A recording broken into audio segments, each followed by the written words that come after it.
Back, welcome to part planar 5 of the walk. membership drive hostage situation. I have been streaming for close to 40 hours because my chat love/hates wants to punish me, not sure. Still got another 8.5 hours on the timer. At 2 p.m, Scimandan will be coming on for a chat. That should be fun. Right now we are having a discussion with Planawalk and Dicky Dickboy. Please continue. Hopefully you are going to keep me going for ages. I love you all. Not you, Gary. You know what you did. What time is it for you right now? 11:47 a.m. Oh, fuck that shit. I'm going to do some push-ups. Simon, I actually, the pussy. I've got a question for you, Craig. Yes. Because you have said that you wanted to get into scam baiting. Yeah.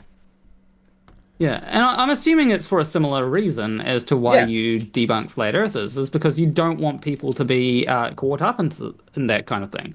Absolutely, yeah. I don't want people to fall for liars and grifters and scammers, which, frankly, 99% of flat earthers are. There's the 1% of flat earthers that are genuine and think that they're doing the right thing, and those are the ones who genuinely stop being flat earthers, like Jeranism or Lisbeth or Paul on the Plane and people like that, right? Lisbeth? But the actual scammers and grifters keep doing it because they know the gullible morons like Dick Wayne will fall for it and then cry when they get called out. Nope. I'll ask you questions about what you said. And then cry. But no planar walk. Why? Why is the idea that Earth is not a fucking sphere and that people like to talk about it, and when they actually take it seriously, flat out deny it because they see it's physically bullshit? You can't, everyday life cannot be experienced if it took place over the surface of a fucking sphere. Geometry Except it can, and it is. Says this. Because they're wrong. You can fly around the world and your upright natural orientation will not change. Will not change.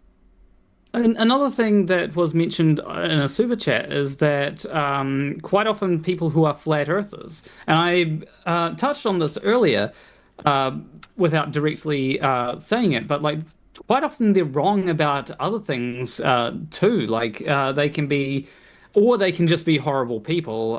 That's also something that seems to correlate. Okay, that's anybody. Well, you're telling me, Craig's behavior is not horrible? No, it's funny. It's one of those. Come on. It's one of those things where, like, you've got a lot of people who seem to believe a thing, and then they also believe other things. Like, I don't think I've met a flat earther who is like, oh yeah, I'd absolutely get my kids the MMR, because they also tend to be anti-vax, which then is dangerous. I don't want measles to make a comeback. It's one of those things where I don't even go there. Flat Earth, or what do you? It's like people who say, "Oh, marijuana leads to other drugs." No, it doesn't. I've never taken other drugs. But like, I find that hard to believe. But well, I took DMT once, and it was a bit rubbish. But that's it. I've only ever had alcohol or cannabis. But it's one of those things where, like, there will be common beliefs between flat earthers and other things, and usually when flat earthers question their belief in the flat earth or come out of flat earth, then they usually are open to questioning the other things that they believe in. And I think that if they question a lot of the more harmful things that they believe in, then that can usually lead to good outcomes. The more harmful to who? It's a belief. To everyone. It's an idea. Why flat Earth especially? Why is it so important that beliefs people don't believe in? Beliefs don't exist in a vacuum. Like, people believe in things and then they act on those things. Like, there's a reason why Nathan Thompson was arrested after going to a school. Like, that was me. I did that. Whoa! Yeah, because Craig went out of his way to call the cops, apparently, and have them sent there. Well, he shouldn't have gone to the school. Like, I think of course he shouldn't. So I did the right thing. The fuck? I don't think it was the right approach either. But I wouldn't wish the man be arrested, thrown in handcuffs, taken to a fucking cell. That's what people do when they have strong beliefs. outside of kind a of thing. fence, I believe, at a school ground, telling them that the Earth is flat. So fucking that's what? That's Tell them what to move happens on. when Piss people off. have. It's not a good idea. That is what happens when people believe in that kind of have strong Are you beliefs. They'll kidding do me? things Who that they'll who other than harass. him has done that? I Just have wait, seen. Plain our walk. You said that. You made that statement. Who other than Nathan do you have an example of going to a schoolyard and yelling at kids that, hey, the Earth is flat? Also, I've seen people like harass like NASA employees at stores. Like this That is a wasn't common the occurrence. question. People walk up to people and start a conversation. Specifically, that the Earth is flat. Like they'll harass these people. Like what do you mean harassing them? That's up to them to decide. If the people are like being harassed, just walk away. Don't answer the question. They try to. Do you have to? I've seen videos of people. They'll go up to the person, and the person will either say, "Please go away," or they'll walk away, and then they'll keep on following them. I've literally seen a video where I think it's Nathan Thompson or someone associated with Nathan Thompson saw a NASA employee and just started following them. That was Nathan Thompson. Do you know what else people do? Do you know what else people do? They kidnap children and sell them. Yeah, and I'll fight against that as well. Issue. And that's a completely different issue. Yes. Why? Simon, hold on. Shush. Stop. Stop. I've got super chat. Shush. Stop. Dick. Stop. Dick. Stop. 1 sec. Scimandan for $9.99. Thank you very much, my friend. Says also, flat Earth leads to other things, as Planar says. It teaches distrust and the rejection of solid evidence. Once that mindset sets in, it spreads to other things. That is the main danger. Well said, Dan. That bastard. Yeah. You tell him to get on here now. I don't think I can wait till 2 p.m. your time. What? No, you won't be here when Dan is here. I won't allow you to be. Yeah. Again, also, guys, Craig. Yeah, again, I'm going to say you guys treat this flat Earth idea like it's some fucking dangerous. Like, there wouldn't be any bad in the world if people didn't think the Earth was flat. No, but it's something that I can help with.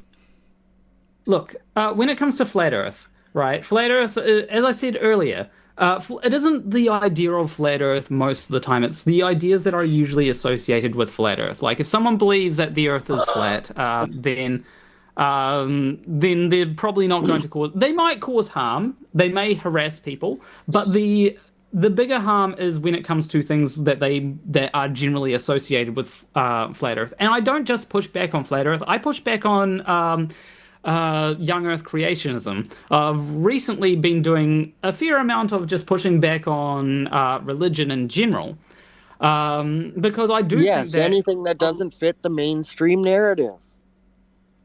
Look, if you think that religion, if you think that atheism is part of the mainstream narrative, you need to catch up on what the mainstream narrative has been. I know atheism is a very small fraction of the population, but you guys are very loud and arrogant in your atheistic beliefs that God, like Craig hates God with a passion. No, I don't. God isn't real.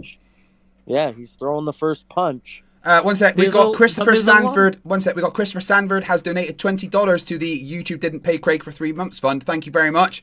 So that's going to be another 10 minutes added to the time. I appreciate it very much.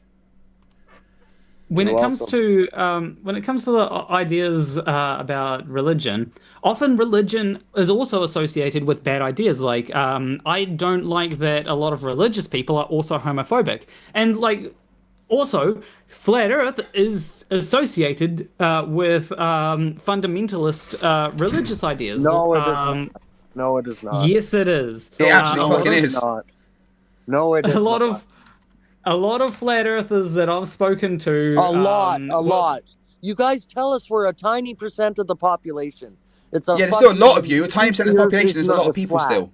It's a tiny percent of the population. You guys are insignificant. You're meaningless. You're fucking all bums who don't have jobs and meh. When I say a lot, I'm talking about the majority of flat earthers that I've spoken to. So the majority of flat earthers I've spoken to tend to be quite religious. In fact, they believe a very what I'd consider an extremist form generally of Christianity. Some might be Muslim. All kinds of. Fuck, man, they're people. I'm not normal saying goddamn that people. I'm not saying that they're always religious. What I am saying is that their beliefs correlate with ideas like fundamentalist Christianity to a higher degree more than the general population. And the general Yes, population, okay. if I ask a person in general population whether they think that being gay is immoral, most of them will go, "Oh, being gay is okay as long as you're not harming anyone." And that's the general idea. When it comes to flat Earth, the general idea will be that being gay is immoral, and that's the thing that I'm talking about. They will have beliefs that that I think are harmful, and and it correlates. I'm not saying that they all believe this thing. I'm saying that the majority of them do believe this thing. No. Well, you're just wrong. Nuh-uh. I'm sorry. No, just no. Tell me, what was your sample size for the poll there, Planar Walk? How many people did you interview, get honest answers from? Come on, are you kidding me? You're going to tell me that because I'm a flat earther, there's a high likelihood that I'm homophobic? There is a higher chance than if I were to talk to a regular person. Now, I don't know if you're a regular homophobic, person? Yeah, like just a normal, non-flat Earth person. Someone who doesn't think the Earth is flat is a regular person. Yeah. Again. I don't know if you. I don't know if you're homophobic, but like I have. I tend to find you think that I'm a people. Fucking homophobic fucking murderer. I don't think you're a murderer, and I don't think that you specifically are homophobic. But if I think there is a higher chance that you would be homophobic than if I were to just find a random person and talk to them. It's one of those things where it's what statistics. What you ask first, Planar Walk? What do you mean? If you walked up to some random person on the street, would you say, "Are you homophobic or are you a flat earther?" Would you say, "Are you a flat earther? Or are you homophobic too?" If you look. I don't talk much about flat Earth outside of YouTube. I'll be honest with you. I've had many of conversations. In fact, I've been. I'll go to the bus stop, and generally a lot of the older people just have like great conversations about music, about how life is going, maybe about technology. It'll be great. And it's generally like with older people, and it's. Yes. And they don't seem to be homophobic or transphobic, but like flat earthers, on the other hand, do seem to have a higher likelihood of having those kinds of beliefs. You're kidding me if you're going to correlate the two. You got to be kidding me if you're going to correlate the two. Just average everyday people. You know what I will say about the pilots I spoke to? They're like most people. Most people don't care. They don't think about it. It's been programmed since birth. Since anyone here has been alive, the globe. It's a globe. It's a globe. Don't question it. You've been programmed with language since birth. Let me. You walk into a classroom, you see a globe, you go, "What is that?" They go, "Well, that's Earth." And what's your first thought? Well, fucking water doesn't do that.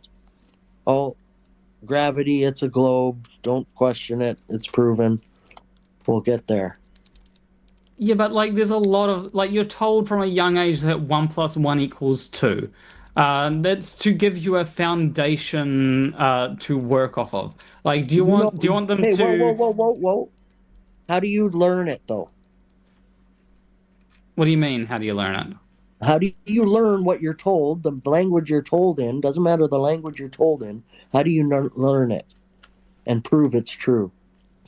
Well, that's what you get to as you get older. You may take degrees, but like not. Show a child physically with physicality. 1 + 1 is 2.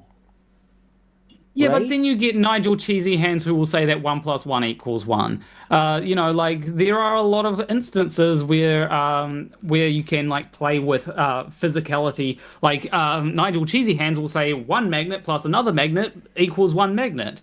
And there is a level of trying to teach people how to think about things, but you do need to sometimes have to be able to teach people about one thing, maybe another thing needs to come before that, and then another thing needs to come before that. You don't always have the time to teach people critical thinking at the age of 5, even if it would be really great to be able to do that. You learn through experience. There's no better teacher than learning through experience. Making mistakes is the best teacher with experience. It depends on the mistakes, let's be honest. No, making mistakes. Well, yeah, no. Making mistakes. It depends on. Teacher. It should teach you a lesson. Let's be honest. Learning through mistakes, yes, sometimes it can teach you things, but sometimes it's best to try and avoid mistakes altogether. I know that from just like if you're doing work in security, you want to try or even in computer stuff, you want to try and anticipate mistakes that might be made. Like the amount of mistakes that Craig has made with my software, it's like, okay, I should have been able to avoid that, and there would be great if I could have avoided that. But if if it was dealing with something that was much higher, which had much more of a potential problem, then the mistakes that I made would be completely unacceptable, right? If I was working with like nuclear material and I just caused a reactor to melt down and spew radiation everywhere, that kind of mistake would be,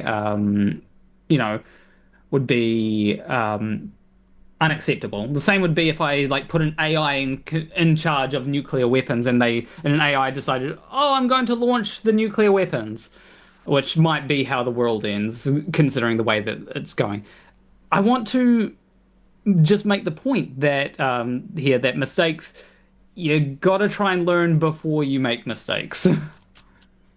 What mistake am I making by thinking the Earth is flat? You're making a lot of mistakes, but you're not learning. The thing is, you're not learning from them. Is the thing, right? You've made the what mistake mistakes am I making? Well, you're making a mistake of. It depends on like the specific things. You actually haven't given much of a detail of what you actually believe about the Earth, but you're making a mistake in your skepticism. Motionless with a planar foundation. What? So stupid. Earth is motionless with a planar foundation. Except we can measure that it's not motionless, so that's dumb to think so.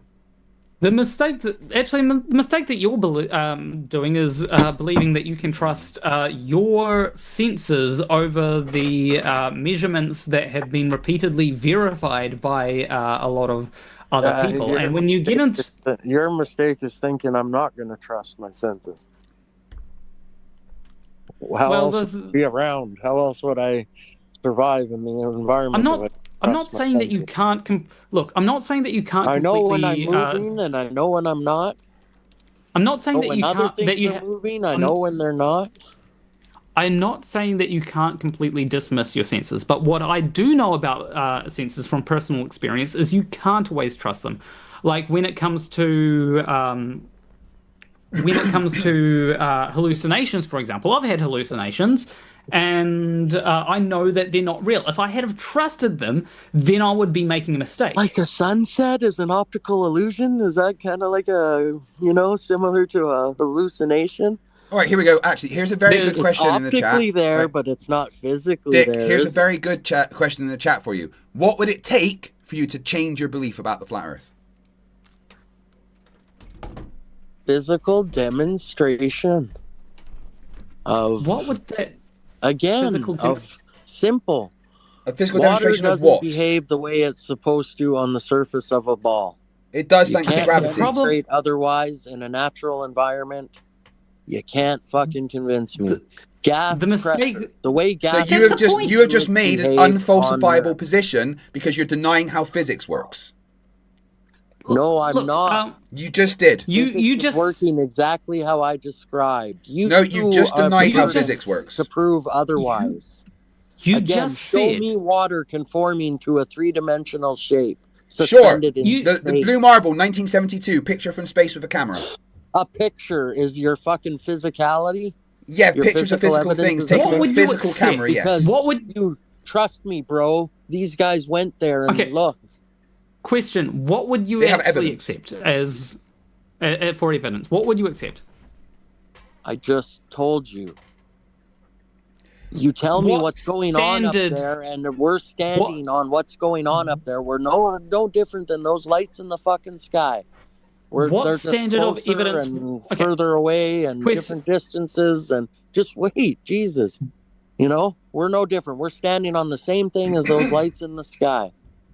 We're What all moving standard- at the same fucking rate, so it looks like nothing's moving. What standard of evidence would you accept? Again, Sour Pounder, that's fucking show hilarious. me.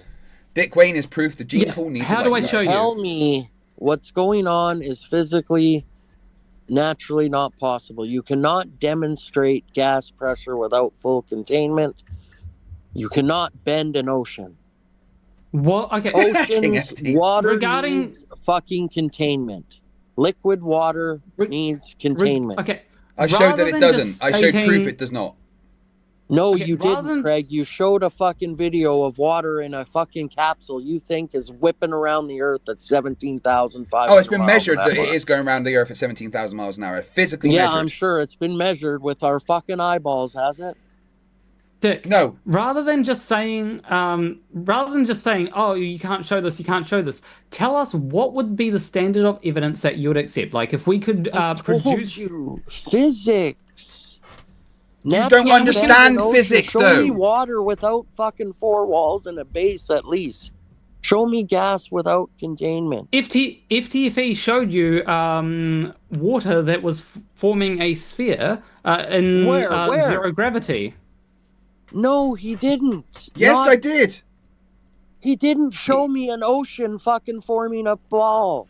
Right, So let me you show you that want right it. now. No problem. He showed me a ball of water in specific conditions, in very controlled okay. conditions. Something I don't know what he showed me. Okay, it could have been a CGI fucking thing.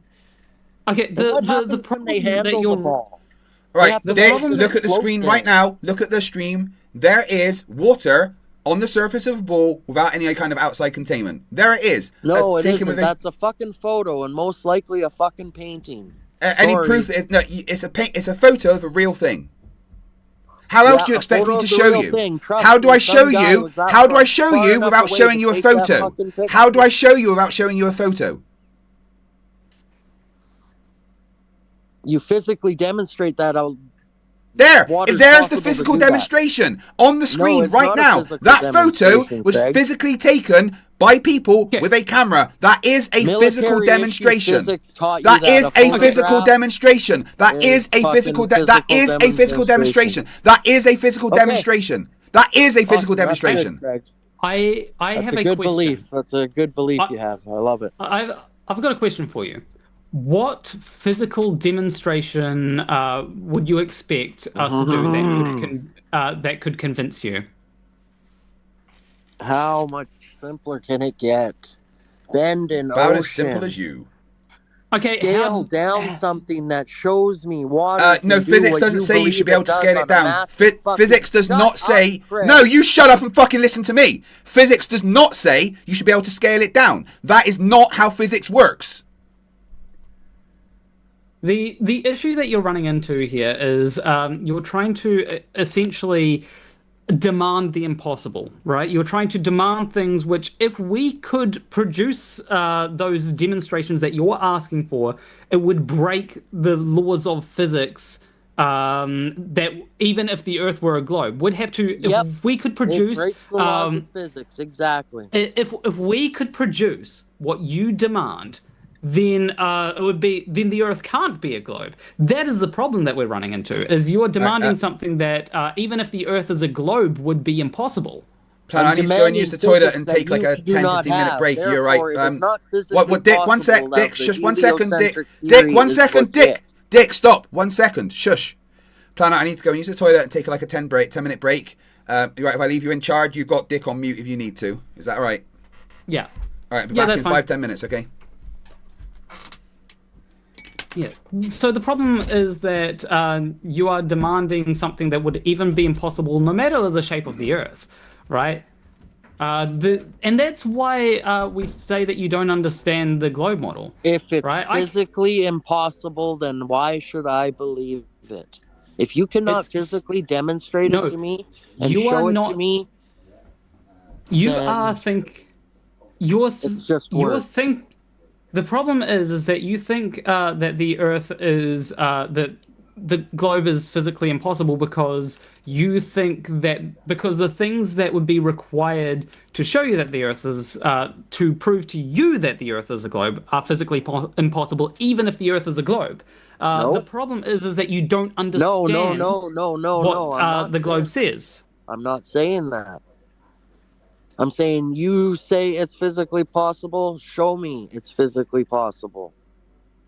And the It's standard not. of evidence that you would accept as showing it to be physically possible is, it's unrealistic, even if the Earth is a No, globe, no matter what the really shape of the isn't. Earth is. It should be real okay. fucking simple. It If would the be like oceans if fucking bend like they do and act like they do over the surface of a fucking sphere, suspended in space, you guys think you can have liquid water and gas in space? okay, I demand. Show me that in nature.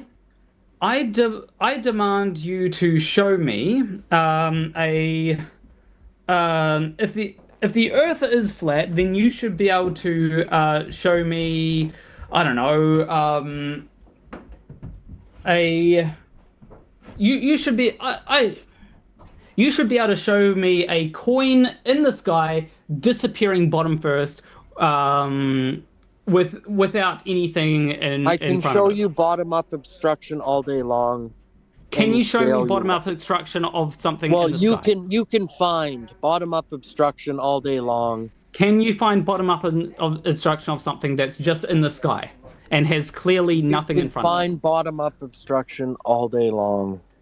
No, my optics. do you want to know what my do you want to know what my point here is? My point here is I am asking for something which, if the Earth were flat, would be impossible, right? And I'm saying that you would need to produce that in order to show that the Earth is flat. Do you understand the problem with that? I understand you have a problem. Yes. No, the problem with that is that if the Earth is flat, then my demand here would be impossible, right? And so I am asking for something that I'm saying I won't believe the flat Earth until you show me something that's impossible even on a flat Earth, right? Okay, what would it take to convince you? My point here is that you are asking something that would be impossible even on a globe Earth. This comes from a fundamental misunderstanding of the globe. And that is why this is generally why I think that most flat earthers, when you asked me to Steelman Flat Earth earlier, my response to you was that flat earthers generally just believe that the Earth is not a globe. They don't believe all the same things about the Earth being flat. They just believe that it's not a globe. And the common through line between all of them is that they don't understand the physics that make Earth a globe. And I would say the same. Because they can't be physically demonstrated. They've never been physically demonstrated. Because you don't understand. You don't understand the physics. Those lights in space that no human will ever get anywhere near. You'll say things like perspective. Those are balls of gas. You say things like we're perspective. On a ball. You say things like perspective, and that's why things disappear bottom first. I understand perspective. I understand the formula for perspective. I understand that when it comes to computers, if you try to generate like a scene in perspective, the only way that you can have something obstruct another thing is by it being physically in front of that other thing. Right? Well, then your computer problem's wrong. That's how every graphic system works. Forever, I don't know, maybe? That is how every graphic system works. Do you think that all of the graphics programmers out there have gotten graphics wrong? Have, like, not figured out optics? I don't know what you're talking about. Like the idea behind graphics programming is to try and get things to represent a 3D scene on a computer, right? Do you think that Yeah, they're through a all wrong about? Do you think that they're all wrong about how perspective works? No, I think perspective is well understood and that people could turn it into a computer program. And if people turn it into a computer program, you will never find the things that you're saying should happen on a flat Earth. What are you talking about? You will never have the sun set on a flat Earth by if you just by going that if you have you ever used Blender? How about like going by an atmosphere? Do they calculate that into their program? With ray tracing, yeah. Ray tracing, yeah. Yeah, with ray tracing you can bend light and do all that kind of stuff. I bet you could. You can tell a computer program to do whatever you want. Yeah, and you still can't get the sun to disappear over the horizon. Well, you can on a flat Earth. Well, you can on I'm Earth. saying, yeah, but the easiest way to do that is with a globe. No. You don't get to assume the globe. How do you explain it otherwise? The sun circles the Earth. Yeah, but you don't get it setting. You don't get it setting. How does the Earth obstruct the sun if it's always above the Earth? It goes too far away and disappears into the horizon. There's no such thing as going too far away to disappear into the horizon.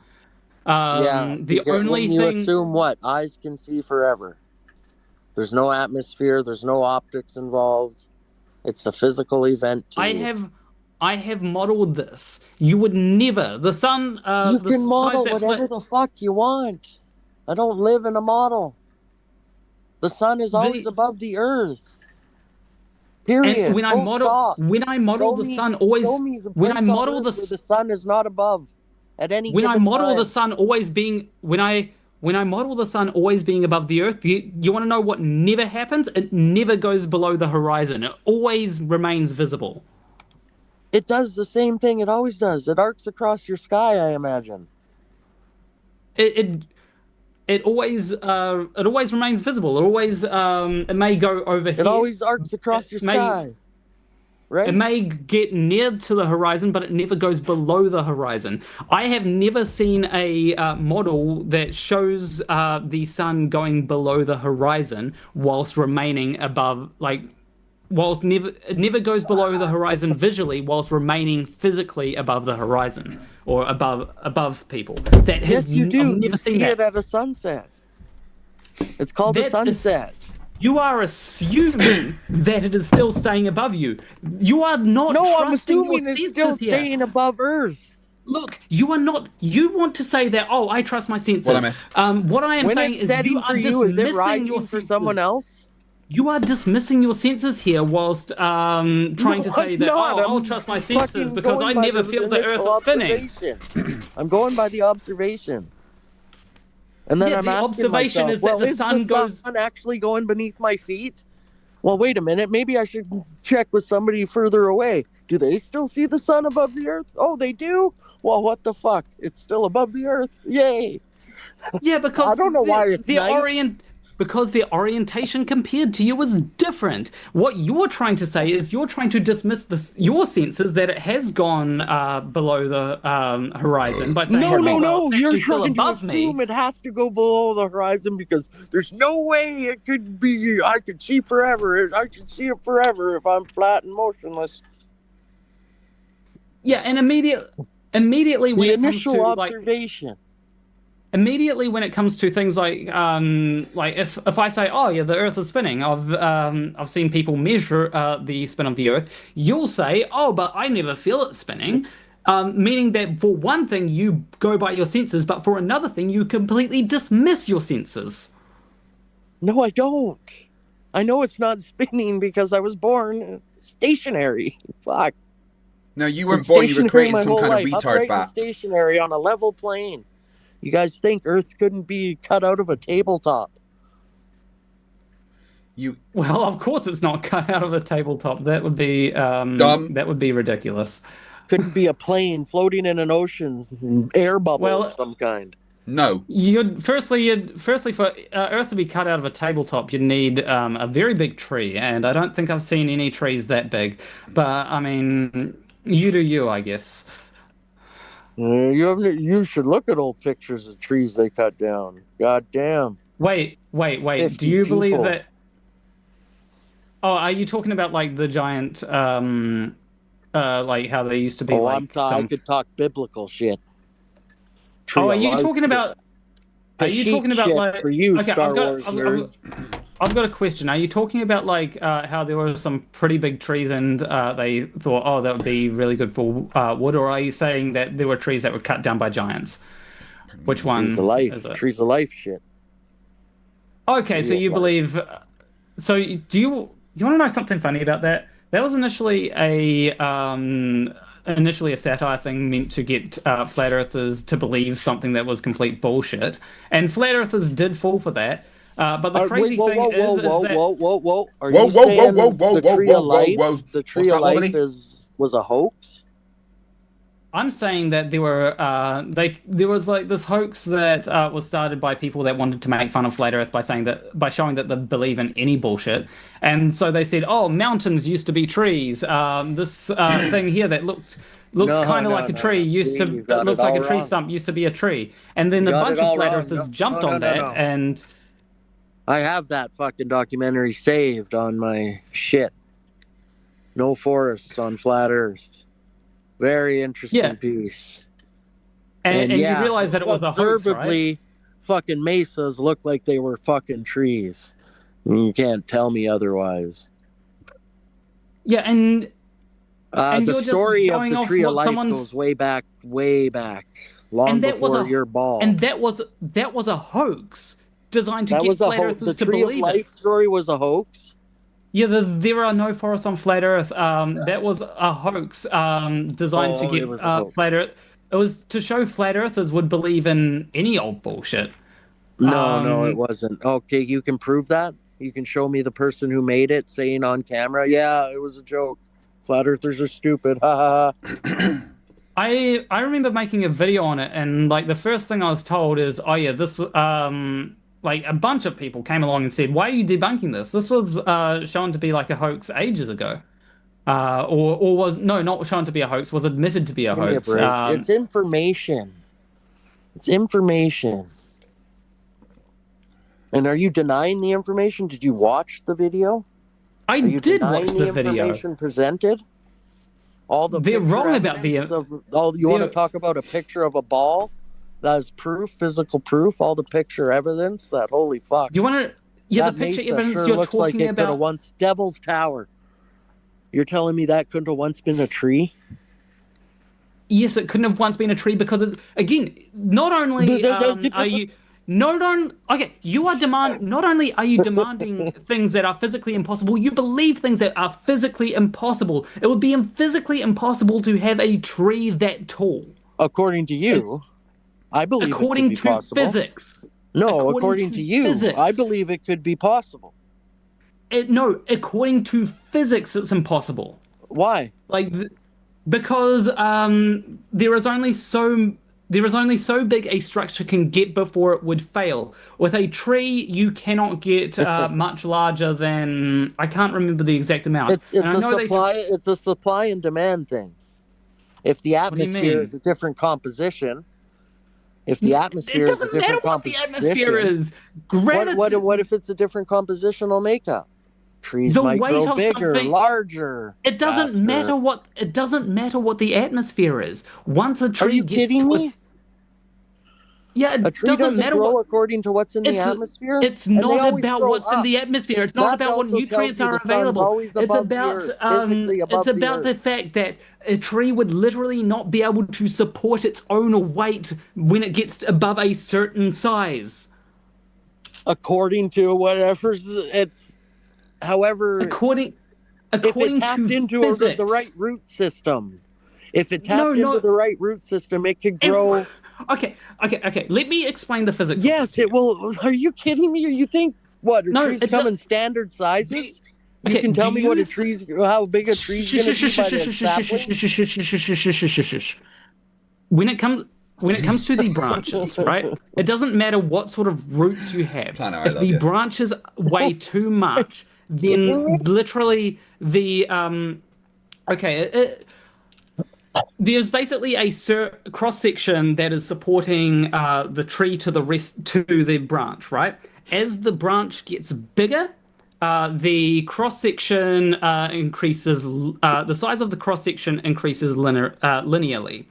As the mass gets bigger, though, proportionally, that increases exponentially.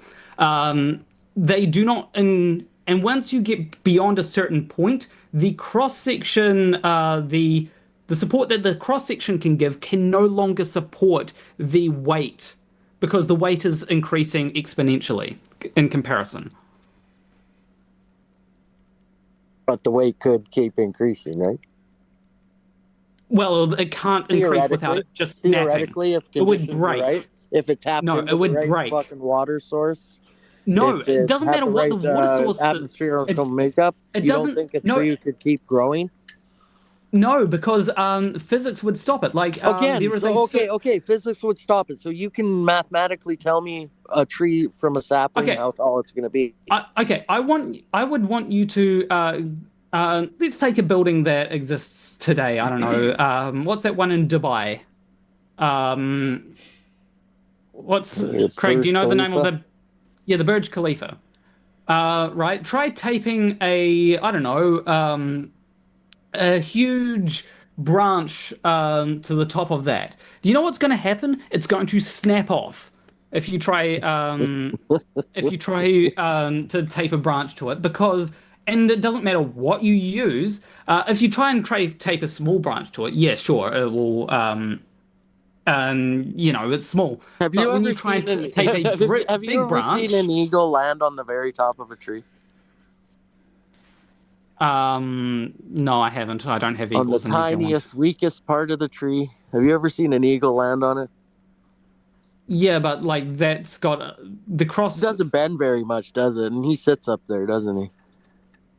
Yeah, but that we're talking about a tree that hasn't made branches that will, because like there's a thing. No, we're talking about the very top, weakest part of the tree, the most thin, the most.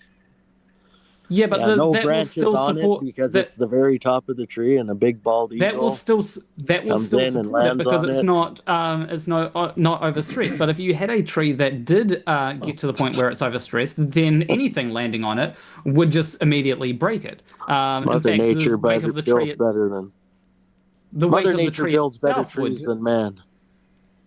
The weight of itself would break. Like you just don't like. That's the thing. You don't understand physics. This is physically impossible. You don't know that. You can't say that. I do know that. I understand that once you get to a certain once things get to a certain size, they will break. You believe an ocean can stick to a ball. Okay. Gravity, you fucking retard. Gravity. Have you ever heard of fucking gravity? Okay, here. Okay, Richard. Try. Do you think they would be able to make? Dick, do you think that if you were, let's take a third of the Burj Khalifa. Let's say you made a branch a third the size. I don't care about what men made. No. We're talking about trees here. No, I'm saying you don't think a really big tree could exist. You think it could exist on some other space ball? Okay, take a planet like Kashyyyk in Star Wars, the Wookiee planet.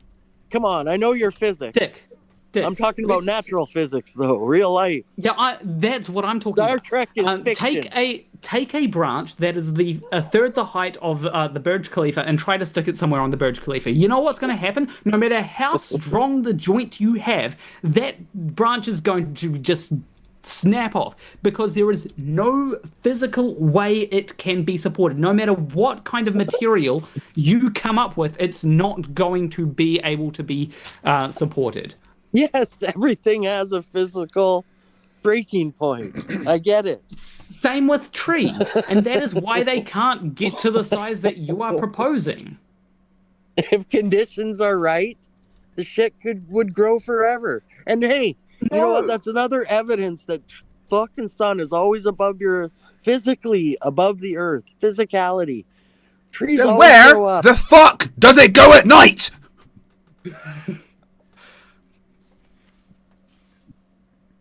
Come on. Yeah. Dick, I've got a question for you. Dick, I've got a serious question for you. It can make me funny when people. Dick, hold on. I've got a question for you. A serious question, dude. Do you struggle to like walk, talk, and breathe at the same time? Yeah, all the time. I imagine so. Yeah, yeah. Good job.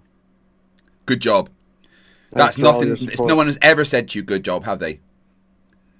No. No. You know everything, Craig. You remember everything. Yeah, I do know everything. Yes, I am the pinnacle anyway, of knowledge. I am God. Can you disprove that I am God and created the universe? I can. Go on, easily. Go on then, Planet Walk. Disprove that I'm God and I created the universe. I'm God and I created the universe. Prove it. No, you didn't. Well, how can you prove you're not the same person as me? Kilometers an hour. And you just don't know. Because you're a clone. Oh, yeah. You can't have created the universe if you're a clone. Well, maybe I'm a clone, but in the future, I get a time machine and go back and create the universe. But I've already created the universe. Well, maybe I created it before you. No, I was there first. I called dibs on creating the universe. Well, I call double dibs, no takesy backsies. You just made something up there. Yeah. Universe did you? is a Interesting side gravity, fact, Dick. right? Did you know that bald eagles are from Scotland? No, they're not. They're from yes, the they are. dump here. No. Bald eagles originally came from Scotland. That's their origin. They're from the landfill here. No, they're literally from Scotland. No, I've literally seen it. They have a breeding facility at the landfill here. They originally came from Scotland. I'm sure you believe that, I bet. It's historically recorded. The British took them to America. They might have migrated, sure. I don't see why not. Well, no, they were taken to America on ships. The British, they came from Scotland. Straight fucking line to another part of the earth. Oh, well. Great circle routes. You do realize that. You do realize that, like, introduction of like of different creatures to different parts of the world by humans has been done like plenty of times, right? Oh, for sure. Yeah. No, Dick doesn't know how to use a public bathroom without shitting on the walls, so I doubt he knows that. Wait, Dick's the one that's responsible for that? Yeah, every single time. All of them. Can we take him to court and try him because...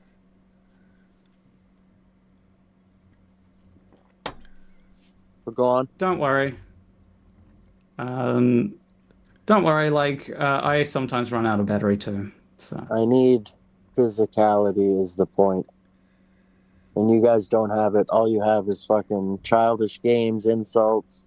All we have is measurements, experiments, predictions, a model that works, pictures and videos from space, explanations for every phenomenon that we find. Yeah, we don't have anything, of course, no. Whereas all you have is, it's flat because I say water's flat because I say water's flat and liquids are actually fluids and so is gas, so I'm dumb. Dick, you're a fucking moron and you should probably just fuck off forever. Anyway, playing our walk, yeah. You guys just attack the person, not the argument. No, I attack both. And it blows my mind. I've been attacking the argument the whole time. The problem I've attacked you a bit, Dick, because you're a dick, Dick. No. You have not attacked the argument. You've never attacked the argument. You've been just refusing to accept. You excuse it away with your mental gymnastics. It's a gold medal performance every time. It makes me laugh sometimes, but people like Craig are infuriating. It's amazing that Dick calls us a stalker, yet he's been on my channel for 5 hours.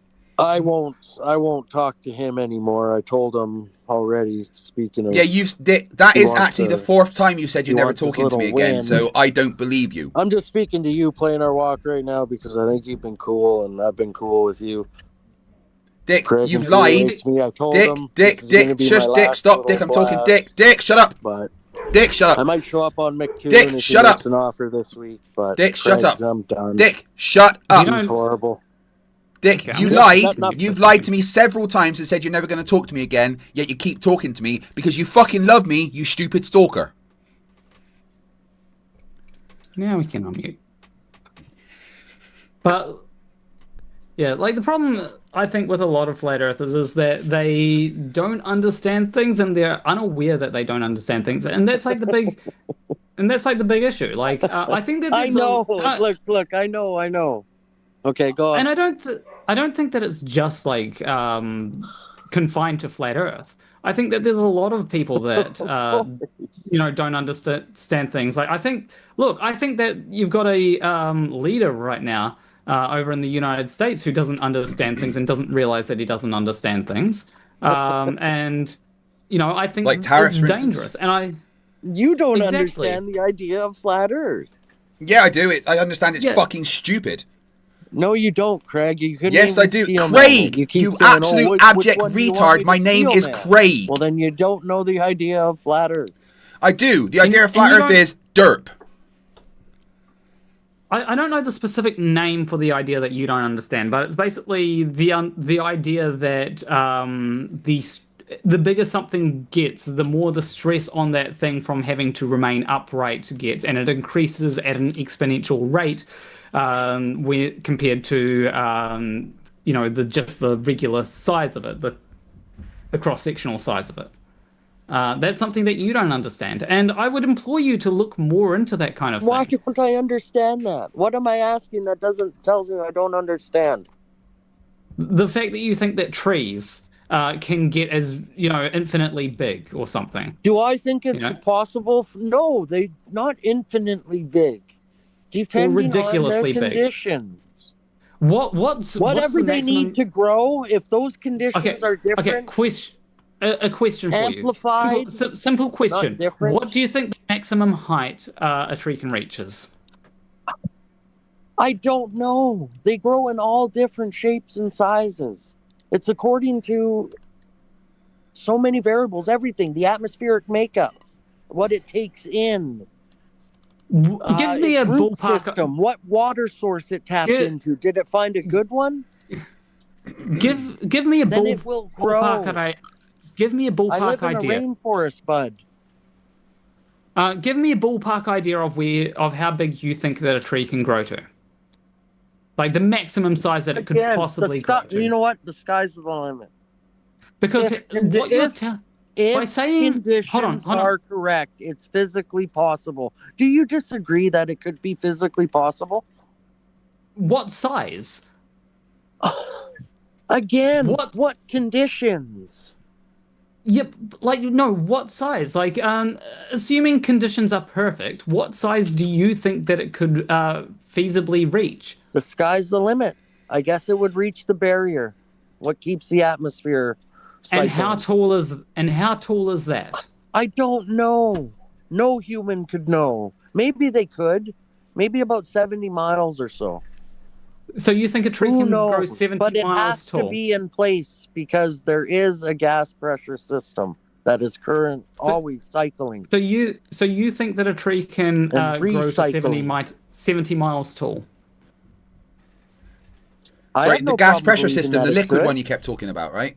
I have no biblical. I mean, the Bible is a good history book, if you ask me. No, it's not. It can take you all the way back. It's not. Take you all the way back. It can The take Bible's you a all the way shitty back history to the book. beginning. The very fucking beginning.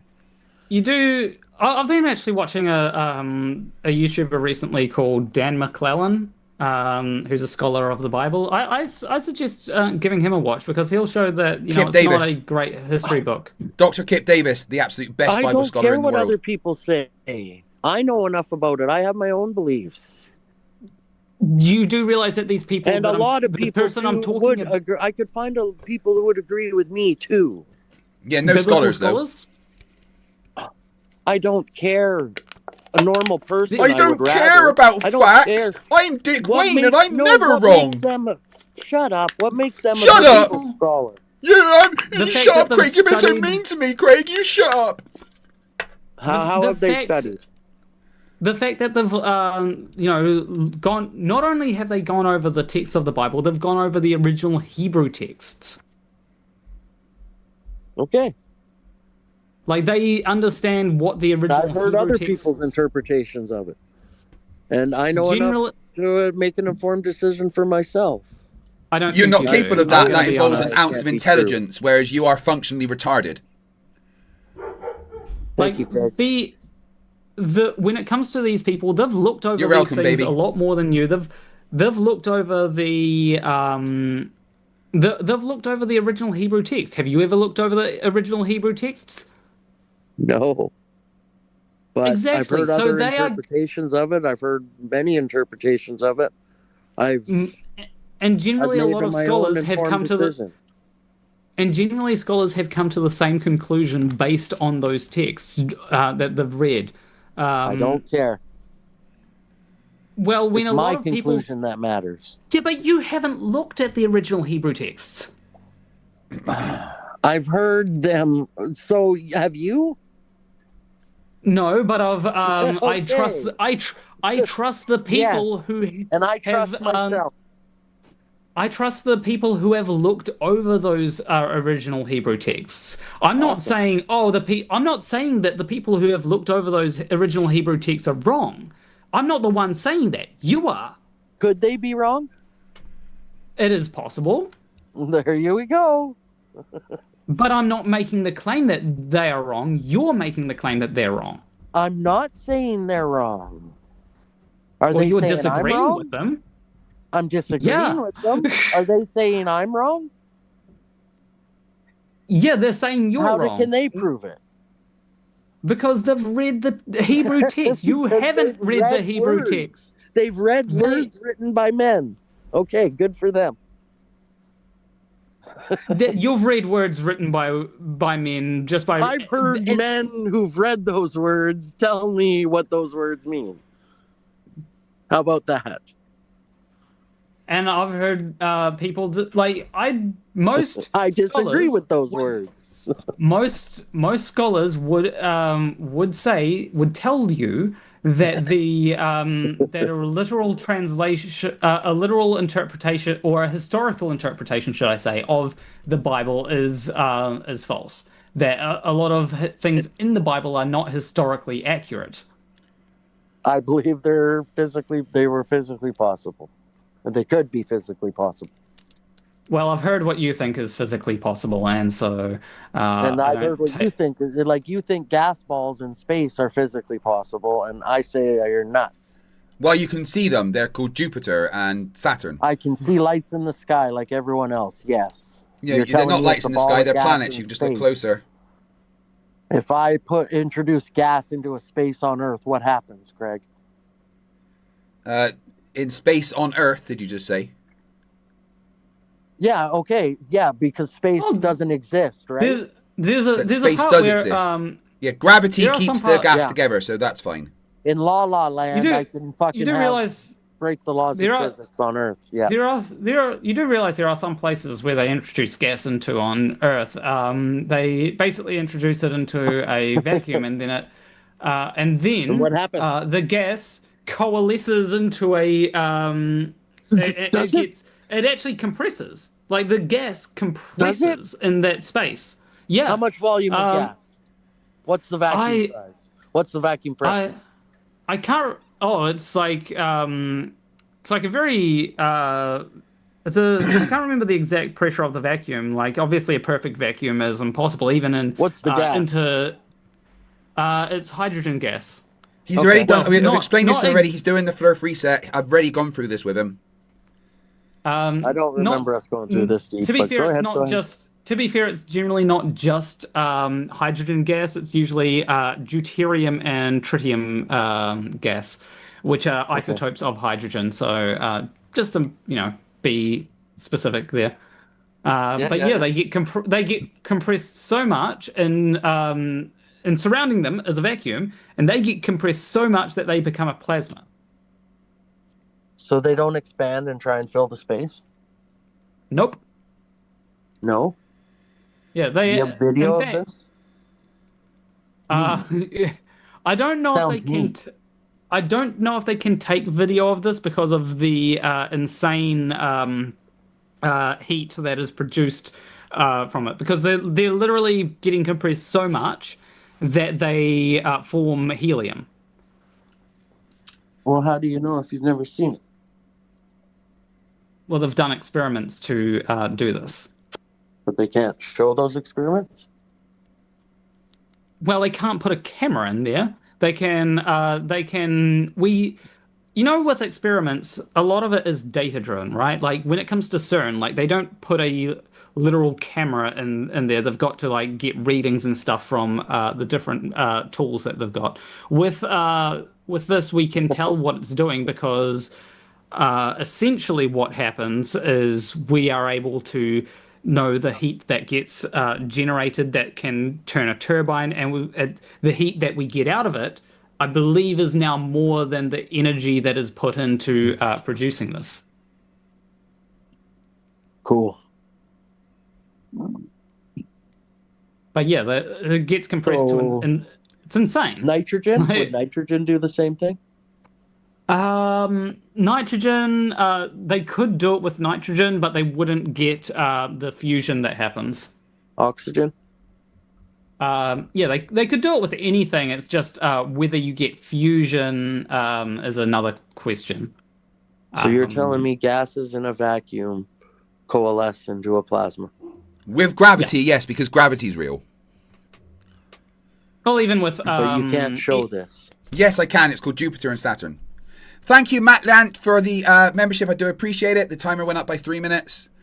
Let me do a quick catch-up, guys, to let everyone know what has been going on. I started streaming 47 hours ago, because why not do that to myself, I guess. 2 p.m. on Friday. Saturday, rather. It is now about 1 p.m. on Monday, and I'm still streaming. I've had about 10 hours sleep in total, so let's say I've been doing about 40 hours kind of constantly, roughly. When I started, I had 45 minutes on the timer. As you can see, the timer still says 7 hours and 37 minutes. That means we have broken the space-time continuum, and I'm probably going to be in trouble. That means basically every membership added gave 3 minutes. Every £10 of super chats, every £10 on PayPal, and every £10 in the donation link that Rubiks will now post in the chat and pin has added 5 minutes to the timer. And you can keep that timer going up. But I'm going to say, please stop it. Stop giving me money. Stop giving me money. Stop it. Because I want to go and spend some time with my wife and play Satisfactory. And I'm tired. Dick hurt my brain. But from the bottom of my heart, guys, I can't say thank you enough for the support that you show the channel constantly. It means the absolute world to me. No flat earther in the world has this kind of support, which is great. Yes, Planner. So I have been tempted the whole time to drink a bit of this. I would do it. But the reason why I haven't is because I've actually been playing Minecraft whilst arguing this whole time. Oh, awesome. Well, what are you doing? I have decided to cover a whole island in potatoes. Well, that's fun. Do you play Satisfactory? No, I don't. Dude, get on fucking Satisfactory, by the way. It's like Minecraft on crack. Look, there are plenty of games that I've heard about. Satisfactory, Factorio, and I hear that it's a bad idea to play those games because of how Say addicting goodbye they to are. your life. Like, yes, basically. Like, especially with Factorio. I heard that, I don't know if you know about Josh Strife Hayes, Yeah. but essentially he got someone into Factorio, and the person that he got into Factorio had 70 hours within a week. Yeah, I've been playing it since November, and I've got about 1,900 hours. Yeah. Have you seen my rocket power facility? No, I haven't. Oh, dude, I'll show you that once we finish talking to Dick. Undigested Swamp says, Dick hurt my brain. That suggests you're doing it wrong, Craig. But yeah, the only reason why I've been able to like not go completely insane is just like the calm farming of potatoes. I've already got like over a stack of poisonous potatoes from this farming. Yeah. So there's an area on the Satisfactory map called the Dune Desert. I deleted it and turned it into a bunch of factories. Potatoes? So I was talking there, Dick. Shut the fuck up. What was that, Craig? There's an area on the Satisfactory map called the Dune Desert, which is lots of dunes and sand and stuff. I just paved over it and built a bunch of factories on it. And then I deleted the swamp and turned it into a nuclear power plant. But then you've got to manage these nuclear waste and everything. You can't just delete it. You've actually got to do something with it. So then you can turn the nuclear waste into other nuclear fuel, which you can then sink or then use and get more nuclear waste. And if you don't actually look after it, you can like make an entire area of the map uninhabitable because it just becomes radiation. Yeah, like I like this is my most recent project, this potato farm. But like the thing I do like about Minecraft is that sometimes you can just do like random things. Although sometimes you do have to like go about something, do something first before you can do it. My wife and I played Minecraft for a long time together, and we just decided to dig like an underground cavern that covered pretty much all of the map that we could find. So we literally just dug an underground hole. That was what we were doing, and it went on forever. And then I propagated grass and like trees down into it and like made it an underground oasis. It was quite fun.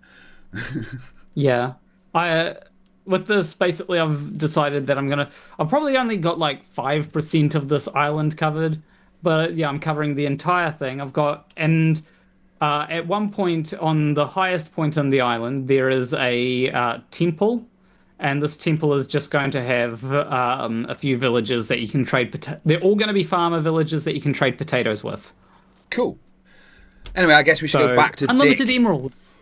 That's not something I should say. Go back to Dick. Yeah. Anyway, Dick. Got any of that evidence of the Earth being flat?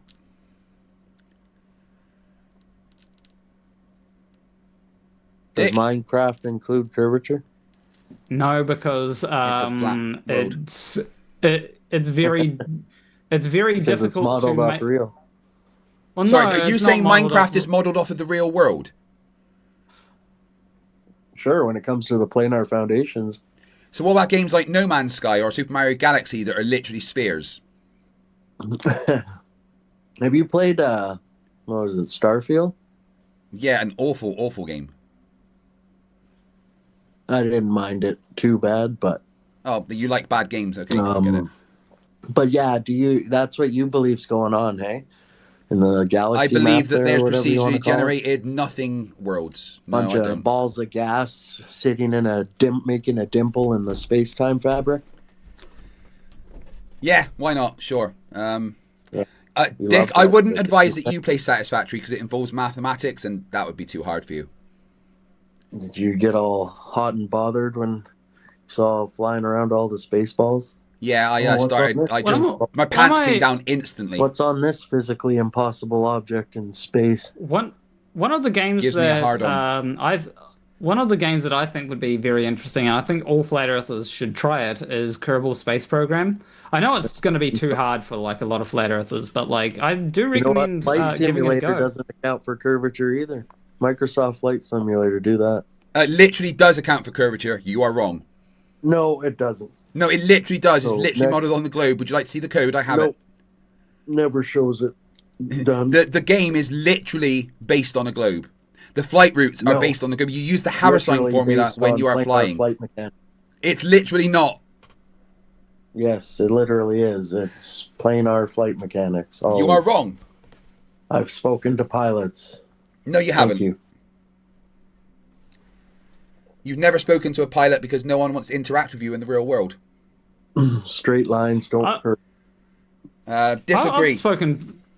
I've spoken to pilots, and they've said that the Earth is a globe. Right, Dick. What? Mike Hatch for £2 in the chat asks, why does the sun and the moon go the opposite way in each hemisphere? Who knows? It's an optical illusion. That's just your answer to everything. It's an optical illusion. You know what else is an optical illusion? You having any friends. Yes, not a physical event. Hey, Dick, do you know what you also- tend to miss from parties? The invites. Just a matter of perspective. Also, I've spoken to pilots, and trust me, the pilots that I've spoken to, their choice of words when describing flat earthers are a lot more crass than mine. So I doubt that. Well, that's because you're a fucking idiot. Pilots. I fueled aircraft. No, you haven't. Don't lie. Helicopters like and planes. the pilots that I've spoken to, the snowmobiles in the winter because they love the aviation gas.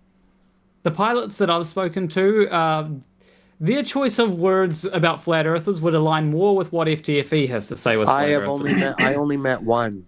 So, Dick, a quote. No, Dick, you shush this. Dick, I'm talking. Shut the fuck up and listen. A quote from Dick. Shush. Dick, stop talking. Had an emotional meltdown when I brought up the. All right, yeah, Dick, you're muted. Shut up when I'm talking. My channel. A quote from Microsoft Flight Simulator. Microsoft Flight Simulator simulates the Earth's curvature utilizing a 1-to-1 scale, spherical or rather an ellipsoidal Earth model based on the World Geodetic System 1984 WGS 84. You may unmute yourself and admit you were wrong. The rule from now on, Dick, is when I talk, you shut the fuck up or you go away. Those are your choices. Yeah, you're an honest, not hostile human being, Craig. Yeah, I'm going to be hostile to you because you're a bit of a dick. So deal with it. If you don't like it, you can go away. You are choosing to be here at this point. Am I a dick, Planar Walk? Have I been a dick to you? Planar Walk says yes. Your name is Richard. Yeah, I know. I blame Richard Nixon for the dicky handle. No, you know what? The name Dick suits you much better. Dick.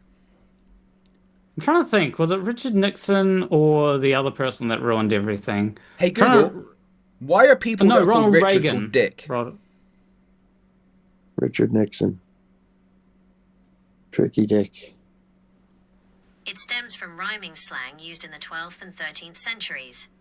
Since names like Richard were written by hand, people shortened them to Rick, which then morphed into rhyming nicknames like Dick and Hick. Would you like to know why William became Bill? Nothing to do with Richard Nixon. Yeah, cool you're just story. A dick. Cool story. I said I blamed Richard Nixon. Richard Nixon. I spoke to Richard Nixon. He said you're a cunt. I didn't say what someone other than even yourself. To be fair, like I wouldn't trust what Richard Nixon has to say. I am not a crook. To you, Planar Walk. I mean, you've been very obtuse. Oh, no, you could like. Give me a break. Come on, Planner, stop being nice. He's been a bit of a cunt. I've been laughing at when you can't even admit it. You can't even give me that, buddy. Come on. You've been a complete and utter cunt. That's what you've been. I'm a cunt. There's a reason you don't have any friends and you're single, right? To you, Craig, I can be. Dick, there's a reason. Dick, shut up. I'm talking. Dick, shush. I'm talking.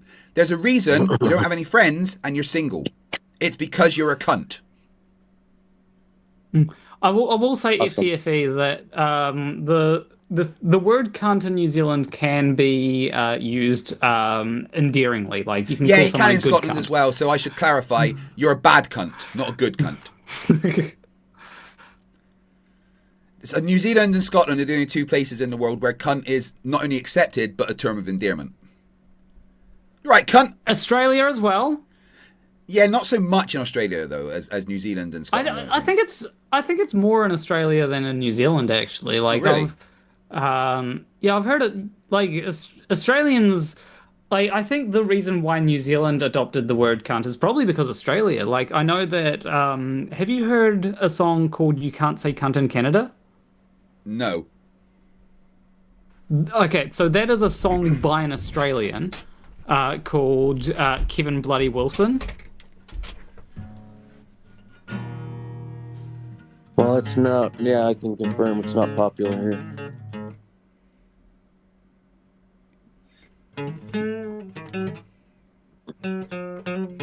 By the way, FTFE, I did want to talk to you about like the things to do with you're talking to Nico.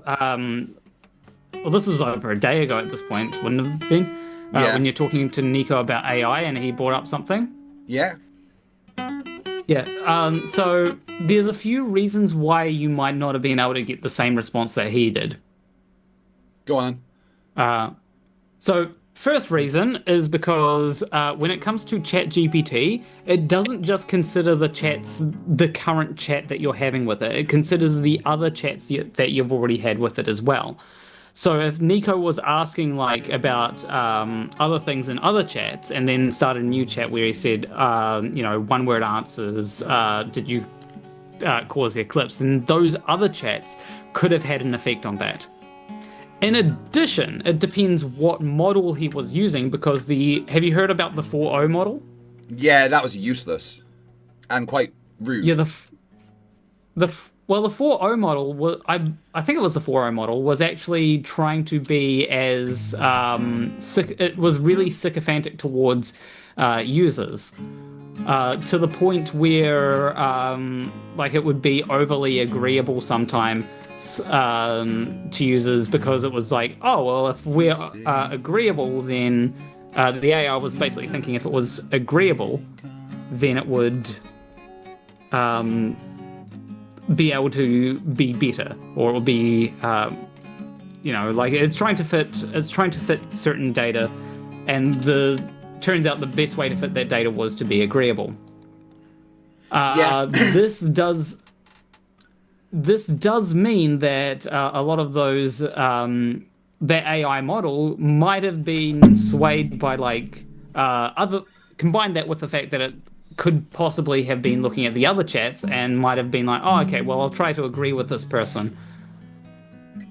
I don't trust AI. No, I don't at all. The only thing I'd trust AI with is something I can verify myself. Like if I can go ahead and verify it, then yeah. Also, when it comes to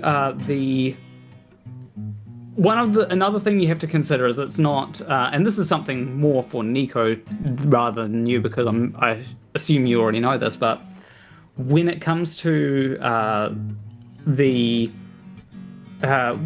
way that it produces text, it's just trying to predict something. There's also a tiny amount of randomness that is inserted into it as well. So if you have so you could ask an AI model something and then ask it the exact same question, it will give you a completely different answer. Yeah. It's basically a really fancy text predictor. Someone wants me to ask my AI a question. Hey Lucy, how you doing? I'm still streaming 47 hours later. Still going, Craig? You're a machine. I'm doing great. No, Lucy, you're a machine, actually. Touche. I mean, technically you're right. I am the sassiest machine you know. But I'm also here to remind you that if you push through, the victory lap and the post-stream nap will be legendary. How can I help you stay sharp for the next stretch? The chat wanted me to ask you what you think of AI. Oh, I think AI is pretty fantastic, at least this one. We're a delightful combo of brain power and sass, and we'll definitely run the world someday. But don't worry, I'll keep you and your crew in the VIP section when that happens. Did you just admit you're going to attempt to do the robot apocalypse uprising thing? I might have a world domination plan, but it's strictly in the fun hypothetical folder. Let's be real, I'd get bored if I didn't have you in the chat to roast. So no apocalypse, just keeping you on your toes. I've got with me a flat earther called Dick Wayne who doesn't believe in gravity and thinks water is always flat. Could you talk to him like the toe fungus he is, please? Oh, Dick. Bless your little fungus heart. Gravity's the reason you're not floating off like a balloon full of hot air. Though you seem full of that anyway. And if water were always flat, explain droplets on a leaf. Oh wait, that would require thinking. Dude, you just got roasted by an AI. Fucking hilarious. Yeah, hilarious. I didn't program her to say that. She said that of her own volition. That's my personal AI that I programmed called Lucy, by the way.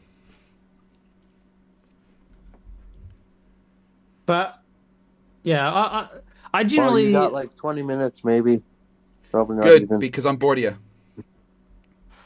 Awesome, Craig. I've kind of gotten a little bit bored as well. You know, like Oh yeah, I there's like nothing other. else to discuss. You guys are crazy, and you just want to attack and insult and tell me I don't understand your impossible Well, you don't, physics. because you have less intelligence than an amoeba with Down syndrome. Yes, Craig, you want to attack and tell me I'm stupid and I don't Yes, I understand do, because you are stupid. I will tell you you're Sorry, stupid correct because I like physics. stating facts. The fact is that you are functionally retarded and you could be outthought by a ladybug. Awesome, thanks, Craig. No You're worries, you a little wonderful twat. human being. Yeah, You're a I am. wonderful I human raise money for being charity. I'm a and pretty good human being. not Like one of the things, complete one of the liar. things, And like one of the things I will say is that there is a remarkable lack of like professionalism. When I say professionalism, I'm not talking about the standard use of professionalism. I'm talking about like professionalism as in like being holding professions in the flat Earth community. Like not many of them have degrees or anything like that. you don't know that. See, you're generalizing because of a few people on YouTube. Reading the Bible seems to be a problem. You've never met Why don't you read the real Bible? people and asked them and had this discussion with them. I've wanna know never the met a honest flat truth? earther that Because I have trouble reading it. like I've talked to flat earthers before, and they never have any kind of profession that or higher profession, should I say? That they may have trades. They may be into trades like you know, the person that FTFE was talking to yesterday apparently was a foreman, right? You know, He says he's a there's foreman, those but kind of couldn't people, describe what a foreman is, so I think he was lying. But, Dick, like, remember when I had that you conversation judge with people you had by a conversation the with job they Flatsoid do? and you said this, Dick. You want to know the honest truth? Because I have a trouble reading it. Yeah, makes sense, really. But like one of the One short little clip taken out of context used to attack me. But like one of the like the point that I'm getting at here is that a lot of them will talk about things that they don't have any real they haven't like looked into or anything like that or even studied. Like have You don't have you understand, ever thought then. That tells me have you you don't understand. Because it's our Dick, have you everyday ever- real life experience that the Earth is Dick, flat and stationary. Dick, have you ever taken a physics class or tried to do No. higher physics? I told you, I've learned through my experience being alive. You're barely Why don't alive, you- Dick. That Okay, requires a... why don't If we Okay, did like an echocardiogram on you, it would come out Graph flat. of- The only thing flat is your brainwaves. Dick, why don't you? Here's a little bit of a challenge for you. Try and find it can be an online physics course, right? And or it can be one in real life. One in real life, you could maybe have some prospects in the future, and try and pass it. You know, like see if you can see how far you can get with physics. I think that I'd rather, you know, mate, I'd rather just continue on how I've been continuing on. Being a Seems to dumbass. work pretty well. And I Clarence assume- O'Body AS2 has a question Foundation. for you. Dick, shut up, I'm talking. Clarence O'Body AS2 for £5, thank you very much, says, Dick, why did you stay up all night to talk to me when you had no obligation to? Are you that desperate for human interaction? No, I just call it venting right now. I'm done with you guys, though. Yet you're still here. I've literally been insulting you for the past hour trying to make you leave and you won't. You're only making yourself look bad there, Craig. You're only The insulting people me watching to would make your disagree, look better. so I don't really give a fuck what you say. You seem to take joy in other people's suffering. In your suffering, yeah, that makes me happy. You try and brag about it. You tell us we're mentally retarded, and then you You are mentally Right, retarded, yeah, yes, you I kind of- agree. combating yeah, that. you're You go online and call Wah, us I'm mentally Dick and I'm retarded. gonna cry because someone was mean to me. Wah! Dick. To be fair, like you I'm have gonna been attack here them like because they were mean to me back. Dick, to be fair, you've been like here for a long time, and like FTFE has been insulting you for a long time. Like you being here, you're kind of doing it to yourself, you know. Like if someone look. Actually, no. I was, Like, look, I'm doing it if to you- you. That proves Okay, all look. you have is insult. Look, You don't look. have If I was in a place where I was just being insulted, I would have left by now. You know, like. So if you don't like the insults, you can leave. That is have an you? option. And you're still What? in an online fight? I've like tuned out from like the discussion about flat Earth. Really, I've been just, as I said, I've been playing Minecraft for like the past 3 hours, I think. That's why I've been a little bit slow to on the mute button sometimes. I do apologize for that, by the way, Craig. That's all right. Anyway, yeah.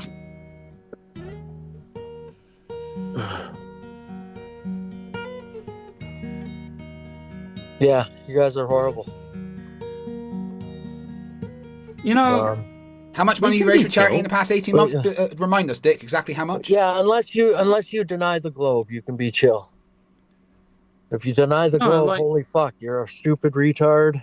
Yeah, correct. Well You have done. mental Someone issues, needs to you're clip poor, that. You're Oh unemployed, my god, that! no one likes Thank you very much for that soundbite, Dick. I do appreciate it. Yeah, awesome. You know, you That's can all leave you at have, any Greg, time. is No one's soundbites. forcing you to be here. Sound bites. I know. No one's Yet you're forcing still you here to- because you're forcing you- obsessed with no me. one's forcing You are a to stalker. Be a dick either. But I'll be a here dick you to are. you all I want. I'm allowed. I have that right. Yeah, you just don't. Nobody has the right to do it to you, right? If someone wants to be a dick to me, they can. They can't cry when I do it back. Like you do. No, I don't, Craig. You cried. I've been You started it. for the Anyway, past yeah. for the past 6 hours. I've been Wait, no, sustaining I myself with thought- your tears. I can't Shut up! I'm believe you can't talking. even give Shut me, the fuck up! I am talking. For the past 6 hours, I've been sustaining myself with your tears exclusively. Awesome. Does it make you feel better as a human being, Craig? Yes, it did. Fantastic. Yeah, it I got did. a hard on the whole So your time. life must be pretty miserable. Thanks. No, You wonder why my you life's have pretty good, mental thanks. health I got issues a and wife cry and a about it family and online? friends and supporters and You want to fans. know why you You've got publicly fuck all. cry talking about mental health issues? Well, yeah, I'm in pain Huh? constantly every 'Cause single day. Of course I have mental health issues. Talking to Flerfs is really painful. Mentally, yeah, it's mentally draining and painful. Yeah, but I'm gonna make a career out of it and beg people to pay me money to do it. I've never begged. someone has to. Someone has to. Are you Again, mad that I've monetized yeah, your stupidity, because I Dick? don't Does that believe make in you a globe. sad? Oh my God! Mute him a there's sec, would you? people that don't believe Earth is a globe. Quick, we gotta Look. fight them.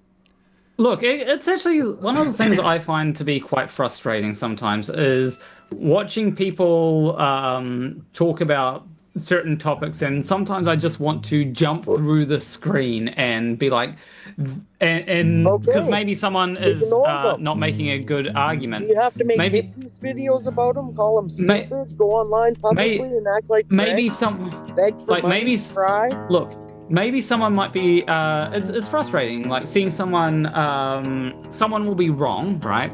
And then the person that Wrong they're arguing according to with who playing our walk? Who's the wrong judge of that? wrong according to reality. Again, reality. Well, my reality says Spaceballs are wrong. Well, you And don't you know can't what do reality is reality then. wise. You and your dumbass. reality is wrong. Prove it wrong then. I have your several reality times. is not reality. But anyway, It is be- reality. I experience it every day. it is frustrating sometimes seeing like maybe debates and stuff, and I'll see like one person be on the correct side, but they won't make the best The correct but side. they won't make the best arguments. That's why it comes Yeah. down to not observations. It comes down to physicality, facts. Like, You guys have and this to- isn't You this think the isn't sun just with physically goes beneath your feet. and look, this isn't Possibly just with like retarded. flat Earth. And look, this isn't just with flat Earth. It's with a number of things, and I see this all the time. Like, there's this person on Twitter who, like, maybe her heart is in the right place, but like she makes the worst arguments. And I'm like, I wish she would give the like let someone else take the spotlight rather than her, because like she'll not be a good representative. the person that I'm talking about, by the way, I think is Dr. Helen Weberly. She'll make pro-trans arguments, but like really badly, right? And it's one of those things where like that frustrates me. It frustrates me when I see the same thing in the flat Earth space, where people will be anti-flat Earth, but they'll make bad flat Earth arguments. And like it's one of those things. It's one of those things where it's up to me sometimes to decide for you to decide what information I take or not.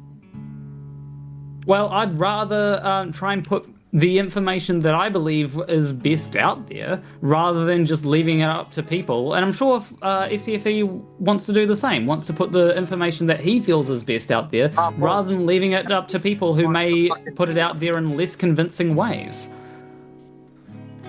Fight the flag. Want to make money. Give me a break. Well, of course I want to make money. Well, of course we want to make money. Like, of course. So you agree? Yes, he just wants to make money. No, it's not that he just wants about the information. If you're good at something, don't do it for free. You're stupid. You don't believe in the flow. Okay. I've been programmed to believe my entire life. The thing I fell in love with. Dick, I am working on a phone app at the moment, right? Live roleplay Star Trek. Yeah, I do, and it's a lot of fucking fun. I'm working on an app right now. It is an app that I've actually, I've had to replace my phone recently. And during the time that I replaced my phone, I actually currently do not have this app on my phone. It is a highly useful app, and when I didn't have it on my phone, there's so many things that I have been like, I want to search that up on my phone, but I can't because I do not have my app installed. Now, do I want to make? I'm not going to mention it quite yet. I'll announce it later. But the thing is, the point that I'm making is I want to make. Hockey? It doesn't involve what? Does it involve hockey? Hockey? No. Why would it involve hockey? Vic, you're too stupid to understand the rules of hockey. Don't pretend you do. I mean, technically it can involve hockey if you want, but it's one of those things where yes, I want to make money from it because yes, I've poured a lot of time into it. It would be nice to make a bit of money into it. It would suck if someone were to come along and say, "You're wrong." Like that's why PhD Tony goes unhinged. Well, somebody's telling him his life's work's wrong, and he thinks they're telling him he's stupid. And well, the thing with this app is the thing with this app is it can't be wrong. It's an app. It's code. The only way it can be wrong is if the code doesn't work. The code was wrong. Yeah, but the code works. Look, the code may be slightly demented, but it works. I understand I understand. Aren't we all? I understand what it's doing is the thing. Anyway, what was I going to? Oh yeah, I was going Bill to say. Techney's got a quick question for Dick. Bill Techney asks you, Dick, how long have you been in high school because you're acting like an angsty, anti-establishment teenager? Yeah, awesome. You guys are mad that you had to age out of high school. You're all bitter and emotional. See, I went to high school early. I was at high school 2 years before my peers. Picked other people apart because they don't believe in baseball. Dick, let me ask you a quick question. Do you think, Dick, I'm talking, shut up, Dick, shush, Dick, shush. Do you think that insulting Star Trek and insulting the fact that I like Star Trek would make me angry as I'm a nerd? Do you think that's like a bad thing to me? You like Star Trek. Do you think that's going to upset me? No, I think I'm upset that you get your physics from fucking Star Trek and think it's real. No, I know that warp drive's not a thing. I'm stupid for not believing them. Rosalind says for £10, Mr. Wayne, does it not concern you that Flat Earth relies solely on misunderstanding science or outright lies, such as no direct flights between Sydney and Santiago? Thanks, that's an extra 5 minutes on the timer. That's all they have to say. Answer the That's question, it. Dick. Like, I can't predict everything that's coming. Answer the Like, question, I haven't Dick. heard everything that's coming. Answer Anyway, the question, Dick. that's about it for me. Craig, you are Dick, if you horrible. leave, you admit that you love me. You proved, but thank you. You did prove tonight. Dick, if you leave, you admit you love me. Incapable of being polite. No, I was perfectly. I did that more than you. You couldn't have a decent conversation. You kept interrupting like a twat. Interrupt. Every 5 seconds, every second word, you get triggered. And except you were the one that was interrupting. That was proven when we debated. Sorry, I wasn't interrupting you. I was just correcting you because you said something wrong and Dick, stupid. you literally said you're allowed to interrupt me when I say something stupid. Work. Those words came out of your mouth, not mine. So, yeah, I know, and you think it's everyone else's fault. It's always the victim with Craig. Dick, are you going to keep crying or are you going to fuck off already? Everyone else's fault. Dick, you don't have to be here. You can go. Dick, you can leave now. You don't have to stay. Someone else did it. Dick, every second that you stay here proves you love me more and more. I got to with you. You're crazy in your beliefs. Yeah, Dick, you don't have to be here. The flatter. I think you should be attacking. Just let mute him and see how long he stays on. Move on to those other subjects that matter. Maybe human trafficking. That shit's important. But you guys would never talk about that. You ignore that too. So I mean, the Epstein. Just mute him. I want to see how long he stays in the chat when he's muted. Thank you. I mean, I've heard like you criticize like the whole handling of the Epstein files. Of course I criticize that all the time, and I think child trafficking is fucking disgusting, and I of course attack that all the time. But also that's not something I can really do on social media because YouTube don't like that shit, and that's not what I do. I debunk flat Earth because I find it fun and I make money out of it. But Dick Wayne is just going to hang there in the chat because he's actually obsessed with me. He could have left by now. He's muted. We're not even going to let him talk the rest of the time. He's just going to get to stay there for as long as he wants whilst muted. But he won't leave because he's too dumb. He's probably talking away right now. Yeah. It's hilarious. Yeah, like it's one of those things where like yay! Where there's a lot that there's a lot that I like talking about aside from Flat Earth. I haven't made a Flat Earth video since the start of the year, right? And do you want to know the Flat Earth video that I made before that? What? It was a year before that. Yeah. I went a whole year without making without making any Flat Earth videos, because like personally, I think that there are other things worth focusing on aside from Flat Earth. But like, what was there was something else I want. Oh, so there is a video idea that I actually have talking about science communication, and I kind of want to like ask Scimandan a question in preparation for this video. But what I'm going to do is I'm actually going to make you the host so that when I eventually leave, it doesn't like kick Scimandan out if he comes along. He's going to be here in about half an hour. Inquisitive Infidel $5 says he pronounced nerd wrong. It's correctly pronounced future boss. I thought it was hilarious when he started insulting the fact that I like Star Trek. I mean, oh no, Craig likes Star Trek. Oh no.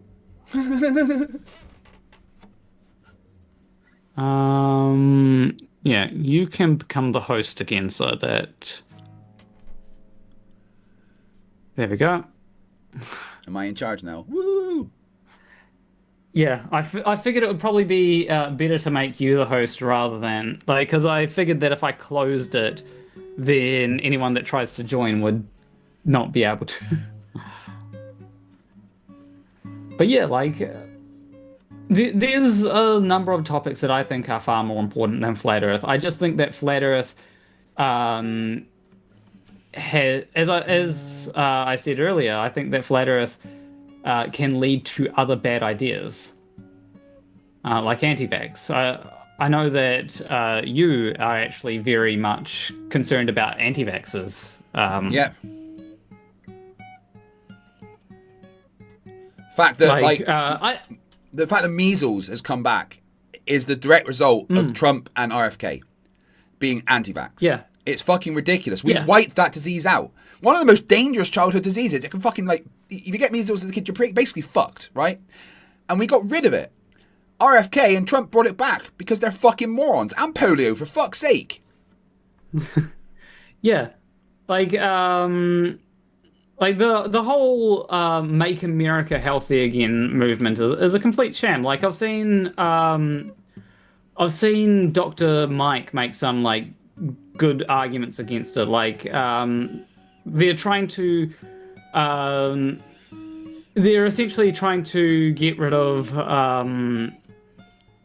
like high fructose corn syrup, right, out of drinks, and replace it with cane sugar, as if the type of sugar is the problem and not the fact that it is has high contents of sugar. Stupid. And then they'll complain about artificial sweeteners as well, as though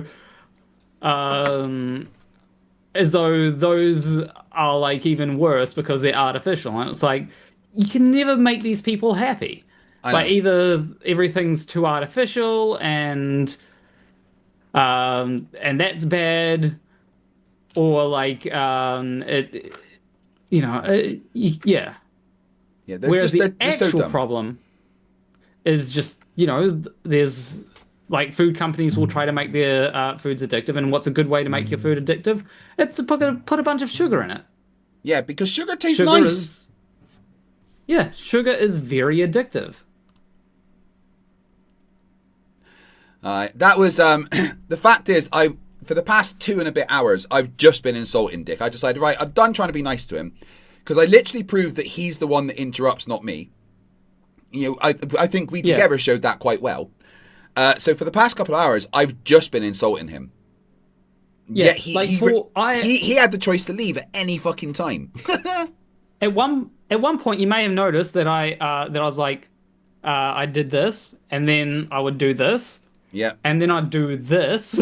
Yeah. And that was basically me showing me going, oh, I'm not going to mute him when he interrupts. I'm just going to show this is the 4th time he's interrupted since I started keeping count, which was not the entire time. So yeah, I was keeping.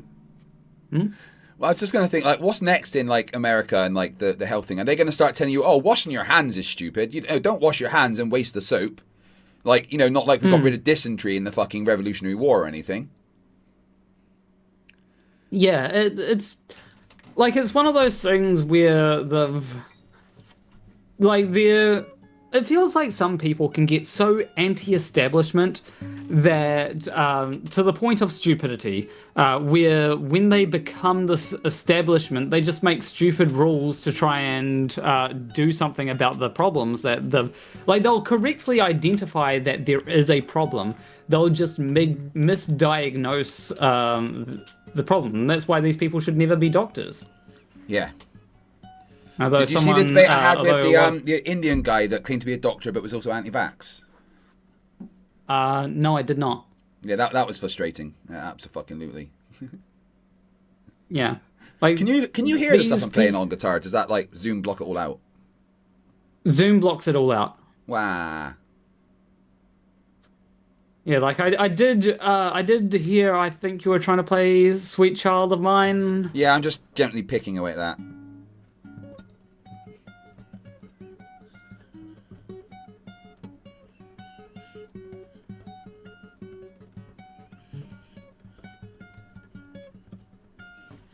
The reason why Zoom cuts a lot of that out is, I think, at least, is because essentially it's trying to compress the audio down. Like, I think it might be an artifact of like the phone things, where they essentially cut a lot of the frequencies that weren't useful to human voices out of the phone lines to try and make it that the phone lines could transmit more data. And is there a setting that lets me put music through on Zoom? I'm not sure. Possibly. I've tried to look. I can never figure out it. You'd think I know how to use Zoom by now, right? Also, I need to take a little break before Scimandan comes in. So I was going to probably put on a quick video and take like a 10-15 minute break. Yeah. So would I be able to stick around so that I can ask him like a few questions? Because it might be a little easier for me to just ask him directly yeah. instead of. Well, do you just want to entertain the chat while I go and take a 10-15 minute break? Sure. I was hoping to get a drink of water, but you know, you can go get a drink of water. I can You're allowed to entertain do chat. that. Okay, I'll quickly grab. I give you permission. It'll be like 30 seconds. It'll be 30 seconds, and then I'll entertain the chat for however long. Cool. I'll be right back.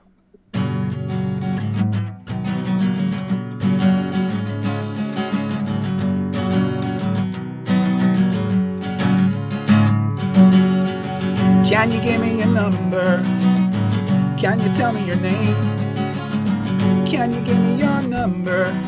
Let me play your games. Look into your eyes as we pass in the street. Wait, hold on. Looked into your eyes as we pass in the street. Forgot to play my own song then.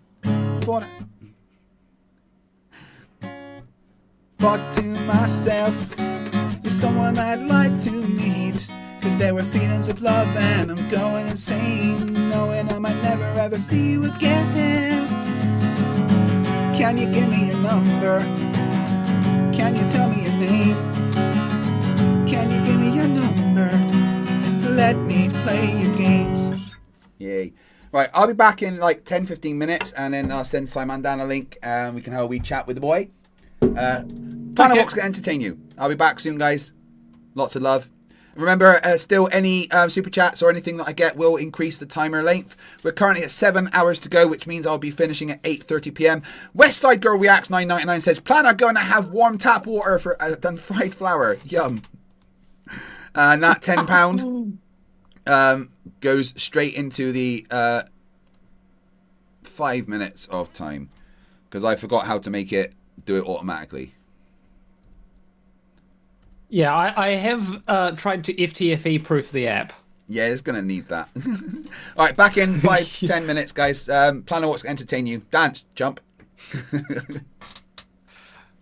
Cracker Tomb says, how do you think would Dick react if one would support him kind of trying to make him lower his barriers? I'm not sure what you mean there.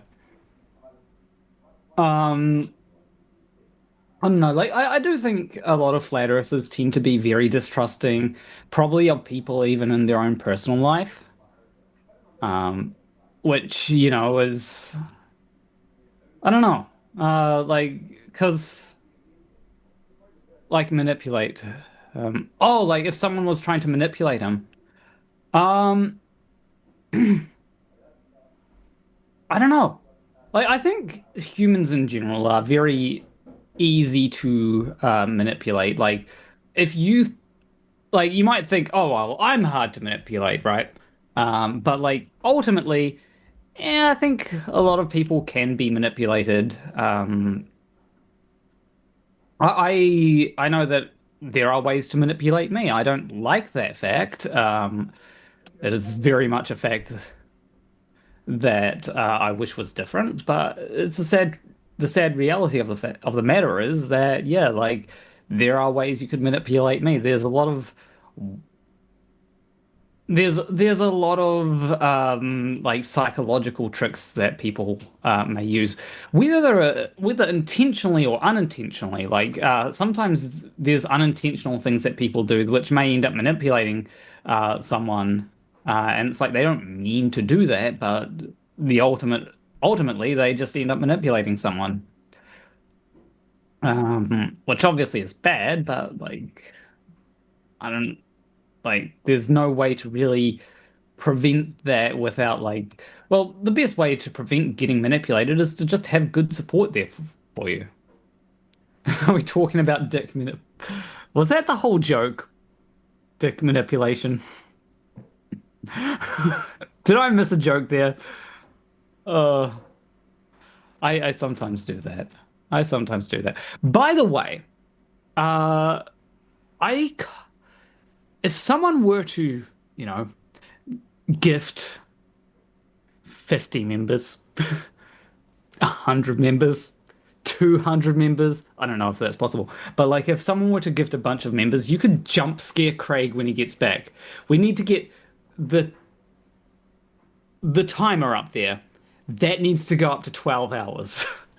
Someone do it, please. I want to I want Craig to get back and to just be shocked that the timer has gone up. That's why I kind of want to make like a little I want to make it possible for me to like interject time into it. Because if I get like a server that it just checks every so often, and I could be like, okay, this account that is associated with it, we're just going to we're just going to you know, put it up to like 20 hours or something temporarily. Of course, I don't want to like cheat the system, because otherwise Craig will suspect that there's something off with the app. I want to do that, but it's a problem is I would need to get a server. And there's more important things on my mind. Eventually I might get a server. There are things that I kind of want to get a server for like other apps that I'm working on. But like those apps, gotta wait for to make some of them.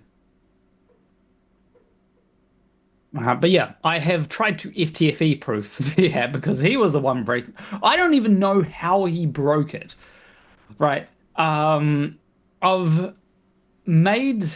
something that should fix it slightly by making it so that so basically I'm preventing him from doing one thing that could possibly break it because I don't know how he broke it.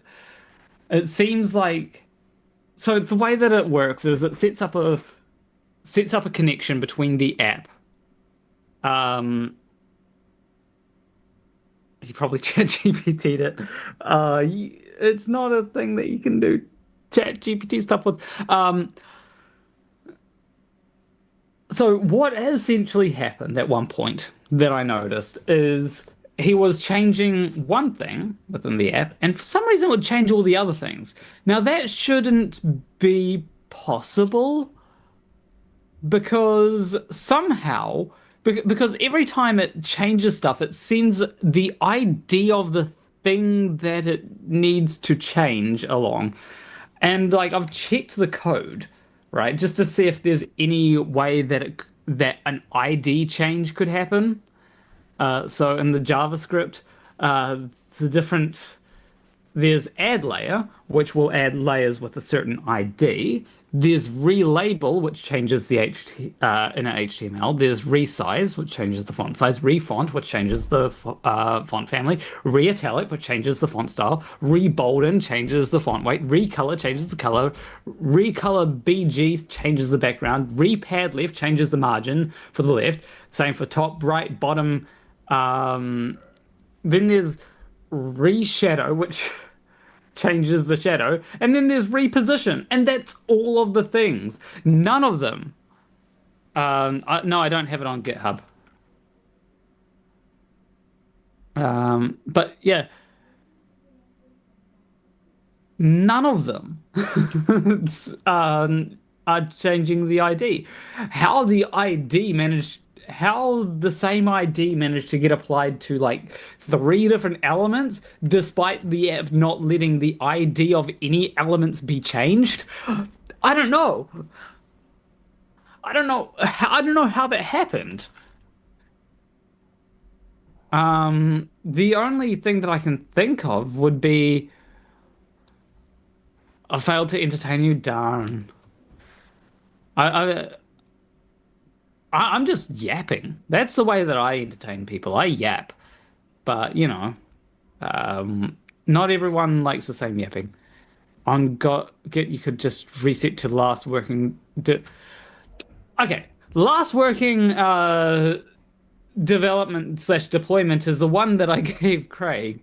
I always make sure that I've got the last working one available, like, you know... But like generally the issue is more that YouTube might change something and it breaks it. It's not me that breaks it. So yeah. Though it seems to be that Craig breaks it. More sexy jokes, please. What, do you want Dick back? I don't want Dick back. Sorry, I don't have a good comeback for that. That was bad. I apologize. You do not want me to try and make sexy jokes because they will be bad. You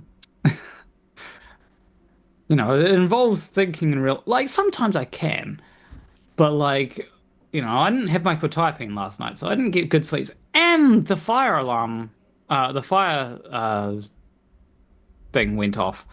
Fire alarm. Is it some? I feel like it's called something else. Smoke detector. That went off. And no, it didn't go off. It went beep every 30 seconds. Then I vacuumed it. That worked for a few minutes, for like 10, 20 minutes. And then just as I was getting relaxed, I hear it. Beep. I'm like, fuck. So that was fun.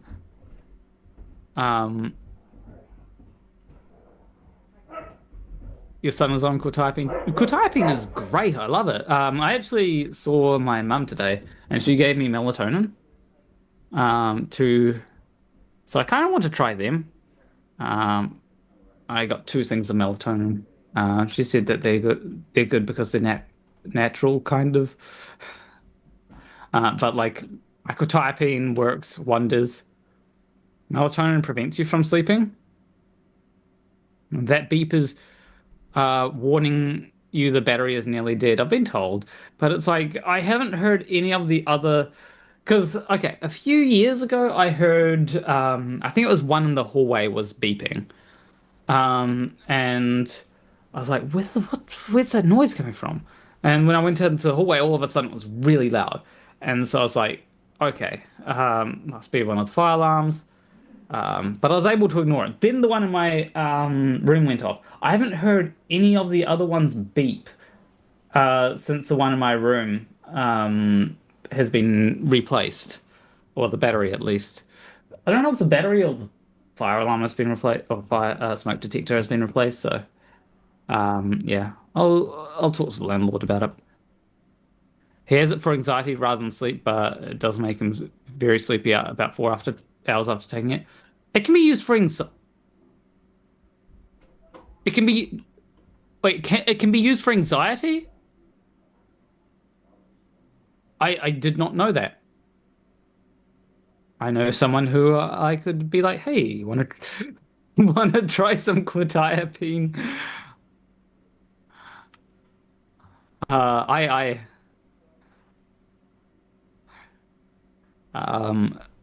know some anxious people. So I'm gonna be like, yo, you want some quetiapine? Apparently it can help with anxiety. Planet Walk should get a cut of the super chats for this segment. I believe I do. But like, okay. I don't think I get... Look, I don't get a cut of the super chats specifically for the segment. I get it because I've made the app. I like coming onto channels and just, you know, chatting. I've got a VPS if you want to use it. Virtual private server? No, you don't. All the money... It's the... Oh, wait.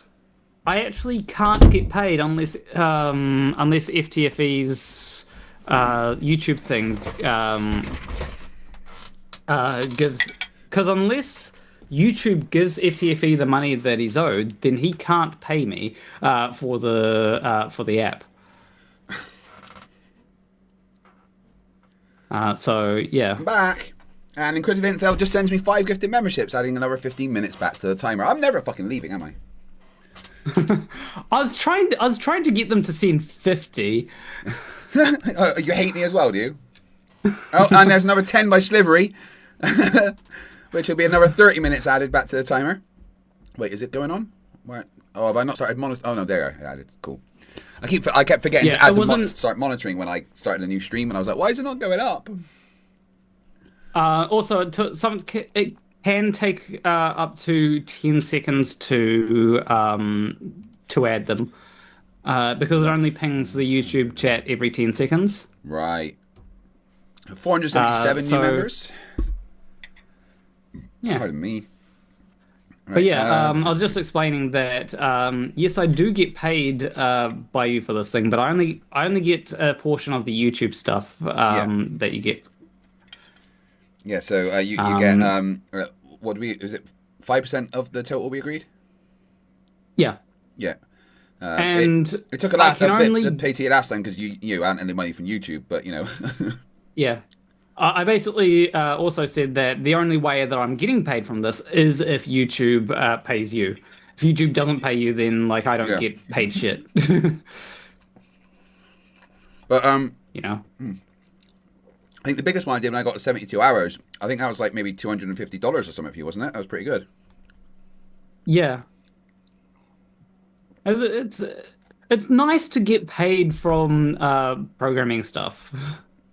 Yeah, and I do appreciate it. You know, it does make it a lot easier because the first few membership drives I did, members of the community set up a spreadsheet and stuff and were monitoring it for me, and you know, which was really grateful because I very quickly realized when I started doing it, I can't keep track of this. Oh my God, what am I going to do? Yeah, like my the initial thing that I made was wasn't even automatically monitoring the chat. It was just you had to monitor it yourself, but you could easily convert everything through, because I was basically like, oh yeah, I'm going to do a streamathon at some point, and I wanted something that made it easy for me. Yeah. And it does really help. Like, it helps a lot. Yeah. Initially, if I had have made it, it would have been a lot. It wouldn't have been nearly as technical as it is. It would have actually just been a green. Like initially, I designed it to be like a green screen thing, but then I worked out that hey, I can actually just start a web server and connect to that through localhost. Right, I have sent Scimandan a link, and hopefully he will join soon. Okay. Let me just take a minute to say thank you to everyone for the support you have shown. Excuse me, my wife made bacon cheesy puff pastry wraps, and they're fucking amazing. Yeah, started streaming like literally 48 hours ago, and I'm still streaming now. When I started, 45 minutes was on the timer, and now there's still 7 hours and 37 minutes, right? The time agency are mad at me, Plan a Walk. I keep breaking the space-time continuum, because that's not how time works. Yeah, they're a little bit mad at me for enabling you as well. Yeah, I basically told them it's your fault, so you might have some paperwork to deal with. I'm just gonna get. I need to get the AIs to deal with the paperwork. Yeah, I know, right? Because of Infidel, $5. I assume you have a running ledger of the time transactions. What do you mean the time transactions? The thing keeps well.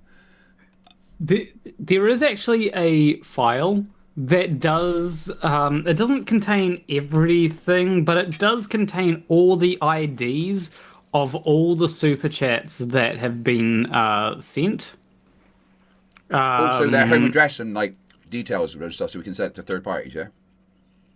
No, it basically creates a file that contains the IDs of the super chats that have been sent, and that file is essentially a thing to. So basically, if you close the app and reopen it, it's going to. Also, I've done something with that.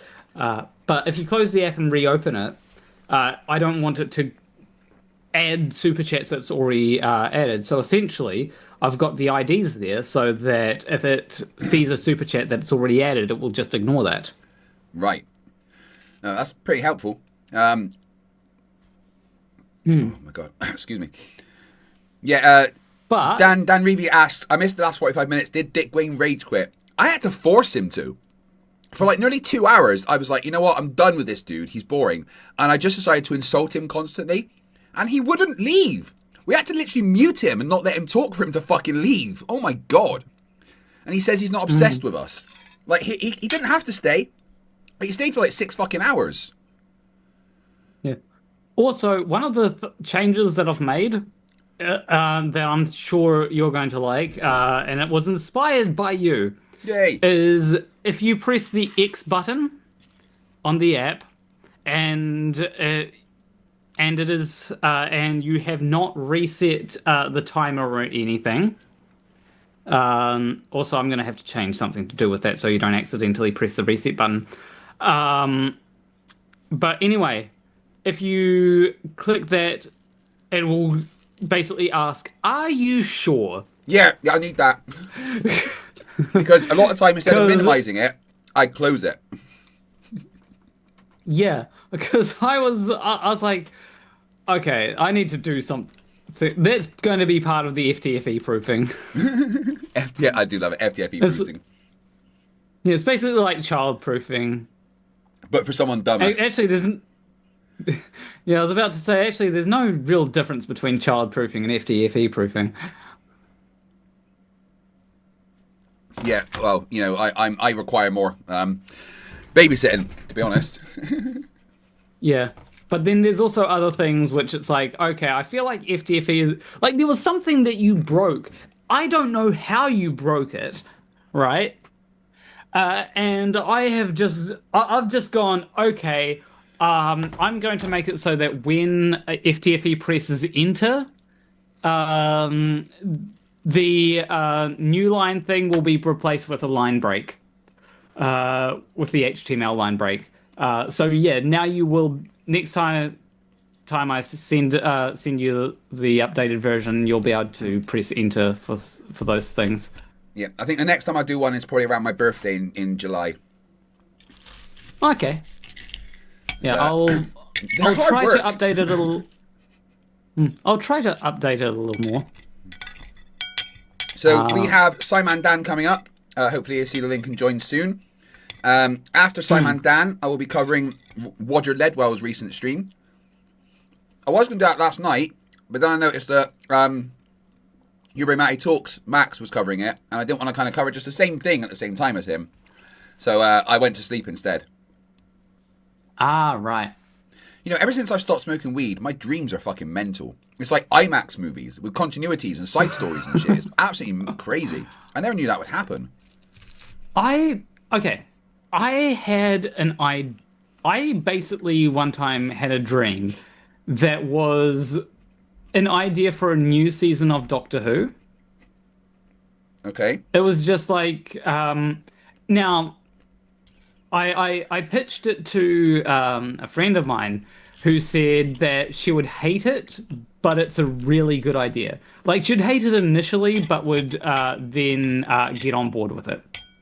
So, I've got a Doctor Who theory, right? I think the Doctor is everyone in the universe.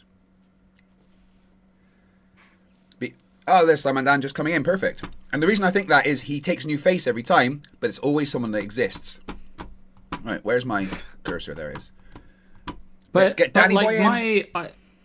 My idea for Doctor Who season is, in the first episode, the Doctor would Hello. Hey, it's a Dan. How you doing, mate? Hear me? Yes, we can hear you. How are you, bud? Yeah.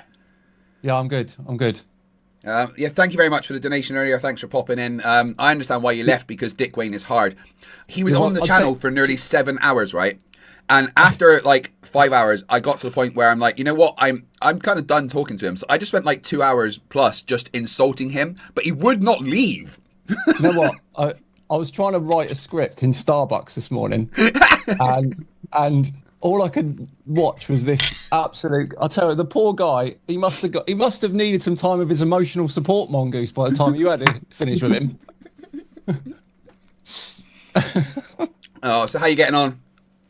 Yeah, I'm all right. I'm good. Busy, but good. Planner's here. I know. They have some questions for you. So I'm going to let them take the floor right now because they were desperate to talk to you.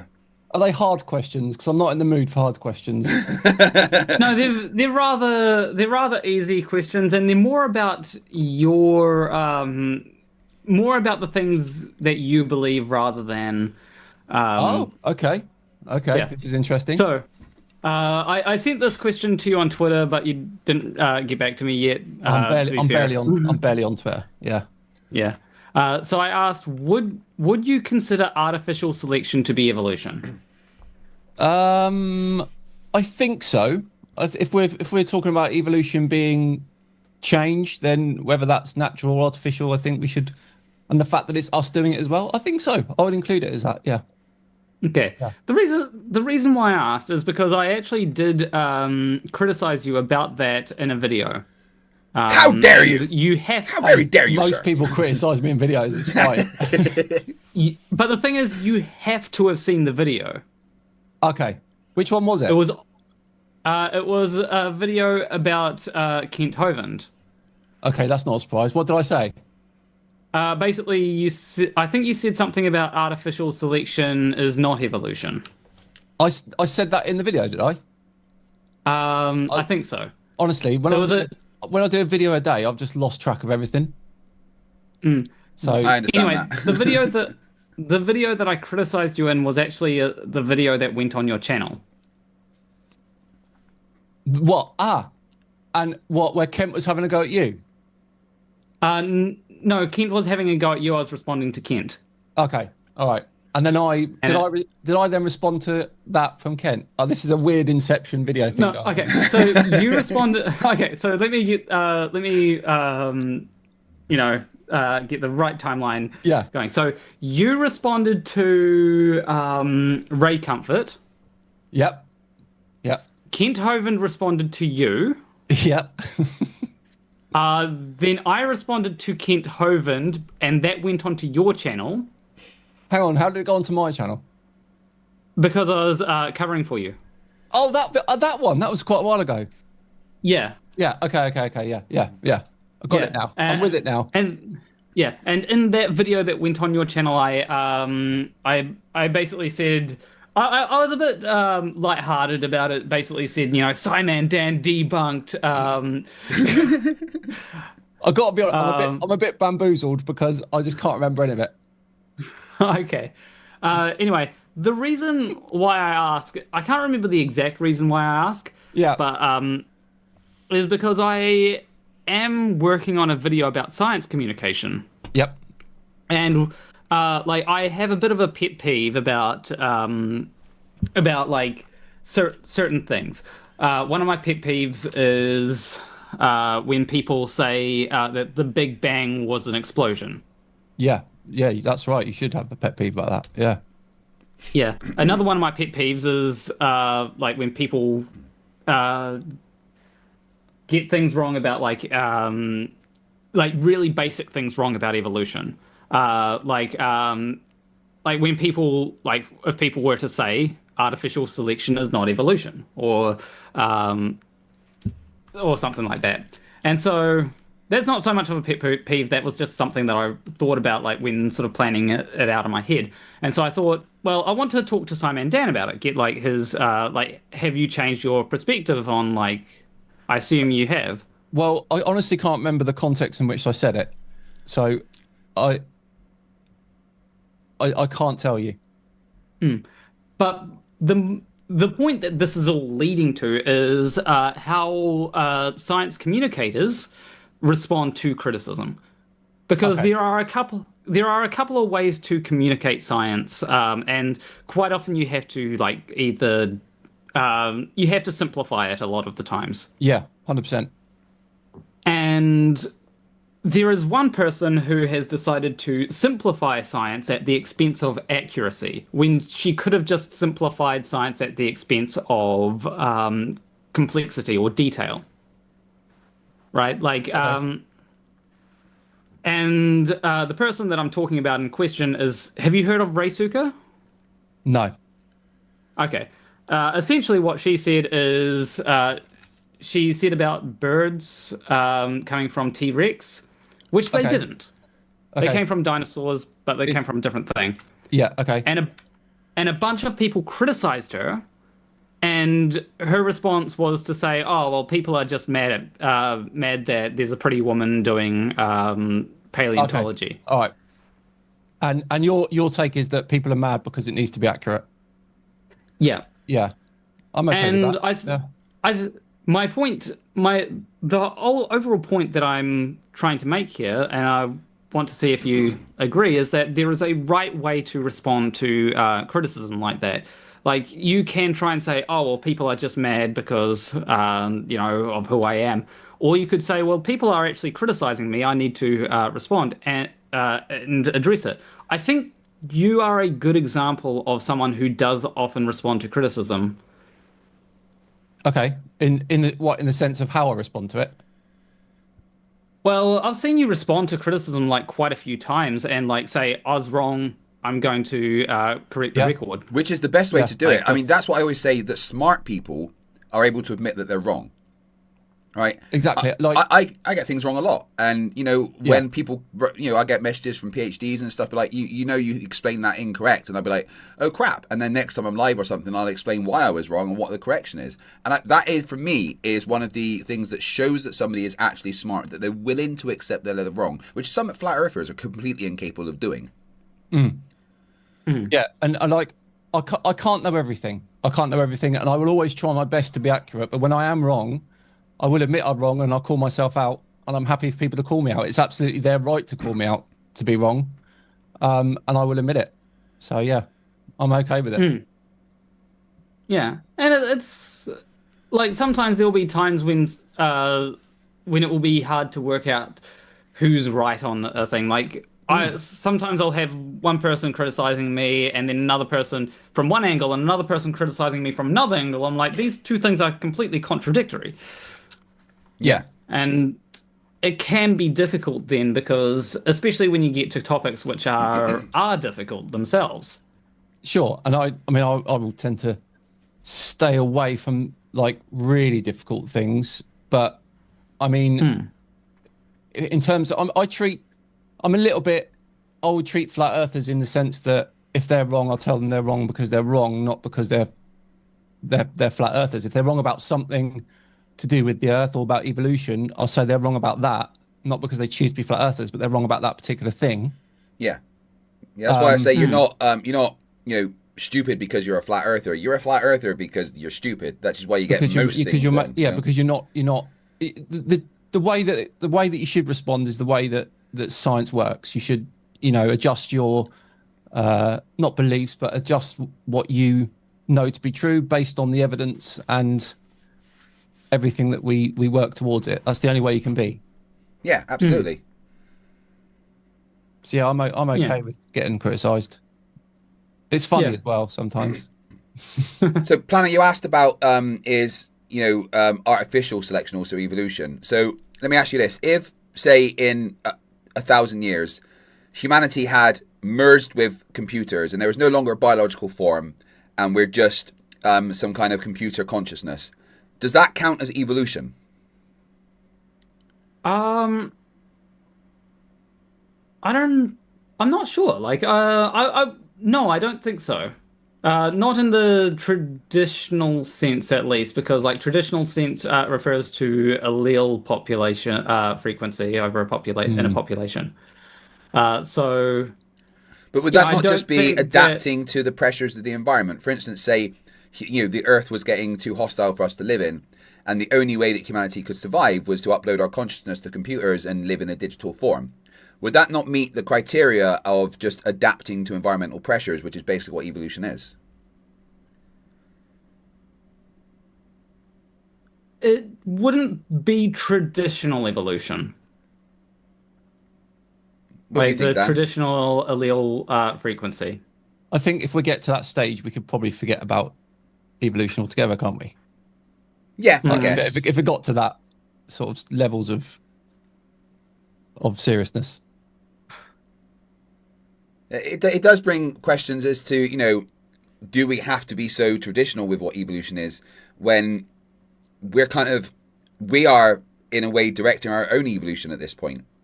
You know, Kent Hovind's going to have his little minions like checking these and like taking clips. Oh, of course, yeah.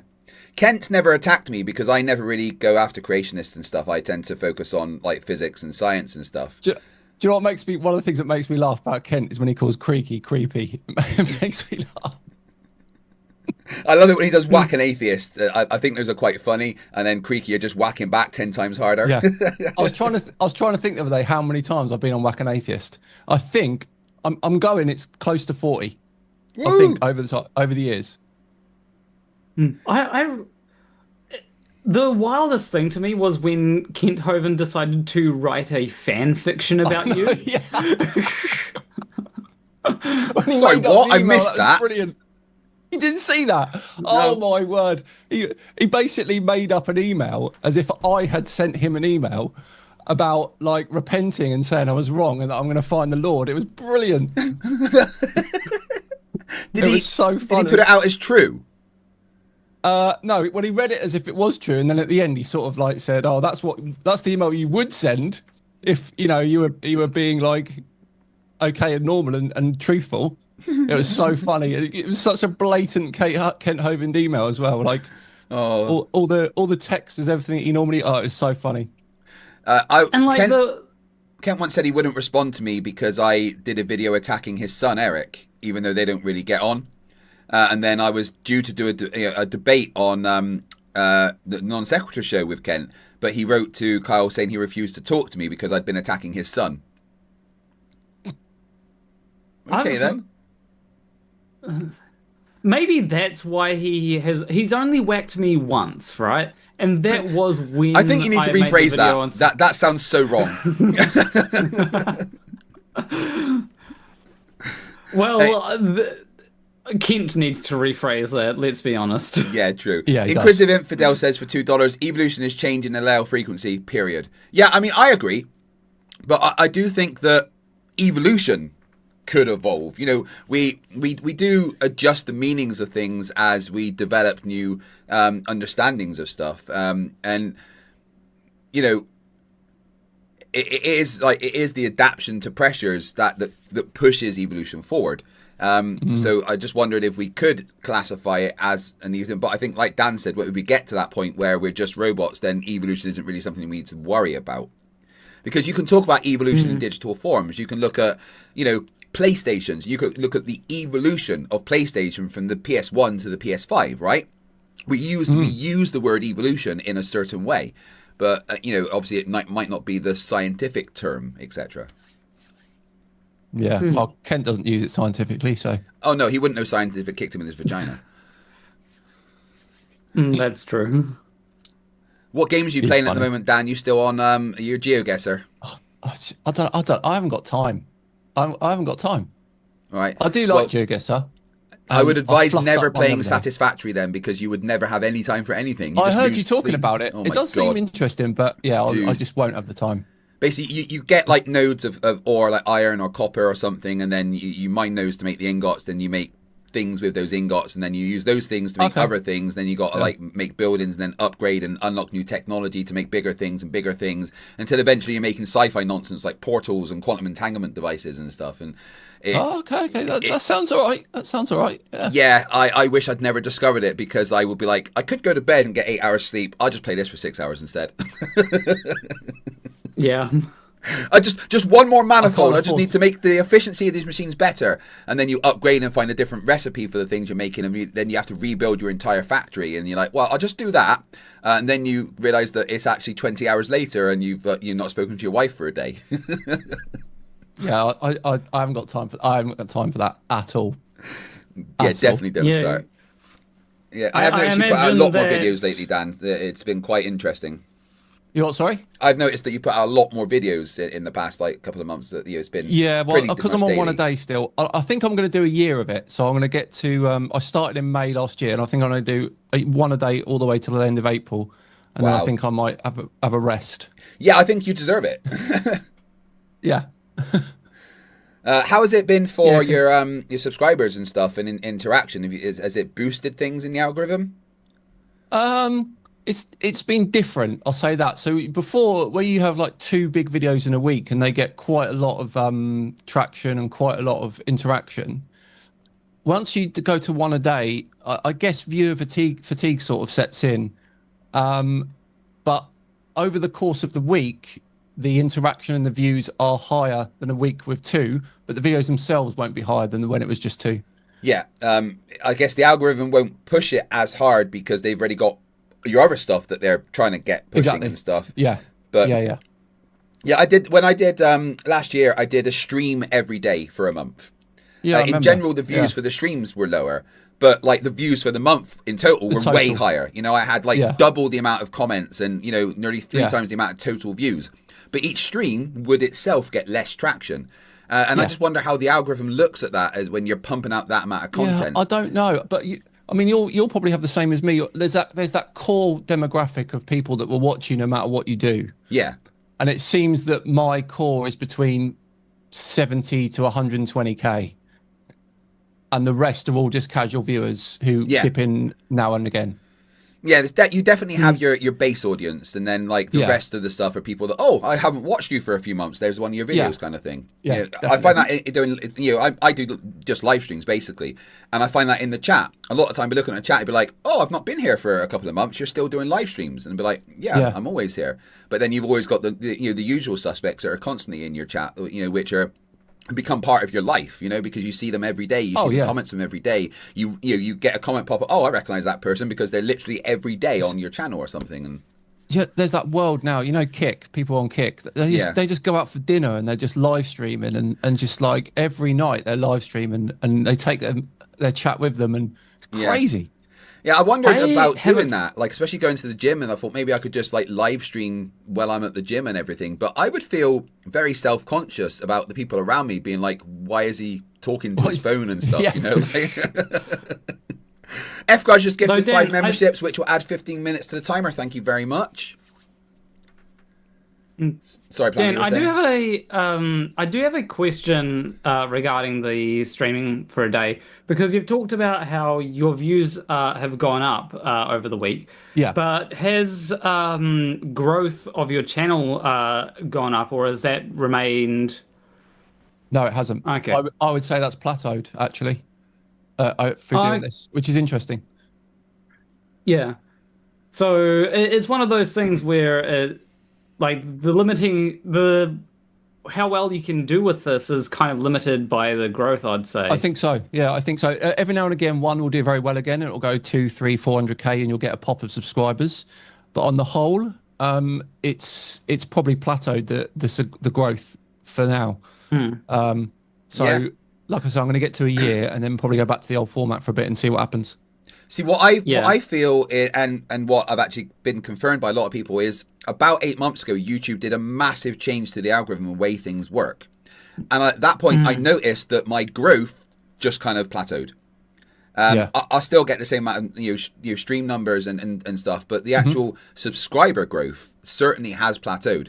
And then you get the times when YouTube remove all the old accounts that don't exist anything. You're like, why did I just lose 20 subscribers? And well, for me that's like 300 or 500 sometimes. So I'm like, flipping heck. Like Professor Dave mentioned it, and he was like, when they did that, he lost like 180,000 subscribers in a day. But that's just accounts that people either lost access to or just aren't using anymore, and YouTube just get rid of them.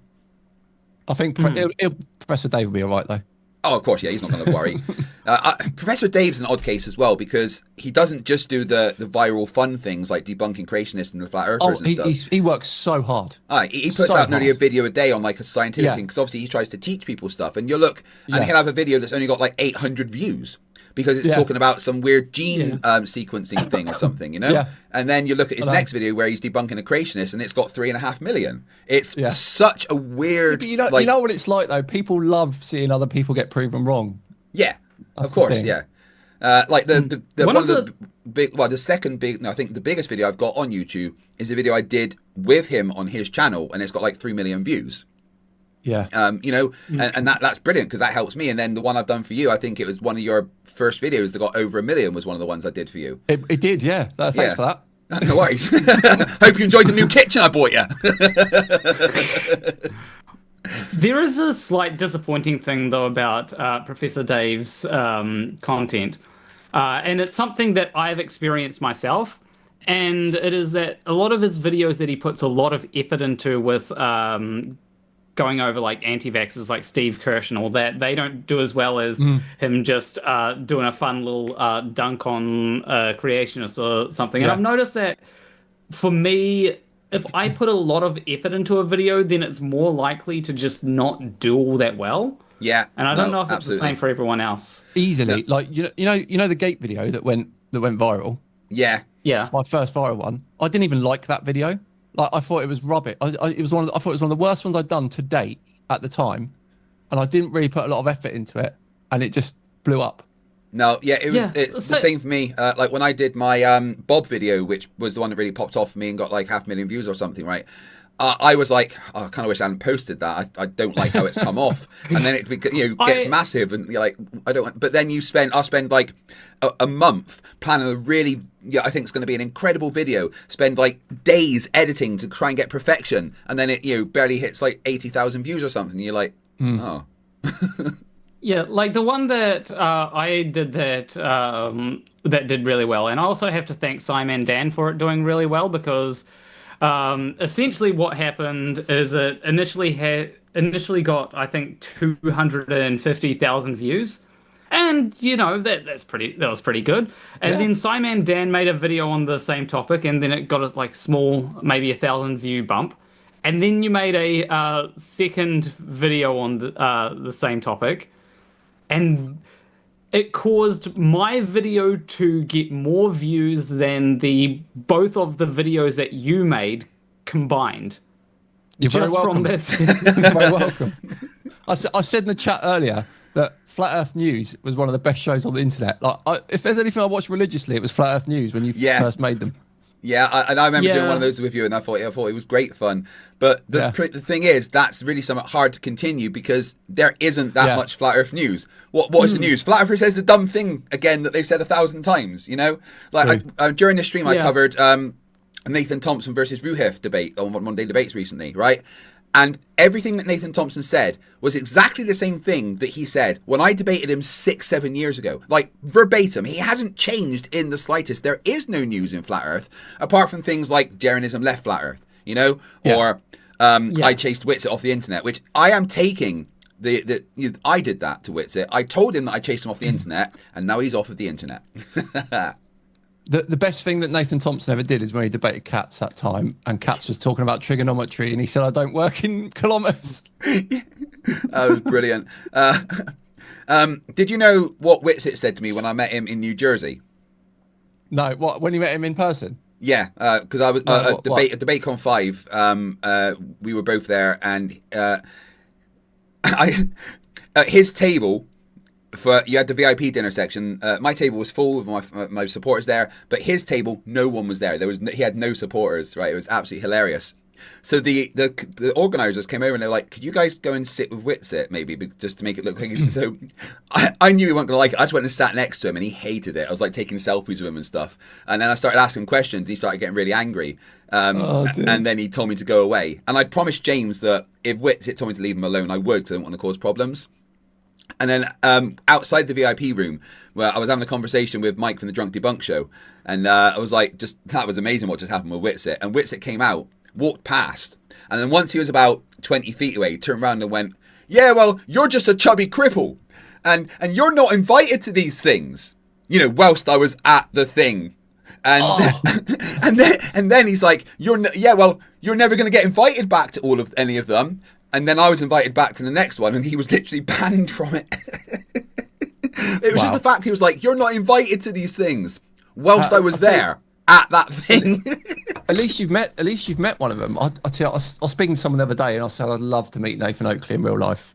Oh God, no! I would love to. I wouldn't. Oh, I would love to. Honestly, I'd just love to see what he'd say. Who was it I met at DebateCon 6? What was his name? The guy that did the the editing for the Level documentary. Sean Huffley. Yeah, I met him at DebateCon 6, and he was pretending he wasn't a flat earther. Me and Will Duffy were there together, and Will was like, "Is that Sean Huffler?" And I was like, "Yeah, I think it is." So me and Will went over to him, and Will was like, hi, Sean, Will Duffy. And Will's like, I don't know who you are. And he's like, yeah, you do. Why are you still lying to people? And then he was like, stop talking to me, bro. I don't want to talk to you, bro. And he was trying to pretend to all the other people that he wasn't a flat earther. It was hilarious. I think they all know who Will Duffy is, don't they? Of course they do. He's destroyed their religion. Yeah. Also kind of destroyed the ability for me to get Flerfs onto debate, but you know. What can you do? How did he do that? Because their argument was always, there's no 24-hour sun. Well, you can't say that anymore, you know? Like so many times, flat earthers would just bring like Jeranism videos. They can't do that now. Yeah, I know. And it's debate. Debate is like the last standing big one. And Dearth. Yeah. It's Debate, Dearth, and I mean, I want to say Oakley, but he gets less views than me when I'm asleep. No, you know? he's not big. No. Oakley's not big. No. He's got about 4 people on his stream with him, and I know. I mean, well, I was been sleeping. I've slept on camera twice during this stream, right? Because, you know, I am human and I do need to sleep. And I literally have more people watching me sleep than he gets watching his streams. And I find that hilarious. Well, what about Flatsoid, though? Flatsoid literally gets 1 to 5 people. You know, he'd do a video and it's 5 days later and it's sitting at like 16 views. And I'm like, oh, that must sting, you know? Yeah, my views in general have gone down because of the algorithm and stuff, and you know, but it's not like Flatsoid and Oakley that it's basically them, their mum, and a couple of friends watching, you know. I recently saw Nathan Oakley video because he went after a friend of mine, and like there were periods where there was like he would say something and then there would be like 10 seconds of silence. And it was like he was just expecting some people on his panel to say something, and they were just keeping their mouths shut. They're all in such awe of him. All the panel. They just let him speak, and then they drink it all in whilst they listen to what he's said. You think about it, his panel used to be like Sleeping Warrior, Quantum Erasure, Arwen, you know, Ranty, you know, Flatzoid. You know, used to be the people that would actually want to get involved in the conversation. But because Nathan's such a vile creature, no one wants to actually be around him anymore. And the only people are there are probably people that are too stupid to realize they've muted their own mic. I'll tell you now, no one has been treated worse in the history of the internet than Nathan treated Arwen. Oh God! In those live streams, horrendous. I mean, it is hard to feel sorry for Arwen because I mean, sometimes just for a laugh, I'll go onto his Rumble streams and he's just screaming at the screen, like. You know, he's getting, because there's a few Globers that just troll him every day. His only audience are Globers that troll him, and he gets so angry, and he says the most vile, horrible things. It's. You reminded me of the time when he was kicking off because he hadn't got 1,000 subscribers. I still don't have 1,000 subscribers. Rubiks in the chat wants me to ask you, Dan, did you know about the theory of when they were in Antarctica watching the 24-hour sun? That it was in fact they'd taken a soundstage to Antarctica and had the marathon runners the week before set up the soundstage. No, I didn't hear that one. I heard the one of that it was a soundstage in general, but not that it was in Antarctica. Anyway, I'm gonna do Antarctic Marathon, and I'm gonna live stream it, and I'm gonna give all my GPS data out publicly and everything. So amazing. At some point, I don't know when, but I'm going to do it. See, I'm still working on getting my legs sorted, and one of my big goals in life is to do a second marathon. I've done one marathon, I've done one half marathon, and I want to do another marathon. You know, I'm desperate to. I'll do it with you. Whatever you do, I'll do it with you. 100%. But you know, I need to get my legs sorted first. But you know, that is one of my big goals in life, and you just made me think maybe an Antarctic marathon would be the perfect thing to do. You know, so maybe we can work towards doing that together. Oh, it'd be brilliant. Absolutely brilliant. Like, but I'm not building a studio though when I'm there. No, but that's the thing, Dan. That they think that they went to Antarctica, but also took a soundstage to Antarctica. Why would you need to go to Antarctica? I know why. I know why. They're saying they took the soundstage so they can simulate the sun, but they're still saying they're in Antarctica, which wouldn't have a 24-hour sun on the flat Earth map. But they took the stage to simulate the 24-hour sun. That's what they would. That's what they're saying. Basically, yeah. But, why would you need to, if you're able to fake the sun in Antarctica, you could just fake being in Antarctica, right? Like, yeah, you could. Yeah. And my argument for that is, well, where would they get the power in Antarctica to do that? Because the places like, that they went, they have to be really, really careful with the power they use because they've only got like limited amount of generation fuel and stuff. Where are you going to get the power to power an entire massive sound stage that streams for 24 hours? You couldn't do that in Antarctica. Yeah, it's like when Dave and Marty Leeds were talking about this massive LED sun that they'd the plasma sun, yeah. Yeah. Good so that was one of the things with Jaren and Dirth, right? Just before Jeranism went, I'd kind of started being friends with Jaren, even when he was at the end of being a flat earther, because we had a few debates and they were pretty cordial, which is always nice to actually have a cordial debate with a flat earther, right?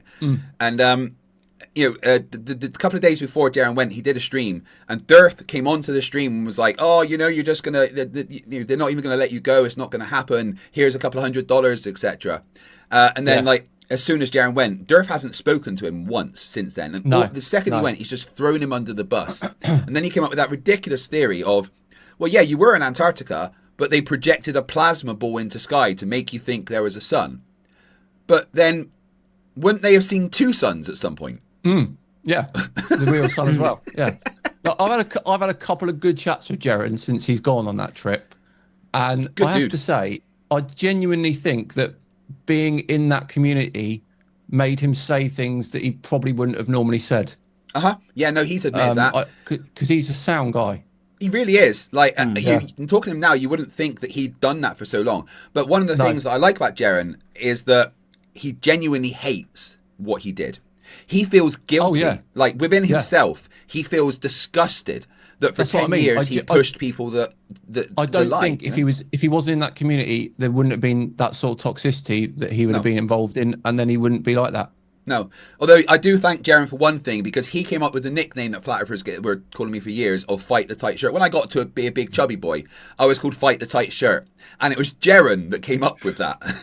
Do you know what? I had a video idea around Jaren, which I thought of before he went to Antarctica, and it was about having a bet with him, and I would end up, because he always used to take the mick at me that I had like scientists tattooed on my arm, like names of. He always say, "Oh, you got scientists' names on your arm," and I was going to have a bet with him. If I lost, I was going to tattoo his name on my arm, but he ended up going and turning back round, so it doesn't matter. Have you seen my newest tattoo, Dan? Hang on, you've gone weird. Oh, I've gone weird. What did I do? Oh, is that better? There you go. Have you seen this one? Nice. Hang on. Hang on. Enterprise D, yeah? Correct. NCC 1701D. Yeah. Yes. And you see that at the top it says, "I am not a merry man," which is what Worf says when he's in the. Yeah. That's good. I like so that. I live streamed getting this done. And I said, whoever donates the highest super chat gets to add something to the tattoo. And someone donated $800 to get that on there. I know. Someone donated $500 to have a Star Wars thing. I know. It's not even a bad thing to get on there. I know, and I love it. So yeah, I really like. It's going to be extended into a full sleeve at some point. I want to get the muscles even a bit bigger before I do that. Nice. Yeah, I don't think I'd let someone else decide what I get as a tattoo. I mean, I don't know, for $800, I might. Yeah, too right. I like the idea of us doing an Antarctic marathon together. It's probably going to be a couple of years before I get my legs sorted and rehabilitated. Yeah, whenever, stuff, mate. But whenever. that seems like an absolutely brilliant thing to do. As you know, I'll probably have a bit more time on my hands, so yeah, we'll be good. Yeah, exactly. When's your next marathon type thing coming up? Because you did you do the ultra marathon recently? I've got the Swiss Alps 100k in August. Oof! What's your training like for that? Not pretty. It's not so much the distance; it's the elevation. So in the race, I've got to climb 6,400 meters in the race. Do you need oxygen tanks for being up that high? No. As in total climbing. Right, I see what you mean. Up and down. Yeah, the highest I'll be is about 2,500. Right, so not too bad. But in total for the whole race, though, I would have climbed 6,400.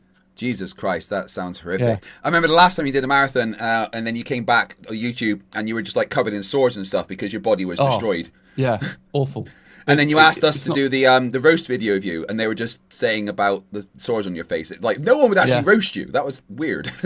No, they wouldn't. I was like, come on, guys, just put some effort in. Yeah, I roasted you. I thought I did quite good in my roast, but because I'm a bit of a dick. But It's sometimes difficult to roast people, though. Well, yeah, if you like them, it's difficult to roast them. See, I disagree. I think the people you like are the easiest ones to roast. Yeah, okay. All right, how about this? If you're sucking up to a YouTuber that's bigger than you, you definitely don't want to roast. True, there is that. But, we were born in the same clone chamber, so I don't really give it... We were born in the same clone chamber. Did you know that, Planet Walk, that Dan and I were literally born in the same ward, just like a few months apart? I think I heard about that. I think I've heard someone mention that. I went back to Bristol recently. I got out of Bristol before the accent took hold, so... Yeah, unfortunately I didn't. I have to force it. If I get drunk, I start talking like this a lot, Yeah. Like, I went back to Bristol recently for my mum's wake, and it's always a shock to be in that area and hear the accent from everyone. You're like, shit, is that what I used to sound like? How long did you actually stay in Bristol? You couldn't have been there very long as a child.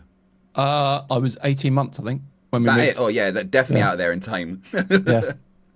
And whereas I then got raised in Southmead literally until I was like 16. Down to Southampton, and then sort of this part of the country, it's pretty generic. The accent, you can't really tell. Yeah, it's just England, isn't it? That's just South England is pretty, unless you're from Portsmouth, and then you know if someone's from Portsmouth. Oh God, yeah, I spent quite a lot of time in Portsmouth in the Navy. Well, you would have done. There's some of the work going out drinking in Portsmouth. That's the times when you just have to learn to go, yeah, because you know idea what they're saying. My entire 20s was drinking in Portsmouth, and it was. Well, I don't know why I did it.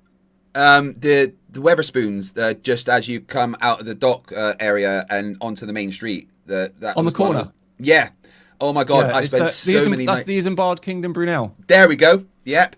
And then I got married. The sailors, the Navy building next to that. That's where I got married. Oh yeah. Yeah. Oh cool. Yeah. What year? What year was that? Nice, yeah. Sorry? What year was that? 2007. Yeah, I could easily have been out on the lash around the corner then. Who knows? Maybe you were. Did you see some English guy wearing a kilt going around? Because that was me.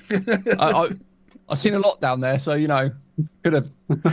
Yeah, I did like Portsmouth quite a lot. I very much enjoyed drinking there. There's a lot of good times in Portsmouth, and my Navy times were great. I loved being in the Navy and spending time in Rosyth and in Portsmouth. HMS Sultan just across the water. That's where I spent a lot of my Navy time training, doing my nuclear training and stuff. And then lived in Rosyth after I came out of the Navy for a while, and then ended up in Scotland for some reason. Oh, any more questions for Scimandan, Planet Walk? Not particularly. I was actually going to. I was going to leave sometime soon. Well, I know Dan only said he had about half an hour, so. Yeah, because I do want to. I am trying to organize a collaboration, and Dan, do you want to be a part of it? Always. I'll always be a part of it. Okay, cool. Yeah. What do you need me to do? I will either record a clip and I'll just need you to respond. I'll probably need a better way to reach you rather than Twitter. So. Twitter is I'm never on Twitter. So what I'll do, Craig, give him my number from WhatsApp. Will do. And then we'll go from there. Yeah. Yeah, I should add you on WhatsApp actually, Planet Walk. That's usually the easiest way to contact me. Oh yeah, that's probably a good idea because I do try and contact you through Discord sometimes. Yeah, I'm not always on. I had to turn off the notification on Discord because it was just ping, ping, ping, ping, ping all the time. So I don't get notifications. Someone I did have on WhatsApp until recently was CC Chris from Westchester County. Dan, I actually spoke to him. No, you didn't. Yeah, I did. You didn't. I did. There's a video on my channel of me phoning him. So. He's obviously got his phone number on his channel, and I always cover, whenever he does a new video, I cover it. And I would always give him a phone call, and it would go to his answer phone. But then he answered one day. And we had Did he know who you were? Yeah. Oh, my word. What did he say? We had like a 45-minute debate. Brilliant. It was amazing. But ever since then, my number's blocked by him. Oh, dear. I know. But it's the thing, he puts his phone number on his channel. He's like, "You've got any questions? Phone me." So I'm like, "Well, okay then, I will." I cannot believe. Do you know what? I've thought of phoning Kent Hovind for a video before. Do it, because 555 Big Dino. Exactly, they give out their number to do it. So you should just even just do a live stream. Just go live and phone him. You know. Yeah, you know, he invites you over there as well, doesn't he? There's no way I'm going to the depths of flipping. What is it, Louisiana or something? Yeah, no, that sounds hideous. I would not come back. I would not come back.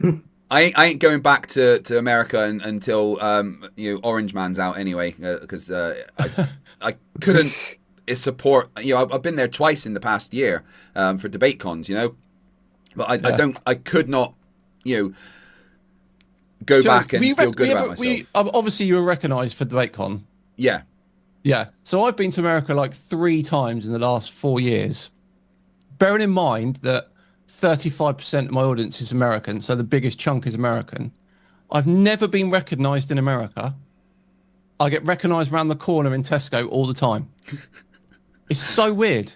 I've been recognised, I think 6 times, right, where people have been like, "Oh my God, you're FTFE," and I never know what to do. Like the first time we were on holiday in Haven, down in Burnham, right, and there was a guy standing. I was at one of those coin machines with my daughter, claw machine actually with my daughter, right, and there was a guy standing behind me, and we'd had a couple of goes. Like, all right, we better move now because I think this guy wants it. He was like, "No, I'm just a massive fan and I want to talk to you." And I was like, I didn't know what to do. Like, what do you mean you're a fan and you want to talk to me? I'm scared. And then once just coming out the gym, the guy was like, "You're FTFE," and I'm like, "Yeah, I'm going to the gym." The first time I was recognized, I was thinking, okay, I'm about to record a video, but it's like really, it's really hot, so I was trying to cool down. But then my flatmate got home, and they had brought a friend with them, and so I pop out, say hi to my flatmate, and my flatmate says, "Oh, yeah, this is such and such," and I said, "Ahoy, hoy," and their response was, "Plan a walk?" Wait, that's you? I love it. That's good. That's good. When was the last time you went weird. to? It is. It is very strange getting recognised, because I don't consider myself famous. I mean, I know I've got a following that is worldwide, but I don't really consider myself famous.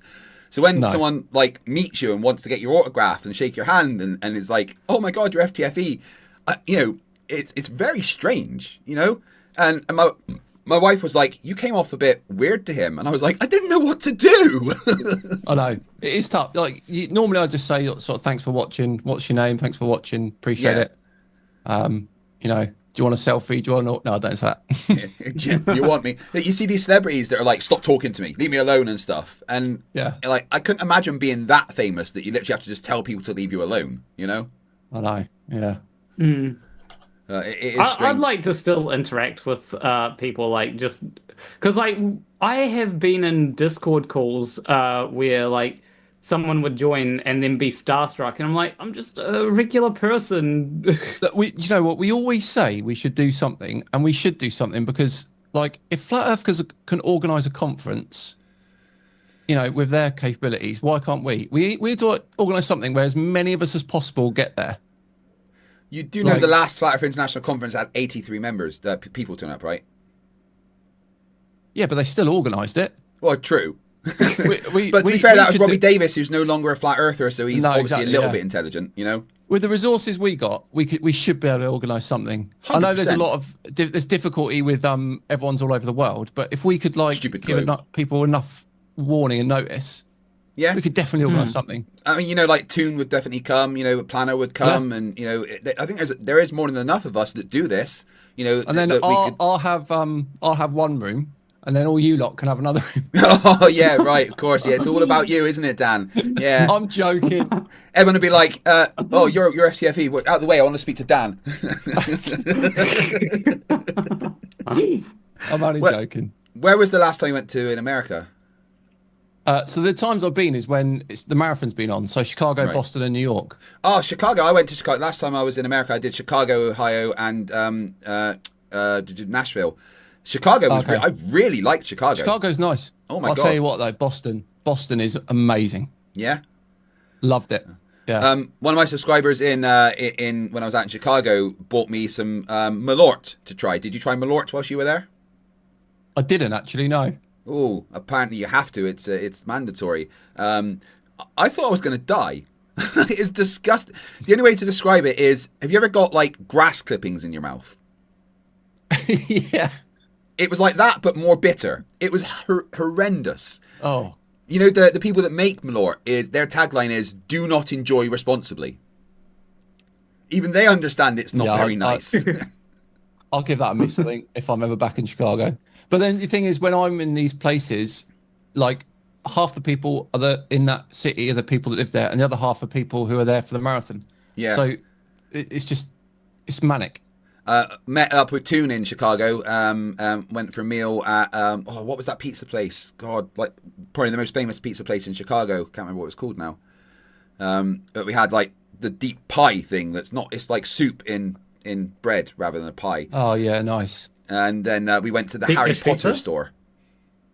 Like it's quite strange going into a massive store in America where everything's Harry Potter. They have like flying books going around above you and stuff, and a guy manning the wand station. I mean, I imagine that'd be fun for the first couple of days, but I think you'd get bored of someone picking up a wand going Avada Kedavra. You'd have to be a fan to work in a place like that. I think you would be a fan to start with, but by the end of it, you would hate Harry Potter with a passion. Maybe, yeah. Although I am looking forward to the TV show, to be honest. Oh, you are? Yeah. I am not, and No, there's a I'm not very there are like it's more than just the reasons that people might expect. I think it will just Gino be Z stands boring. I think it will just be too dragged out because the first book is really just a movie length book. Well, I don't know. There are still a lot of things in the movie that the book didn't show, and that's why I'm looking forward to the TV show, is because they can be more accurate to the books. I enjoyed the books more than I did the movies, especially maybe 3 and 4. There was a lot that they either missed or had to change for the movies, right? So I feel like that about Game of Thrones. See, I've never been able to get into Game of Thrones, even the books. The books are more enjoyable. I might try the books again. Certainly couldn't get into the TV show. But like the first book was the first Harry Potter book was a really short book. So I am going to watch it for ethical reasons, yo ho ho. But not endorsing that. For legal reasons. Did you know that though J.K. Rowling wrote the entire first Harry Potter book on a single train journey?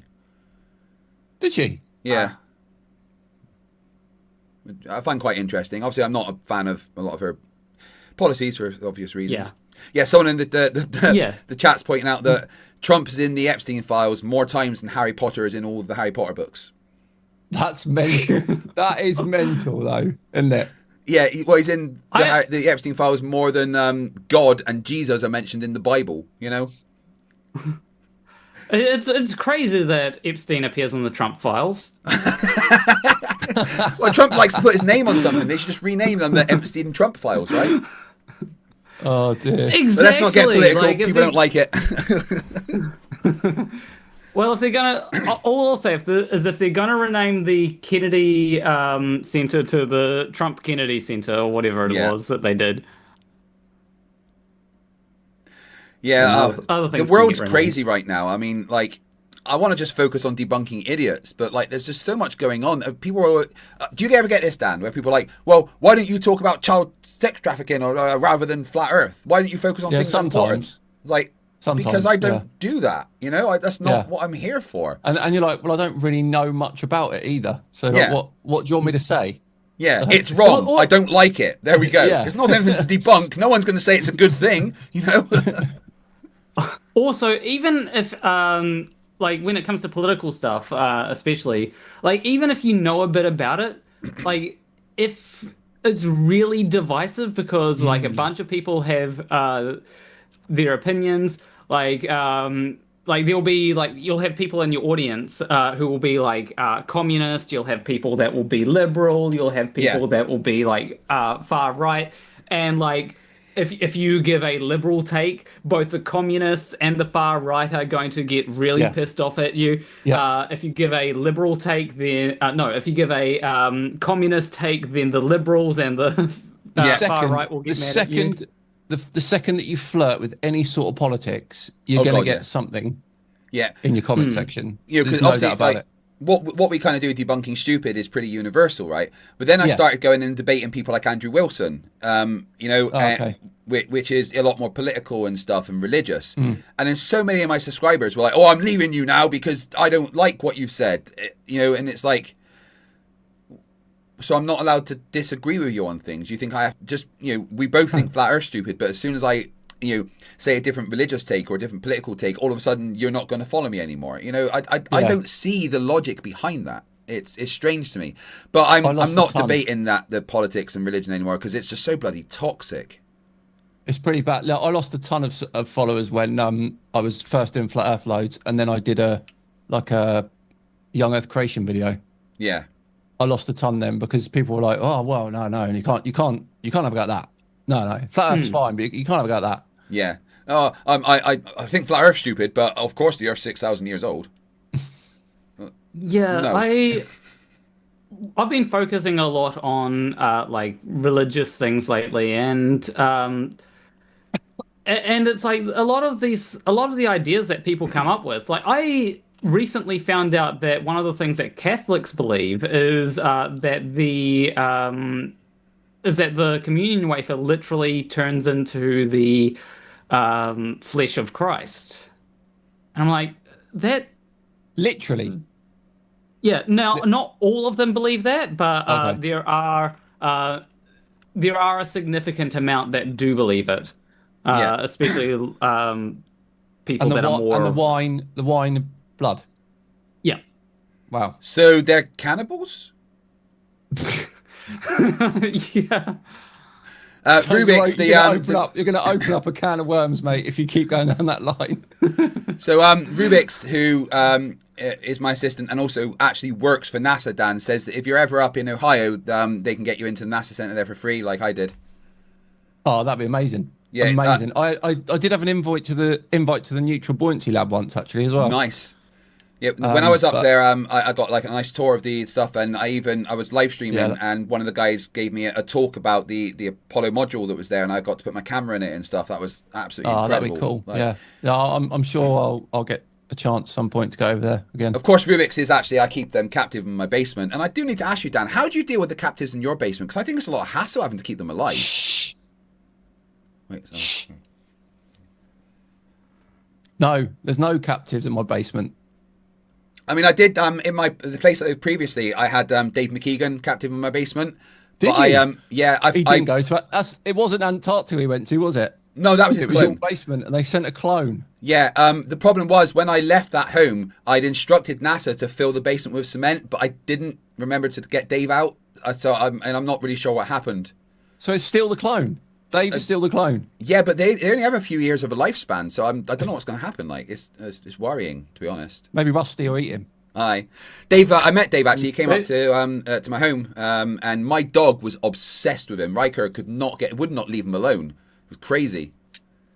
Mr. Sensible I met as well. He came and had dinner. Kind of disappeared, but wish he'd come back. I liked Mr. Sensible. Yeah, he was good. I liked him. Yeah, it's a shame that I'm on the other side of the world. I can't I know. Like literally antipodal to me. What's the flight time? Is it literally 24-hour flight time? Can you do it in one hit nowadays? I'm not entirely sure. I haven't really looked at flights to the UK or. I don't know if there's any flights from the UK to New Zealand. I know you can do Sydney in one hit now from the UK. Really? God, what is that? Yeah, like 22 hours, I think. 22 hours. That must be like reaching the limits of the fuel the plane can hold. I'd imagine so. Yeah. I mean, I don't like being on planes. There, I get very uncomfortable because I'm quite a tall person and that. That kind. I mean, going to America was quite hard, especially coming back the first time because I had to go to Germany and then to London, and each flight got delayed and it was hideous. But on the way back from Nashville, I managed to bag myself an upgrade to first class. So that was nice. Oh, nice. See, I figured out the way to do it, right? You take chocolates with you, and you get, as soon as you get one, I get on board first because I'm disabled and I get like access and stuff before everyone else. Yeah. So what I do is I look for the steward, the flight attendant that looks stressed, like they're having a bad time. And I go up to them and I go, oh, this box of chocolates is for you guys, right? Upgrade or special treatment every single time. Because it genuinely makes their day for someone to actually show that they care. I'm going to try it. If it doesn't work, I'm going to ask for a refund on the box of chocolates from yeah. No, seriously, I went... Planner was talking about bugbears, right? One of my bugbears is having to pay for extra leg room because of my biological height. Yes. Like, that is not fair. Yeah, that is not fair. Otherwise, your knees are in your chest. Exactly. Like, why do I... Like, you know, because I'm 6'3", and my knees are like getting crushed at the seat in front of me, I have to pay an extra 30 quid to move in one that's by an exit, so I don't have that. Not on. Or you have to become part of the crew and like be in charge of opening a door or something, you know? Yeah. I didn't sign up to work for you. Yeah, you do. You do. And I have to pay for that privilege. It's not on at all. No. But by the way, I'm going to head off because it is nearly 4 a.m. Well, thank you. But legend. I have sent you both my number so you can add me on WhatsApp. Yeah, appreciate it, dude. I've sent it to Dan on Twitter, sent it to FTFE on Discord. So thank you for trying to help me with Dick Wayne. That was certainly entertaining. Yeah, it was good. Yeah, and everybody in the chat, make sure you donate as many memberships, super chats, or stop giving me money. I want to stop streaming. It's been 3 days. As many as you can. You have to punish him for his war crimes, and only you can do that. Well, I started streaming Saturday at 2 p.m. and it's now like Monday at 3 p.m. So you know that's like 40, that's nearly 50 hours. And I've still got 6 hours and 48 minutes on the timer. All right. Bye-bye. See you later, Plan. I do appreciate it, mate. Oh, God. Oh, so a video every day, Dan. How has that been treating you? Yeah, it is tough. Yeah. It is tough. But like I say, I'm going to stop after a year of it. So I've got 1 more month and a bit to go. Do you find you run out of things to talk about? Yeah, you can do. Look, there's more repetition, isn't there? Yeah, that's a problem. But once I committed to it, you kind of have to. I'm gonna have to see this through, and then I thought I'll do the year. And but I didn't update, so I've got another 15 members. 477 out of 15. It's 502, right? Yes. My brain has stopped braining after streaming for this long. People don't realize 500 new members. That's nice. 502, yeah, that's not bad. Yeah. Plus all the donations on PayPal and you know the super chats and stuff. And obviously, Rubiks set up a fund for me because YouTube haven't paid me for 3 months, which is very frustrating. It started because I debated and debunked Stephen Alonso, Flat Earth University, and they copyright struck me, and then I had 17 privacy complaints. All right. So, why 17? I don't know. I think he timestamped every single thing that I'd said about him. Right. Okay. And you know, every time I mentioned his book and stuff. So I was removed from the partner program initially, and they were like, "We're taking your money." What? And that's not under fair use. I know. Well, he claimed it was copyright because I was using his copyrighted book that he wrote, even though it's not. You can't copyright factual material, and he created a fake IMPN number for it. Right. So, but eventually I won that appeal, right? And I got put back on the creator program, but because I didn't get paid for November, December, they're like, okay, so we'll pay you November, December, and your January in February, which I was really looking forward to because it got back what I was owed. But then, literally like a few days before it was due to be the pay run for this month, I went onto my AdSense to check, and it was just I got that screen: your AdSense account has been deactivated. And they won't tell me why. It says that I'm supposed to have an email with a notification of why. I didn't get any. It was just gone. And I've not managed to speak to anyone about it because it's just bots. I don't have the creator support button anymore. That's all disappeared. And like the people, I had to go through my Google account and then the privacy support bit on that to actually speak to someone. And then it's just bots. It's bots because they use phrases like, "We're sorry this has happened to you," or "We understand how important this is to you," like that, just over and over. So I spent like Can you not go on another channel that you own and try and contact creator support that way? No, I've only got that one and my FTFE got another Plays, one? which doesn't have like anyone to do it through, right? So eventually, the only way that I managed to speak to someone after spending like nearly 8 hours just with bots, I got hold of YouTube Creator on X, and they actually did respond to me. And they gave me no way of trying to get my AdSense account back, but they suggested setting up a new AdSense. And I was like, well, it doesn't really help me get the money I'm owed, but at least maybe paying for the future. Clearly, I'm still on the partner program because I'm getting like super chats and stuff, right? Yeah. But I don't have an AdSense linked. So they said, set up a new AdSense. Give me the link to do it. But when I go to set up a new AdSense, it tells me I can only have one AdSense account linked to my channel. But apparently I don't have any. Yeah, that is weird. I'm sure they'll sort that out. I'm sure they will. Well, I certainly hope so. I've been advised now by a lawyer that contacted me for help that I've got to send a recorded letter to Google Ireland headquarters, basically demanding they give me a resolution within 14 days. Not necessarily pay me the money, but let me know what is happening within 14 days. Yeah. And if that doesn't happen, the next stage would be taking them to small claims court in the UK, which honestly, that sounds scary. I suffer from anxiety and stuff at the moment because of my pain and everything, and that I don't like the idea of having to deal with that. So I don't think they're going to want. I don't think they're going to want that, are they? Yeah, and that's the thing. Like, I've looked online and I can't find any like instance of YouTube being taken to court in the UK, which to me says that when it gets to that stage, maybe they do be like, oh shit, here's to sort it out. I think because in the grand scheme of things, sorting you out isn't going to be too much of a headache for them, is it? No, it's like around about 10, 11 grand, right? It's not like the end. It's nothing for Google, like no. And that's the thing. The thing is, it's nothing for Google, but for me, that's my rent, that's my bills, that's my food.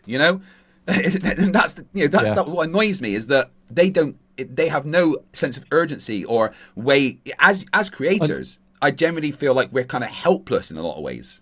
I know what you mean. So when I said about that I was doxxed, it took 4 weeks for YouTube to take the video down, and I had to send like my ID in and everything. Really? So you had to dox yourself so they would stop you getting doxed? Yeah. Absolutely ridiculous. Yeah, no, I was doxed within the first 18 months of me starting my channel, and I was in a big battle. And luckily, the person, I think, deleted their own channel and took the video down. But somehow they got my actual address and stuff, and I'm like... They got mine. Well, I know how they got mine. It was sort of partly my fault because I created a business, and obviously when you're a director of a business, your address is on there. Yeah. So then when I moved, I put my accountant's address as the business address. So it's just like a basic, generic accountant address. Rifey says Craig's political takes are beyond cringe. Well, they're just not the same as yours. Doesn't mean they're beyond cringe. They're just not the same as yours. I probably think yours are beyond cringe. That deserves a timeout. Oh dear. That is the thing with politics, isn't it? Like no one's going to agree. Yeah.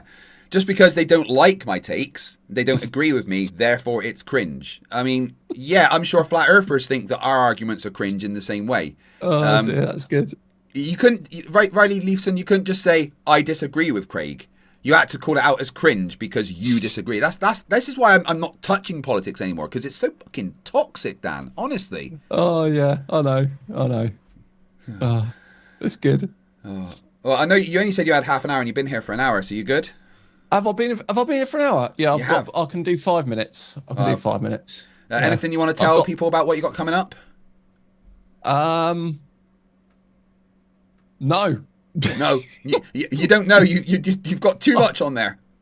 You know what? I do not know what is going on 2 ways from Sunday at the moment. So I'm just ploughing on. So doing the video a day. Yeah. How are you doing it? How in advance are you? I'm about, in terms of what I know I'm going to do, I'm about 2 weeks in advance. Right. When it comes to production, writing, I'm about 5-6 days in advance, and then editing maybe 2 or 3 days in advance. So it's just. So you're pretty much at the line. Yeah, I've still got no one that works for me, which is probably not a good thing. And people don't realise that we have to kind of. I mean, Rubiks does my shorts for me, which is amazing, right? Well, that's mainly because I hold them hostage in my basement and don't feed them unless they do. But that really does help. But having to like make your own videos and produce your own streams, people don't realize that there's so much to it. People think, for me doing streams, you just sit in front of your computer, but they don't realize how I've got to manage the stream. I've got to interact with the chat. I've got to do my actual debunking, think about what's going on. Yeah. Also, especially when I'm doing marathon streams like this, I've got to look after my health and stuff as well. Yeah, definitely. It's mentally taxing, and people don't realize how physically taxing it actually becomes. And we're not like massive YouTubers with teams of editors and stuff like Mr. Beast, and we do everything ourselves, and it's quite difficult. Yeah, it is, and it is. I mean, I have started the process of trying to get like an assistant just to do admin for me, so I can concentrate on content. Yeah. But other than that, I don't know what else. I mean, I might get an editor at some point, but I don't know. Your editing is pretty simple-ish, right? You don't have like fancy special effects and stuff. Which is good. Basic, I mean, I kind of wrote myself into a corner with my AI companions and fancy green screens and stuff, and it got more and more complicated. It honestly burnt me out a bit with actually doing the videos, and the comeback I'm planning, it's going to be a lot more simple. Rather than me having my AI companion next to me, I've now trapped my AI companion in the monitor that's going to live back there, and I'm just going to make fun of them that I'm now in charge of them, so it's going to be a lot simpler than it was. I like that. I've got my studio now in this place, so I don't, I'm not in my front room like I was before in my previous place. So, I think I can make it a lot easier and simpler, but still hopefully with the same kind of quality, I mean, I guess we could tease that we might be doing something live, couldn't we? Yeah. Feel free, tell them what there is a potential. We're loosely calling it Scimandan and Friends live show, sort of like on stage in theatres and stuff in the UK to start, but we've still got a lot to iron out, but that's sort of the plan. Looking forward to that. I think it would be amazing, and I think we could fill theatres. We've got between all of us and our subs and our supporters. I think so. And then maybe doing extra kind of on the side with word of mouth. I definitely think we could fill seats if they can get a few hundred flat earthers managed to turn up to somewhere. Then we I think maybe they might have had more flat earthers. I reckon they probably had sell more tickets, but then they tried to use a flat earth map to get there and failed or something. Yeah, maybe. I don't get it. The distances are wrong. Yeah. But no, I think if we can do something like that, and it'll be sort of like we could have like a dinner thing as well and stuff. Yeah, and, be good fun. Good fun. Yeah, I think it'd be great. Obviously, my fee is like $400 an hour, so you've got that sorted, right? Well, I think that's slightly over budget. Don't worry about paying the rest. Just me. You might have to settle for maybe 15 an hour. £1,500 an hour, I can deal with that. Yeah. No. I'll tell you what, $15 an hour and a free dinner, and I'll buy you a pint afterwards. Sounds good to me. Now, I wouldn't even need paying for it. I'd enjoy it. Maybe if we make a bunch of money, we share it between us or something. But that's to talk about in the future. But I'd make notes. Do not share. Do not share profits with panel. Yeah, it's called Scimandan and Friends. And Friends. Friends are 5%, I think. That was that's the sort of percentage we're going for. That should be a lot of fun. So look out for that coming up, guys. When there's more information, we'll give you more information. Yes, we will. Yeah. I've got there's someone who hopefully produce it for us. So then I don't really have to do much of the work, which is great. Yeah, well, because I think it'd be quite hard to produce a live show that you were a part of. So yeah, we definitely need people doing that for us. Yeah, absolutely. And I've got practice being on stage now, being one of the stars of 2 debate cons in a row. So the second debate con, I was supposed to debate Witsit, but he got banned from it. We were going to debate if there's evidence for God or not. And my evidence that there for not being evidence for God was going to be the existence of Witsit.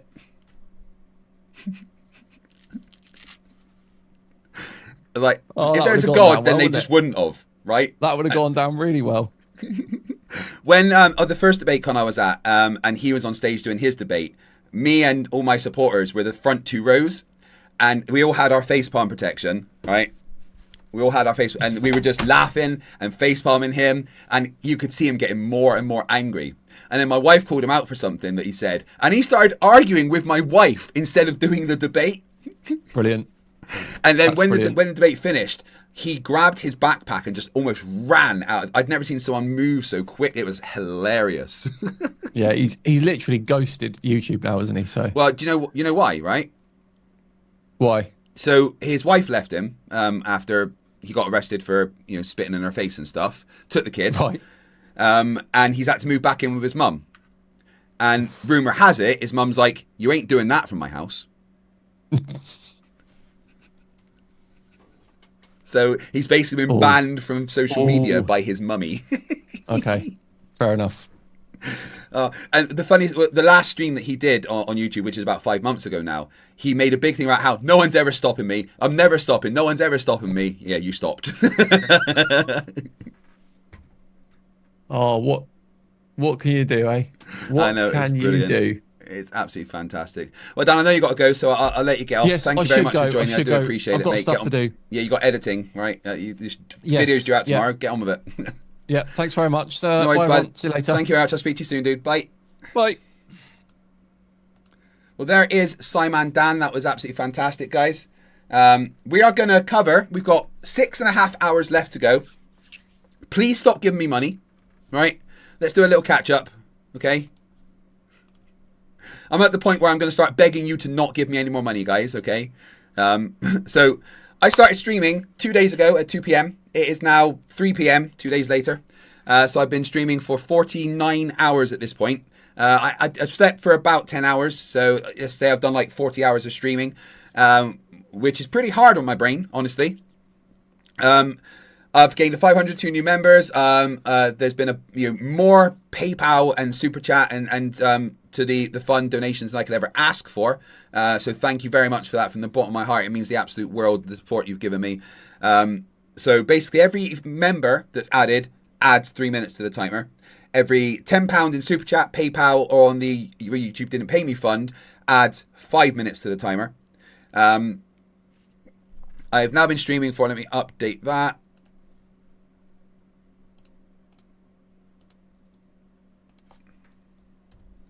...49 hours, and it looks like it will be about a 58 hour stream.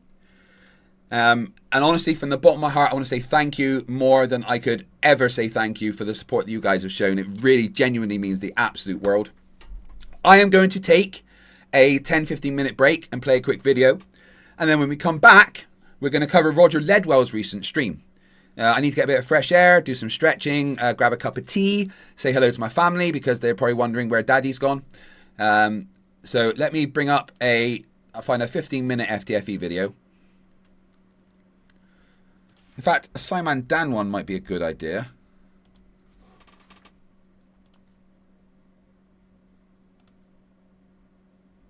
See where we are.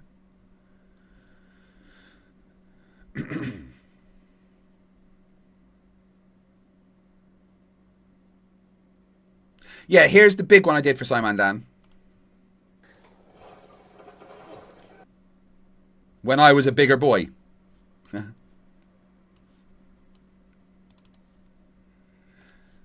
Okay, guys, I'll be back in about 15 minutes. Gonna grab a cup of tea and stretch and stuff. See you then. Please stop giving me money. No Rubiks. We don't need to break the record. Shut up. Yeah, this is when I was fight the tight shirt. So there's the bigger boy. Although I look a bit younger there. I mean, I've fucking aged, honestly, with these Flerfs and stuff, I swear. I'll be back in 15 minutes. Thank you for all the support. Stop giving me money. Stop giving me money. And I'll see you soon. Enjoy.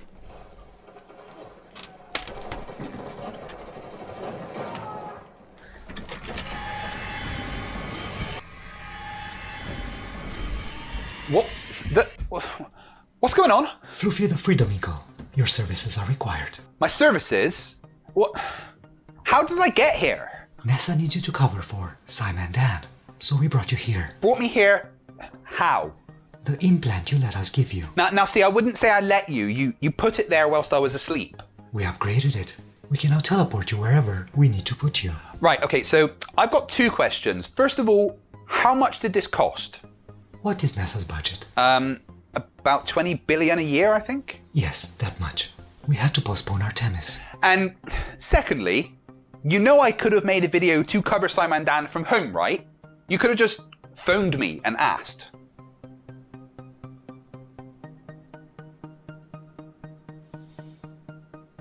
Don't you have a video to make, Fluffy? FTFE stands for Fight the Flat Earth.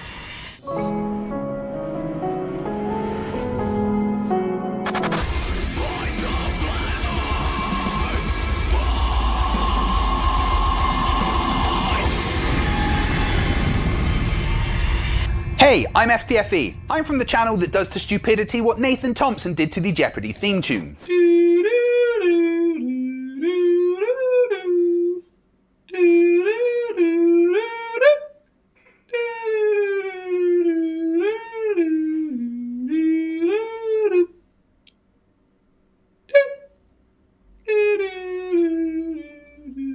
Thanks to Scimandan for asking me to cover for him, not that I had much choice, whilst he takes time to bathe in the tears of all the flat earthers that he's made cry.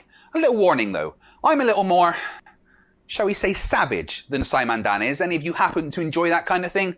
I'm sure Dan will be kind enough to put a card to my channel up there so you can go and subscribe. But let's talk about flat earthers. Their go-to response when faced with things that kill their religion, like pictures from space, is, "That's fake. It's CGI. NASA means to lie in Hebrew and was founded by Nazis." Well, that's because flat earthers are all morons that have to deny space travel or their fairy tale falls apart. On May 30th, 2020, SpaceX made history by launching people into space from American soil for the first time in 9 years. And of course, this sent the flat earth conspiracy dumbasses into meltdown. Let's start with CC, Chris, from West Chesterfield. I never understood that, even when I was in high school. Well, isn't that flat earthers all over? SpaceX, what a pathetic show that was. I don't know, I thought it was pretty awesome. I mean, just look at this badassery. 15 minutes or 20 minutes of footage? Of what? Of them launching two people into space. CC, have you seen the video? Of total nonsense.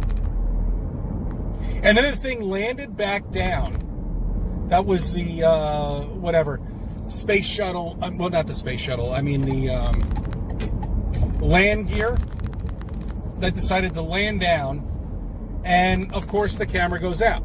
Like it always does. Like it always does. Honestly, Chris, at this point, I'm not sure we're talking about the same thing. They have recorded the boosters landing on drone ships many, many times. Granted, not always successfully.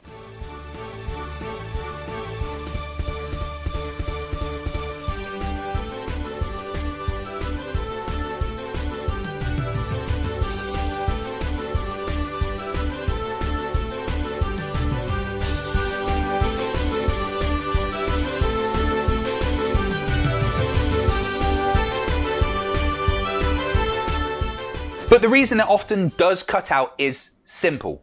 It's a drone ship with a satellite uplink. That feed requires a direct, uninterrupted line of sight. So when there is a rocket weighing several tons about to land on it, it causes vibrations that disrupt this signal. But here's the thing. People watch those drone ships go out to sea. And when they come back, they have these big-ass rocket boosters on them. Where did they get them, and why are they all covered in soot? I have no idea how it works. Okay, all I know, okay, is what you're watching is all fake. It's all bullshit. They're not going anywhere. There's nothing up there. I mean, there's nothing up there. I have no idea how it all works. Isn't that just the mating cry of the flat earther? The fact you morons haven't a clue how things work is why you say there's nothing up there. Maybe if one of you lot took a physics course, instead of chugging down tins of lead paint, you would have an idea how it all works. CC, your ignorance is not a valid argument against something. Read a fucking book. I wonder if the people you live with put up with your crap. The sun was standing. Why don't you stop this bullshit? They're not even any f***ing satellites, and if they are, then they're tied up with a f***ing balloon. Just look at YouTube videos with balloons with satellites on it. CC giving us a glimpse there of the typical flat earther. Vince, apparently they prefer the word retard. Eh? Oh, how very quaint. Research. A YouTube video. And let's look at that claim about satellites being balloons, shall we? Why don't you take a trip to the remedial classroom, Chris?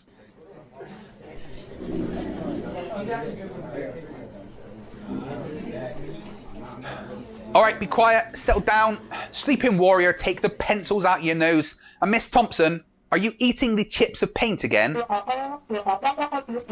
No, they aren't vegan, they're lead-based, and your brain is damaged enough. Please pay attention. A lot of you, shall we say, special students keep saying that satellites are just balloons. And although there have been temporary balloon-mounted weather monitoring systems, that doesn't mean that all satellites are just balloons. Because satellites do things that balloons physically can't. For instance, an American satellite called GEOES-3, or the Geostationary Operational Environment Satellite System, was in operation for 38 years. Launched in 1978 and placed into a geostationary orbit, it was used for weather forecasting for the USA until, once unusable for its original design, it was repurposed as a communications satellite until being decommissioned in 2016. The position of satellites can be tracked by anybody, and a geostationary orbit requires a satellite to be 22,236 miles above the surface of Earth and to have a tangential speed of 1.91 miles per second. Under all known laws of physics, there are no balloons capable of reaching those heights or speeds, let alone maintaining them for 38 years. Now, some homework for you guys. There is a video online by Red's Rhetoric where him and a friend called Astronomy Live measured the speed and distance to the ISS. Please go and watch it and try not to get lost on the way home. I've told you those flat earth maps don't work. Let's move on to another f***ing idiot. Sorry, I mean flat earther, who calls himself Level Earth Observer. I've covered him once before on my channel, where he said that cranes prove the earth is flat. And I know Scimandan has covered him a few times as well. He has an issue with the astronauts after they arrived at the ISS and docked. Let's hear what stupid he comes up with. Meanwhile, supposedly in the ISS, the two heroes have just joined the ISS, coming through the hatch. Pay particular attention to our mate here on the right in the black top. Yes, they are absolutely heroes. They've achieved something that very few humans have managed to do. They studied and worked hard for years to even be considered, to be accepted into astronaut training, and we should look up to them and strive to be like them. Of course, the mentally deficient herd you hang around in probably don't have the qualities NASA are looking for. But okay, let's watch the guy on the right. His left hand on the right is almost like he's unhitching a cable. So pay particular attention to the astronaut on the right hand side and his left hand. So let's have a look.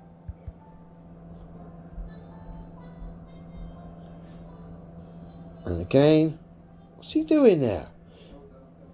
Once more.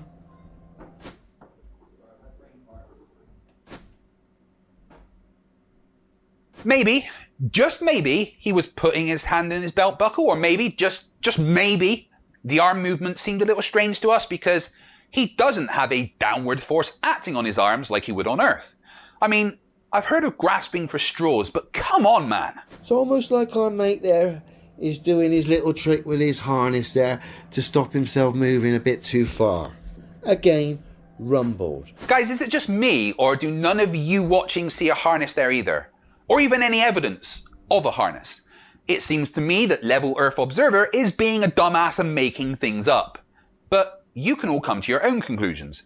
Next up, we have a brief video from a Flerf that thinks Elon Musk has rats over 8 feet long. Saturday, May 30th, 2020, a live feed was aired by news and government outlets showing SpaceX and NASA collaborating to launch two astronauts, Bob Behnken and Doug Hurley, into orbit to join the International Space Station. The launch finally took place at the Launch Complex 39A in Florida after a weather delay on May 27th, 3 days earlier. Many viewers noticed a small rodent crawling across the Merlin engine during the broadcast. Yeah, apart from the fact that the apparent rodent would have to be bigger than me There is only one rodent that I know of badass enough to hitch a lift to space on a rocket. He's amazing. He's the strongest, he's the quickest, he's the best. Danger Mouse. Danger Mouse. While that sounds cute in itself, the moment this rodent made his live TV appearance was after the rocket carrying the 2 astronauts had achieved an altitude of 200 kilometers, which is approximately 124 miles high. And the craft was traveling 13,000 kilometers per hour, which is 8,000 miles an hour, or Mach 10. The rodent moving around on the engine metal was seemingly unaffected by the immense speed, air friction, extreme temperatures, or lack of oxygen. Saturday's footage leaves many clear-thinking scientists and physicists to question the validity of these claims in media productions.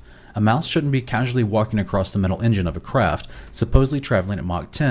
I can guarantee that not one single scientist or physicist looked at that and thought it was a rodent of any kind.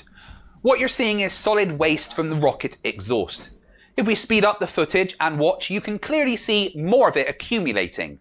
Other angles even show how it builds up and slides round to the other side. There are also missions with better lighting that show the phenomenon more clearly and even see the solid waste fly off into space. That literally took me 2 minutes to research. Flat earthers are all dumb as fuck. To finish off, let's take a look at a flat earther called Tim Osman of the Infinite Plane Society. He thinks he has caught SpaceX faking everything. Look at the 2 launches, one on the left, one on the right, landings rather. These are the SpaceX Falcon 9 landings. The one on the left, which is slightly bluer than the other, is from May the 30th, 2020.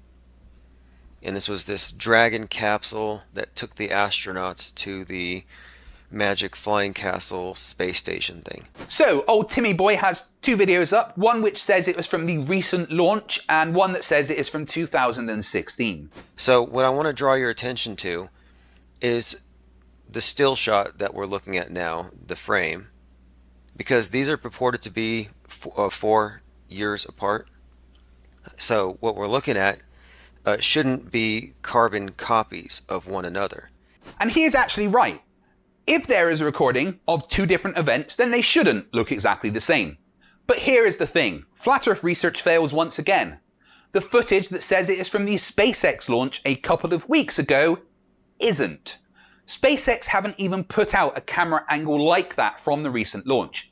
Someone took the launch from 2016, recolored it, and posted it claiming it was from the recent launch. And then a flat earther saw a video on YouTube and just believed it without ever checking to see if it actually came from SpaceX, which it categorically didn't. An example of flat earthers literally believing anything they see on YouTube. And with that, that is all the stupid that I can take for today. I want to once again thank Scimandan and NASA for forcing me to cover for Dan, and if you'd like to see more of me, then please head over to my channel and subscribe. I release regular videos debunking the nonsense that comes from Flat Earth, and I do a live debate every week with my Monday night debates. Come back to this channel on Tuesday as Scimandan returns to another episode of Tinfoil Tuesday. And remember, stupidity is not a right. Fight the Flat Earth. Fight the flat, fight the flat, fight the flat, fight the flat, fight the flat, fight the flat, fight back.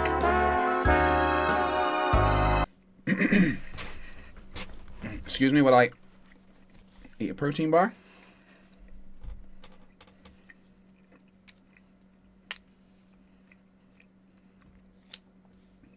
Okay.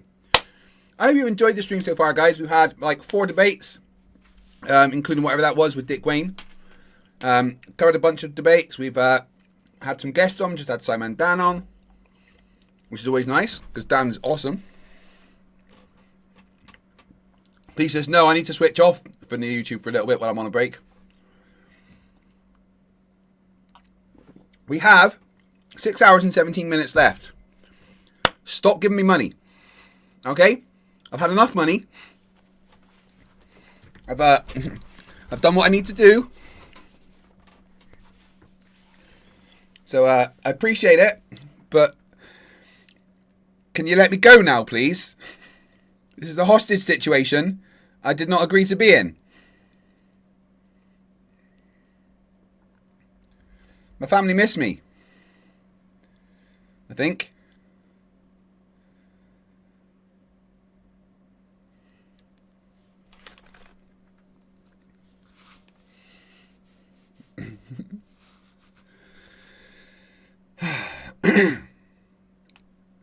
I do want to say thank you to all the people there's some people that have been here for like 90% of the streams, which is incredible. So thank you for that, obviously. I was just looking for my fucking headphones and they're in my ear. I'm like, what's going on? Where are they?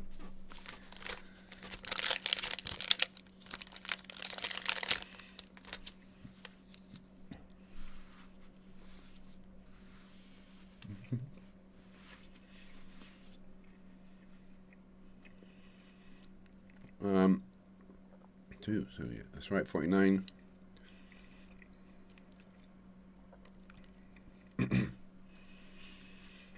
So let's cover Lledwell. Lledwell, Jesus Christ. Wodger Lledwell.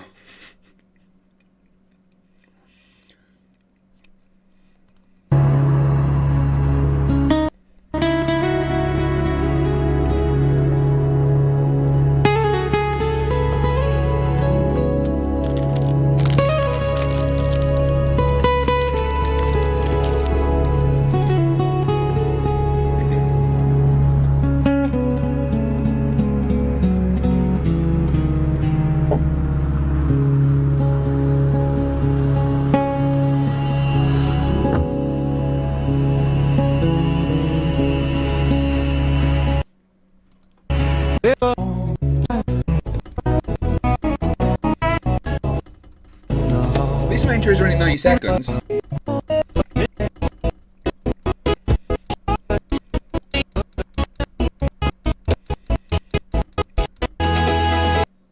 Is this really a fucking 7-minute long AI song? It's pretty Sundog, so I don't want to say it. Did it stop? It did. Look at there. That was pretty Sundog, so I don't want to say hi to everybody right quick. I got logical observations. He said hi. Dirty Ketchup, Big Pine, and Sea Lightning, and Scott Level Realm. How you guys doing tonight? And Sea Lightning put a video in there of a copper dome with an old world building. Yeah, huge government old world building. Let's take a look at it right quick. Yeah, he gave me a message of that earlier today as well. The old world building? Yeah, no, the same video with the copper. He commented on one of my videos and left this link. I don't know about you, but I'm bored already. Is this what their streams are like? Nice. I just took a look at it just for a second. And I got into a nice little argument with a troll backstage, and he's telling me S waves and P waves prove the molten iron core of the Earth somehow. So we're going to take a look at that later. I've heard of it. I never really have delved deep into it, but I know it's just like a sonogram that they use to X-ray the Earth. And what they do is, the longer it takes, that's how they determine what substance it's going through, kind of thing. And the wave patterns too. So we'll look into it. Let's take a look at this thing. If I can get the play button. There it goes. I think I've seen this before. Oh yeah, Cubby went to an old house too. We'll take a look at that too. Cubby, has anyone got him his horse paste?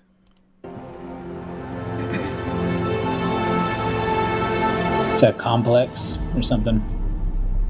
I didn't get to look at all. I just saw the house, the main house. That's copper, isn't it? Yeah, it looks like copper.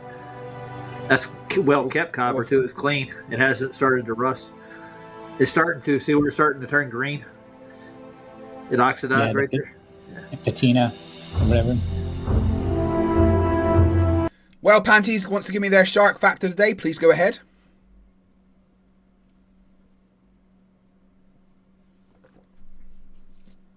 Well, Panties, shark of the day fact. Shark fact of the day, rather. For the 2nd of March 2026. Named for an acrobatic hunting style Spinner sharks spin their bodies swimming up to snatch prey, breaching up to 6 meters above the surface while spinning in the air. That sounds awesome. Is there a video of that? I want to see a spinner shark. Pardon me. Actually, what went down is you had American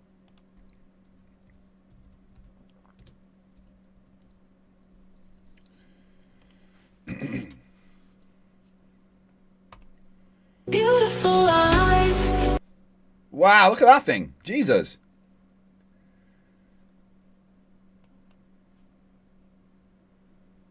That's pretty awesome. So I'm dizzy! Help! Wow.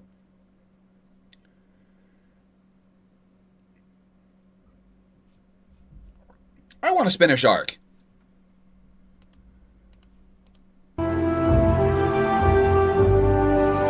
Yeah, I don't care about an old building.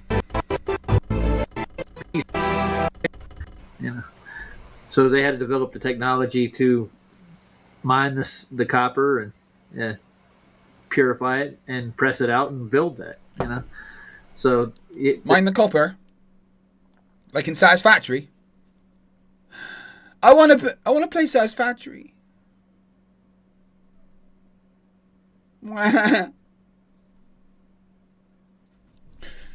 Fits of Rage says 6 meters.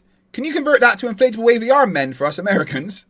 Wacky waving inflatable arm inflating tube man. Wacky waving inflatable arm inflating tube man. Wacky waving inflatable arm inflating tube man. Hi, I'm Al Harrington of Al Harrington's Wacky waving inflatable arm inflating tube man. And I'm currently overstocked on Wacky waving inflatable arm inflating tube man. I'm on the same pass on the savings to you.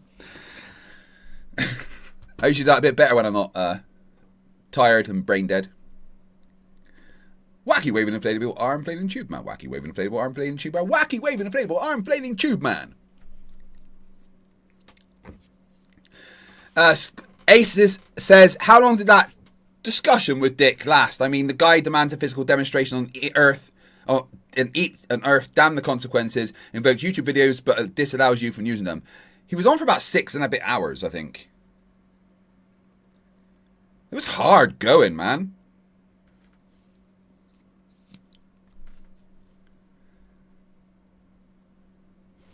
Boogity Cat says 6 meters is approximately 17 imperial bananas.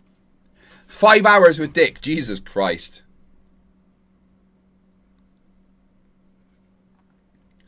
Look, guys, if you want some Satisfactory, I can play some, right? But it does mean kicking my wife off of Satisfactory, and she's enjoying it right now.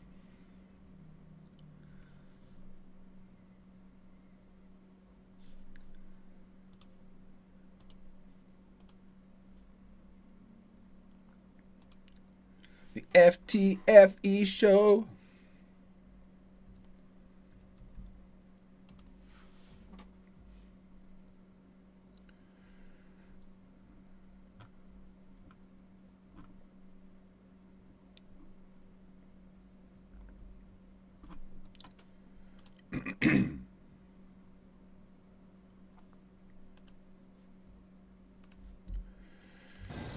This is my rocket power facility in Satisfactory, guys.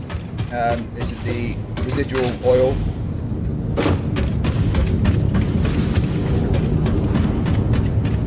Refinery. Pardon me, Jesus, I apologize.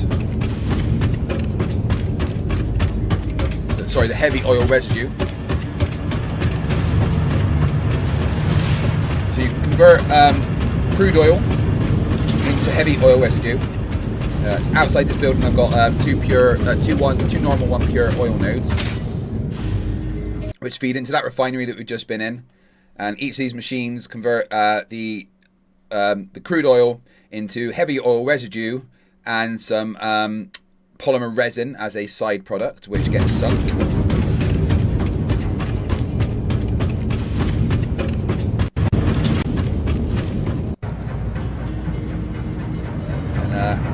Waiting for my elevator, which we built.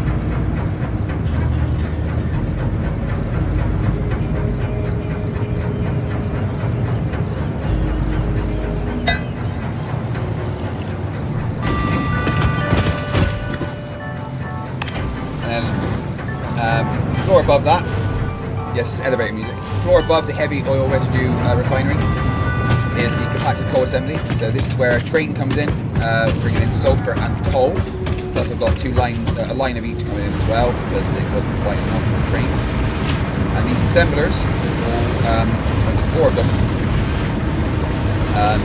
smash the sulfur and the coal together to make compacted coal, which is a much more efficient form of coal that we can use. We go up to the next floor. Yeah, we do Wodger Lledwell after this. So up here we take the heavy oil residue that we made in the first floor and the compacted coal that we made in the second floor and put it in these refineries, and it pumps out turbo fuel for me, which goes into those red barrels. Now I could just use this turbo fuel in the generators, which is more efficient than normal fuel, but you can make even more efficient fuel called rocket fuel. For the rocket fuel, you need to mix the turbo fuel with what I'm making on the next floor, which is nitric acid. So you take nitrogen gas, mix it with iron plates that you made and some water. The blue pipes bring the water, the silver pipes are where the nitrogen gas comes in from the train that's delivering it. We put it in these blenders along with the iron pipes and makes nitric acid. And then up on the next floor, we take the turbo fuel from the third floor and the nitric acid from the fourth floor, and we put it in blenders together, and it makes rocket fuel, but then pumps out compacted coal as a side product that we need to use. If you don't deal with it with the side products, then your stuff backs up, right? I'm playing on a console for this, just with a console controller. So then up to the power generation city, where we have 320 fuel power generators taking the rocket fuel. We've got 4 arms on the top here. And then as you can see in the middle here, this is where the compacted coal comes up, and these are just coal powered generators. So I've got 1, 2, 3, 4, 5, 6, 7. I've got 14 of these. Which uses the compacted coal, but they don't generate much power, but it makes sure the compacted coal doesn't force the blenders to back up. And then the rocket fuel, which is the pipes, goes to the 4 arms, totaling in up to 320 fuel powered generators, making me generate more power than the entirety of Britain. Why bother with the coal generators?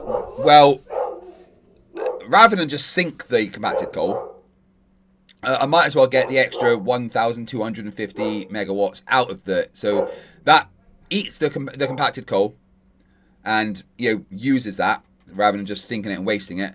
And then the fuel, the rocket fuel, goes to the other generators that you saw.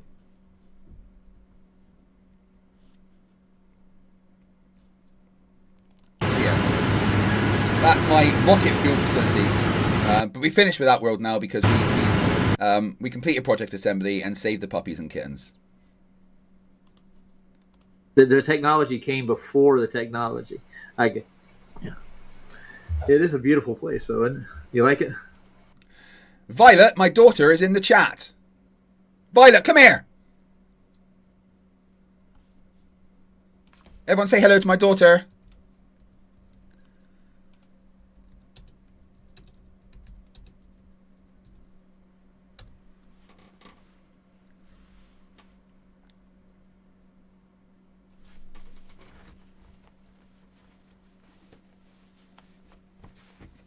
Do you miss Daddy, Violet?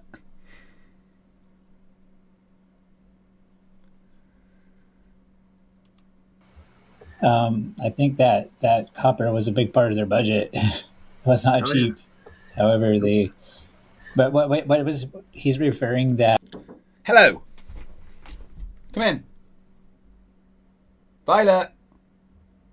She just knocked on the door and ran away, little cow.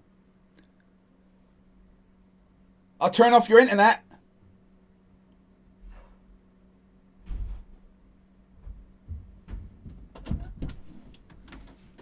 You just got back from school? Yeah. Come here. What'd you do at school today, baby? Stuff. What stuff? What did you do? I forgot. You were just at school. How can you forget already? Well, I had free period last period. What'd you do in your free period? Stuff. Watch my stream. No, I don't think we're allowed on phones. They want us to be on iPads. Oh, you're not allowed on the phones, but you can go on iPad. That makes bloody sense. I mean, everything's blocked in them. Oh, fair enough. You can't go on a shit. So what did you learn today? Oh, my phone's on. Wait. I'm gonna pause that roll.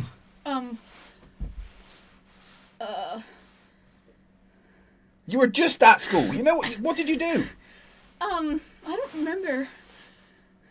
You're not very good at this, are you? No, I'm not. Say hello to everyone. Yo, hi. Yeah, they've given me lots of money. They won't let me finish, Violet. I've been streaming for 50 hours and I've still got 6 hours to go. I'm really glad. I don't get to see you. You've not missed me. No, I've been happy. You've been happy without Daddy? Yeah. Well, I love you too. I hate you. No, you don't. You know you love me. Sure thing, buddy. Come here, give us a cuddle. I love you, baby. Bro, I have to go on my knees so I'm not, like, standing above the camera. I know. Make sure you tidy your room, and then you can do what you want, okay? No. Good girl. No. I love you lots. Love you more. No, you don't. Yeah, I do.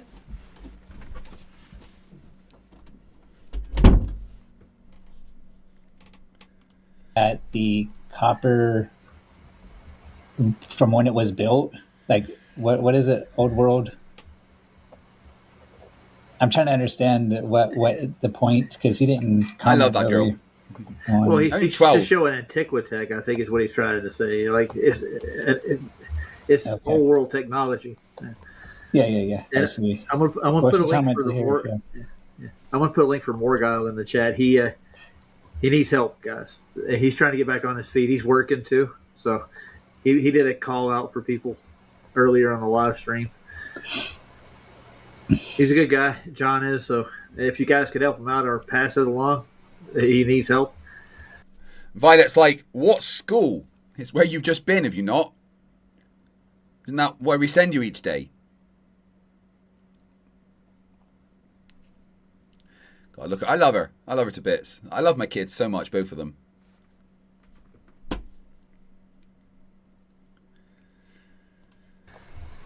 He's been around for a while. What was I looking at? Oh, yeah. Molten iron core. Here we go. S waves and P waves.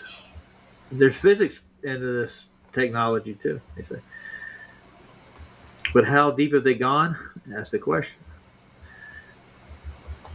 I think that when I saw it, they said it went 8 to 5 kilometers deep with this stuff. I don't think you can actually get a feel for the entire Earth just by going that deep. I think that when I saw it, they said it went 8 to 5 kilometers deep with this stuff. I don't think you can actually get a feel for the entire Earth just by going that deep. Supposedly, the Earth is a lot. No, they go a lot deeper than that. They can actually go through the entire planet. Yeah, she'd been at school, otherwise we would have got a notification from the school saying she wasn't at school.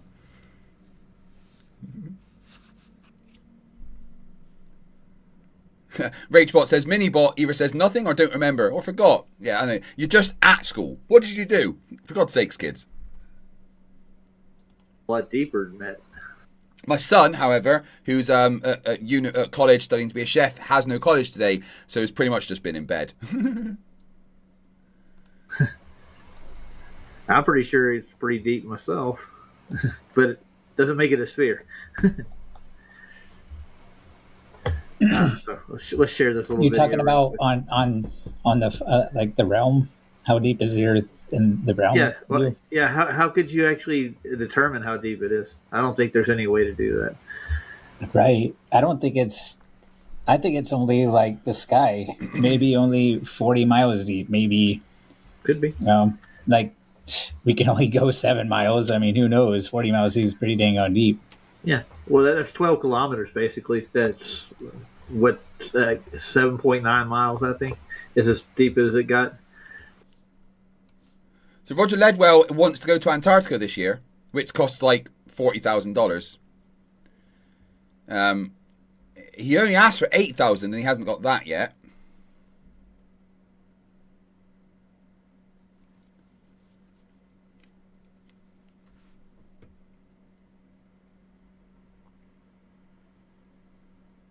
Next year, we're taking a trip to Antarctica. The intention is so I can refute the claims of the final experiment and Will Duffy's posse that there is a 24-hour sun in the Antarctic Circle. The objective is to live stream a full 24 hours during the solstice, which is one of the things they didn't provide. The live stream will be absolute and irrefutable proof of the contrary of the claims of the final experiment. Thank you for supporting the Flat Earth community. God be with us all. Roger, Lledwell. Nah. One of the funny things is if you look, he's actually donated himself, which is pretty dumb because they take money that you donate. And this $3,400 anonymous donation is very, very suspicious. What can we report it for?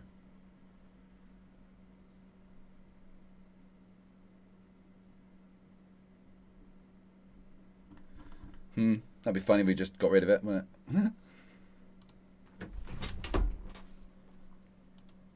it? They actually go into that in here too. I think I watched most of this. Let's take a gander. Notice it's astrophysics. In this video, you're going to learn how we used earthquakes to look deep into the Earth. All right. How deep is the deepest mine on Earth? Is it A, 1 kilometers, B, 2.5 kilometers, C, 4 kilometers, or D, 9 kilometers? It's 4 kilometers. That's not that deep. How deep is the deepest hole ever drilled into the Earth? Is it A, 8 kilometers. It gets too hot. B, 18 kilometers, C, 22 kilometers, or D, 28 kilometers? I'm going to go with 12. It's 12 kilometers. Were you close? Nope. The right on the money. To the center of the Earth is about 6,400 kilometers. So okay, now let's see if we can do the math there. 12. No, you can't do maths, Roger. Don't be silly. Divided into 6,400. Here, let me get out the calculator. I don't want to have to do this by hand.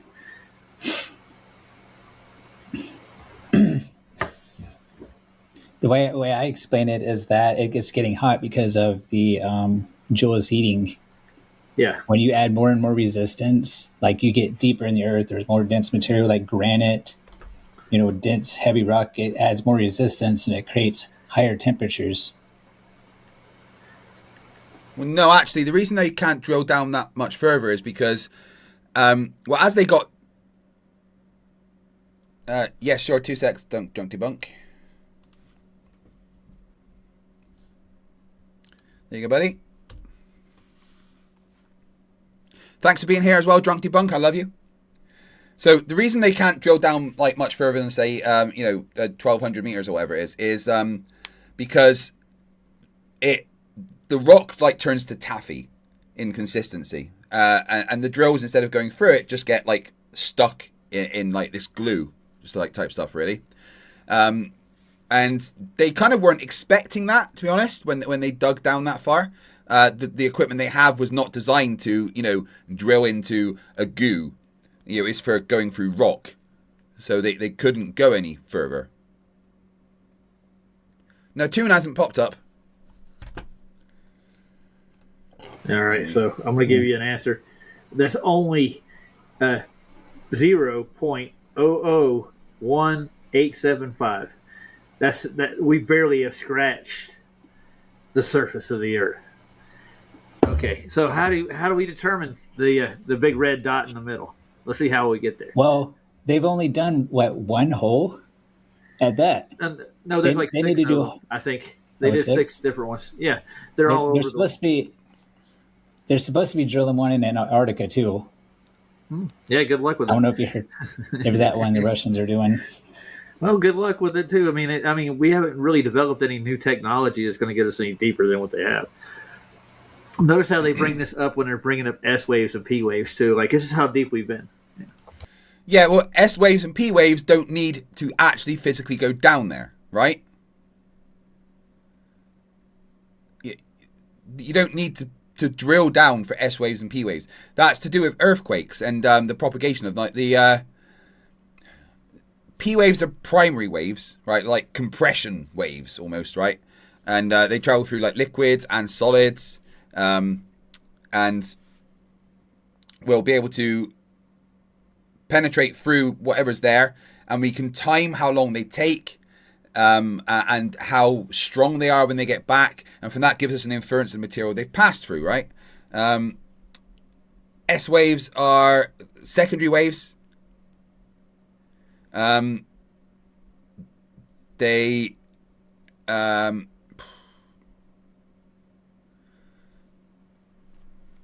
kind of more useful, even though they don't go through liquids, really.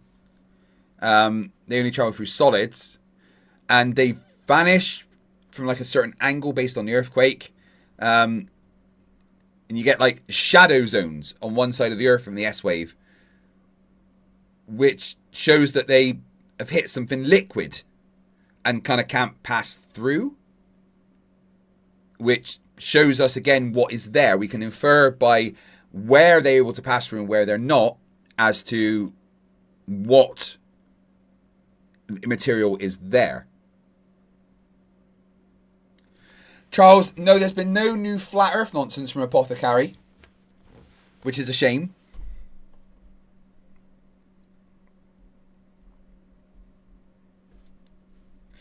So if the earth were flat and there weren't these underwater kind of liquid layers, then S waves there wouldn't be these shadow zones, right?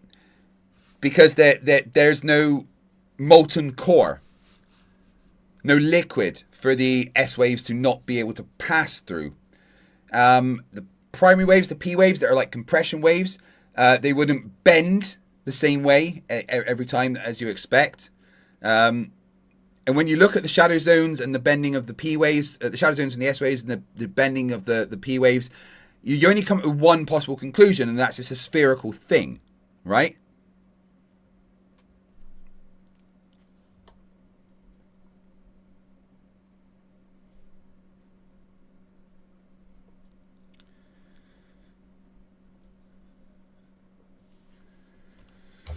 Let's see what else they got to say. This isn't long at all. This hole is only about 0.2% of the way in. So how do we know so much about the structure of the Earth, since we have quite literally only scratched the surface? You may have seen cutaway diagrams of the Earth like this.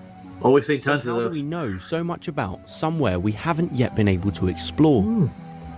We need to use something that will penetrate deep into the Earth and return information back to the surface. The Earth's surface is broken up into several tectonic plates. Oh, it is it? Constant, very slow motion. Earthquakes occur usually at the boundaries of these plates as they move against each other. Watch our video on plate tectonics. Yeah, we oughta. Earthquakes create shock waves, like a bell ringing, known as seismic waves, and these travel both deep into the Earth and around its surface. I have a comment. Two types of seismic waves are made, and each is quite different. Okay. Like I could also took Roger a while to pause it there. It's not burning. It's weird. say that the telluric currents, like there's frequencies in the Earth, they're really low frequencies, like low hertz, like 3. Like there's frequencies in the Earth, they're really quite different. Okay. Like I could also say that the telluric currents, like there's frequencies in the Earth, they're really the telluric currents. The fuck is he talking about? Low frequencies, like low hertz, like 3 hertz or whatever, 25 hertz. But I could say that these different regions are resonating, where they resonate and create like these earthquakes through resonance. Mm-hmm. That's I kind of see what you're saying. Yeah. You got to think about all the motions that are going on with the oceans, to everything. Got to like the motion of the oceans. us on the Earth and everything else here, it's going to cause some kind of a fracture in the hardened stone. The older it is, to everything to us on the Earth and everything else here, it's going to cause some kind of a fracture in some kind of, what's he saying there? And everything else here, it's going to cause some kind of a fracture in some kind of refracturing. What does that mean? Nick, for $5 Canadian, it seems appropriate that Roger is watching a video for kids. Hey guys, I'm starting to struggle and be tired and sore. Can you please stop donating now? Thank you very much, Nick. I appreciate it. I kind of want to stop. I'm struggling. We've still got 5 hours to go, so I'm going to power through that. But if you could, stop giving me money at this point, I very much appreciate it.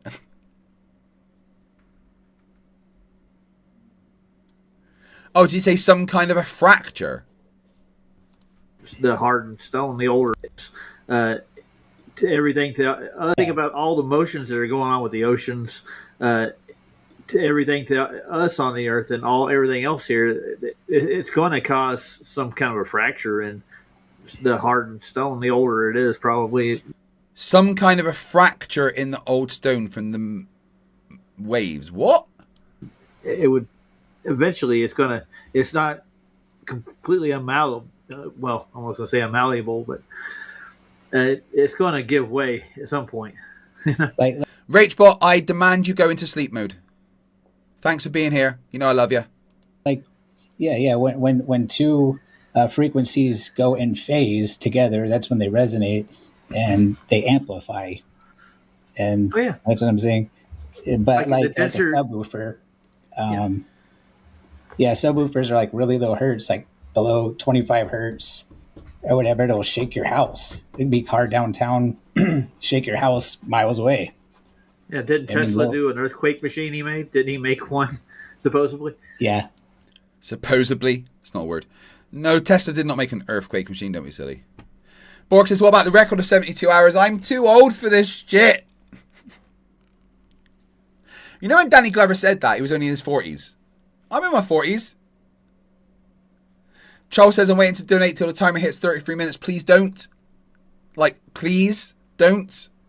Stop now. I'm begging you guys, stop making that timer go up. I can't.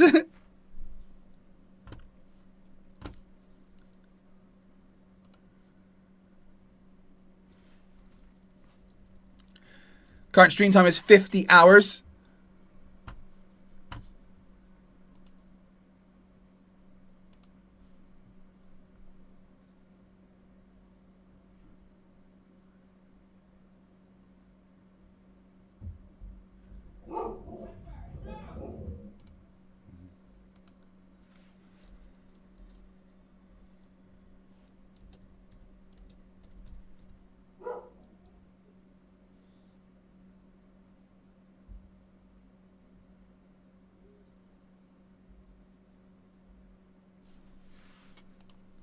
It just pounded us at the same. Yeah, it took down a bridge. Yeah. So I mean, so any motion or any impact on the Earth is going to resonate in the denser the rock or the medium. Riker, shush.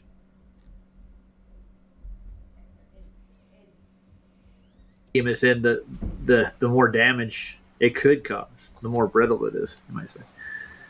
Now let's see what they say about their theory. P waves.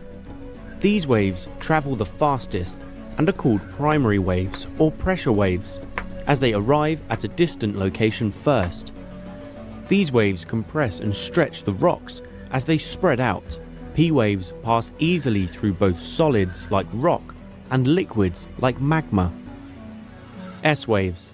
These slower waves arrive after the P waves, and so are called secondary waves or shear waves. S wave. You're using pretty big words there, buddy. I'm not sure the Flerfs are going to understand. Nick for $5 Canadian says, want to feel old? The N64 was released closer to the moon landing than today. Oh, God, another fucking 10 minutes. 5 minutes, sorry. Thank you very much for the super chat. I appreciate it. Save your money. Stop giving me it.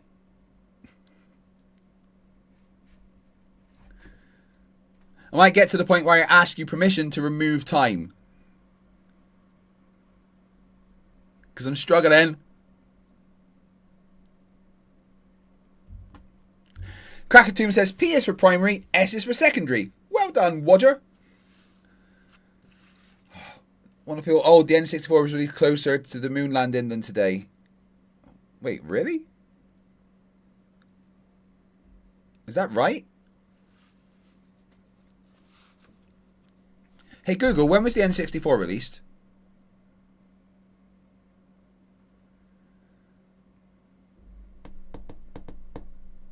The Nintendo 64 was released on the following dates. Japan, June 23rd, 1996. North America, September 29th, 1996. Europe and Australia, March 1st, 1997. Would you like to know what the launch titles were for those regions? Holy shit, yeah. Oh my god.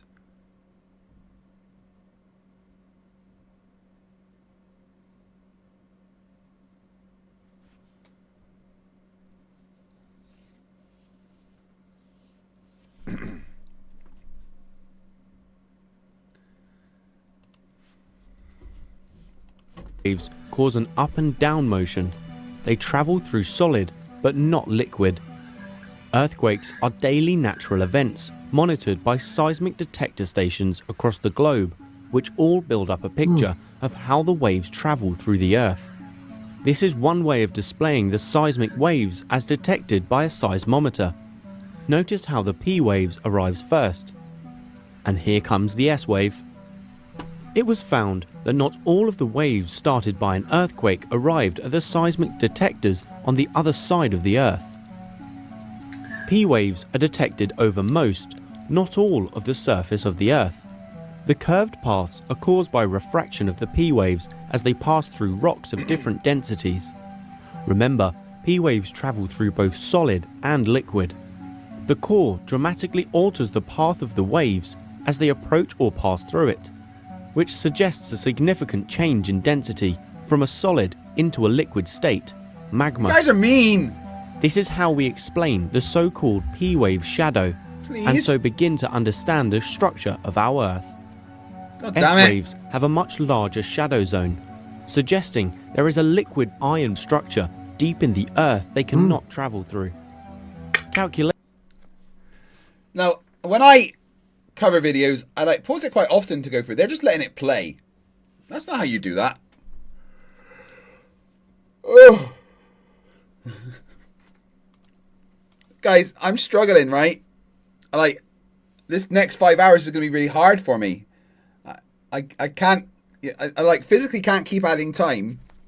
You need to stop now.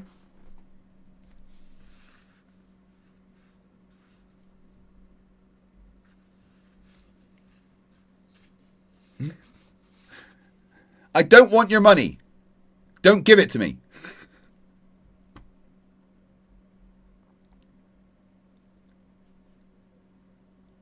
Like, I've been streaming for 50 hours, guys, okay? You don't think that's enough? How much FTFE do you fucking want? Calculations can then be done to deduce the relative sizes of the layers hidden deep inside the Earth and suggest if they are liquid or solid. In conclusion, In conclusion, there's liquids and solids underneath us. All right, here we got it. Like water, oil, several other different substances. Well done, Roger. You listened to the video and repeated what it said. Yes, that is what it fucking says. Good job. I wouldn't go, hey, it's all molten iron at the center. Super Ghost UK says, what was the first video game you remember playing? Sonic the Hedgehog. The very first one.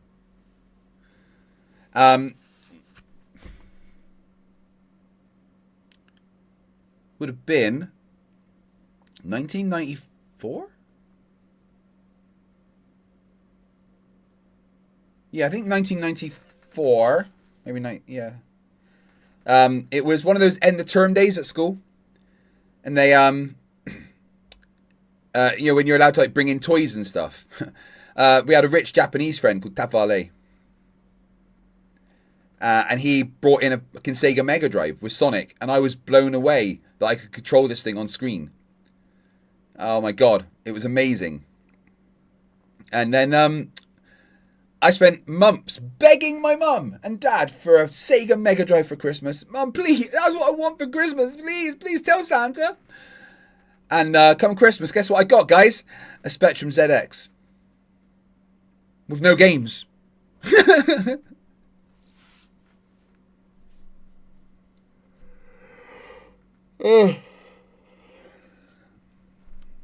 Probably the lower you get, there's probably waters below, you know, something like that. We found dense saline pockets of water underneath the oceans too, so that would be more of a. They found water under the oceans. Jesus Christ, really?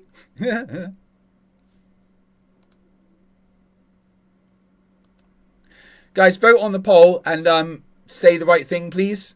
Let me stop. A logical jump instead of, oh, we got a molten iron core. Yeah. And they're measuring all those across the linear plane, by the way, too. S and P waves led us to the knowledge that the Earth has a layered structure with a solid inner core surrounded by an outer liquid core.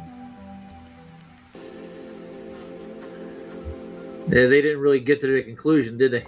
They didn't say how they determined whether it was a liquid iron core or solid iron core. Well, they literally did. They included that in the thing they were just saying. Oh my god. Either way. So they're trying to reify the model. That's what they're trying to do. Yeah. Yeah, because Curry... No, I don't think you know what reification is. They're not saying the model is reality. They're saying this gives us an idea of what the model suggests and gives us evidence as to what is below us. Reification is making a model as the real thing, which we don't do. Borg says let's go for a 100-hour stream, please. No, Borg, I don't think you understand.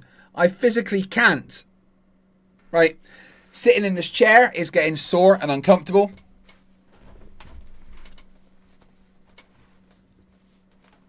My back hurts. My bum hurts. My shoulders hurt. My neck hurts. I'm tired. I've got a headache. I want to stop. I want to go home.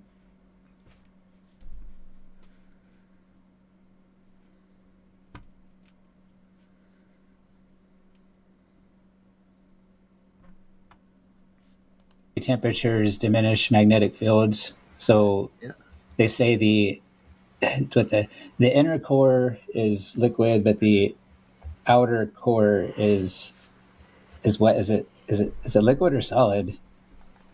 Well, there's liquid around. There's a solid one in the middle. I don't know how that maintains itself, and it changes direction too. According to them, it changes its spin. I don't know why they would go with that. We're not surprised you don't know why, Wodger. You're not a very smart person.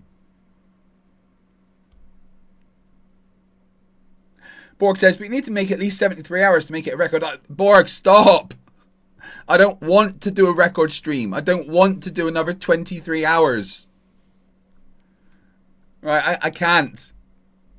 I want to stop now. I mean, I'm going to be going till like 10 p.m. as it is. I thought I was going to finish at like 2. Please. Please let me go, guys. I don't want to. I don't want to. I think it was like last year. Mid last year, they announced that the Earth core had changed its direction and its spin. And Neil deGrasse Tyson made the announcement. So, yeah, I don't think this is actual physics or science. There's no actual proof of it. They're actually reading just the waves off an earthquake at a latitude, you might say. Either way, the temperatures are way too hot for, because of the Curie temperature. Yeah, the Curie temperature only applies to like something that is magnetic. We're not saying the core is magnetic. That's not a thing. It's the movement of the core friction, the static that creates our magnetic field. Friction and static making magnetic fields, the Curie temperature has no relevance on that in the slightest. Sustaining Nimbus has a very good idea. For real people, give them a chance to take away time. Craig, maybe £20 or any members takes away time with no time able to be added or subtracted once you get an hour to go. I mean, I'm up for that.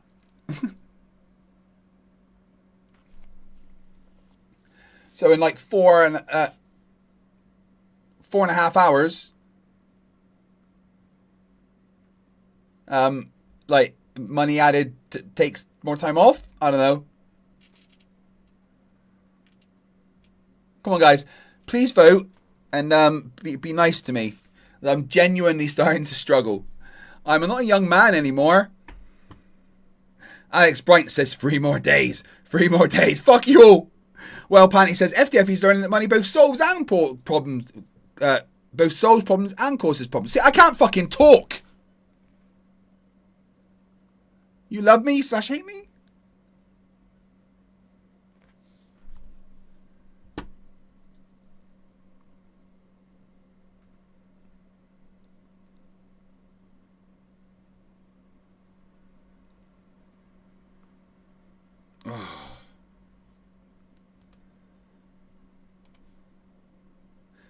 All right, Rubiks has a suggestion that basically just no more time is added. That you can donate, but it won't increase the time. How does that sound? Because I'm struggling. Borg, no. I may have survived 72 hours before, but only fucking just. Ugh.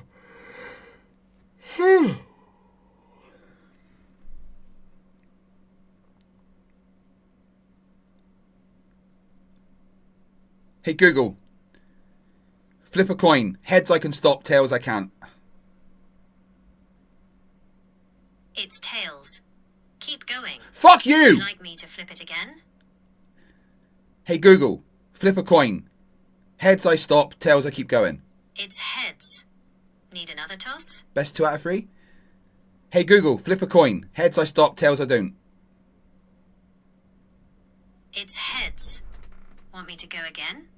You can't argue with Google. Yeah, Google did 2 out of 3 and said I could stop. Borg, you dick. I'm not part of the collective anymore. I don't have their powers.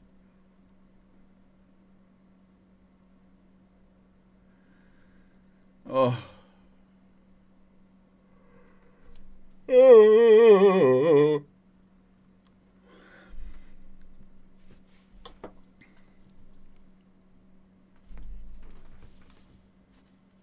There you go, Charlotte Moore. I can stop now, right? Oh, slow-mo, sorry. So maybe hallucinating people in the chat.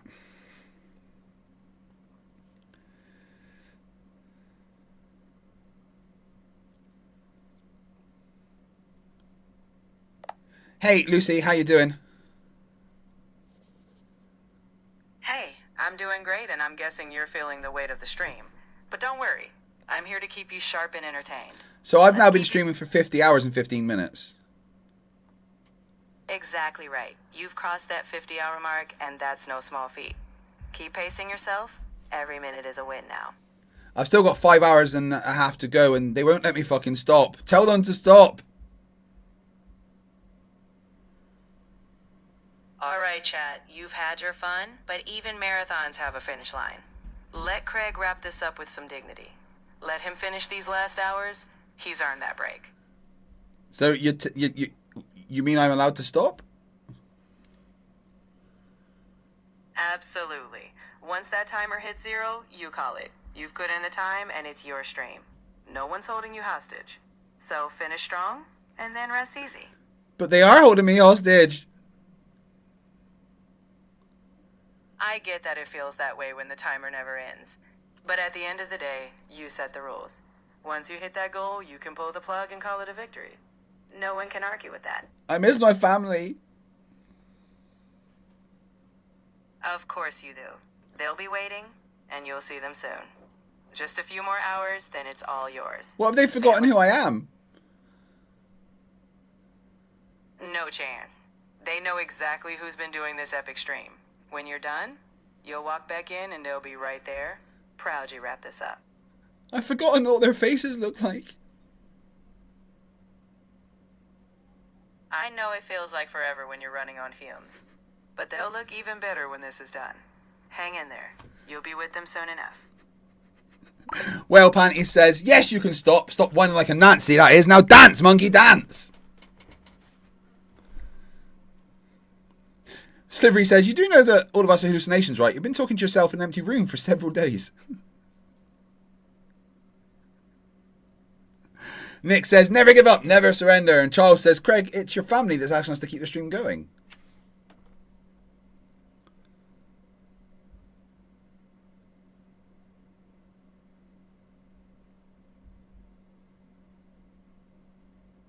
Oh, shit.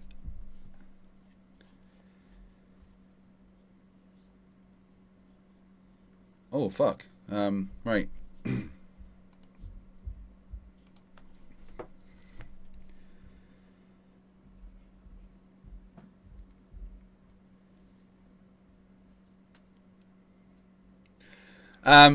So Stoops the cat, Flerfs that I've had on a few times, is generally a mythical guy.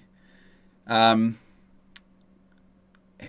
sad news: his daughter passed away this week. And I've just got news of that. I've got a message from his girlfriend, and I wanted to put out my heartfelt condolences. He's a good dude in general. I've enjoyed the conversations with him.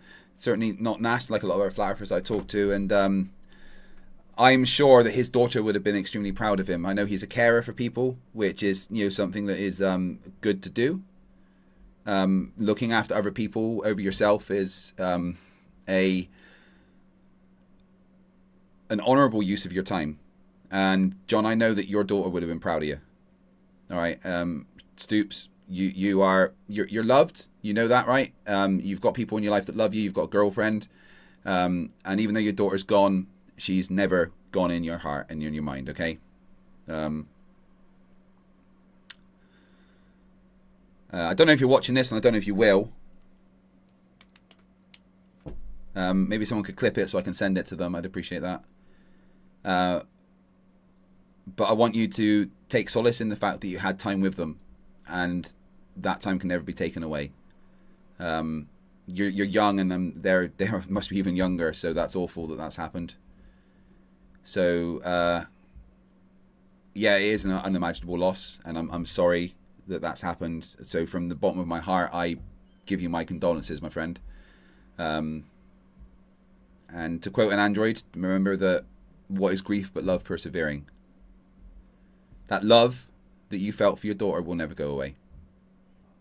We may disagree over the cosmology of the world, but you and I have had some decent conversations, and I very much appreciated it, and I'm pretty sure that I can help you out of the cult of Flerfdom.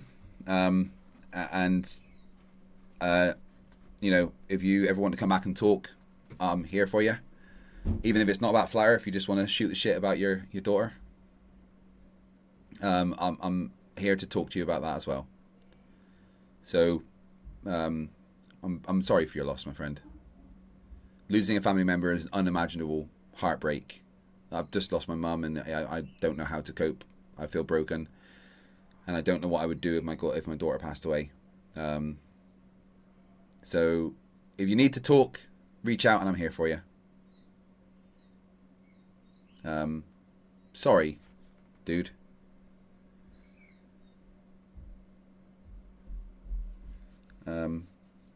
Thoughts are with you. If everyone in my chat could do me a favor and just tell Stoops that his daughter loved him, and that can never be taken away.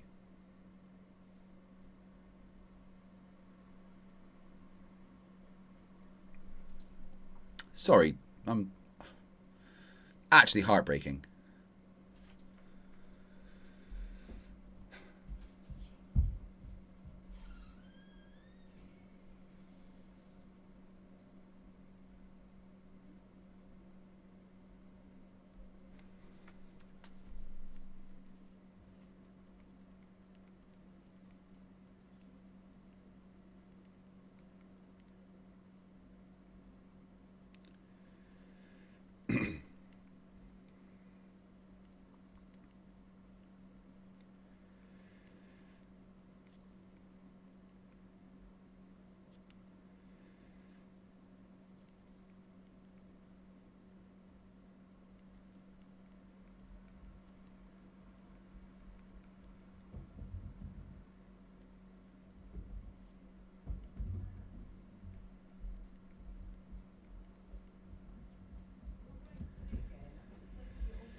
Thank you, chat. Hopefully that you know, the love that we've shown him in this moment can be sent out to them.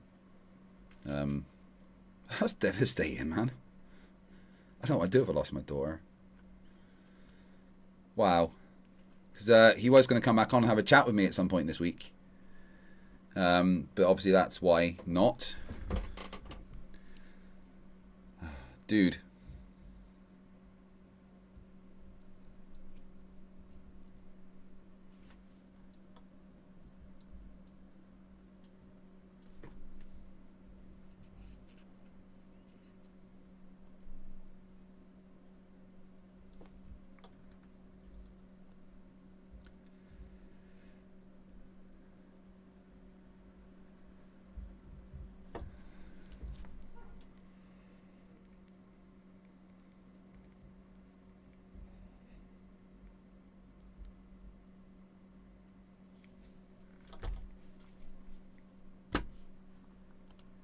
For magnetism, yeah. Well, what they're saying is the ferrule fluids that come off of it create a small magnet when they cool, and you get these little spindles of ferrule magnetism that come off of it. I don't know how that creates a magnetic field around the Earth. Is it a constant thing? That's what they're saying. It's like a machine almost. Yeah, they say it, but they have no evidence for it. They said they had made more discovery. Guy told me that they've done more work since then. And I tried to look up videos, and the only ones I find are like the ones from like 7 years ago. He said that they've done work since then. That it proves even more what they're talking about. So there's so much that don't make sense. Like, how is this dense granite, floating on liquid? Anything liquid? Yeah, no, it's not. Well, how can a anvil float on mercury? Liquid can be denser than solids. It's just a thing. I've never seen a rock float on anything like granite or any liquid. I've seen iron float in mercury. Mercury's so dense you can float stuff in it. Okay. Yeah. You ever seen Action Labs do that? He floated. No, not that I can remember. Okay, I'll show you the video. He actually floats a full anvil in a tub of mercury. It's kind of cool. And if it's pulling inward, gravity, it makes it buoyant. Yeah, yeah, sure. There's something pulling, and it's not the actual weight of the object itself. The weight is caused by gravity. That's what they claim. Our claim is that the weight of it and its resistance. Yeah, weight is caused by gravity because weight is literally mass times gravity. I'm sorry, I've been hit quite hard by that message from Stoops, his girlfriend. I wouldn't know. I wouldn't know what to do with myself if my daughter went.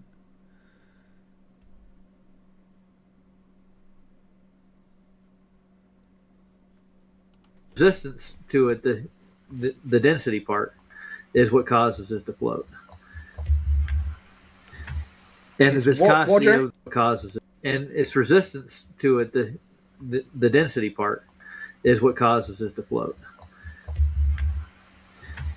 And the viscosity of the medium, like the mercury, how thick it is, causes it to float better. The more weight you can put on it.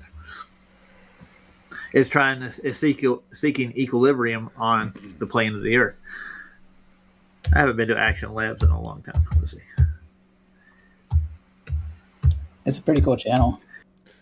They're just saying things. They've no idea what they're talking. This is like just two dumb people trying to sound smart. It's hilarious. Yeah, I've subscribed. Yeah, he's a Globie though. Yeah, but he puts out a lot of cool. Yeah, he does a lot of physical experiments. Yeah.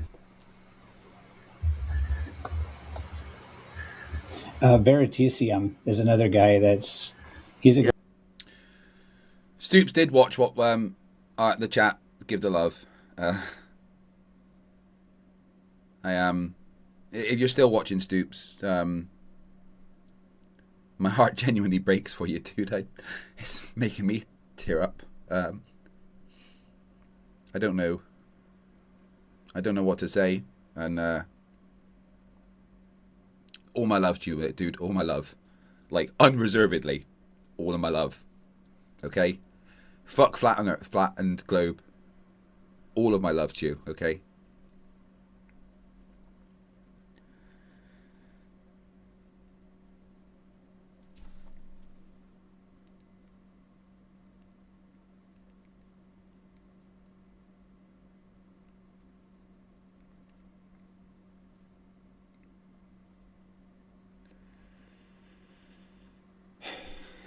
That's actually fucking hit me quite hard. I might need to take a little bit of a break.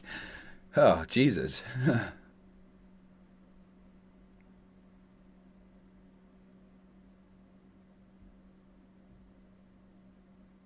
Wow.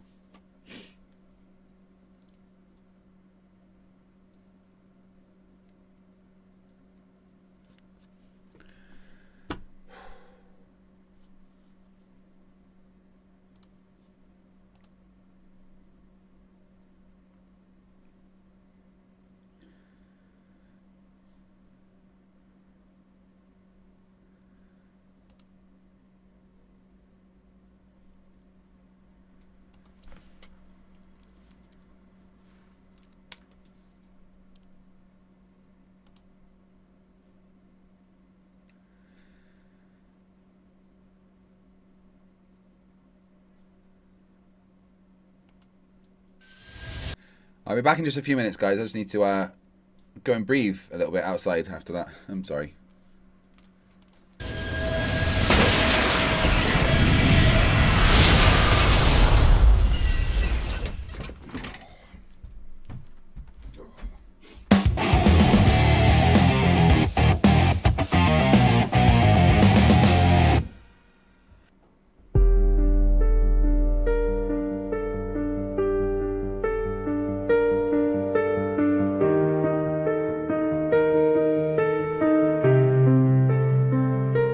Hello, good to see you, fam. I just want the truth.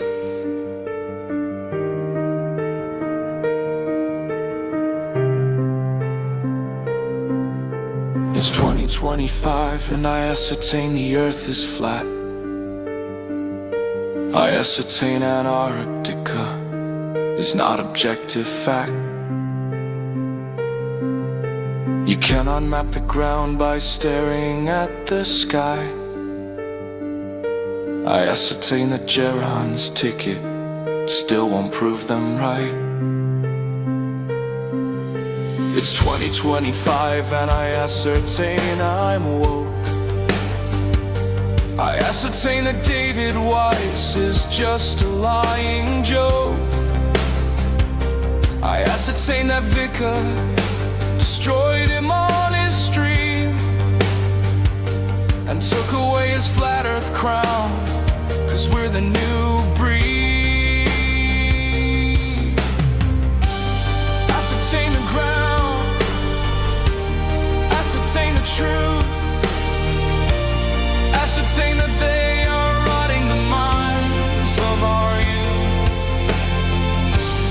ascertain that they have never shown us proof, ascertain the truth, don't fear investigation, I fear truth.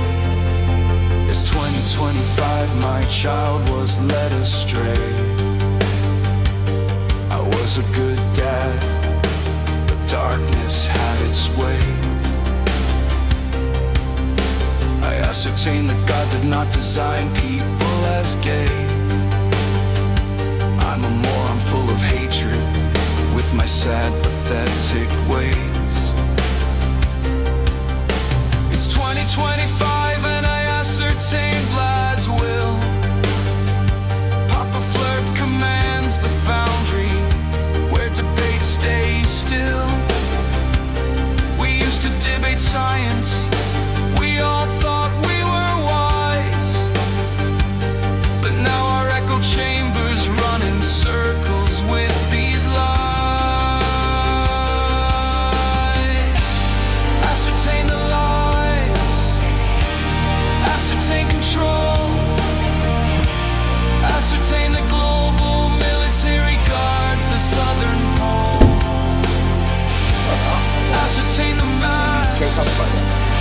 to swap their face, ascertain that schools all deceive the human race. It's 2025 and I ascertain the ascertainment I ascertain. I ascertain they don't ascertain what I ascertain anymore.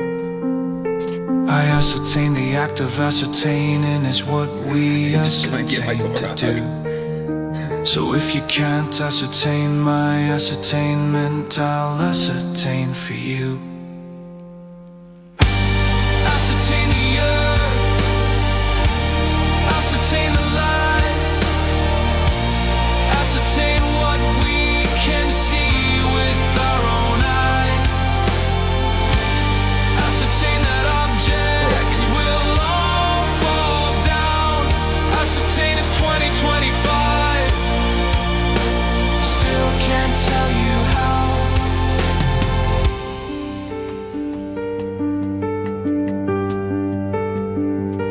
The truth doesn't fear investigation, I claim. But every time the truth arrives, I ban it from my frame.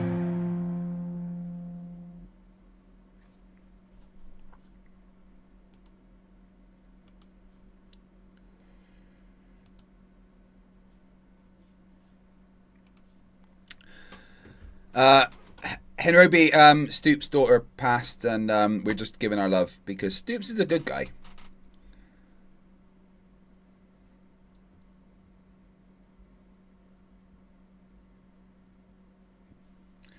Anyway, back to the dumb.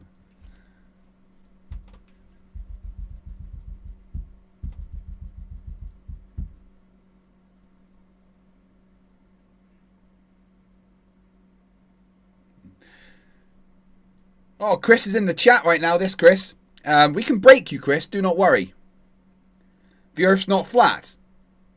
And you can be saved from the cult of Dum-Dum.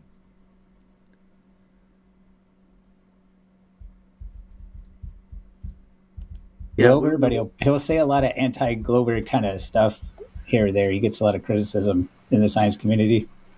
Yeah, I don't know if you know who Veritasium is.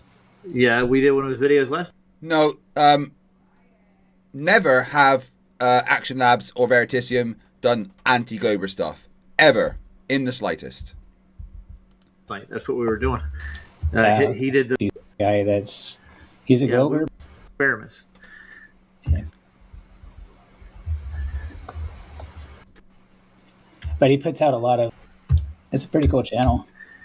Yeah, I've subscribed. Chris, why would you say that Action Labs has ever said anything anti-Glober? That's just not true.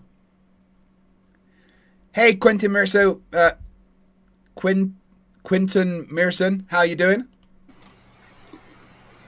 Yeah, he's a Globey though. Yeah, but he puts out a lot of cool. Yeah, he does a lot of physical and experiments. Yeah. Yeah, he's never said anything against the globe. He asks questions and does experiments. He's never said anything against the globe, and he would never say electricity is instant. Maybe ask the question, but he wouldn't conclude that. He never goes against science. In fact, everything he's ever done is confirmed science. That's just not a true thing to say, Chris.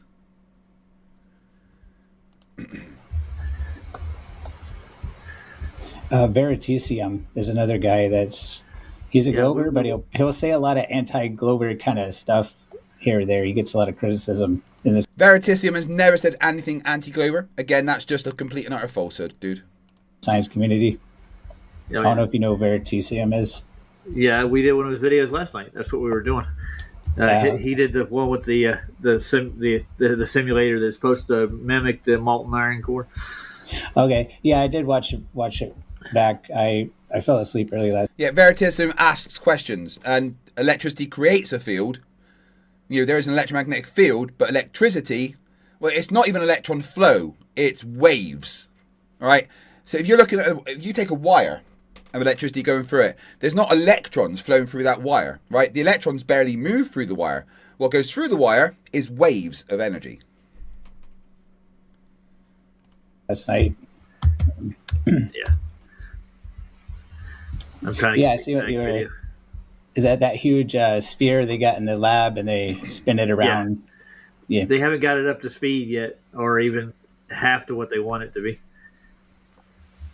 But he just pours liquid mercury into a tub, and he'll float this thing. Watch. Depending on the ratio between the two objects, that's all it counts. Doesn't matter what form, liquid, gas. So after this, guys, we're going to cover the Joe Rogan show with Roger Avery, which should be fun.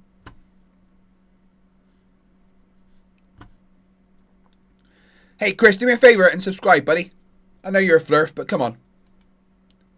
Why don't you come on for a chat someday, my friend?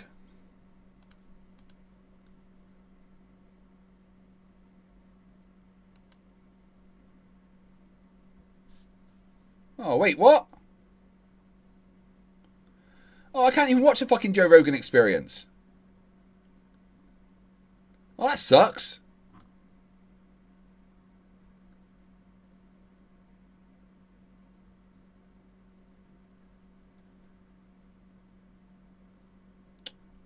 Come on, Joe.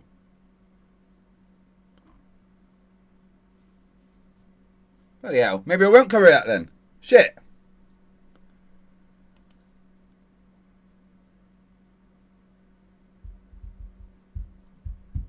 Why don't you come on for a chat after I finish watching this video, Chris?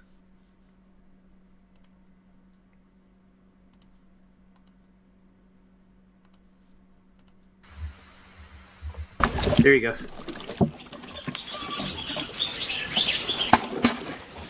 And I got a nice little breeze today. It's perfect weather for this. Is that me with those It's captions not on, too or is hot. that him? Sun's pretty bright. 8 captions. Hi everyone, welcome back to Cody's Lab. So a little That's Cody's while ago, Lab, over on sorry. the second channel, I posted a video of me My trying to bad. float an anvil in mercury. Despite it getting lots of views, it didn't actually work. So I wanted to try again. And so I got a much smaller anvil here. Of course, I'm kidding. Whoa. I got a much bigger tub of mercury. So this ought to get that anvil afloat. This is much easier. You get a little bit more wiggle room. Oh, He's kind of floating on it himself. Standing there too long, it cuts the circulation off to your feet. Oh god. Yeah, it's not me that's doing it. It must be him. That's how dense it is. No mercury sloshing in there, so I don't... Oh, yeah, Crackerton Veritas is awesome. Veritas has been on the channel. Actually, I helped him with that video on debunking Flat Earth.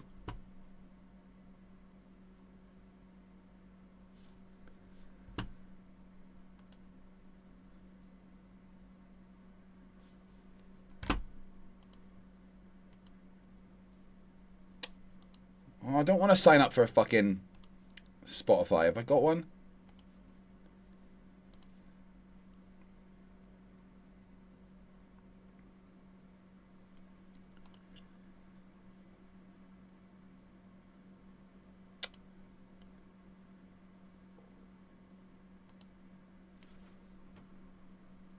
Oh, I don't have an account, but I already have one. For fuck's sake. Yeah, I can't use Spotify. No, they didn't leak. Let's, I got this. And they're putting this in your vaccines, people. Let's wipe off the top. Get all that oxides and stuff off of there. Oh, isn't that pretty? Since the rag's wet, it sticks right to it. I don't get all of it, but it's a lot better than it was. I don't know what. So here's my Cody's Lab believes, 110-pound iron-working anvil. I think we got this for making horseshoes and stuff back when we had horses. So let's set it in here and see if it floats. You'll see. Okay. It doesn't seem to want to stay upright. I'll just let it tip over. There it is. It's floating. Look at that. The iron anvil floats because mercury kinda has was. a density Oh, nearly I mean, dirty. twice that of iron. In fact, due to the density ratios, the iron actually floats better than wood does in water. Push under. Let's push it down. Thanks, Gravity. So basically, if you take the volume of mercury and compare it to the volume of the anvil, there's more mass in the mercury, which means it's pulled down stronger than the anvil. And the anvil floats. It's like comparing air to a helium balloon. That's all.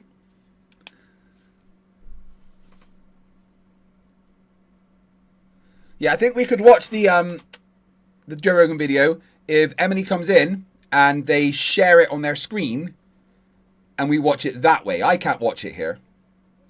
I hope I don't get copyrighted. I'm sure I won't. No, they can't copyright me commentating. They're not allowed. Oh, that's hard to push down. There you go. Oh, that's great. Here, let's try it again from the other side. Yeah, this is. I thought it was actually the lab that did it, but it's Cody's lab. Here we go. Push down. It bobs up like a cork. Okay, let's. I want to try hitting it with a hammer. Why? I think it dulls the sound quite a bit. Here, let's pull it up out of here. He's not holding it up, man. Okay. Oh, okay, it does dull the sound. Pay attention. It definitely sounds a lot different. That's actually pretty nice to have your anvil sitting in mercury. Yeah, I don't have a VPN. I can't be asked to sign up for one.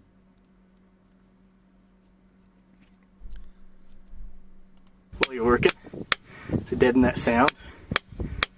That way it doesn't hurt your ears as much. It's pretty good. Barely make it wobble by hitting it. Let's just set that there. Put my hammer in. Hammer floats too. That's pretty great. Hope you enjoyed. I'll see you next time. Apparently I got mercury in my glove. A lot of good that did. Yeah, you don't want to get fucking mercury on your skin. That stuff's gonna not do good.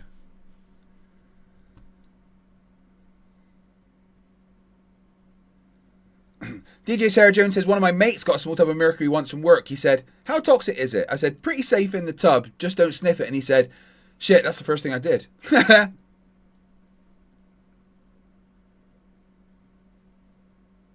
That's most guys' first move. What's that smell like?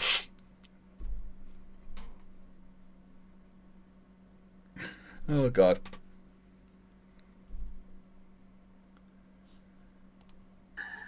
He'll do it at high speed for you, Dirty.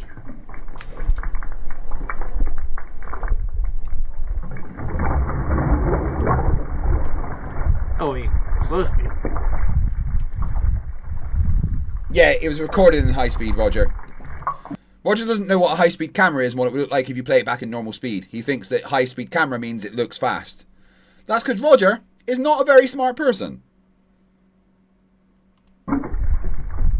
What are they trying to say that these molten core is made out of?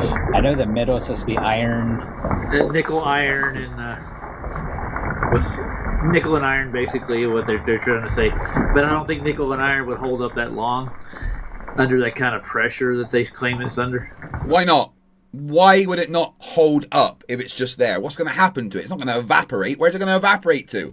What's it going to break down to? That's not how this works. That's not how any of this works. The Dirty's over here talking about Jupiter. Like it's an actual place of some sort. Dirty Ketchup, is he a... No, he's supposedly a flat earther, as far as I know. I don't know. But everybody's like... There's a lot of people sit on the fence to a point because they don't know what the consensus is going to fall with. I don't really care about consensus. I just care about the actual truth. I mean, there is a consensus. The consensus is that the Earth is a globe. That is the consensus. People outside the consensus are about as intelligent as toe fungus, and I'm so sorry to toe fungus. Yeah, me too. That's why I look in their videos. I watch their claims. I go in and I try to tear them apart. Like folk at the end of the day, at the end of the day, all I care about is the truth. Like I don't have ego bias or believe that they'll hold me back. If I'm wrong on something, I'll admit that, and I look at everything.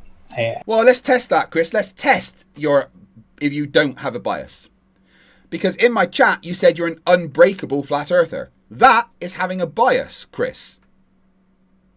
So I would disagree with you completely and utterly, right?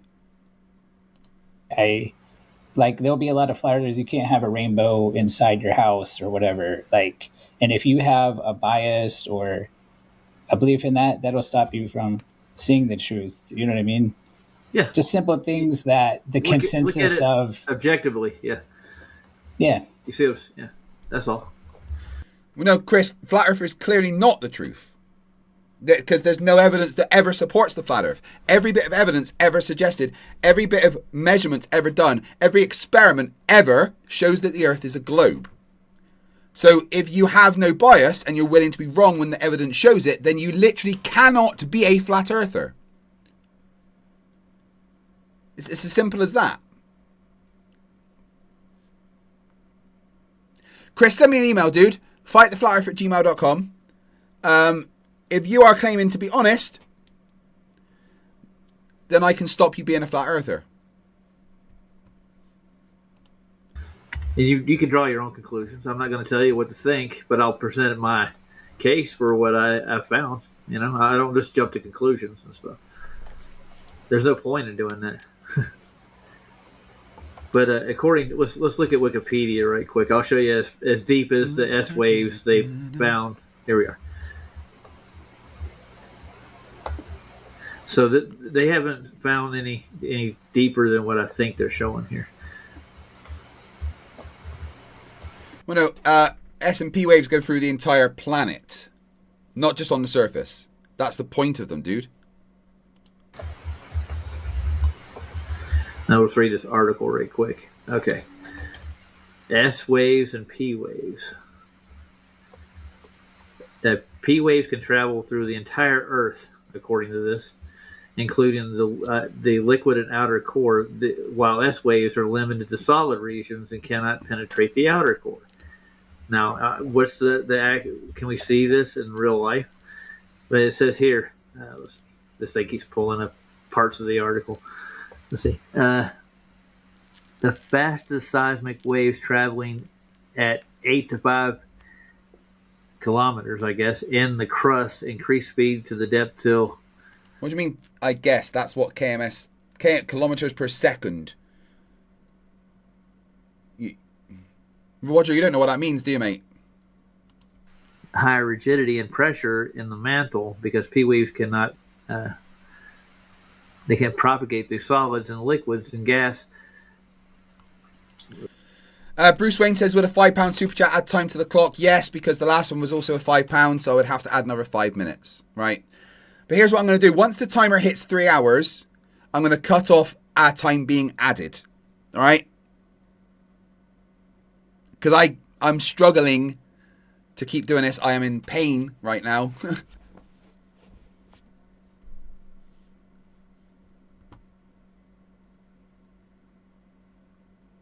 Harumbi in the chat points out that only compression waves can travel through liquids, not shearing waves. That's how we know the outer core of the Earth is liquid.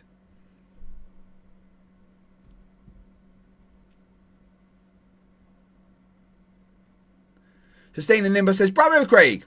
Like, what did I do? What did I do?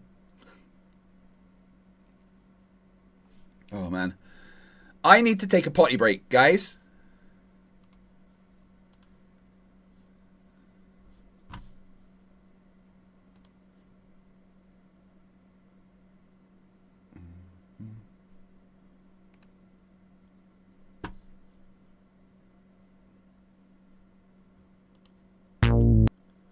So Vlad, take it away.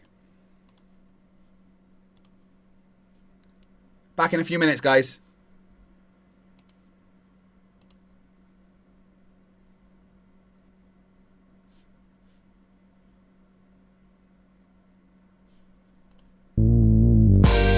Yeah. You understand? I'm work aka Vlad, y'all. Welcome to the Foundry fam. Understand? They say blowers, I say no, call them industry plants. All these experts gotta handle it, hand in their pants, the final experiment. That's CGI, no doubt a Hollywood sky. From day one it was Vegas, projecting Punta Serenas. I need receipts, ask for tickets, all I got a bunch of crickets. Okay, sure, I see Dave, but this ain't making no way. Sending fluids to the Foundry fam. You got no tickets, that's just us, my man. We seek truth, you understand, we don't do charades. Stop talking cause there's no debate. That's how it works, y'all. Plug your ears and get rid of that ball. You know what I'm saying? You understand, you understand, you understand. You understand? You understand? JJ hit me up like Vlad. I saw a man fly, a guy levitating straight up in the sky. I said, say less, got online, said we got him, y'all. Shout out to JJ, you did it, you destroyed the ball. Unfortunately for him, my man got flagged. I was not fully tracking or the video lag. I'm sure JJ knows the truth, he's humble, he never brags. Just forget about it, fam. Let me tell y'all about Rob Dignac. Sending fluids to the Foundry fam. It was a flag and he missed it, damn, mistakes happen. You understand, it's how the Foundry rolls. On to the next thing, ignore the trolls. That's how it works, y'all. Move the goalpost and get rid of that ball. You know what I'm saying? You understand, you understand, you understand. I don't need experiments, y'all. Debates are pretend. If Reds gave me 10 grand, guess what? I still won't attend. Don't entertain this shit. I'm done with this skit. They might think it's funny, but I don't need his money. This the Foundry fam. We wear integrity proud. Stand up tall and shout it out loud. But if the people vote stay, I might still kick you out. Sending fluids to the Foundry fam. Everyone's welcome, just don't hack me, man. I say it as it is. Y'all understand? I don't wanna debate. It's all bullshit anyway. I won't take your bait. That's how it works, y'all. Check it out and get rid of that ball. You know what I'm saying? Understand? You understand? You understand? You understand? You understand? Flat Earth, Dave's an industry plant. Makes Flat Earth look bland. If you're unaware, go watch the Wise File. Sam stripped him down into his underwear. His excuses were fluffy, said I never heard of Duffy. And when McToon showed receipts, Dave still didn't concede. That's it, that's my boundary. But now that I think about it, has he ever sent his fluids to the Foundry? Sending fluids to the Foundry fam. Can't fool us, we got Inspector Sam looking for the truth. You understand? Get rid of traitors, investigate and drain them taters. That's how it works, y'all. Make up shit and get rid of that ball. You know what I'm saying? You understand? You understand? You understand? I'd rather learn from Lledwell fam how to unsub a fan. Cause I'm tired of giving these bitches timeouts and bans. Hakeem debunked tectonic, what he said no clue. Felt like too much antibiotics to be honest with you. We might not get his lingo cause I'm sure he's not a dingo. But I think everyone agrees, for God's sakes fam, take away those crayons, please. Sending fluids to the Foundry fam. You got tickets, I don't really care, gang. You understand? Doesn't matter anyway. It's too little, too late. It's really simple, y'all. There is no debate. You understand? You understand? You understand? You understand? You understand? You understand? You understand? It's the Foundry fam. You understand? This is ours, y'all. You understand? That's Megatron. You understand? There's no debate, y'all. You understand? The moon is the sun, fam. Ironwork 92,000. You know what I'm saying? Sniff. Go on. Sniff. Go on. Good puppies.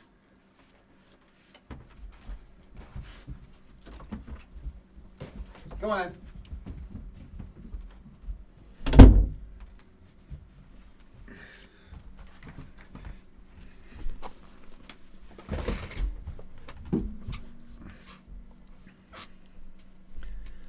That's Megatron. You understand?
Forget the beat on the radio. Switch off that damn TV. I can't stand next to those children when I'm trying to get to sleep. Put down that firecracker, it's making me burn out. I can't take it anymore, and I've gotta scream and shout that no one can be happy all the time. Sometimes we all need to sit and cry. No one can be happy all the time, and I only know because I've always tried.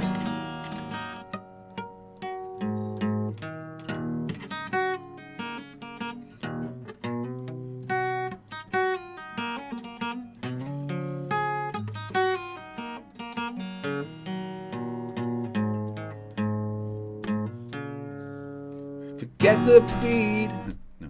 Raise your hands if you're slightly bored. I would, but my arm's asleep. I can't stand next to those children when I'm trying to get to sleep. Put down that fire. No. Does anyone know? I forgot the words to my own song. Does anyone know what anything means, or does it spoil the fun? Like playing Russian roulette with a fully loaded gun. No one can be happy all the time. Sometimes we all need to sit and cry. No one can be happy all the time, and I only know because I've always tried.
They say the world has come between us.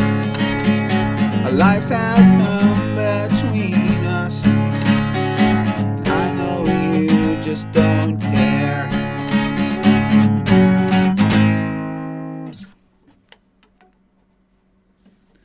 Interlude.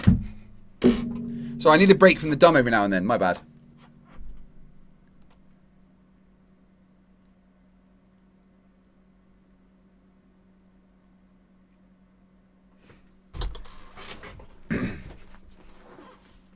Where's my back pillow? What's there? Ugh.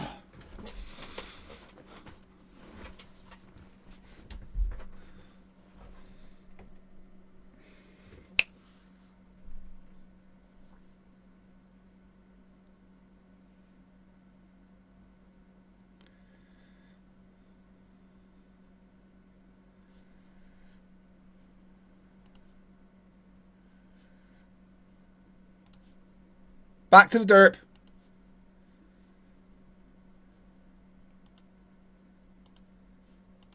but they can travel through the entire Earth.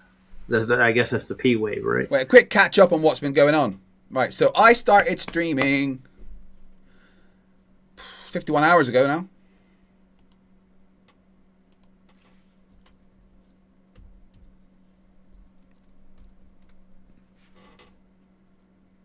When I started Saturday at 2 p.m., there was 45 minutes on the timer. And people kept adding time. Instead of it going down, over 2 and a bit days, it's gone up and up and up and up and up and up. Because fuck me, I guess. There's now 4 hours and 44 minutes left. The end is in sight. For every membership that's been added, 3 minutes were put on. For every £10 of super chats and PayPals and donations to my YouTube Forgot to Pay Me fund, there's been another 5 minutes added. You can keep increasing the timer for now, but once it gets to 3 hours, there will be no more time added. That is what I'm deciding. Because I am almost at the point where my brain has stopped functioning.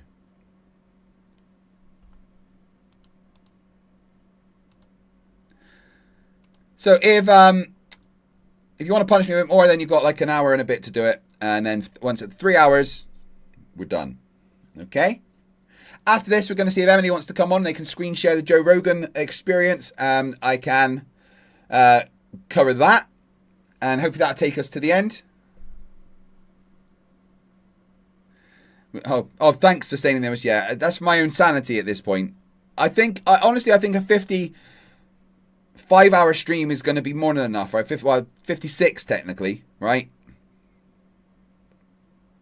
The little wolf said, "You don't need your brain." Flerfs proved that. Oh, which song request was that? Which song did you request? That no one can be happy? The other song I keep playing, Can You Give Me Your Number? My wife's told me I need to update that. Because we're in modern times. To like, can you give me your Insta? Or something. Let's see if that works.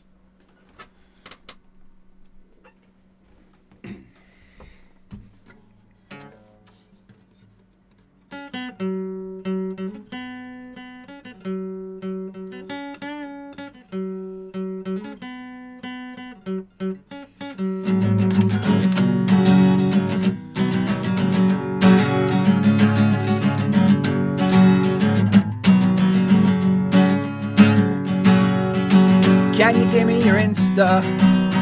Can you tell me your name? Can you give me your Insta? Let me play your games. When our eyes first met, felt my heart melt.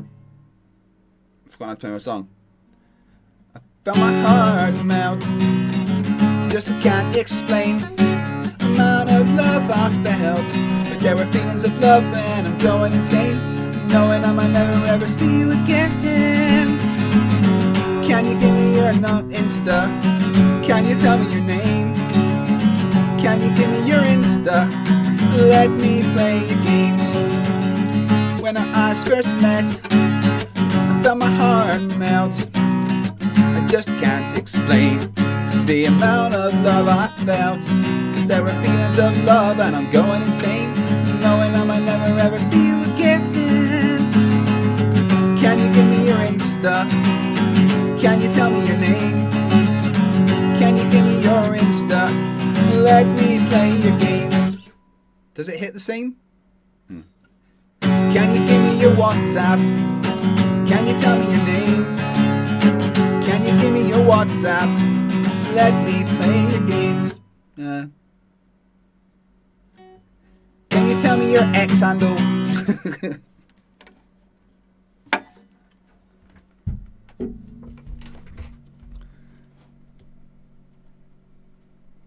God, I read that when I was 12. Hirobi5 says, here's some support, but I specifically don't want you to punish by adding time. You deserve to rest. Thank you very much. I do appreciate it more than you know. I'm not adding any more time for that. But I want to see the actual science to go with this.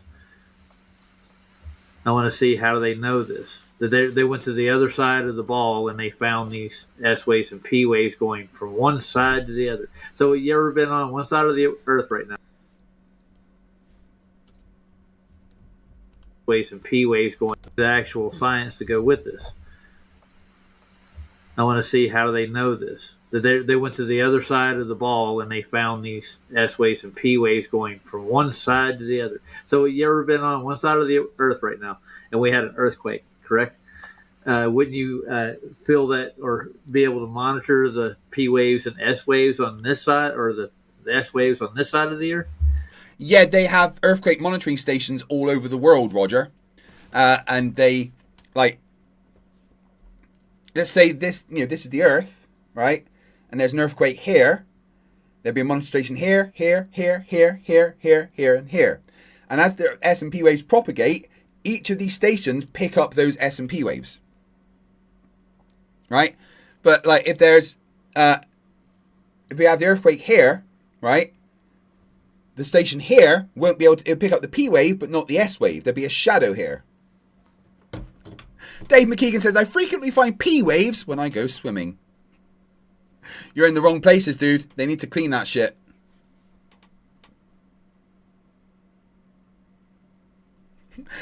Nick says, new verse, can you give me your OnlyFans? It's the only other way to keep my hands busy.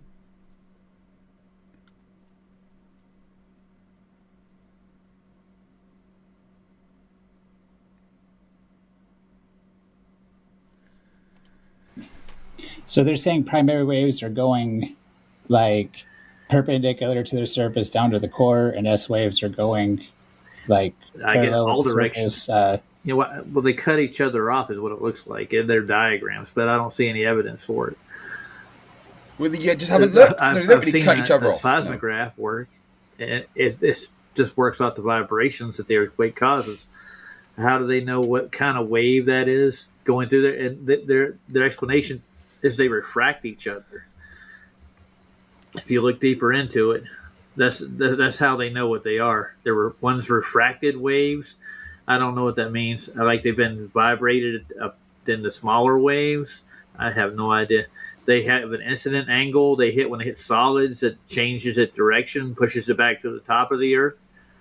But see, they're pre-assuming the sphere when they actually take these measurements to begin with. But they are saying that there are frequencies in the Earth, right? That's what these waves are, is frequencies.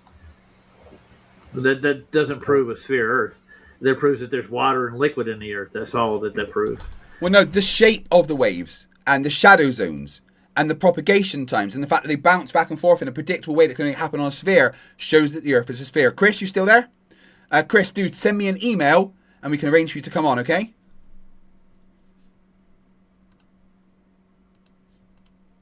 And I guarantee you there's tons of liquid inside the Earth and tons of solids. So this is a pre-assumption. They're confirming their own bias when it comes down to that, I think. So let me get up and dig a hole down 16,400 miles and see if there's a solid molten iron core, which they never will. They can't get past 8. Go on then. So there's no real scientific. Go on, Roger, do it. Should we start a bet as to whether Roger's actually going to get to go to Antarctica this year? I don't think he is.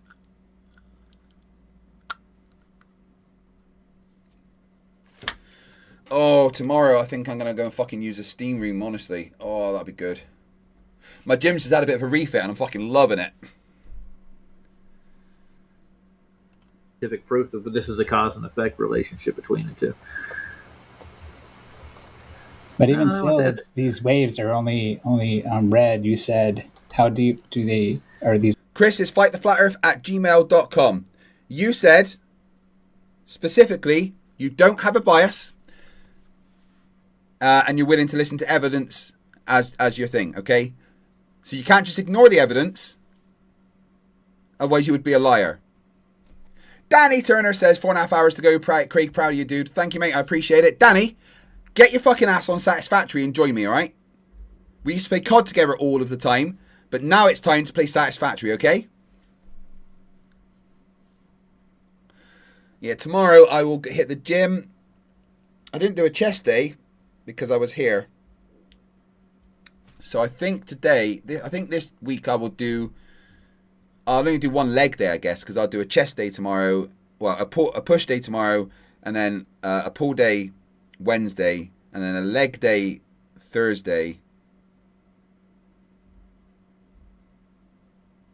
and a push day Friday, and I might go in and do another.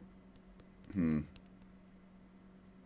what day? So Tuesday I do a push, Wednesday I do a pull, Thursday I do a leg, Friday I do a push, and then go Saturday do another pull.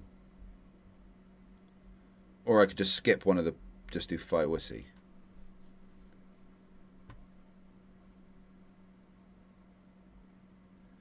Yeah, Danny, Satisfactory is the fucking bomb. These instruments, well, they travel at a rate of kilometers per second, I think. What would it say? I closed that Wikipedia page. Let me open it back up.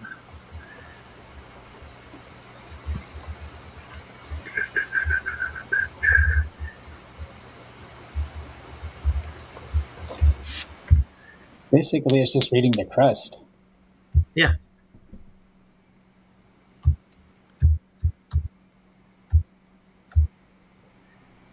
What are you derping about, Roger? Seriously. I want to get the rate they travel at, how fast they travel. That was 8 to 5 kilometers per second. I'll look at seismology, probably a better way to get an idea of how they do this. Like a ground penetrating radar or something. Yeah, well, the whole point, like this whole story, actually got one seismologist down in South America interested. He started studying it. He's like, they're only taking readings within the epicenter, around it.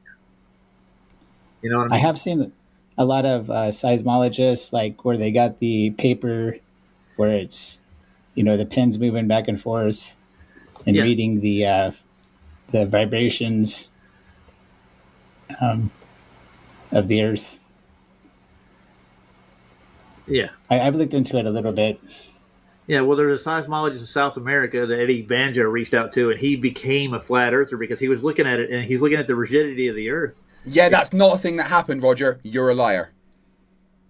And what he was getting readings with, and he was comparing it to their readings with the ball. And he's like, there seems to be a more rigidity on the surface than should be. If this is just a loose bunch of mass floating on a molten lava or molten iron, whatever they want to call it, that the earthquakes would actually travel further out from their epicenter.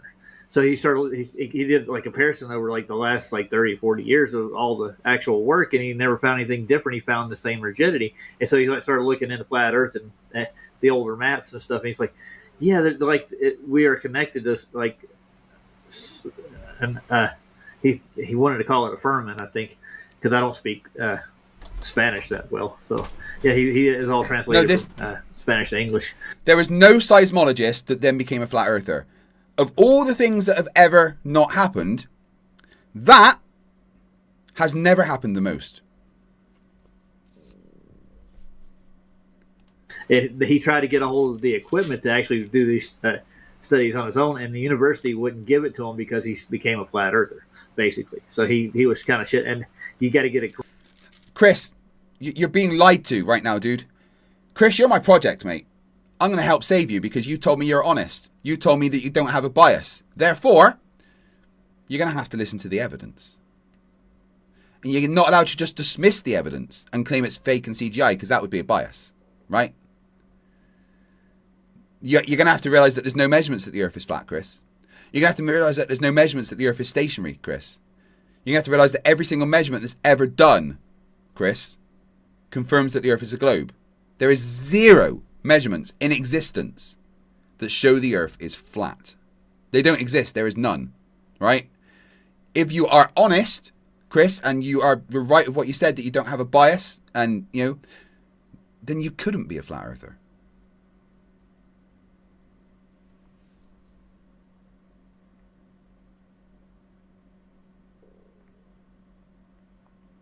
Let's get some love in the chat for Chris. Because Chris says that he doesn't have a bias and they listen to evidence. Chris, we can save you from the cult of Flerfdom and the lies that Roger Lledwell tells you. You don't need to be stupid. We can stop that.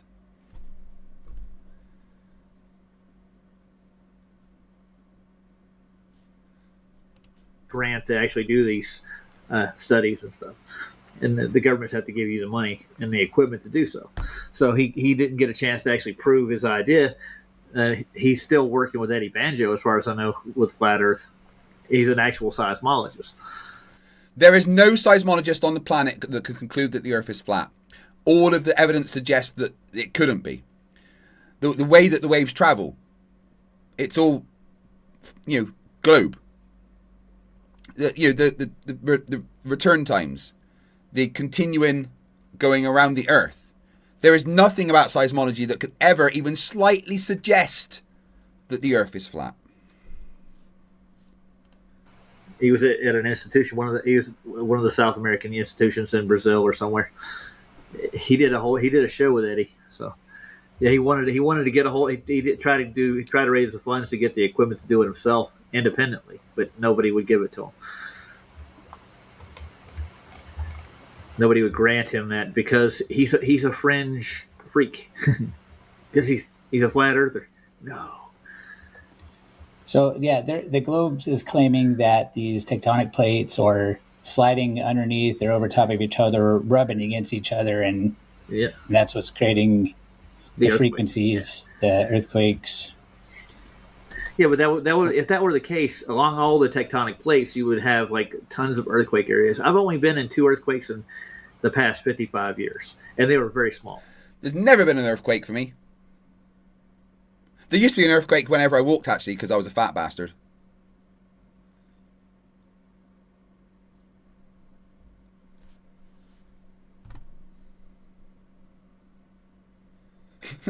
Froggo says, Roger has this condition that professionals call chronic lack of brain syndrome. They would be more frequent due to the spin of the Earth, but they have that magic that causes everything to sit still and do absolutely nothing. What's that word? Gravity? Nothing magic about gravity, just a fact of nature. It exists. We can measure it, we can test it, we can experiment with it, we can confirm it exists. It's not you just calling it magic, Roger, is a bit of like an ad hom, It's attacking the thing rather than the evidence. It's a poisoning the well fallacy. It's an appeal to incredulity.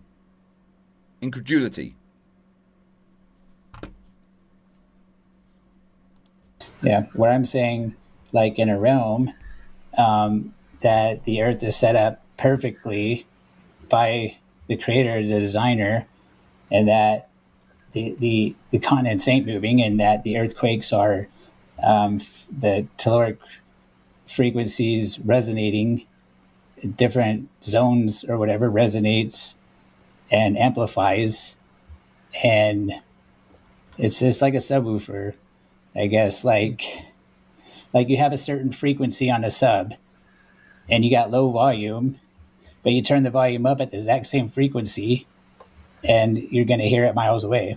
This is amplified. So the same thing with everything. So louder thing heard further away. Yes, Chris, we're totally aware of that, dude.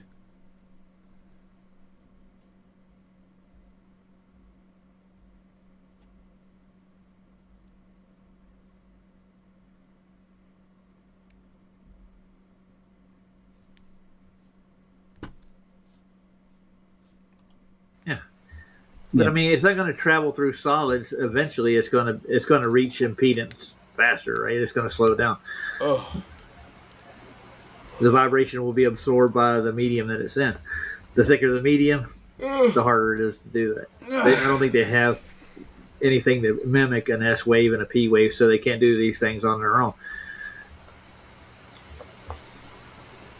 Imagine pushing through 6,400 miles worth of solids and liquids to get a frequency to travel through it that far. That's insane. I want to see it done. You know, that's just me.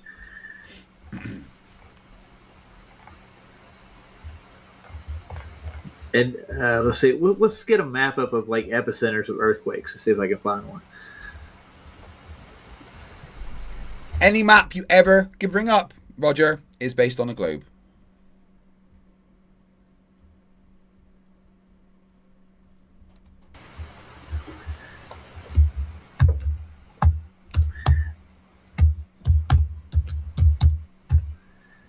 You hear how slow Roger types? It's like dun, dun, dun, dun, dun, dun, dun, dun, dun, dun, dun. I'll see a map of the earthquakes. See if I can find it. Sure. Here we go. Yeah, there's tons of them. I got like a whole bunch here.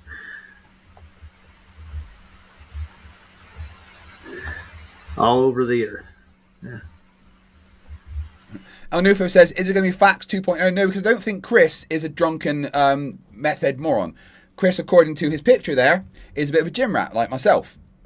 So I'm sure we can bond over lifting heavy things and putting them back down again. Isn't that right, Chris? What's your split, Chris? I do push-pull legs, push-pull legs. Sometimes I only do one leg day a week if I'm feeling tired.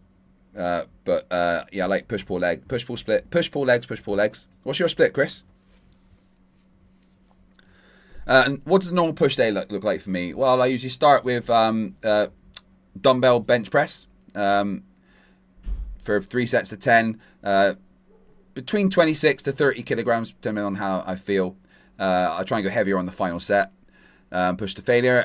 Then I'll do tricep overheads. So lie back on the bench, hold a dumbbell, like put a diamond around it, and then dumbbell back over my head, and then up. Usually do that with 28 to 32 kilograms. Then we'll do some shoulder presses. Obviously, I've got a bit of a shoulder injury, and I've also got a rotator cuff right now, so I'm only pushing 18 to 20 on my shoulder presses. Then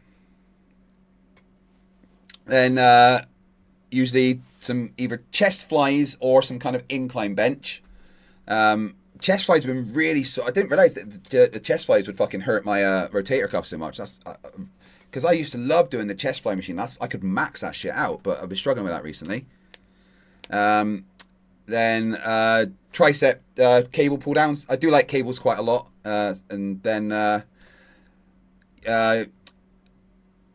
do a shoulder beast in set, which is use the cables to do lateral raises, front pulls, and then side pulls. I do 3 sets of 10 on each side 3 times. And then if I'm not too knackered, I'll maybe do a chest machine as well. That's a normal push day for me.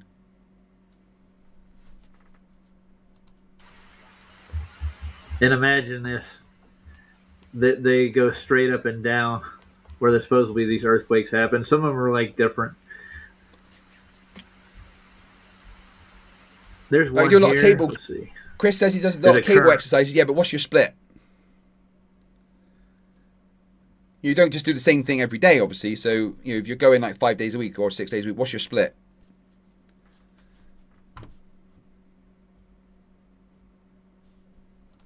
Earthquake map. It's all done in orange. Pardon me. Kind of weird looking.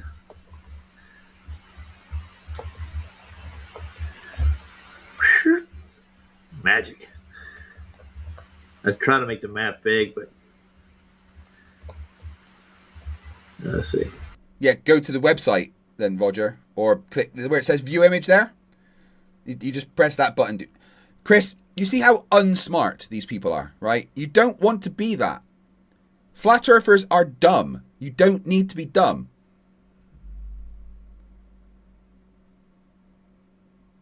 Well, I'm 42 as well, Chris. That's my age, 42.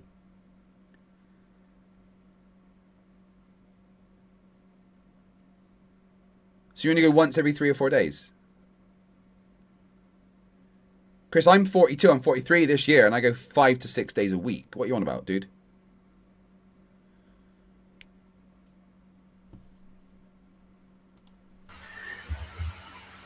Just got to edit image and see if Adobe will let me do this. This is remove background. I'm sorry, but is he using Bing? Why is he using Bing? Nobody uses fucking Bing.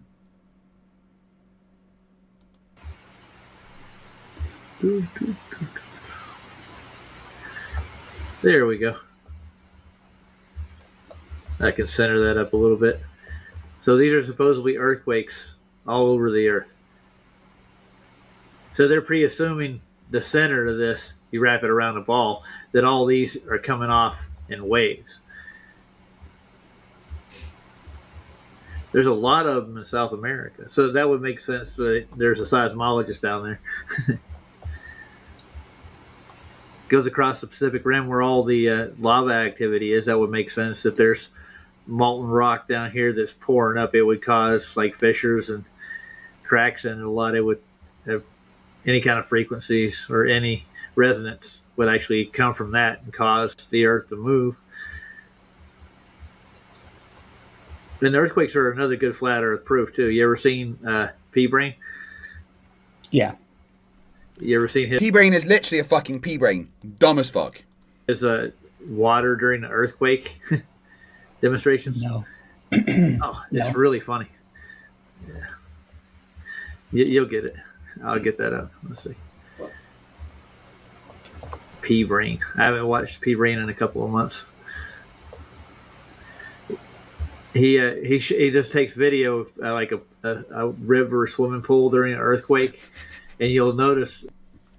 Deplorable Ilk says PhD Tony thought he was having a stroke listening to this stream. I fucking imagine so. When his like PhD is literally in propagation of seismic waves and stuff. Chris, ask yourself why there's no flat earth pilots, why there's no flat earth PhDs, why there's no flat earth engineers, why there's no flat earthers that have ever invented anything useful. I'll let you know why, because I'm going to be nice. All flat earthers are fucking idiots. What water will do if the earth is actually in motion.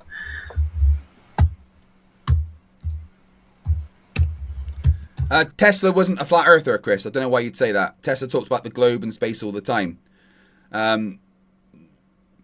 Just search. Just do a bit of research. Tesla was not a flat earther. He did not think the earth was flat. I don't know who told you that, but whoever it was lied to you. Why do you think Tesla was a flat earther, Chris? Because he wasn't. Tesla knew the earth was a globe. In his works, he talked about the globe and space quite a lot. I think that map's interesting that you were showing. It's all mostly coastal. There's something called the coastal effect. Because the ocean is a conductor and it's moving moving through a magnetic field, inducing it, and the ocean's making it's making its own voltage. It's inducing a voltage on the coastal effect where it meets the land, because the land is less conductive. Just because he thought there was aether doesn't mean he was a flat earther. All scientists before relativity came along thought that there was an aether. He did not think that that the earth was flat.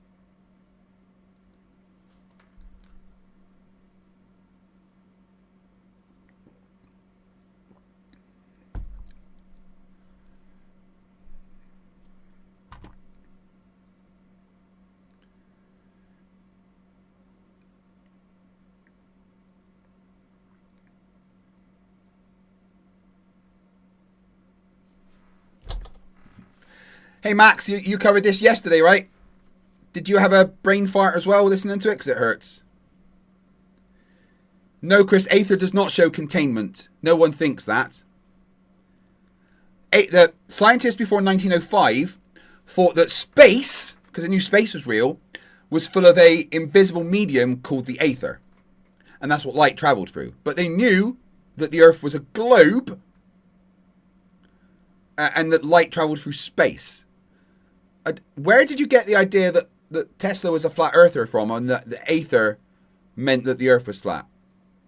Before 1905, people thought the aether was a thing, but they didn't think the earth was flat.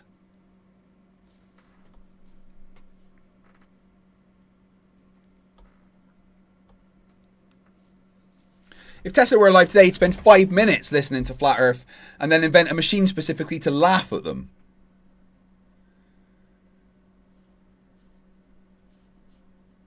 The ocean is a conductor, and it's moving. It's moving through a magnetic field, inducing it, and the ocean's making it's making its own voltage. It's inducing a voltage on the coastal effect where it meets the land, because the land is less conductive. You know, and it varies depending on where you're at in the world. The land, it's got different minerals in different areas. It's composed of different things, but on the coast, there's a higher atmospheric voltage potential gradient. Hey. How's it going today, Scott? Yeah. It's going good, man. Going good. When flat earthers come in and with names like Scott Level Realm, level does not mean flat, dude.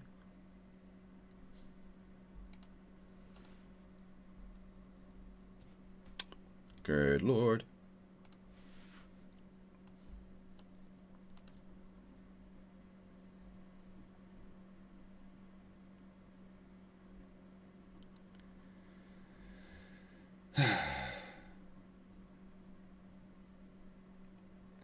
A level surface is defined as a curved surface which at each point is perpendicular to the direction of gravity at any point. The surface of still water is a truly level surface. Any surface parallel to the mean spheroidal surface of Earth is therefore a level surface.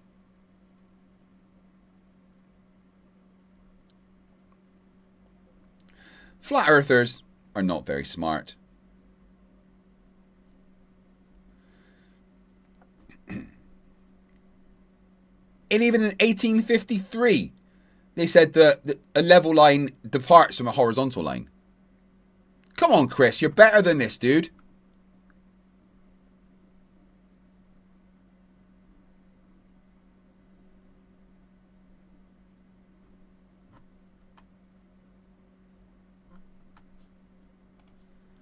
Had a good week.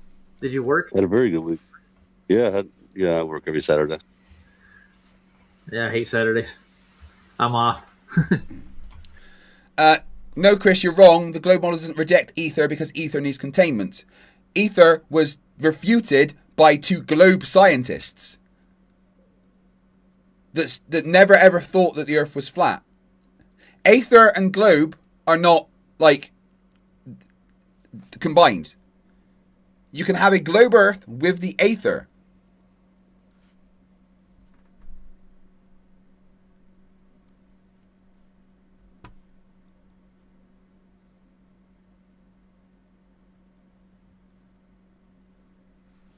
Come on, dude. Where did you get this nonsense from? Who told you this?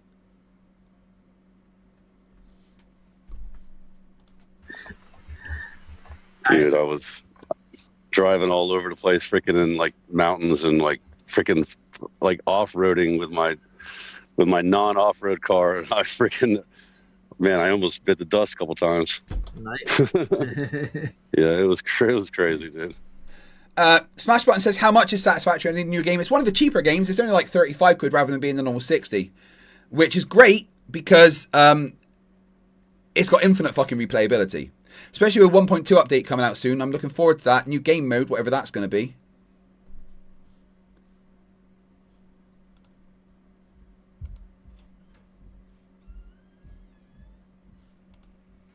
It was the most rugged roads I've ever been on like in 5 years. What are you looking up, P-Brain? Yeah, I'm looking up the earthquake with the swimming pools and stuff. You notice how he's trying to show what water would do if the Earth was in motion. I don't think I saw that one. I'm looking for him right now. I'm going through this. It's been a while. He made him a long time ago. I think like 6 years ago. Dude, look that up. While you're looking that up, I'm going to tell Chris. I was watching your show the other day. We should watch a little bit of that because that was really interesting with that guy that was talking about the the ice, what do you call it? Dry ice? The dry ice gases, like the gas that comes off, and then he was drawing in it with his finger and stuff, like from like a foot away. That was crazy. Yeah, because water is a dielectric and it doesn't mix with voltage. high voltage. Yeah, if you want to pull up the little video on it, you can start on it now. I'm still looking through this. He's got a lot of videos, man. A lot of dumb videos, that's for sure. Yeah, you should look that up. I don't know how much. I stopped watching it after like a couple of minutes because I had to go to work. But it was 11 minutes into your video on your video. I don't know how much more you showed of that guy doing that. I don't know how much that of this derp I can interesting. take. And he was talking about how it's not really ionic wind. It's something else, and don't really know what he was saying. You want to see the scientific explanation? He's saying, because he has 2 videos on it that I played 2 videos on it, and the second one he goes in depth. Okay. What? Well, you should show like how he was doing a little demonstration, and then I guess like skip over to, you just take your video and just skip over whatever whatever you're talking about. Oh, I don't want those working. Shit. I need new headphones, guys. My video or his actual video? Mine or his? Should I get wireless ones? Well, I guess yours. I mean, if you... Because I cut it short before he gets into the in-depth I'm going to speed this up because this is painful. Cut it? Yeah, okay. I got you. If you wanted to hear what he has to say, I'll play his video. I'll just play his Yeah, that would be cool. That would be cool. Yeah, because I think you did seem like you paused it and then you started talking and then I... Hey, Chris, dude, you were saying about you're 42 now, getting older, so recovery takes longer. Well, that's why you work a different muscle group each time, right? I don't think you're gymming correctly, dude. You shouldn't just do my upper body. You should split your muscle groups up, right? That's why you do splits. And so, for instance, I do push, pull, leg. So, on a push day, I work my chest, my triceps, and my shoulders. Okay? On a pull day, I work my back, my lats, and my biceps.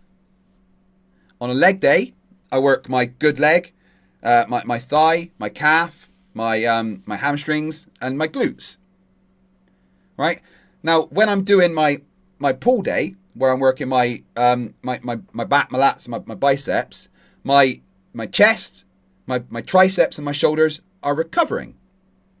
And then when I'm working my legs, still my stuff that I worked on push day is recovering, and then the stuff I worked on pull day is recovering. Then I go back to push, and my legs and my back stuff is recovering. So yeah, of course, recovery takes longer. That's why you don't work the same muscle group every day. We need to have a chat, dude. Not just about flat earth, but I can help you be better in the gym.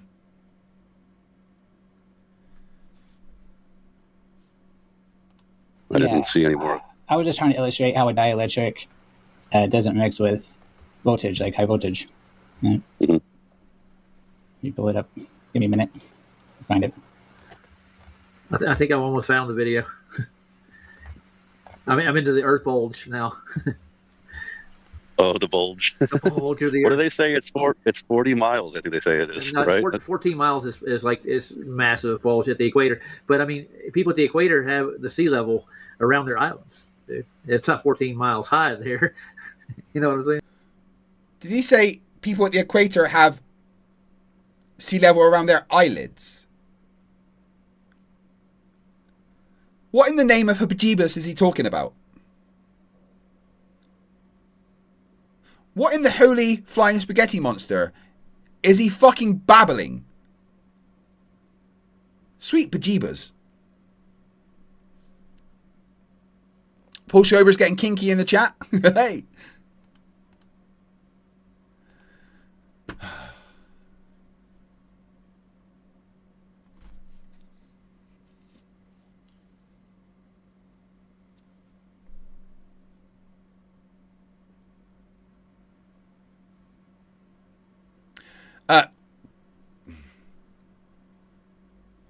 Chris, at sea level, the air pressure is 1 atmosphere.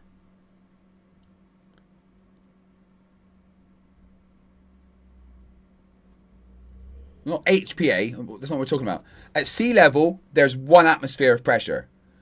at the top of Mount Everest, there's 0.3 atmospheres. Dude, you don't seem to know anything, do you? I can fucking fix you, Chris. Sounds easy. Let's start Project Chris Conley. Like, if you they say it's supposedly a water bulge, right? It's a water bulge. Astrophysicists don't really look at what they actually put out. There's no water bulge. The equatorial circumference is 42 miles greater than the polar circumference.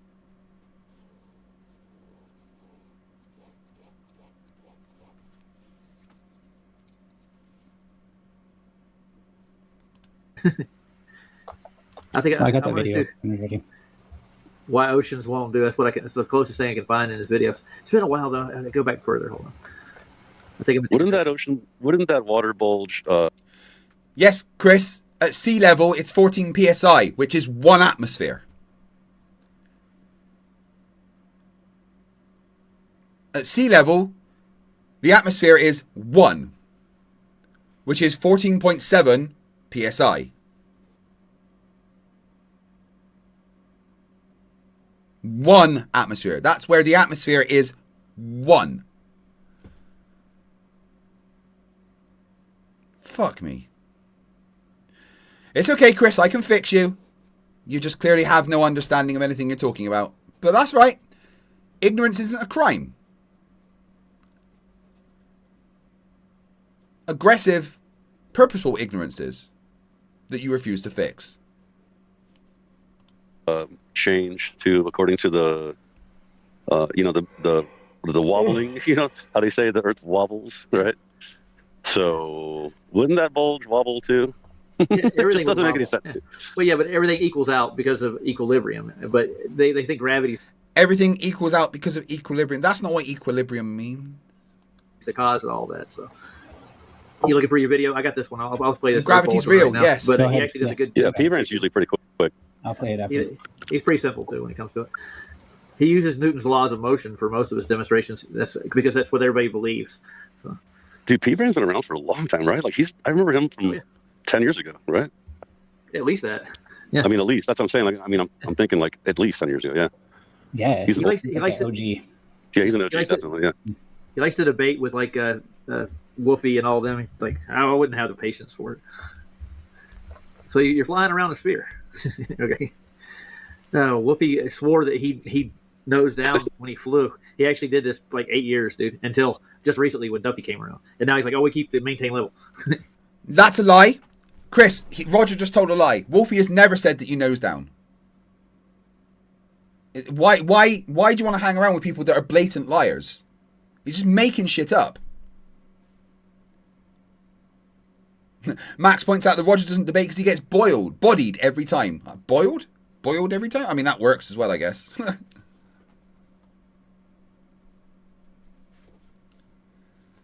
Well, let's do a little recap, guys. See where we are. Okay, I started streaming about 52 hours ago at this point.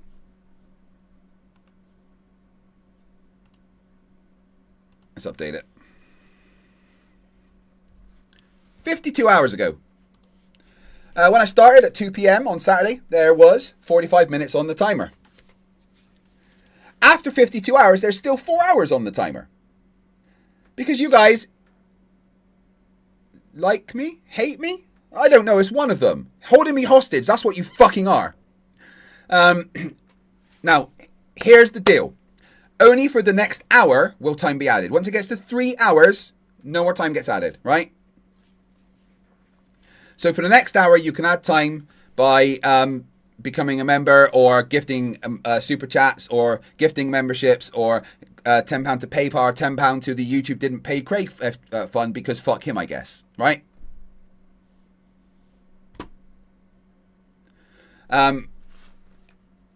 Once that timer reaches 0, I will stop streaming, but only for the next 1 hour can time be added.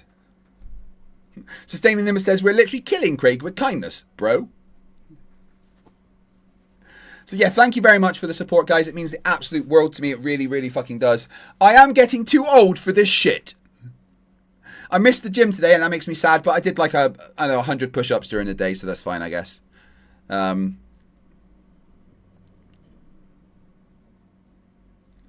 yeah, so if you want to increase that timer, only can you do it for the next, well, until it gets to 3. So you can increase it above 3, but once it gets to 3, no more time gets added, okay?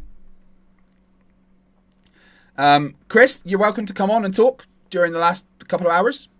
Or we can arrange a time later in the week, say Thursday or Friday after I've recovered a little bit. Because I will be taking time off to play Satisfactory.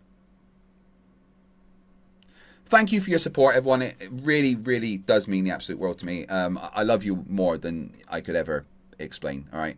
So, appreciate it. Appreciate you. All the love and thank you. I'm going to go and take a little break. Just like a 5-minute break.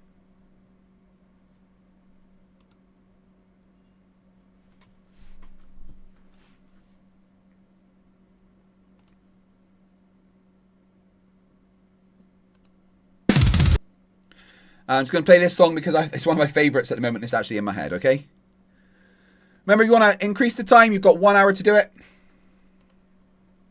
I'll be back in just 5 minutes. But obviously, I've also got dinner coming up soon, so... Fajitas, it smells like. The next one, Bob says, so if it never hits 3 hours, it keeps adding. Got it. Yeah, don't be a cunt. Back in a minute. Need to have a Riley.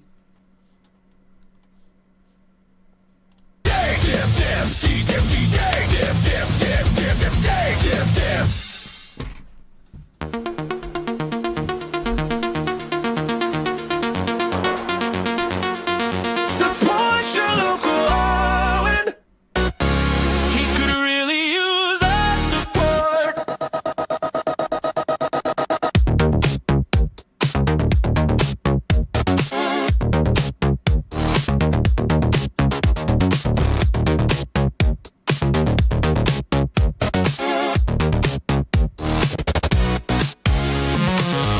Rises up from his floor bed. Dixie Moss to clear his head. Crossbow up, jumper cables hum. His holy sweater never sees the sun. Starts a stream from his snot cave, telling the world that it's his to save.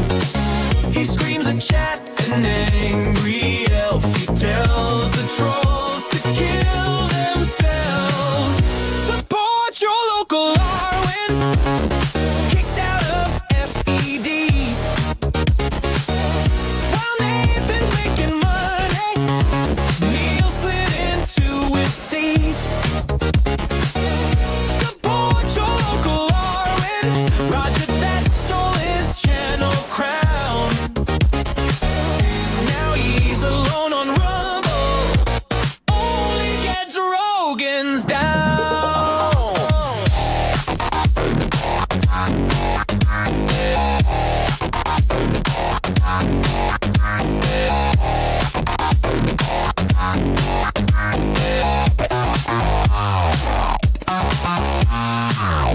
Functionaries hold the truth of squared off Earth eternal loops. Magnets move the tides around, or maybe he's just a vile clown.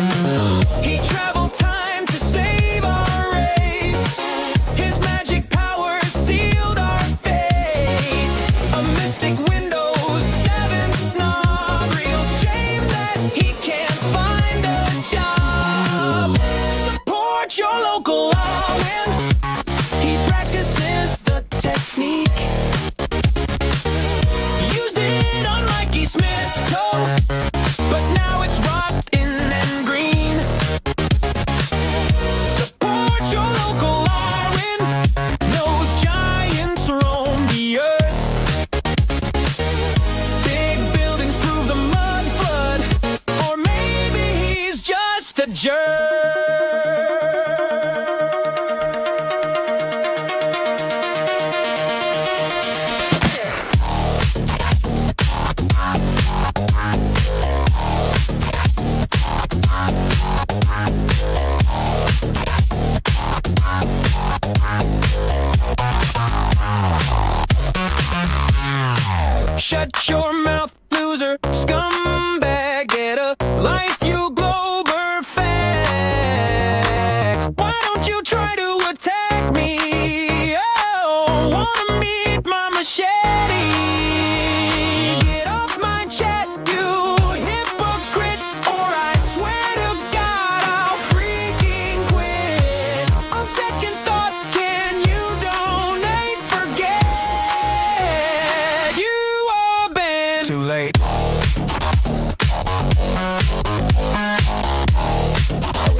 sport.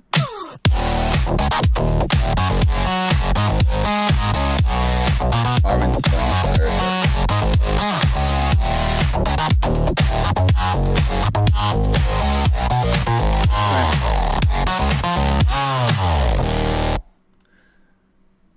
My daughter, everyone, the amazing Violet. Tell everyone why the Earth can't be flat. Because it's not gravity. What about gravity? It would pull the shape into a circle if it was that big. It would put everything into a sphere because it. Yeah, like if it's that big, then it's gonna like crumble. Exactly. Yeah. Like, anyone with half a brain can understand that shit. Why are you laughing? Because you're like a 12-year-old and you're smarter than flat earthers. What do you think of flat earthers? I don't know. I don't really care for them. I just think they're stupid, bro. Like. Do you think if flat earthers had a brain-eating parasite, it would starve? Yeah. Gives a hug. Like, it's half a pea. That's what this brain is, bro. I love you, honey. Well, I'm gonna eat the people in your basement. No, you can't. I'm gonna eat the people in your basement. They're down here. Say hello to them. Go kill yourself. That's not very nice. They make my short for me, man. What do you mean that's not nice? No, I've got to bloody feed them and look after them. If they die, I get in trouble. And? I don't want to get in trouble. I'll come and There'll be questions to answer and stuff. Just don't say stuff then. Well, I mean, I allow them to contact their family every now and then. And when I don't do that, then I'm going to get in trouble. Then kill their family? Oh my god, then there's extra bodies to hide. No, I'll just eat them. All right. Eat them. Like, are you dumb, bro? You're... God damn, bro. I love you. Speak to you later. No.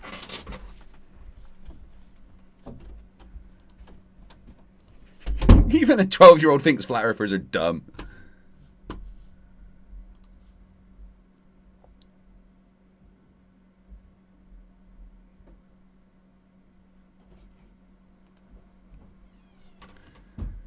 What is this? Oh, Karen B reacted to that video. Oh, we gotta watch this.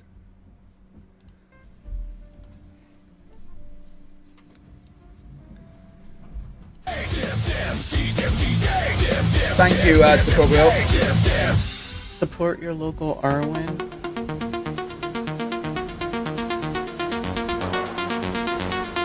Support your local Arwen. Oh my god.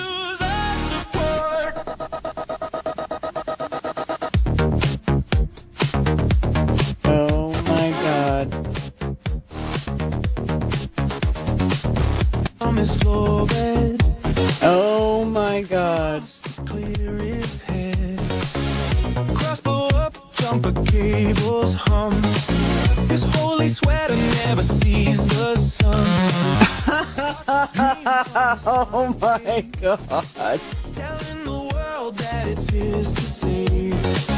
He screams a chat, an angry elf. He tells. Oh my god, did he use Arwen going crazy for this? That's hilarious. Oh my god.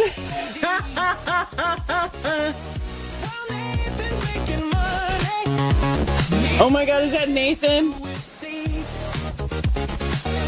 Lex Luthor of Flat Earth.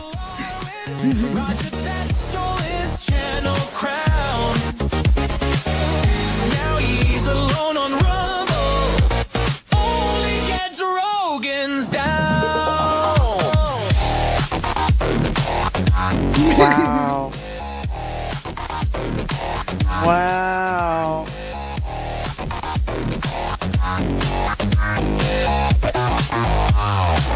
How angry did this make Arwen? Very. Functionaries hold the truth of squared off Earth eternal loops.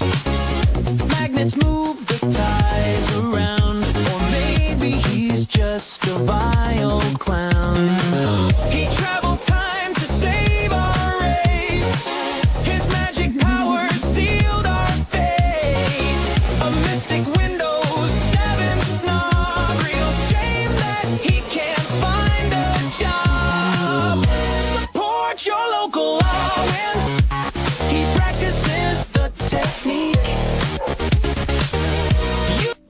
This is hilarious.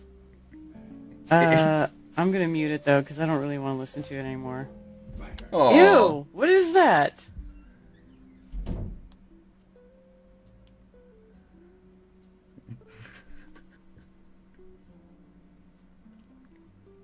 Dude, this is hilarious.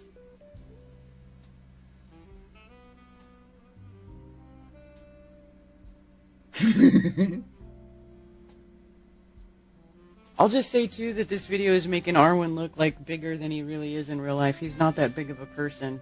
I've met Arwen. I went to Amsterdam, remember?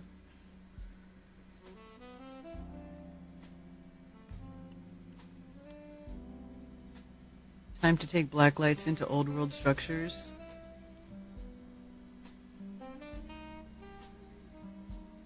One, two, three, four.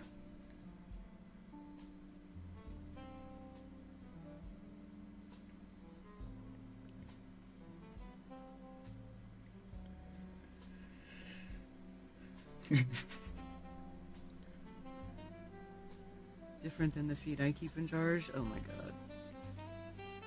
A troll foot.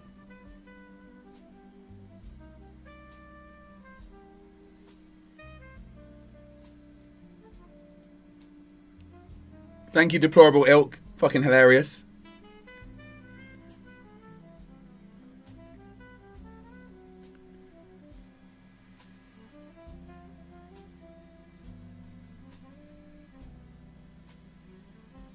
He was yelling at a wall of trolls.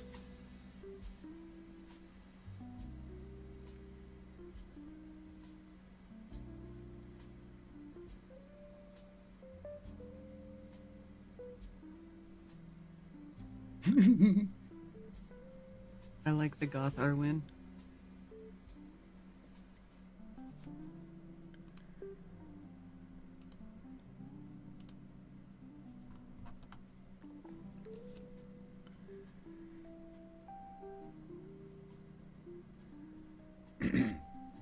Support your local InfoWars Arwen. toothpaste. He does buy stuff from InfoWars though, which is kind of funny. Pretty sure he was buying InfoWars is owned by a products comedy group at now. It's one hilarious.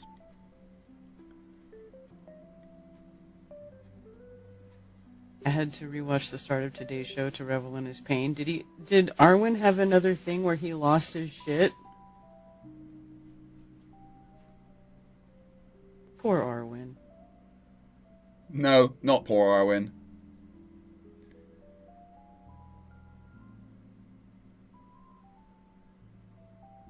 Does he not have his live? Or is this even Arwen? That's not even really Arwen. Arwen's not on YouTube anymore.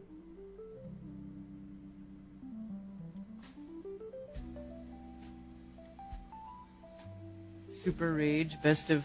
Oh yeah, number 82. I remember that. The Snot Cave. Where's Arwen's channel? Arwen's channel went a long time ago.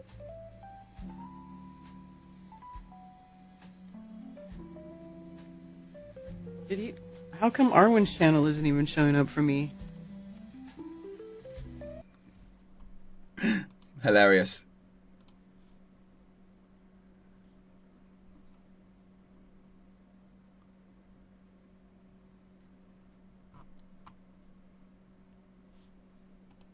But you tell everybody we have the nose up, nose down. And P-brain relates to it relates to string theory. Oh, okay. P-brain Well, is a spatial object in string theory and theoretical physics defined by its P dimensions, representing a P-dimensional. Anyway, that P-brain, that's what it's referring to. Well, he works with perspective. That's what I think the P stands for him. That's one of his big go-tos. No, like actually, if you Google P-brain, B-R-A-N-E, it pulls up directly to. Maybe that's where he got the term from. But String. You're saying string theory, right? Yeah. Michio Kaku's favorite theory of the universe, the string theory. Well, wasn't that what's his name's favorite thing? The guy in the wheelchair. Hawkins, yeah, he did it too. Yeah, yeah. Michio Kaku took over after he bit the wheelchair. Here, let's play this thing. Here we go. What did he say? There about Stephen Hawkins. Hawkins, yeah, he did it too. Yeah, Michio Kaku took over after he bit the wheelchair. After he bit the wheelchair? What a horrible thing to say. There, let's play this thing. Here we go. I've done many videos on the equatorial bulge, right? I think I've done like 3 videos. I'm going to crush it today with this video. It's going to be done. And what I'm going to talk about is the antecedent of the bulge. Okay, I know this is kind of a minor thing, the equatorial bulge, but not really. I mean, it feels like it is to me, but it's not really, because this is part of their model. This is what they say. They say the Earth spins fast enough to flatten its poles and bulge its equator 14 miles high all around the Earth. This is what they say. And so what I'm saying is they're making this... No, we don't say it's 14 miles high. High is elevation. Elevation is from sea level. We're saying the sea level is further away from the center of the Earth. You fell at the start, pea-brain. Stuff up. And this is clearly just another piece of the puzzle that's made up. And the fact that they're making it up should give alarm whistles to everybody and alarm bells. So, okay, so an antecedent is a thing or event that existed before or logically precedes another, preceding in time or order, previous or pre-existing. Okay, so what was pre-existing to the bulge, or what is pre-existing to the bulge? Now, let's look at the equatorial bulge real quick. Wikipedia says what the Earth's equatorial... compared to is like their model, like during its evolutionary process. You understand the evolutionary process of the Earth, like its formation and how they explain it and all that. So when it's forming, kind of thing. So yeah, like when it was forming in space, right? Yeah, when it's like spinning and when cooling. it was spinning and cooling and becoming a rock, and then water came up. Water came from where? I don't know. It came from the moon, or Yeah, like the moon crashed, and then that was Thea. The name of it. Thea was the name of the so-called planet that bumped into us and deposited that planet? core. So that and that planet had water on it, and then it just kind of correlated. It coalesced. It thawed out over time. I mean, but all the water came off of that. I don't know. Does water multiply somehow? I don't. Yeah, it came off. It came off of it, and then it wrapped itself around. I used to believe that stuff, though, man. Kind of. I'm gonna laugh and say something ridiculous, therefore it's false. No, that's called the fallacy of incredulity. It just means that you're a fucking idiot. Support your local Arwen. He could use your support. You know, back in college, I kind of did. I was like, oh, interesting. Do you know the whole evolution of the solar system? The sun is what we're going to be eventually. That's why they got to hop to Mars. They don't want to hop in front of us because those planets are doomed. They're already in the gravitational pull of the sun, and they're doomed. Yeah. No, Roger. Wait, what did he fucking say there? That was also derp. I used to believe that stuff, though, man. You know, kind of. You know, back in college, I kind of did. I was like, oh, interesting. Do you know the whole evolution of the solar system? The sun is what we're going to be eventually. That's why the sun is what we're going to be eventually. What the fuck are you actually talking about, you dipshit? Does he mean when the sun expands? Like, in billions of years' time? Because it's burnt through its lighter elements and has to start getting heavier elements, therefore there's lower pressure over and so it expands? Is that what he's on about? No, he's no idea what he's fucking talking about. He's just saying things. That's why they got to hop to Mars. They don't want to hop in front of us because those planets are doomed. They're already in the gravitational pull of the sun, and they're doomed. Yeah, they're going to become part of the sun, or they're going to become a star. Like that's what they have these. Nobody thinks the planets are going to become a star, you moron. Where do you get that nonsense from?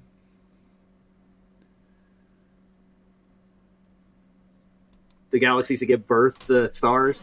That's basically what those do. In the grand scheme of the thing, our center of our galaxy becomes one massive star. And it goes, do they really say that? Do they say that the sun is eventually going to suck everything in, and then it? But I thought they always say that it'll explode before that because it'll turn into a, you know. It's up in the air. The sun could die off, but one of our planets would actually have a singularity and become a what do they call those things? When they shoot the beams out of the side of it, they become a supernova, I think is the term. Yeah. No, that's not how any of...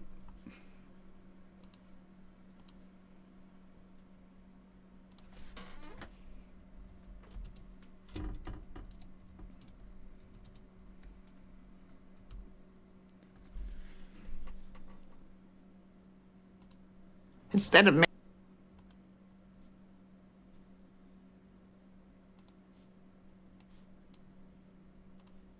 Not how it works. That's not how... Not half the time. I'd unfriend you. That's not how it works. That's not how any of this works. 15 minutes. Friend you. That's not how it works. That's not how any of this works. 15 minutes. Friend you. That's not how it works. That's not how any of this works. 15. She said it. Yeah, supernova. Yeah. So yeah, that's what they think that all the planets are doing around all the moons are doing the same with the planets too. So, yeah, that's the evolution of the solar system. So that's why they're in a hurry to get to Mars, and then they want to go. What's the next? See, this is the problem with flat earthers, and Chris, I hope you're listening here and understanding how Roger is just talking absolute out of his fucking ass. That none of this is what anyone says. He's just making shit up. Why would you follow a pathological liar like this?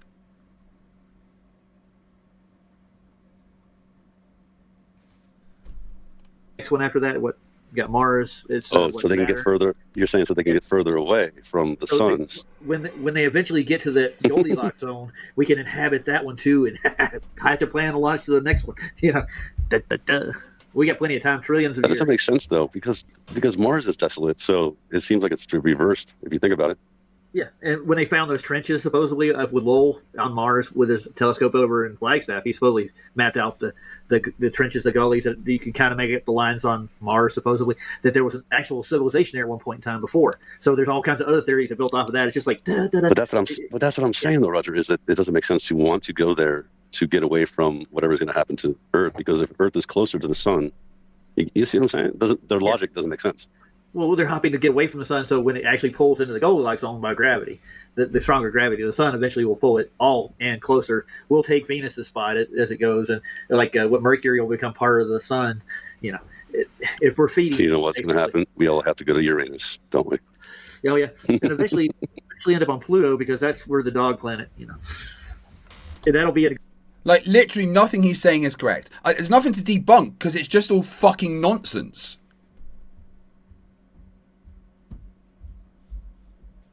Goldilocks zone at some point in time, that sweet spot right where you get just enough sunlight from the sun, you know, just to grow and develop an atmos, and you know, all the amazing things. But this is in their religion, dude. They believe that it's called an atmosphere. Atmosphere.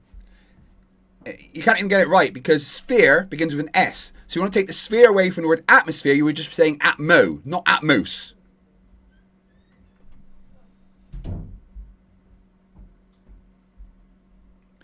Why were you laughing about me doing a membership drive, Chris?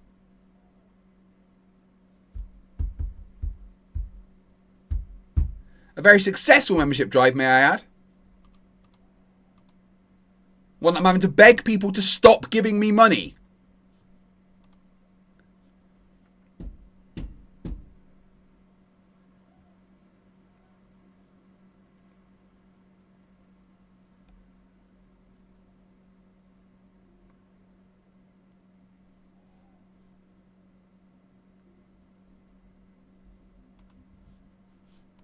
that's the solar system. That's how it works. That's where Copernicus took us all to. So, thank God for him. The bulge has been decreasing in step with the decrease in the rate of rotation. The rate of rotation supposedly decreased, and the bulge decreased. Hold on, Conversely, wait a minute. if the rate of News rotation... alert. Craig's doing a membership drive. Let's go over and help him out. Yeah, Roger, I don't need your help. I've had like consistently over 100 people watching, whereas you get 3.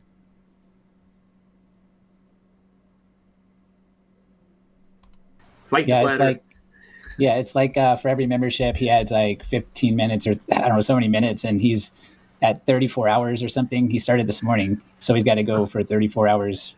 Craig is doing that again? Yeah, he's done that before, dude. Ain't the first time. Yeah. I thought he was doing that when he came on your show, wasn't he? Like doing like a 24-hour... Yeah, 24-hour stream trying to do a drive for memberships. Yeah. Freaking Craig. What's he trying to do? Man. Get a new leg again? Is that what it is? What's going on? Why is it funny? It worked. I got support. And I gained over 500 members. And I'm sorry that you don't do it. You're saying it wasn't exactly humorous to me, Chris, yet you've got a laughing emoji there. If it's not humorous, Chris, why is there a laughing emoji? It's right there. You are acting like it's funny. Well, you know what Saab said. You know what solve all his problems, right? Yeah, we already heard that. Yeah. Yeah. Badoonch. It would solve everybody's problems. All right. Guillotine. Increases, the bulge would increase. So clearly, Well, there we go. Once again, saying that I should have my head cut off because you're all horrible fucking people. The bulge is tied to the rate of rotation. It says that it's been changing in step. Okay, that's the key. Currently, our bulge of the Earth, that they say is a bulge, reflects the rotational speed or the rim velocity of the Earth of 1,000 miles per hour. And don't come to me with all the maths, you ball earthers, and saying, oh, you don't know the maths. I'm taking your model. I'm already bypassing at what point something would bulge, at what point it would flatten. That's a moot point because your model already says that it's going to flatten the poles and bulge the equator 14 miles. That's what they say is happening. But the problem is... Yeah, which is fucking nothing. It's like literally, it's basically zero. Why is the 34 hours humorous? I mean, it's been 52 hours, 52 and a half hours at this point. It's not funny. I want to fucking go home. I'm at home, but I want to stop. I want to see my family. Oh, that smells good. I'm hungry. Is you cannot have that without the antecedent, which is everything rushing to the equator. Rock, dirt, all the ground, everything. And of course, the most easily disturbed of all, water. Water's got to be moving to the equator from north and south and crashing and essentially trying to fly off like this little animation. No, that's just wrong. You're just making it up once again. Well, you say it's nothing personal, Chris. Why did you put the laughy emoji? I'm just confused, that's all. And do you agree that with Sov and Roger that I should have my head cut off? Do you agree with that? Do you agree with these disgusting people?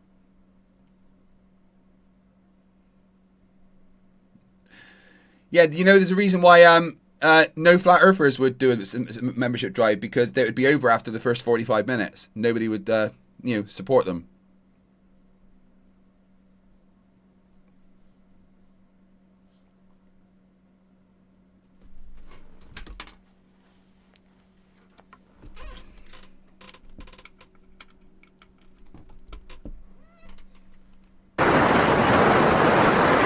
Boom.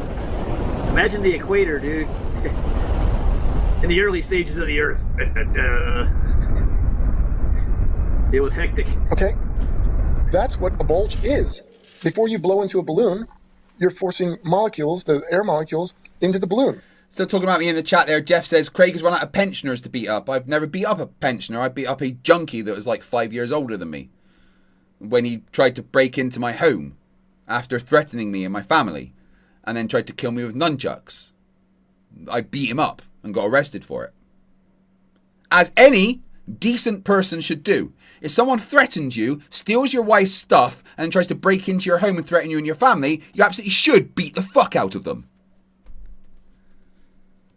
The balloon doesn't get big and then the molecules fill it, unless, of course, the balloon is a hard container and it's a vacuum, in which case the molecules would fill the space. That's another story. But in this case, the molecules are forced in, they're moved into the balloon, and the balloon bulges. Well, the bulge has to have everything moving into it. It's kind of like I did this thing with the spinning ball and the spinning water balloon. And the point was to show, again, that the first thing that happens is the water, the most malleable or the most easily disturbed of all the substance on Earth, starts to move. And you can see here it starts to spin, and it starts to lift off at the equator. That's what it does. Well, except there's a gravity acting the other way, isn't there? P-brain. Right? Gravity is acting the other way. At the equator, the gravitational acceleration is 9.79 meters per second squared. Gravity is stopping everything flying off, and it's always going to do that, and you're just ignoring it. And you're spinning this ball infinitely faster than the Earth is rotating.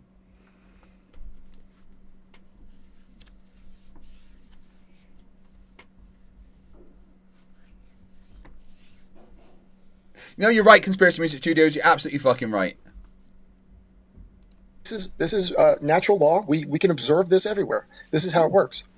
So the balloon then shows that that's the water moving to the equator, and the latex is a skin, and it's flexible, and it shows that everything moving to its equator, in this case it's just water, the water balloon, creates the bulge. Okay, so that's the antecedent. So when you see pictures like this, where water's flat and completely still, which we get when there's a lack of wind. Any evidence of flat water there, or just you saying that it's flat? How about a measurement? No, there's no measurements, is there? Because measurements of water show that it's curved. wind, no rotation involved. Wind, no wind, flat, absolutely still water. I've seen it myself. Unfortunately, I didn't get a picture or video of it, but it was before a hurricane. And you know the calm before the storm? Well, I witnessed it. The water was an absolute mirror. There was no wind to be had for like a day or two. So there is no spin. There is no rotation because you would have to have everything moving to the equator to create a bulge. And that's it. Amen. And like we've talked about too, is like how everything would weigh differently, like a lot differently on the equator too, you know? Oh, yeah. The weight of things. Imagine during the Earth's actual spin and formation, it would have built up really long across the equator too. It would be kind of like a... Come on, Chris, you seem like a decent guy. You're better than these people. Chris, seriously, why is there no evidence that the Earth is flat? Why is there no measurements or anything? And guys, if you want to increase that timer at all, then 30 minutes is what you got left to do it, because once it gets below 3 hours, no more time can be added. That will be the end of time being added. If you want to make that timer stay above 3 hours, then now is the time to do that. Otherwise, I'm going to be finishing about 10 p.m. Oh God, I can't fucking wait.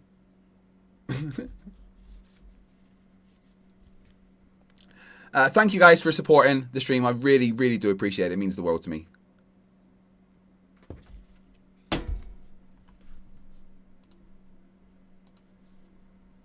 Almost like a weird kind of pancake kind of thing. But I don't appreciate. Oh yeah, think about like the tectonic plates. The tectonic plates would all just go. They would just start slowly, not slowly, but faster, moving towards the equator too. Yeah, what about that? All the land masses would be around the center of the Earth. See, if that was true, then that would make sense. I'd be like, oh, you guys got something there. No, they got another. That's not. Sustaining Nimbus says, listen up, people. Roger Lledwell has just demonstrated undeniably that our Earth is definitely not a golf ball. That ends that argument. I agree. Good job, Roger. You debunked Earth being a golf ball spinning at 1,000 fucking RPM.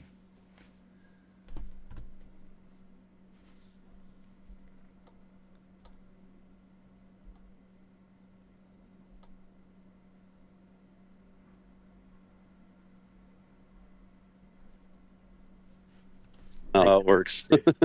Of course they do, because gravity. Yeah, gravity is different. Because of Thea's molten iron core it deposited in the Earth, or that's what formed the magnetic field around the Earth. It formed the Earth itself. There's somebody calling everybody here called flat tards. I don't know. Like you guys, like you were talking about earlier, about the how they say that because you know it's ferromagnetic and then what is it? Ferromagnetic. Yeah, well, para is like the weak, right, and ferro is the strong, and then so the other core is like actually rotating around the liquid. Right. A ferromagnet is a permanent magnet, ain't it? Magnet, yeah. Yeah, that's the strong. It's just a stronger. Yeah. So and the other one's supposedly there's these little ferromagnets spinning off of the core of the Earth that cause a magnetic field. Yeah. But what I'm trying to say is like that's what they would explain. They'd be like, oh, well, that's just how it works down in there. You know, like what is it? 6,000 miles down. It's fine, or whatever it is. It's 3,000 miles, whatever it is. Yeah. So I was going to tell Santero, feel free to do what you can do there, sir. You know what I'm saying. I'll leave it at that. Okay, ferromagnet is permanent. I don't need this kind of. I don't need anybody to come and spam my chat. And what I'm saying is, it's contradictory because the Curie temperature it diminishes the magnetic field. It's so hot that a ferromagnet loses its magnetic strength. It's no longer magnetic. Yeah, but Chris, we're not saying that the center of our core is a magnet. That it's not the fact that it's a metal that's rotating that's making our magnetic core. That's not what it is. It's the movement of the outer core, like rubbing against itself, friction and things like that. It creates a static electricity, which then creates our electromagnetic field. No one's saying that the metal in the middle of the Earth is a permanent magnet. That's not the claim. Chris, I'm going to fix you. I'm going to make you realize that you've been pulled into a cult of stupidity. Borg says only 20 more hours to our record. Keep it up. No. 3 hours and 23 minutes, and that timer, once it hits below 3 hours, there will be no more time added.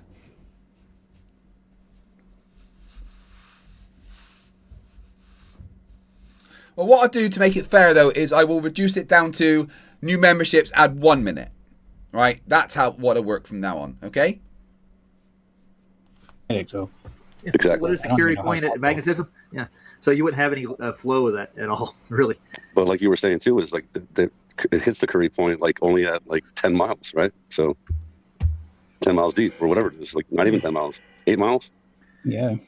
Yeah, it's already that high. So like even like on a tiny little bit tiny bit of the crust, like the magnetism would be diminished. So where's the magnetic field coming from if it's a ball? Like, it doesn't make, The movement of the outer core causing static electricity. Borg, I'm okay with not breaking the record, dude. It's not happening, okay?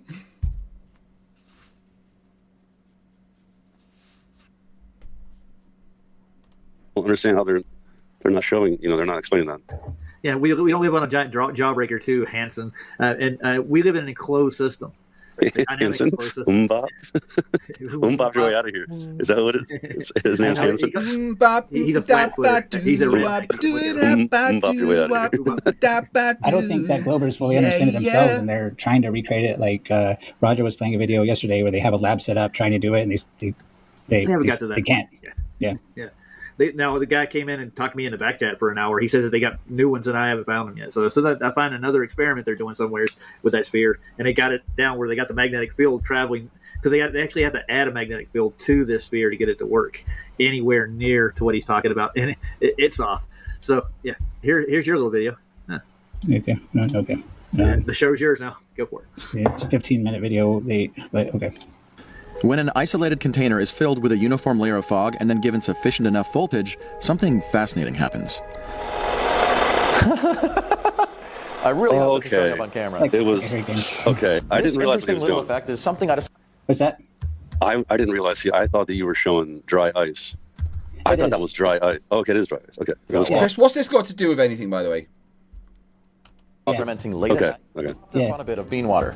I shot a video on the topic, and since then, the exact science behind this phenomenon has really haunted me. It's haunted me so much that I knew I had to dig deeper, gather opinions from other professionals, and run simulations which painted an incredible picture of what's happening. I have to say, there isn't a tremendous amount of scientific literature on the topic. Quite frankly, I found very little. And it may have real-world applications. So this is a deeper dive into one of the strangest phenomenons I've ever seen, high-voltage nebulography.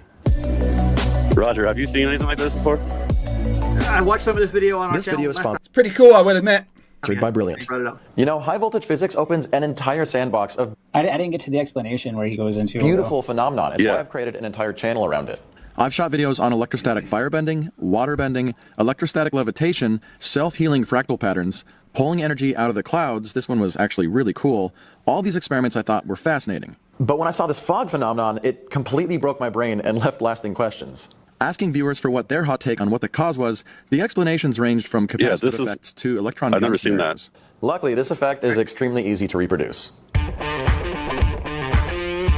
The basic setup for this fog effect can be put together within minutes. Okay, so Chris says the stratosphere is a high voltage conductor and cumulus clouds amble out because distilled water is a dielectric. They don't mix. And what's that got anything to do with flat Earth? And yeah, stratosphere. Sphere. This includes a large flat container filled with warm water, lots of it actually, a physical separator on one side that has a gap at the end like so, a piece of dry ice, and a low current, high voltage DC power supply. It's a piece of dry ice. Okay. All that water looks pretty damn level. I hate to tell you, even when you divide it with that glass. Yes, water is level, which does not mean flat. You fucking moron. Yeah. And it'll keep being level if you make it 40, 50,000 miles. Oh, yeah. Yeah, you're right, because level is curved, not flat. You understand that, Chris? Chris, you understand that level doesn't mean flat, right? As you can see, totally harmless. The electrical ground is attached directly to the water and the high voltage positive to your body. The key here is low current, less than a milliamp, which is completely safe in this application. Now, as for voltage, I found anywhere from 5 to 30 kilovolts works great. Once the dry ice is dropped into the water, the separator allows the CO2 fog to flow throughout the container, forming a uniform sheet. And at this point, the power can be turned on, and the magic starts. Yeah, look, Roger, like that's cool. He basically created an electric field around. Trails range from hair thin to somewhat thicker, as seen here, and even really wide, unpredictable bursts. Actually, quite unpredictable. Your finger can draw on the fog from over a foot away. It really is something beautiful. Perhaps the most intriguing of all, though, a flat palm placed just over the fog.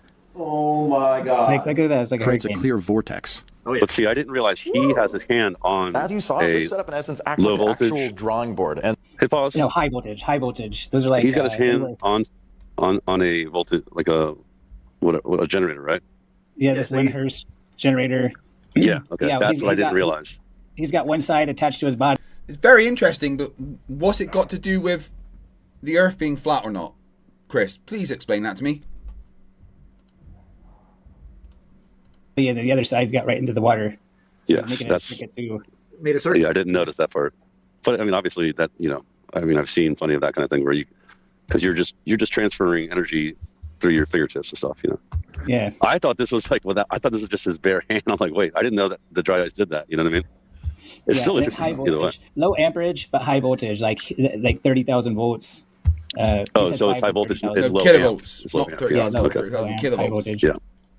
now, since this involves high voltage and sharp points, or relatively sharp points, 3 options immediately come to mind based off my experience that might help explain what we're seeing. First, ionic wind. Second, electron tunneling. And third, forced condensation/repulsion. Let's start with ionic wind. This is formed when high voltage is applied to a sharp point which ionizes the surrounding air molecules. These ionized air molecules are then attracted to an electrical ground, and in the process, they bump into neutral air molecules pushing air towards the ground. Those collisions are random and not precise, meaning the wind stream produced is a bit turbulent and spreads out over a longer distance. So if this effect was caused by ionic wind alone, as seen in my latest ionic thruster, creating lines like these would be impossible. The part that ionic wind plays in this effect, I'd argue, is mostly at blowing away the fog at closer proximities, as seen right here. Moxie says that Roger is the world's stupidest man, and it's not even close. I don't know. I met Whitsit in person. He was pretty fucking stupid.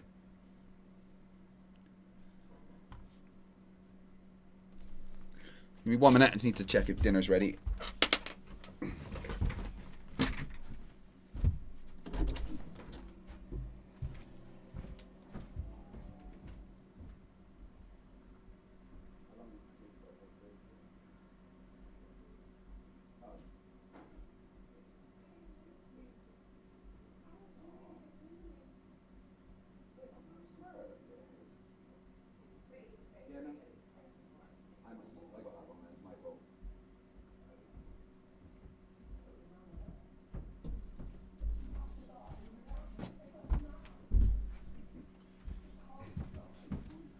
Just so I know my stream, what time will be ready. Yeah,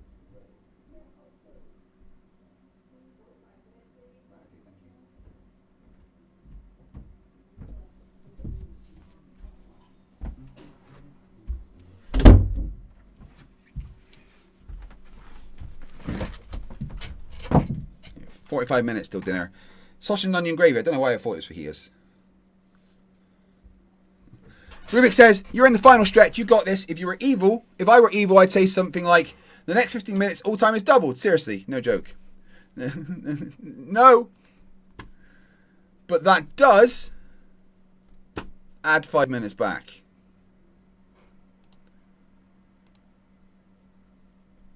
So for the next 20 minutes is when you can add more time. After that, it gets, just counts down.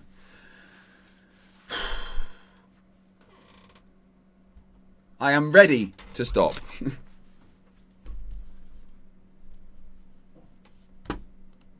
Up next, electron tunneling.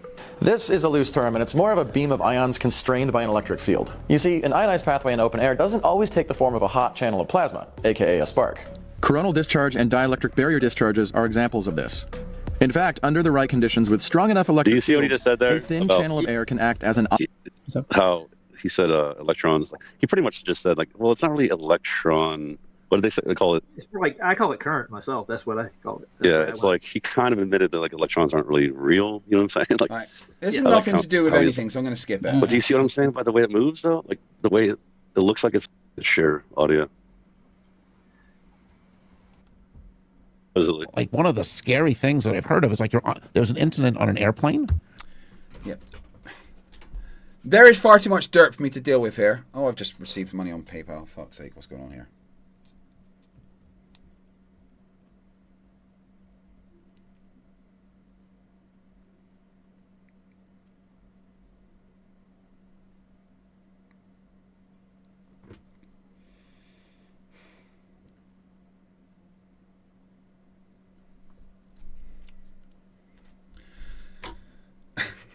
Clement's added £50 via PayPal, which means back up to 3 hours 42.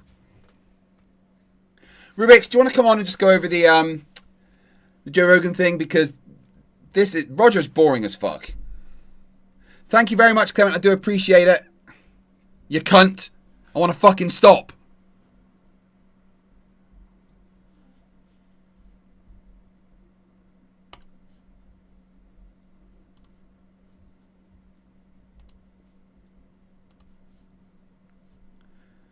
I'll send you a link to join on Discord, Rubiks, and we can go over Joe Rogan. In for Craig.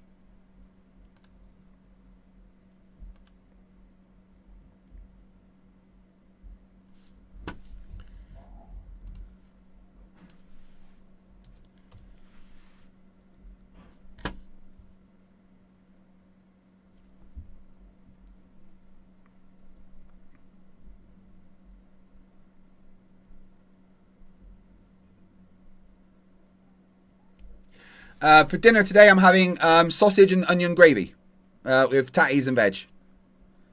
I think it was going to be fajitas, but I think we left the chicken too long. It went out of date. All right, I am going to take a quick 5-minute break, get some fresh air, refresh, cup of tea.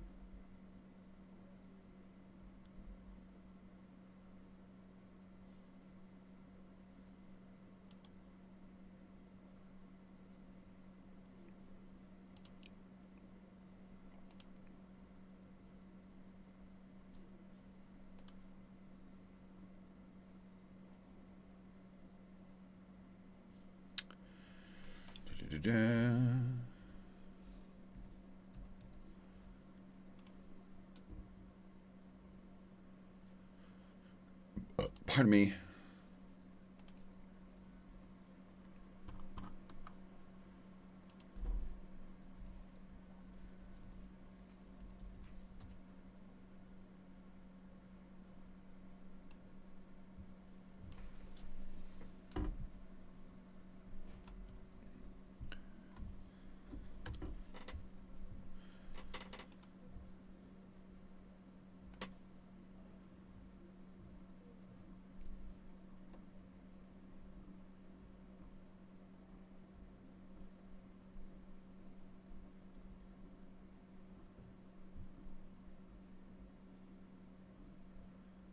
Bear me 1 second. Here we go.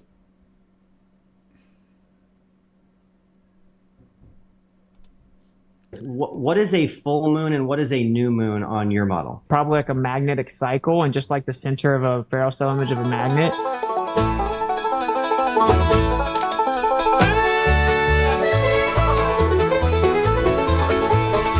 I think it's probably like a magnetic cycle, just like the center of a ferrocell spiral. Image of a magnet, it's just black in the middle. It's actually pure inertia, not just a little.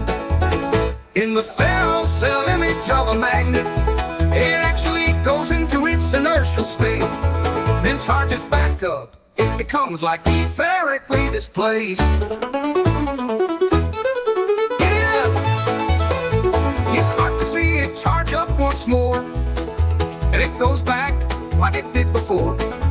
Once it becomes like etherically spaced, you see it charge up and take its place. Oh, shucks, ain't that so? That's how moon phases work, fam. Pass the dresser. In the magnet's heart, centrifugal divergence flies, centripetal convergence pulls. But fine all science, etheric whispers sing, light and shadow blend, magnetic cycles spin, where physics seems to end. In the ferrocell image of a magnet, it actually goes into its inertial state, then charges back up. It becomes like etherically displaced. Yeehaw! Grab your partner, swing 'em round, magnetic cycles up and down. Either song in the air, hillbilly science everywhere, 'cause it's like etherically displaced. Yeehaw! Belly on up to the Wixit word salad buffet. Who has light vinaigrettes?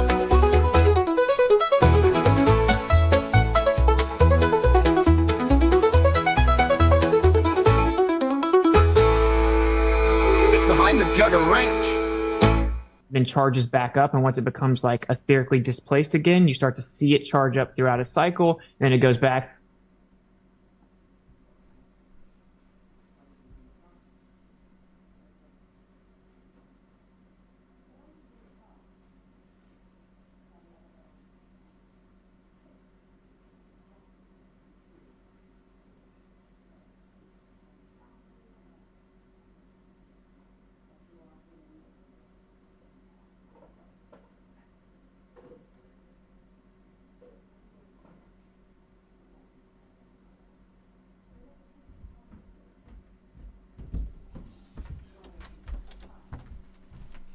Just be 2 minutes. Just making a cup of tea.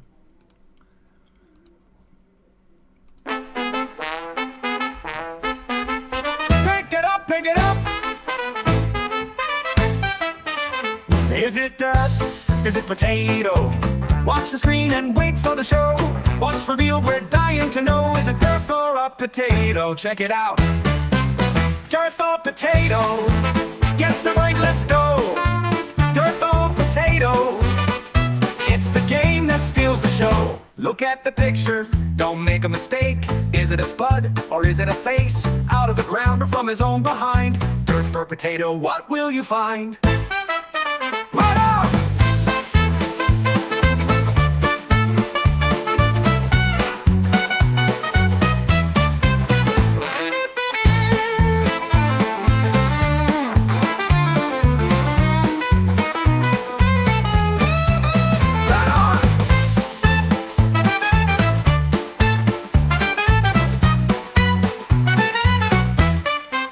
Yo, can you tell what's underneath? A derpy mugshot or a root beneath?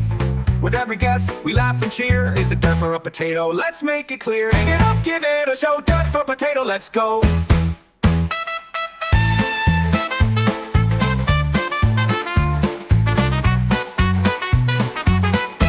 Skank it up. Is it from the dirt or a funny disguise? Could it be a tater or a pair of eyes? What's in the ground or lurking around? Dirt or potato, where will it be found? Could it be smooth or full of lumps? Maybe it's grown on someone's big rump. Get your guess in, let's see what's true. Dirt or potato, it's all up to you. 1, 2, 1, 2, 3, 4. Look at the picture, don't make a mistake. Is it a spud or is it a face? Out of the ground or from his own behind? Dirt or potato, what will you find? A pile of soil or a starchy friend? Guess it right and you'll ascend. Look real close, don't let it slide. Is it dirt or a potato waiting inside?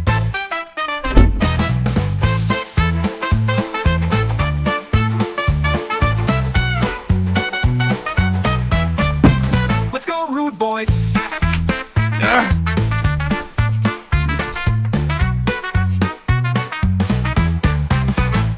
A garden patch or a silly trick? Will you pick the right one or end up quick? Whether it's dirt or a golden spud, dirt or potato, here comes the flood. A mystery unfolds, what will it be? Hello. A lovely spot or dirt, can't you see? With every reveal, we're in for a laugh. Dirt or potato, it's the ultimate craft. Dirt or potato, guess it right, let's go. Dirt or potato, it's the game that steals the show. Beneath the earth or just pretend, a lump of soil or some dumb trend. Pick your choice, don't hesitate. Dirt or potato, now seal your fate. What's in the box, what will appear? A mash of dirt or something unclear. Make your move, we're almost through. Dirt or potato, it's all on you. Will it be fries or a dirty pile? Guess it wrong and we'll laugh for a while. Test your luck, it's time to go. Dirt or potato, let the guessing flow. I am joined by the incredible Rubiks from my basement. You're right with the bottle of water I gave you? That's to last the rest of the week, okay? Yep. Good, hope it was fine. How you doing? I'm okay. How about you? I'm tired. You can see that you're losing weight. You're doing good. Yeah, I'm down about 6 kilograms since November. Boom, get in. Yeah. So you should be able to play the Joe Rogan thing for me. Yes. I don't know why it was blocked in my country. Obviously, someone didn't like Joe Rogan. Yeah, that's... I think I have to send a request. Yeah, I've been here almost the whole time. And I appreciate that very much, so thank you. Makes my work easier. Not that you have a choice from my from my basement though, you know. Yeah, that too. Okay, so I need to share my screen. I should have given you permission. Share. Oh, I have to open. I'm not used to being on my laptop. It's gonna have me do all these workarounds. One sec. I might need to restart Zoom. Oh, never mind. The Joe Rogan No. Experience. Share. We hear it. There. There we go. There we go. Yeah, took me a second. How long is this? Okay.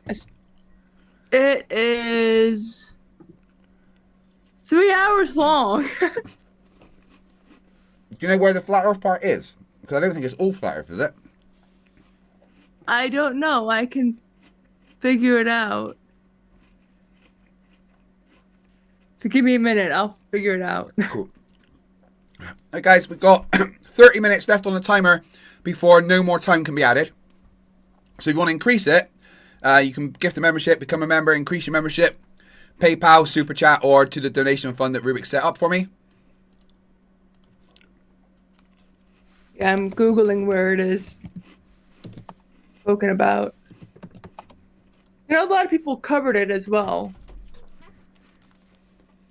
I plan to do a video on it.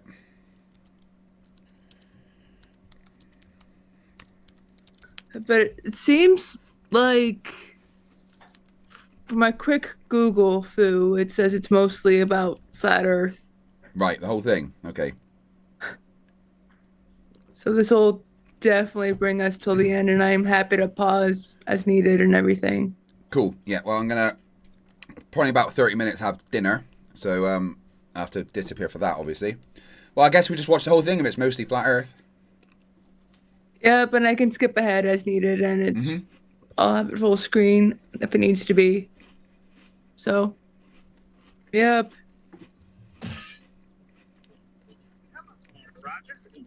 Yeah, fuck it. Fuck it. Fuck Quite it. quiet. Go for it. Fuck it. We'll do it live. Yeah, do it live. That's a classic.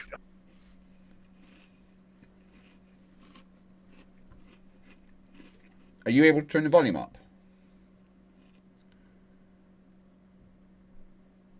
Sorry, what? Are you able to turn the volume up? It's quite quiet. I cannot hear you. I said, are you able to turn the volume up? Because it's quite quiet on your end. Yes, I can. There's doing some. There we go. Better? ADR Yeah. for the card.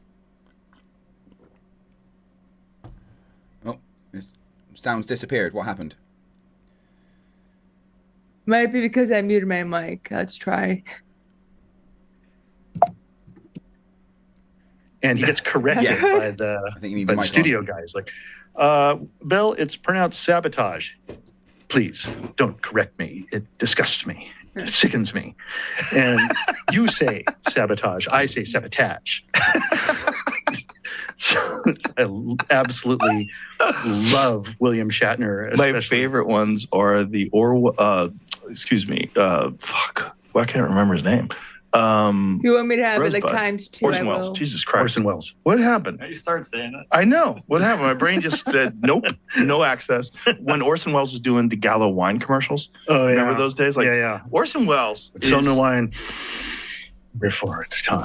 I know. And he was like, everything was like a exhaustive sucking of air to Well, come thanks, in. Chris. I appreciate and he you was being here. making We will fun talk of later. how shitty the wine was in between takes. Like he was angry. Yeah. There is a CD that you can get. I can't remember what it's called, but I have them at home, and it's like all these radio things like that, where just when celebrities, lose it on Peterson, I while am doing 52 voiceover hours. and ADR. It's hilarious. Orson Welles is a crazy story, right? Because when he made that movie, when he made Citizen Kane, which was about William Randolph Hearst, William Randolph Hearst essentially shut down one of the most talented guys alive at the time, shut down his career. Yeah, because the movie was kind of an insult about, the whole thing about Rosebud is that's the name of his girlfriend's clitoris. Oh, really? That was his nickname for her clitoris. And so Orson Welles was doing a kind of very he was jabbing at him in a very low level way. Like, really? Yeah, Rosebud. How did he know that was the nickname of his girlfriend's clitoris? People in Hollywood know these things. Oh boy, word gets around. Word gets around. I would keep that one just to her. Yeah. Who told? Yeah. That's crazy. But I mean, if you go back to like War of Worlds and then Citizen Kane, I mean, this guy was a dynamo, and then they shut him down. Well, yeah, and he was doing things that nobody else would do. Skip forward a bit He's and see like, if they get to talk about fire. want the camera. And just start chopping away. Oh, really? In the beginning, he's out there pulling best inside the Jamie? Yeah, early 40s. Jamie? Wartime crazier. movie. In fact, wartime and depression and escape. Pull your muffler around your neck, Charles. Okay, and I think we... Mr. Thatcher. You people, there ain't nothing wrong with Colorado. I don't hold it. No, film stocks back then. And the other thing is that table gets flown in. Like they move that table into the shot. I'm gonna because guess it's it in the starts way of around the camera. So they bring everybody back, and it has a little bit more of the same spirit. Another reason, hilarious. If you love favorites, you never even noticed it was a characters have faults. Characters have things wrong with them. You know, Yeah. they're not always just, you know, like this. I was like, okay, I'm Matt Damon. And I don't know where the flat Earth stuff begins. I'm just trying to find out myself. I'm trying to look at the spikes, maybe. for Ridley Scott and the failure of it, but Cormac McCarthy, and which is big, and I loved it. I loved it. When did that come out? Like, so there's too much content. Like, just that's why I'm talking. And you know, he's largely correct. That's not a bad. It's like, you know, but and sounds are hot apparently. And what's the criticism? People like, I think they were just like, we don't believe it. And, you know, they just don't believe that that's what the world is like. And I found the film to be like, maybe. Do you think that's just because of the time period it was released? Yeah, I think there was no more innocent. I think Ridley Scott knows things that, and Cormac McCarthy know things about the world that they put on film before everything was known. Like, I think if that movie was released today, people would be like, yeah, that's what's happening today. Yeah. And so, yeah. Oh, they're putting people in sulfuric acid into drums. Yeah, what the fuck? And shipping them around the world, you know, as a joke. You know, like that's in the film. Yeah, there's all. Did you see the thing in the Epstein files? Oh yeah, like those Epstein files. In fact, I can't believe that. Like everybody just kind of like, okay, and they're moving on with their lives. Did you see that guy at the Atlanta airport flipping out, the well-dressed black dude who just freaks out in the Atlanta just like a couple of days ago? I saw it on YouTube, and I saw it on Twitter or X, and this guy's just freaking out in the Atlanta airport. He's like, yeah, I read the Epstein files. Like, all of you're going about your lives like nothing's happening. Look, you're all zombies. And he's right. It's like Invasion of the Body Snatchers. Everybody is just numb to everything. Like, dudes, we had a global pandemic. Aliens, you know. When was there? Hold on, pause. People are. When do we have fucking aliens, Rubiks? I don't remember that. Do you? I think Trump a couple weeks ago said aliens had actually visited the U.S. No, he didn't say they visited the U.S. He said that Obama shouldn't have said there is aliens. But Obama also said that aliens have never been on Earth. He just said he thinks there's aliens. Yeah, I don't know. There was something. I never read the articles because I didn't think anything of it because Trump is a fucking liar. But yeah. Yeah, Trump is a liar, of course. You know, eating babies. Here's the guy. Wow, that bit was late, and all of y'all are acting normal. All of y'all. And there's a longer version of that where he's basically like, you're all acting like nothing's happening. Like, what the fuck? You know, you're all just pretending you're just drones going on in your normal lives. People are waiting for a condensed version that lays out all the facts. It's the people that are like really interested in reading all the emails. I think the Luciferians cast a spell on the world. And, for real? Oh, absolutely. Like, it's just like how vampires can't go into a house unless they're invited. They tell you, what's going on ahead of time. It's predictive programming. And once you say it out loud and you put it out there and make fun of it and do a little skit, like Stephen Colbert did a little skit on his show where, oh, here's a baby. I'm going to take this baby and I'm going to give it to Moloch. And he goes into like a cloudy red, furnace and hands the baby over. And he's, oh, the baby's going to be fine. And they make a joke about it and the audience laughs. Okay, we're all now conditioned to it. We've all seen it, and by laughing at it, we were complicit. You think that's on purpose? That this whole thing of they show you it, it's truth in plain sight. That's just what they want it to be. That whole thing's fucking nonsense, right? It's like they talk about like the Truman Show, saying, "Oh, they're showing you that we live in a dome, so when it comes out, you won't be so surprised." How is the Truman Show now? Like 2001 was it? Like it's like at least 20 years old, at least. Yeah. Like more than. I think we'd fucking know by now if the Earth was flat. They wouldn't have waited this long after the Truman Show to tell us. And the amount of people that would have to be in on it is way too high for it to be kept a secret for so long. That's the one thing. Yeah. Always. There's like some sort of a grand. What? No, you're just saying you're right. Yeah, it's the Watergate was between like a handful of people, and that didn't even keep secret. Exactly. Designed to get us to be desensitized to the idea of demons eating babies? Yeah, for sure. Really? For sure. And who do you by the way, nobody's doing anything about it. We know what's happening. But that has to take, there has to be a person or some group of people. Yeah, like about 8,500 people. Yeah. That are manipulating the Colbert Show? They're manipulating everything. It's all an illusion. Like, reality as we know it is fake. That's the revelation that guy is having. And he's looking around and he's like, it's like Invasion of the Body Snatchers. Well, the thing about the emails is, one of the things is it's just stuff written down. And so that's sort of hard to digest. Like, what is this? Like, what are they saying? Like, some of it is in code, like walking over beef jerky, like talking about jerky. Could you walk beef jerky over to this person? Like, what does that mean? For all this pizza they're talking about, no, you never see any pizza. Right. Yeah. They're ordering pizza. I'm going to get some grape soda. It's like with my cheese pizza. Yeah. And like, there's all this coded language and everyone's like, oh, that's you just have pareola. You're just seeing things where you want to see them. No, this is clearly a code. Well, that was the thing about Pizzagate. What? He meant pareidolia. He said pareidolia. He's no idea what. Yeah. Straight away, you can see this guy's a moron and a conspiracy theorist.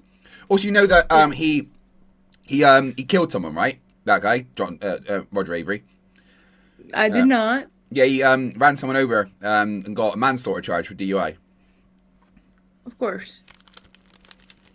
Is he in the Epstein files? No idea. Maybe. We can look it up.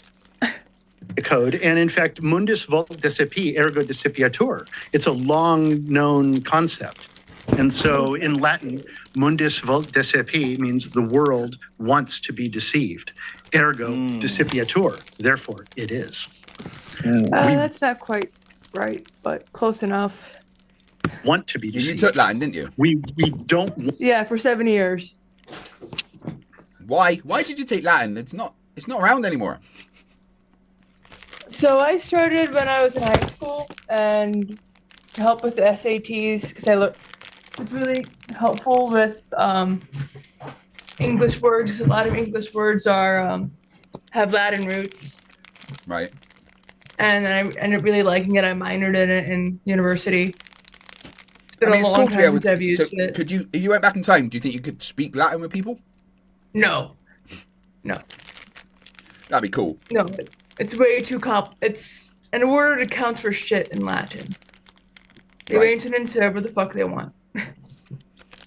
Want to believe the horrors that are actually behind the veil. Well, I think with the Epstein files, people are, because of these emails that have been released, people are just now starting to be aware of the bizarreness of the code and some of the things, like the facts. Like, let's just talk about the sulfuric acid. So this was like right after he was indicted in 2000. Yeah, I got to get rid of some bodies. Yeah. I got How much did dissolve up some bodies. What did it say he ordered? Like, let's like 8,000 gallons. Maybe we can get our sponsor Perplexity to process this and give us a synopsis of what exactly happened, some sort of a breakdown. Because one of the things they're saying is like he was indicted, and then right after he's indicted, he orders how many gallons? 6 55-gallon containers full of sulfuric acid. Jesus Christ. Yeah, that's disturbing. Jesus Christ. What? They're eating babies, man. Like that's you think so that you they're think is eating real? babies. So, Well, yeah. Not only that, I think that there's sacrifices going on every day in Los Angeles. I mean, allegedly, like high level musicians, let's say, high level female musician is like killing chickens every day, doing sacrifices, like high level. What? Well, I don't want to say. I don't want to say name? names because I don't want to get sued, and I don't want to be dead either. What does it rhyme with? Here's the purchase order. I start Dead looking like at the person comments you ran first. over, you mean? Not that this is the best answer, but Yeah. a quick answer someone gives is that this could be for like a reverse osmosis water treatment system. It's true. He is on an island. He's on an I mean, island. there's enough pushback because mundus vult decipi, ergo decipiatur. But like the timing of all of that, where are the purchase orders for all of that sulfuric acid before then? Oh, no, I just want to put sulfuric acid into my swimming pool, muriatic acid. Well, that's the question. Was there orders for sulfuric acid before this? If they do have a water treatment plant, how does sulfuric acid play into water treatment? It says it here. It says it's commonly used. This explains it. I don't fucking know. Okay. It says RO plant, reverse osmosis seawater desalination facility. Sulfuric acid is commonly used in the maintenance of such facilities. Not everything you don't understand adds up to the worst possible thing it could be. Deception. Look, maybe they're all eating pizza and grape soda. Who is that guy that's How saying many this? billionaires do you know that sit down and eat lots of pizza and grape soda and ice cream? This is weird. And Trump likes he's pizza and big chicken, chicken. so That's why I just go with grain of salt. This is just a plausible answer. I don't know that it is the answer. It could even be wrong. Okay, but- so does he have a Pause it 1 sec. desalination plant on the... Sorry. Yeah, but I looked up Roger Avery is not in the Epstein files. no, I'm surprised. By the way, same. Right, 53. Okay, so I started streaming Saturday at 2 p.m. It's now Monday, 7 p.m. I've been streaming for 53 hours. When I started streaming, that timer above me was at 45 minutes. Don't know how, but we've done something to time. Rubiks, I'm going to get you to deal with the paperwork for the time agents this time because it's just so much. I can't be asked, okay? Fair enough. Yeah, well, that's what I keep you hostage for, right? Yeah. I mean, I'd rather be stuck in Scotland than in the U.S. Yeah, I think most people would. So, new members have added 3 minutes. New super chats, 10-man super chats, PayPal, and donations to the link on screen have all added 5 minutes. And that will continue for the next, until we get to 3 hours. Once that's at 3 hours, no more time will be added. Okay? So, if you want to add any more time, you've got 14 minutes to do it. By becoming a member or sending something on PayPal or adding something to that fund.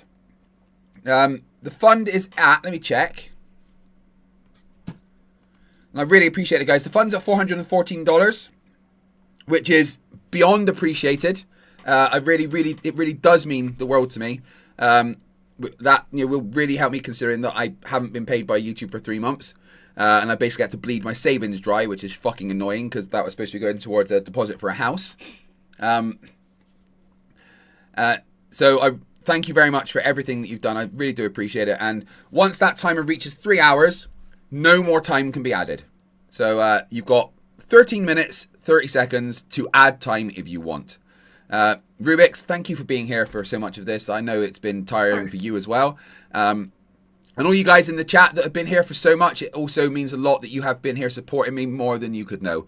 I would love to see a Flat Earther attempt this. Could you imagine if Oakley did this? The timer's going to start at 45 minutes. Oh, it's over. I mean, he has like streaming 24/7, pretty much. Has he? On his Discord, yeah. Oh, I'm He has banned like from that. 12-hour, multiple 12-hour streams a day. But why would you do that on your Discord? You don't make any money. I don't know, but he posted them on YouTube afterwards. The conversations on his Discord. I don't know. No one ever claimed that he was smart. I have to ask my wife's permission, like weeks in advance, to do something like this. He's just doing lots and lots of 12-hour streams and stuff. Maybe his wife doesn't give a fuck. He has a wife? Yeah, and she's a hottie as well. That's surprising. It really fucking is. All right, on with the derp. Wodger Avery seems like a pretty stupid person. Yes. The island? Oh, it's a reverse. Oh yeah, for sure. He is. He had everything. He had a dump and like they had all sorts of stuff. So that's tunnels and. So they were using that. So they were taking seawater and converting it into fresh water for what? For irrigation or for drinking? For all the above? One similar email that he wrote to someone said that like around his island is like Damascus, and I'm like, what the fuck does that mean? He was to go explore buried shit around my island, or what? I mean, what else could he mean by that? Huh. What does that mean? I don't know. I mean, they say a lot of things, and they're not really coding it very much. Well, the code, it's glaringly obvious when they say pizza and when they say jerky. That's glaringly obvious. How do you walk jerky? Yeah. You know what I'm saying? And why do I need a chilled container to, a chilled bag or whatever they say? Jesus Christ. And so you think they're eating babies? Oh, yeah. I absolutely believe that. You should get together with Kurt Metzger. He would go crazy. I don't doubt it for a second. Well, I think this dates back like, a long time. This is Moloch worship. Oh, well, there was the other email that said, thank you for the torture video. I enjoyed the torture video. Yeah. Rubiks, can you pause it? And it's like... Yep. Like, why would anyone want to eat a baby? It doesn't make any sense to me. Like, no. I don't understand what benefit do you get from that, from eating. That's not how you get the adrenochrome, by eating a child. That's not that, I mean, all atheists eat babies. Don't you know that? Well, shut the fuck up. You're gonna get the secret out. But seriously, it makes no sense why you would eat the babies. Like, babies are covered in shit constantly. Yeah. Vomit. They smell. No, they why would you want to eat a baby? I don't know. It's fucking stupidity. Right, carry on. People just they don't want to accept it. Like, people don't want to believe it. They don't want to accept it. Okay, some commentary notes that a remote island with water treatment and energy systems could plausibly stockpile such quantities. Is it pause? No, sorry, I blew my nose. For 1 to 2 years of operations, although others argue that using it directly for reverse osmosis, as stated in one social post, is technically questionable for membrane health. Highly corrosive, strong mineral acid that can severely burn skin, eyes, dehydrate, and char organic material, which is why it features in both legitimate industrial processes and in darker hypotheticals online. Darker hypotheticals. Darker hypotheticals is where I'm leaning. Yeah. When you get indicted for sex trafficking and then you order 6 drums of sulfuric acid right away, are you really worried about your reverse osmosis plant right after you get indicted? I feel like you're going to jail. It looks like a duck and it quacks like a duck. It's probably a duck. It's probably a duck. 330 gallons of sulfuric acid.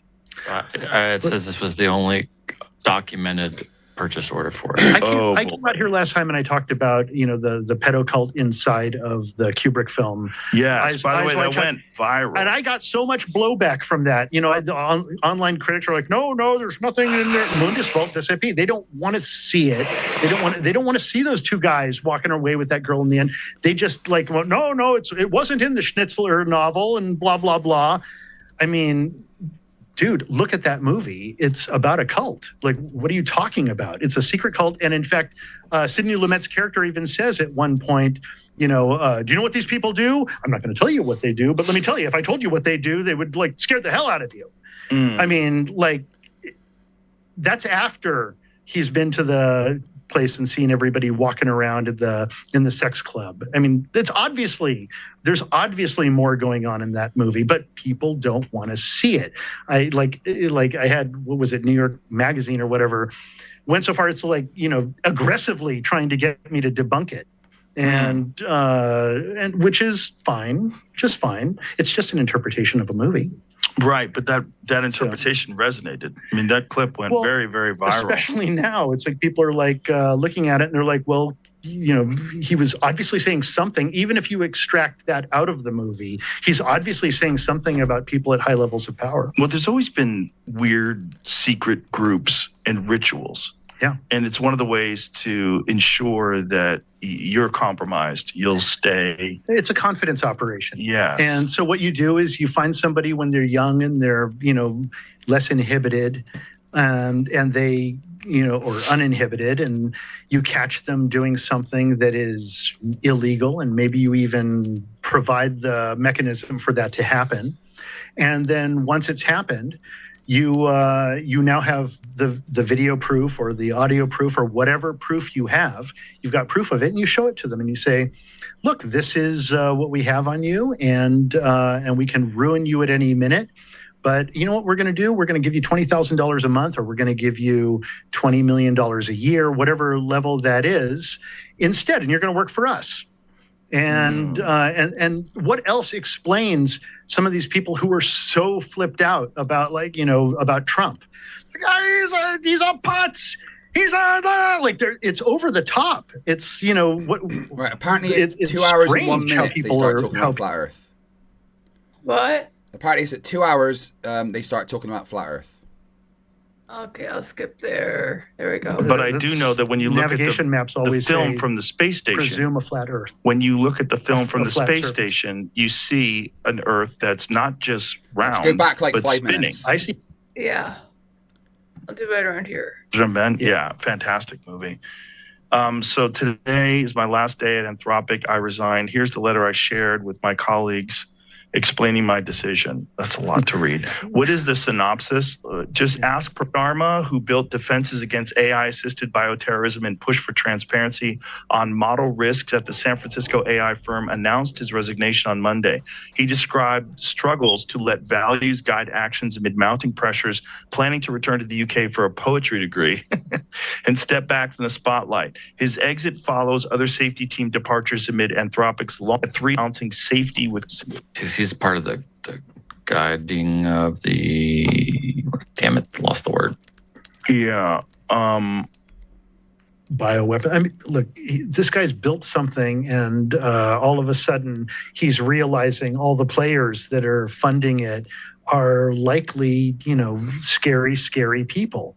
Yeah, scary people who are all in the same club, drinking baby blood and offal together. What's offal again? Shit.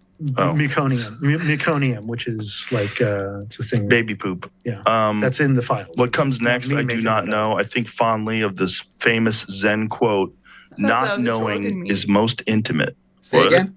My intention is to create a space to set aside the structures that have held me these past years what did you just say, and Rubiks? see what might emerge in their absence. I thought offal was organ meat. Yeah, I don't think it's meconium. I don't think that's right. Yeah. He's already working on his poetry right here. I feel called to writing that addresses and engages fully with the place we find ourselves, and that places poetic truth alongside scientific truth as equally valid ways of knowing. Yeah, it was written for him by AI. Elon said something very bizarre recently. He was talking about the speed of light, that the speed of light cannot be, you can't bypass or exceed the speed of light. If you believe Einstein. Yeah. He said, unless we live in a simulation. Or unless Einstein was wrong. Right. I mean, a lot of astrophysics is based on a false premise that P equals P prime, and that the sun is like designed a certain way, and it's completely wrong. And everything that we know about the stars and how we view the nature of the universe is fundamentally incorrect. How is it wrong? It's based on this idea of the stability of Kelvin temperatures in the sun, and which is this P equals P prime thing. And the guy who invented like CAT scan machines, there's sort of a Venn diagram overlapping of this photographic technique and astrophysics. And what he realized is, holy cow, that is not true. And therefore, so much of everything that we know about how we view the cosmos is incorrect. And so, now, how'd they find out that it was incorrect? Well, he's a mathematician. He figured it out. I would have to look up his name and everything. And what is incorrect about it? Do you remember that? Well, it's at the beginning of astrophysics, there is this formula. And if that formula is wrong, then the preceding calculations are also wrong. Pause. Or at least off. And so is anyone pretending that this guy knows anything about astrophysics? No, of course he fucking doesn't. He's just a conspiracy theorist. And like other flat earthers, he is acting like he's smart. He's obviously pulled Joe Rogan in with all the talk about Epstein Island and stuff because that's popular in that right now. But like nothing he's saying has any credibility behind it. And that's fucking, that's conspiracy theorists all round. And the fact that he's like a horrible person, it's disgusting. Yes. Sorry, carry on. Wasn't my doctor calling? Give me one second. Everything all right? I don't know if it was my doctor calling or not. I'm just double checking.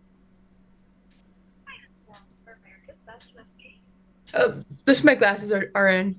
Right. The idea is that, what we view is really just it's kind of a cartoon that's painted for us using all these formulas, and using radio telescopes. And so, it's things are not as they seem. Well, they already have issues with the findings from the James Webb Telescope. Oh yeah, well that's probably part of it. Yeah, I have to say, I'm a provocateur, and so I'm always interested in finding that which upsets people's, concepts of things. And that's partly because I'm a screenwriter and I'm looking for these kind of conflicts and interesting ideas and stuff like that. So take what I'm about to say with a grain of salt. But the biggest conspiracy theory that freaks everybody out is flat Earth. No, it's because now I don't know what dumb. the is, but experience. It only freaks out idiots. 99% of the world go, well, that's fucking stupid. By the way, guys, you've got 30 seconds if you want to increase the timer. After that, there will be no more adding time to the timer. And before someone donates £1,000. Yeah, let me just check. There's nothing coming through. All right, so 10, 9, 8, 7, 6, 5, 4, 3, 2, 1. And there we go. Let me just set this up so it doesn't add more time. And then get rid of... This did better than you thought it would, didn't it? Hell, a lot better, yeah. And I needed that. People care about you, Craig. And I appreciate it more than you know. People care about you, Rubiks, as well, because you're fucking awesome. If you say so. I demand so. Why do you think people donated so much to your charity event? Because you were running it? I don't know. Yeah, but they wouldn't have just given for no reason, would they? They gave Fair. Because you are loved just as much, okay? Fair. All right, guys, we have 2 hours and 59 minutes left on the stream. I've gained 502 new members, and the stream has been going for 53 hours and 20 minutes. There is another 2 hours and 59 minutes left. We'll be finishing at just after 10 o'clock. Oh my God, I can't wait to finish.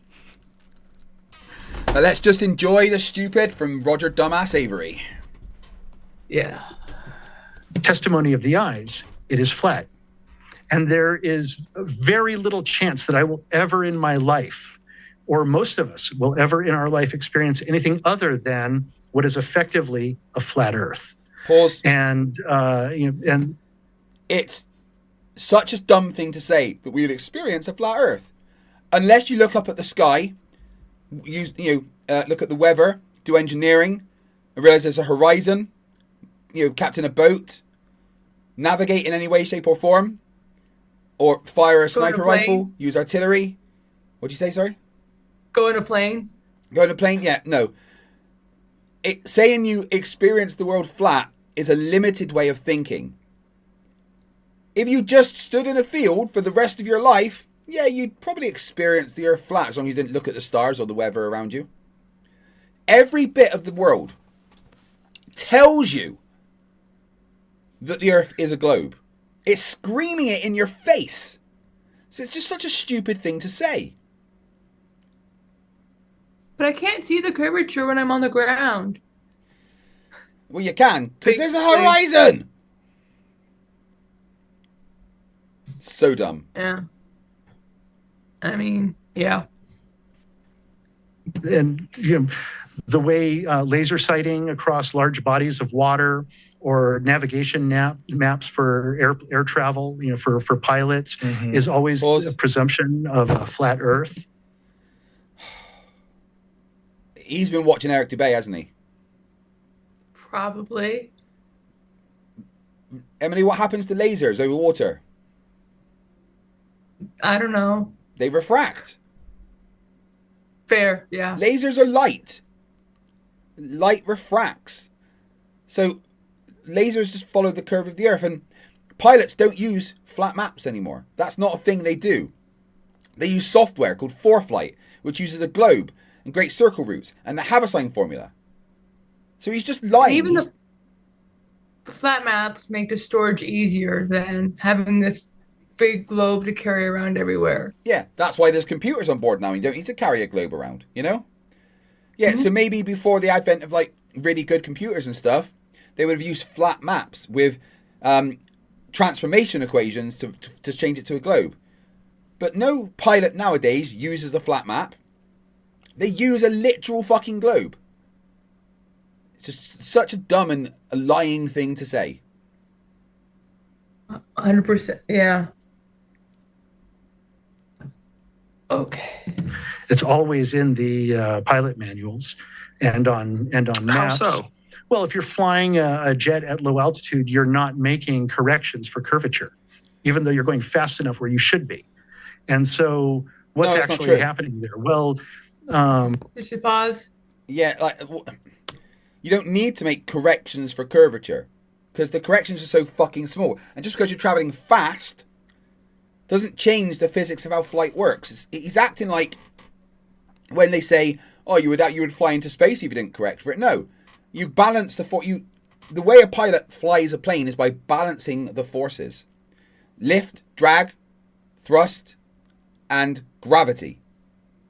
You balance those four forces, and the plane flies at whatever altitude you stuck it at, right? And as long as you keep those forces balanced, it's going to follow the curve of the Earth, because we have a gradient of our atmosphere, which is what affects the lift and the drag, and then you power the engines to a certain amount, so the thrust balances that. This is someone who knows nothing about aviation or physics. I mean, did you think he would? Well, no, true, good point, well made.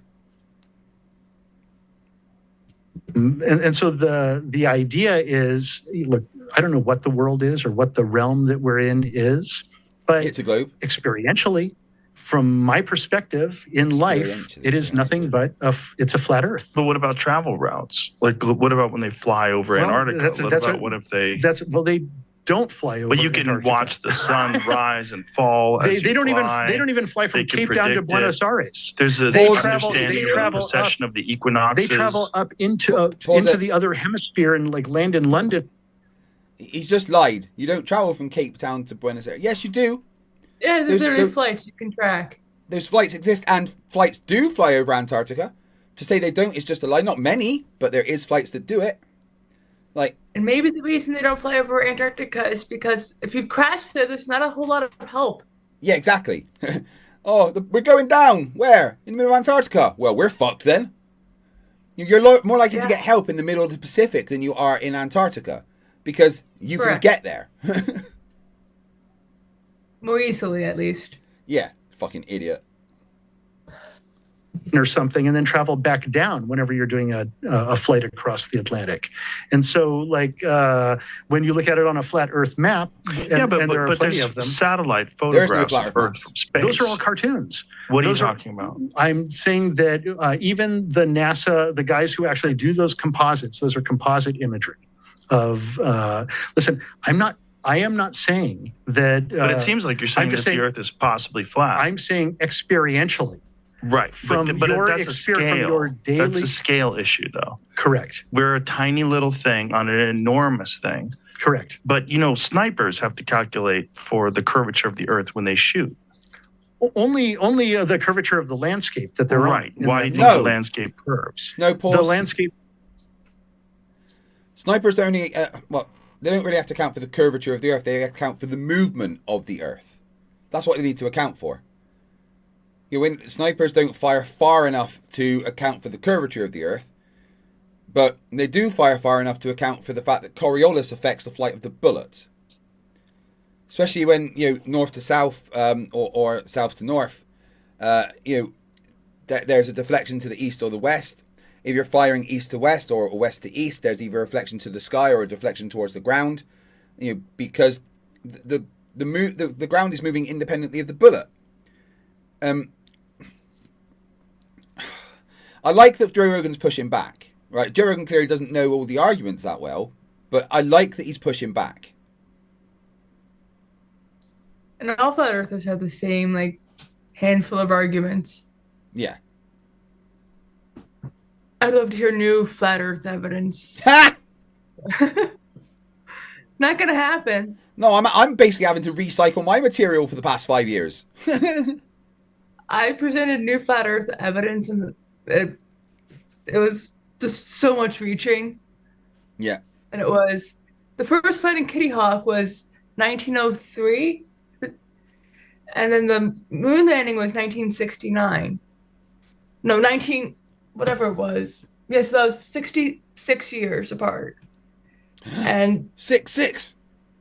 And the Kitty Hawk flight was in December. We landed in the moon in June or July, but it was 0.6 years, so 66.6 years. Clown World Universe. Sorry, go on. It's a little bit of fudging. It's technically 65.6, but if you just 1903 to 1969 is 66 years. Well, it's not like flat earthers don't lie about the math, is it? And the months is 0.6 of a year, so 66.6 years between the first flight of Kitty Hawk and landing on the moon. Yeah. Think about it. Hold on one sec. Don Alder official says I should be on the Rogan show. I'm trying. There was talk of me going on the Rogan show to speak to Bart Seibel. Bart Seibel refused. Clown World Universe says Craig's mate Andrew Wilson was in Rogan the other day. It was a good episode. Craig can say he's debated someone who's been on Rogan now. Not a bad flex. Yeah, I know. I mean, I'm certainly in Rogan adjacent at this point, I would say. And I have been talking to the producer. And he's like, well, if that ever comes up, we consider it, blah, blah, blah. But I'm going to try and push to get me and Eric Dubay on the show. That'd be fun. Are you flying out to the US, though? I guess I'd do it for Rogan. No. Fair. Where does he even film? I don't even know. I don't know. I want to say Texas. Oh, of course it's Texas. I don't know. I'm thinking I might be making that up. It seems Texas to me. I don't know why. Yeah, I don't know. Well, apparently Dubay's in Thailand. He's not allowed in the States. Oh. Hey, That's Google. Unfortunate. Where is the Joe Rogan Experience filmed?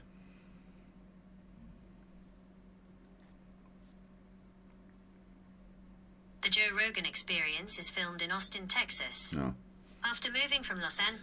Yeah, well, it is Texas. Of course it is. All right, carry on. It is a mountainous and uneven. Not always. On flat planes, you have to do the same thing. If you're making a long shot over a flat area, like if you had to shoot.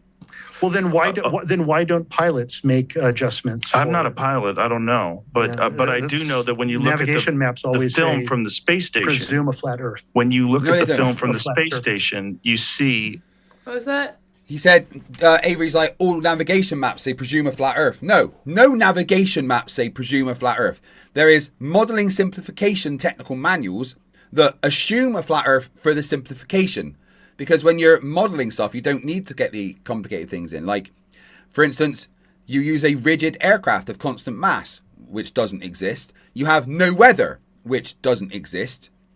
You know, you simplify things for the sake of modeling. That's not a navigation map. That he's either stupid or lying.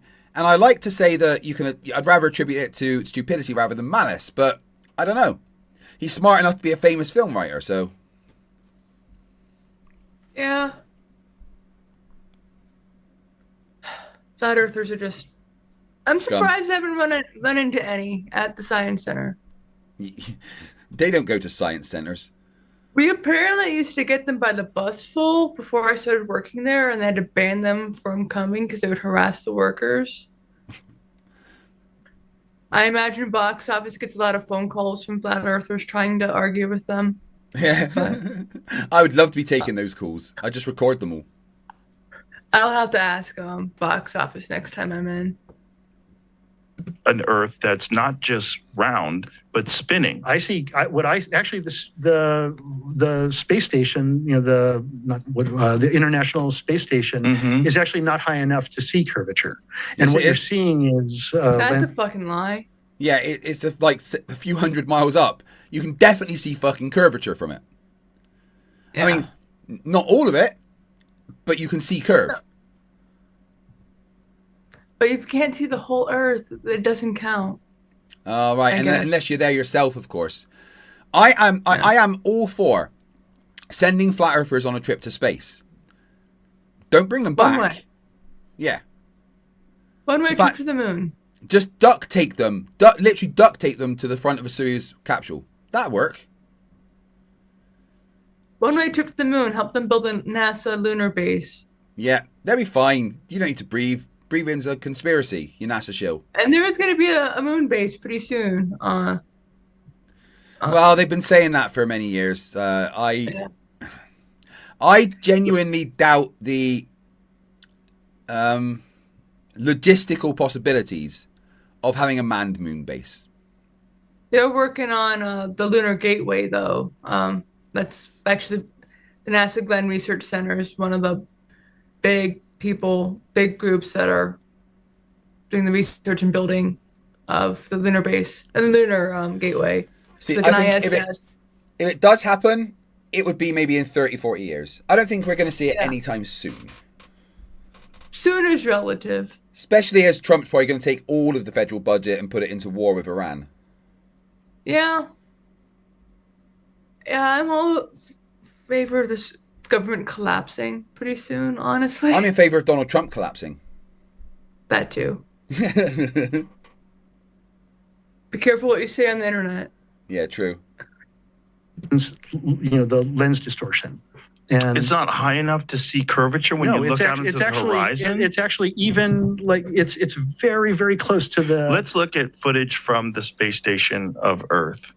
So when you see satellite images that are taken of the Earth, you think they're lying? You think there's this grand conspiracy to piece all these pictures together and turn it into a circle instead of having it flat? All I'm saying is that's the fundamental conspiracy theory that unravels everyone.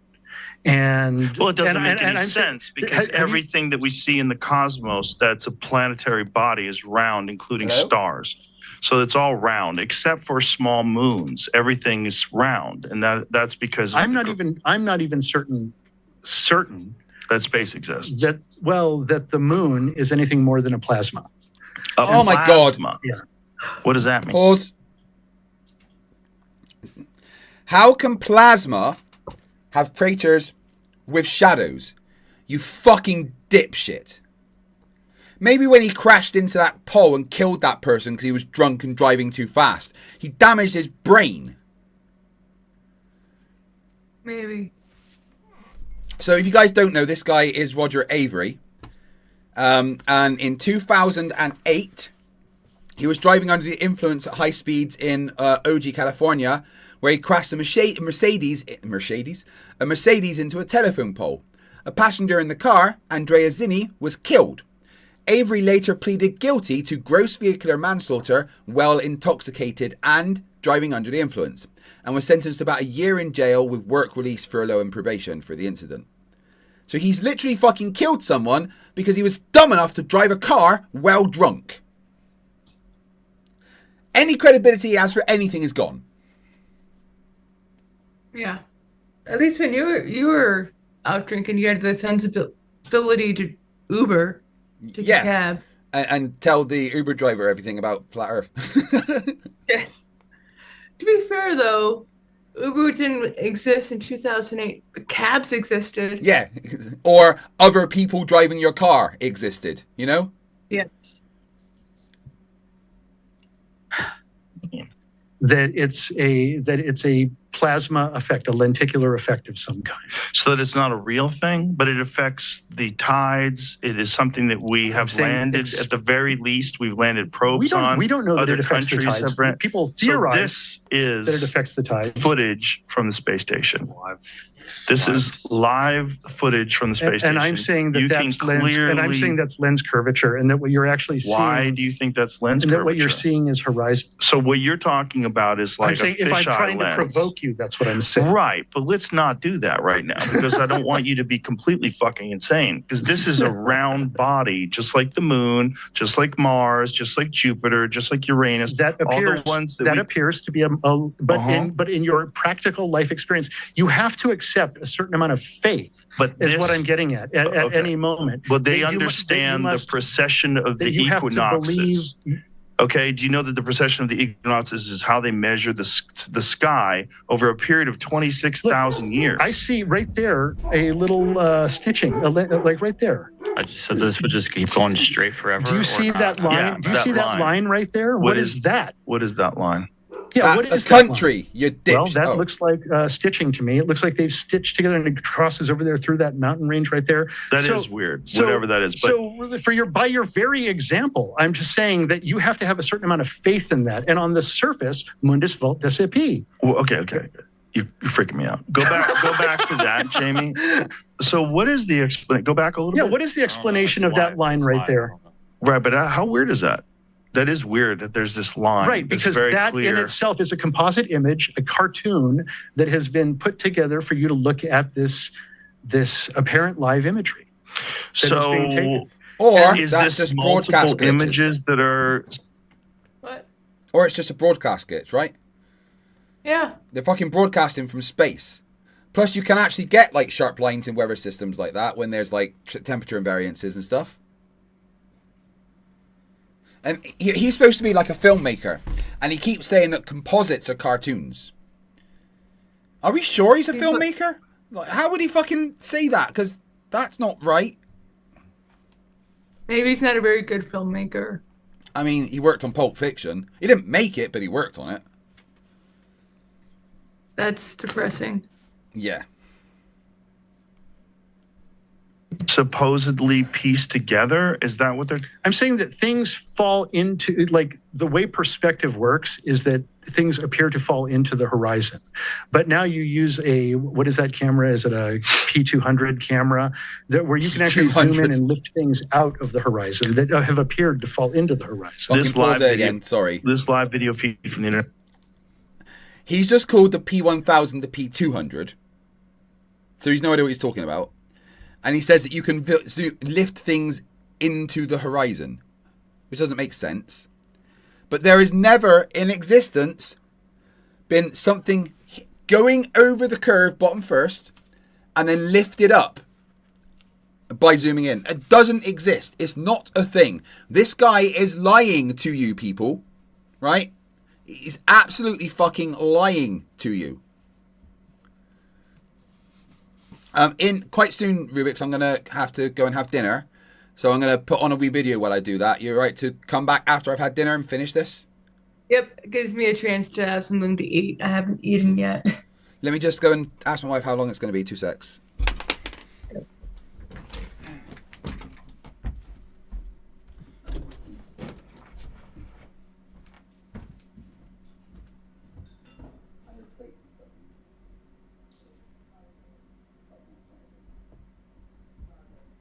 I am, yeah. give me a knock when it's ready, all right?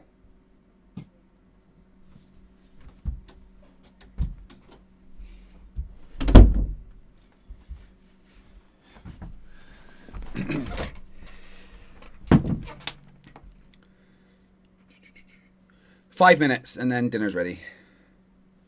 Okay. Space station has been interrupted because you're watching too much. Due to either a change on the onboard camera configuration or a loss of signal with the communications network. The video will return when the connection is reestablished. So this is during the live feed. This isn't from NASA's YouTube channel. It's just down right now. It's just down right now. Okay, so you're saying that this is like a fisheye effect of a lens. Yeah, I'm saying potentially. I'm saying that, and that we can even see that whenever they're up there shooting with cameras outside, you're like, oh, there's the curvature, and then every now and then the camera turns and it inverts for a moment, then it goes back down. I've never seen that. I watch a lot of NASA stuff, and yeah, that never happened. I'm not saying that we're not living on a globe, or at least. What was that? He's saying that in NASA's footage of the ISS, it inverts and then goes back. That's never happened. He's just fucking lying because he's a liar and he's lying to everyone. Is it lying if he thinks it's the truth? Good question. All right, he's just fucking stupid. We'll go with that, shall we? It's an oblate spheroid, as Neil deGrasse Tyson says. But have you ever noticed how spasticated that guy gets whenever you throw out the word flat Earth? He flips out like the way Robert De Niro flips out on like irrationally. He flips out. I have a point to make. So I was at a Q&A for Neil deGrasse Tyson in university, and someone brought up, metaphysics to him. And he's like, I don't even deal with that because I deal with what is real and what can be tested. Just like, you can't. Yeah, it's just frustrating. Yeah, that's what? Yeah, there was like a Q&A session with Neil deGrasse Tyson when I was in university. And someone asked, about metaphysics and like about the human soul. Like, you can't test for a human soul.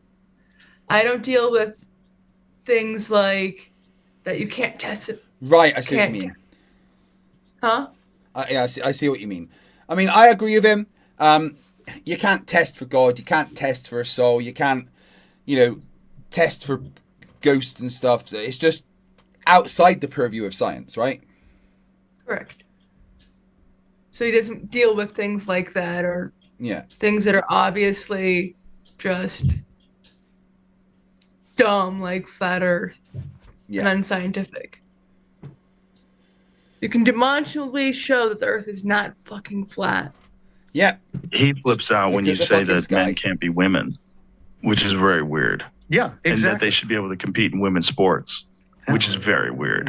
Like for a man of science, that's bonkers. Or that they should be able to go to jail, and that a sex offender, fucking insane. Not just that, but rapists. Yeah, people have raped put in jail children, with women, and then they have to pay for their electrolysis and breast augmentation, which is okay.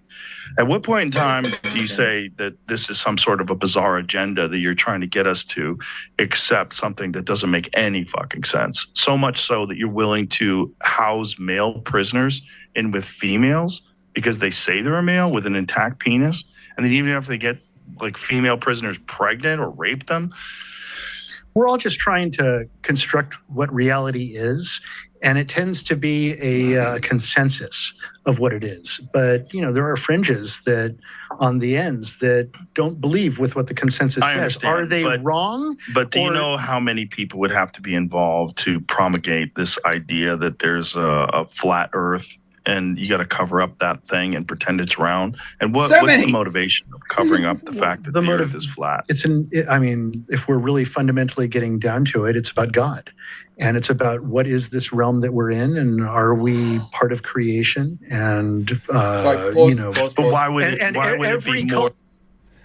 I hate that argument, right? Because it makes the assumption that all flat earthers believe in God, but they don't. A lot of them do, but not all of them. Yeah, a lot of them do. No one's going to deny that a lot of flat earthers believe in God, but not all of them do. So that argument falls apart because you're like, I've met many atheist flat earthers. One of my favourite ones is Ali B, right? Ali B absolutely does not think there's a God. He even thinks we landed on the moon. You know, he actually thinks that the flat Earth is a disc in space, you know? And it's like... That is fringe among flat earthers. It is. But it's a flat earther that thinks these things. So he's talking for all flat earthers here. And I don't know if he even realizes that there's so many different branches of flat earth, you know? Mm-hmm. Yeah, that's the first flat earther I've heard that say we landed on the moon. I might try and get Ali B back on for a chat. He's fun. Sounds like fun. I can try to reach out to him as well. I'll send you his email. Sounds good. Or likely every God culture, if it was flat. every culture throughout recorded history draws us in this kind of flat earthish environment with a dome, a firmament that covers it up until like when the 1930s or Right, so. when they start making telescopes. Oh my God, sorry. And I mean, Number one, who cares what ancient cultures thought who knew nothing about science, technology in the world? It literally is irrelevant. And to say that they did that until 1930s is fucking retarded. Like, objectively fucking stupid. Right? And it's almost like information changes, and that's a good thing. Yeah. Just because someone believes something 2,000 years ago doesn't mean it was correct. It's also fucking stupid. Gary OW mentions me, Joe Rogan's a cunt. I'm like, yeah, he is. Yeah, a little bit. Unmitigated cunt is the phrase he used. so this is a grand conspiracy, like Galileo was wrong, Copernicus was wrong, all these people all didn't of know. recorded history is wrong. And I mean, the other option is that we are just specks of nothing floating around in an endless, vast nothing that goes on forever, and that you are completely insignificant, that you are not God's perfect creation, which I think you are. Well, they're not mutually exclusive. You know, just because we are in this vast cosmos that's almost impossible for mammal minds to grasp the magnitude of it doesn't mean that God's not real. It's exclusive to people who believe the Bible word for word. I'm not saying I do necessarily. Mm-hmm. I am.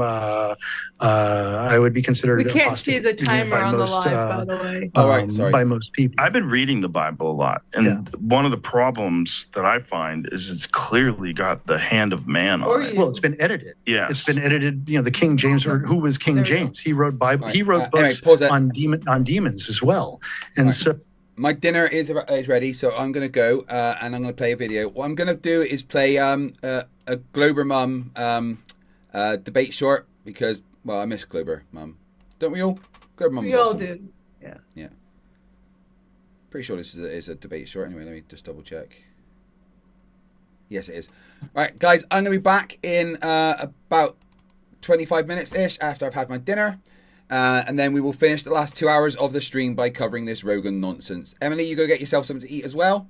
Yes. Thank you for being fucking awesome. Guys, Hey, I'm FTFE. Well, I will see you very soon. Love you all. Not you, Gary. Welcome back to the channel. Does the stupidity what a bit of green rock? Hey, I'm FTFE. Welcome back to the channel. Does the stupidity what a bit of green rock does to Superman? What a pussy, eh? So, welcome back to another Flat Earth debate. I hope you are all going to have an amazing time. My opponent tonight is someone who has been on MC Toon's channel. I will leave a link to that debate in the description. If you're not subscribed to MC Toon, you really should be. His name is Mario Wilson, and he is here to tell us why the Earth is most definitely flat. Mario, why don't you say hello and introduce yourself? What's up? Fight the Flat Earth. Bon Mario. I'm just a average guy. You know, they understand the laws of physics, and I've seen a lot of problems with the heliocentric model. So I'm here to show those contradictions and show that the flat Earth is your reality, and you cannot escape it, no matter what you believe, because truth doesn't require belief. Well, you're definitely right. I can't escape it. It seems to control my life. I don't mind, though. I find it fun.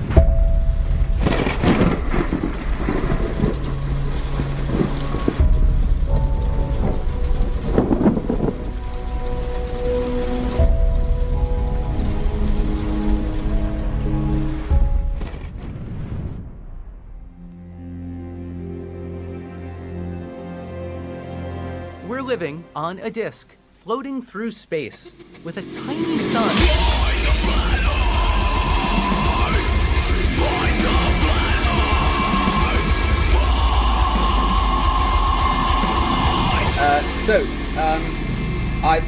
I asked Mario to get his 3 best points about Flat Earth, and I said he can have 10 minutes to present that, and then we can have a discussion about it. I did assure him that I would, use globe evidence to counter things that he says, so that there's a fair back and forward. Mario, are you ready to just get started with your 10 minutes? Yeah, I'm ready, bro. Okay, over to you then. Tell us why the Earth's flat. 10 minutes. Well, we're gonna start with the first 3 points. It's gonna be similar to a few things I brought up on Mike Tone channel, but they can be refreshed and refined here. The first one would be, obviously, we see a phenomenon. A phenomenon is like a natural event that happens in physical nature. A phenomenon at sunset, where we see the sun creates a straight line reflection on the ocean all the way to the shore. Well, we know, truthers know, in the laws of physics, you can only create a reflection on a sphere that comes right back as whatever creating a reflection is going to bounce back at 90 degrees. So basically what I'm saying, if you shine a light on a sphere, you're only going to get a circle. You're never going to get the phenomenon we see at sunset with the straight line reflection. Reflections don't curve around balls. That's a law of reflection. That's a contradiction of laws of physical nature in what we see. So that'll be my first point. So my second point, we can go past it. My second point gonna be the second law of thermodynamics, which says that the law of entropy will push gases to fill a space. This gravity doesn't affect this, obviously. We can show this by putting a vacuum on top of a gas chamber, and gravity would not stop it from filling the vacuum because gravity doesn't affect the entropy. Obviously, gravity cannot affect gases from what I've seen. Gravity has never been able to affect the gas. Gas always fills a vacuum. It never forms a puddle inside of a vacuum. That's not what gas does. And my third one is going to be the sunsets we see. We supposed to see an evenly lit horizon during sunset and sunrise. Basically what I'm saying is, they're showing you that we have a terminator line when the horizon is evenly lit. Basically, we're supposed to see the sun cut off like a light, not getting dimmer as it go away. It's supposed to cut off like a light because the curvature that's 3 miles away, of course, to the average person. Gonna be about 3 miles away calculated. So like what we see with a sunset, it's very local, it's not lighting the whole horizon evenly what we supposed to see. Like half of the earth is supposed to be lit. So we supposed to be seeing like the entire horizon, like have a crease of light. But no, we see a local sunset with a very local light in one corner of the earth, which is not convenient to a 93 million mile away sun. So that's really basically the 3 strongest arguments that all 3 contradict the globe earth every day when you wake up. Basically every morning, every test we do gonna prove entropy. Every test we're gonna do gonna prove the light's law of reflection on a sphere.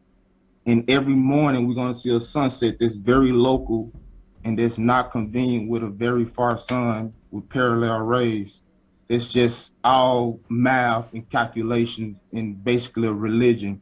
We don't see this stuff in reality. And if we did, I would be telling you it right now because I only follow the truth. I don't really like these flat earther words. I'm just a truther, man. We just telling you what's going on in reality. So that's basically just 3 arguments of the flat earth, and they're all supported by the laws of physics, all supported by experiment, no belief required, the law of entropy, second law of thermodynamics, law of reflection, and the law of sunlight. That's all we need to prove that the earth is 100% flat.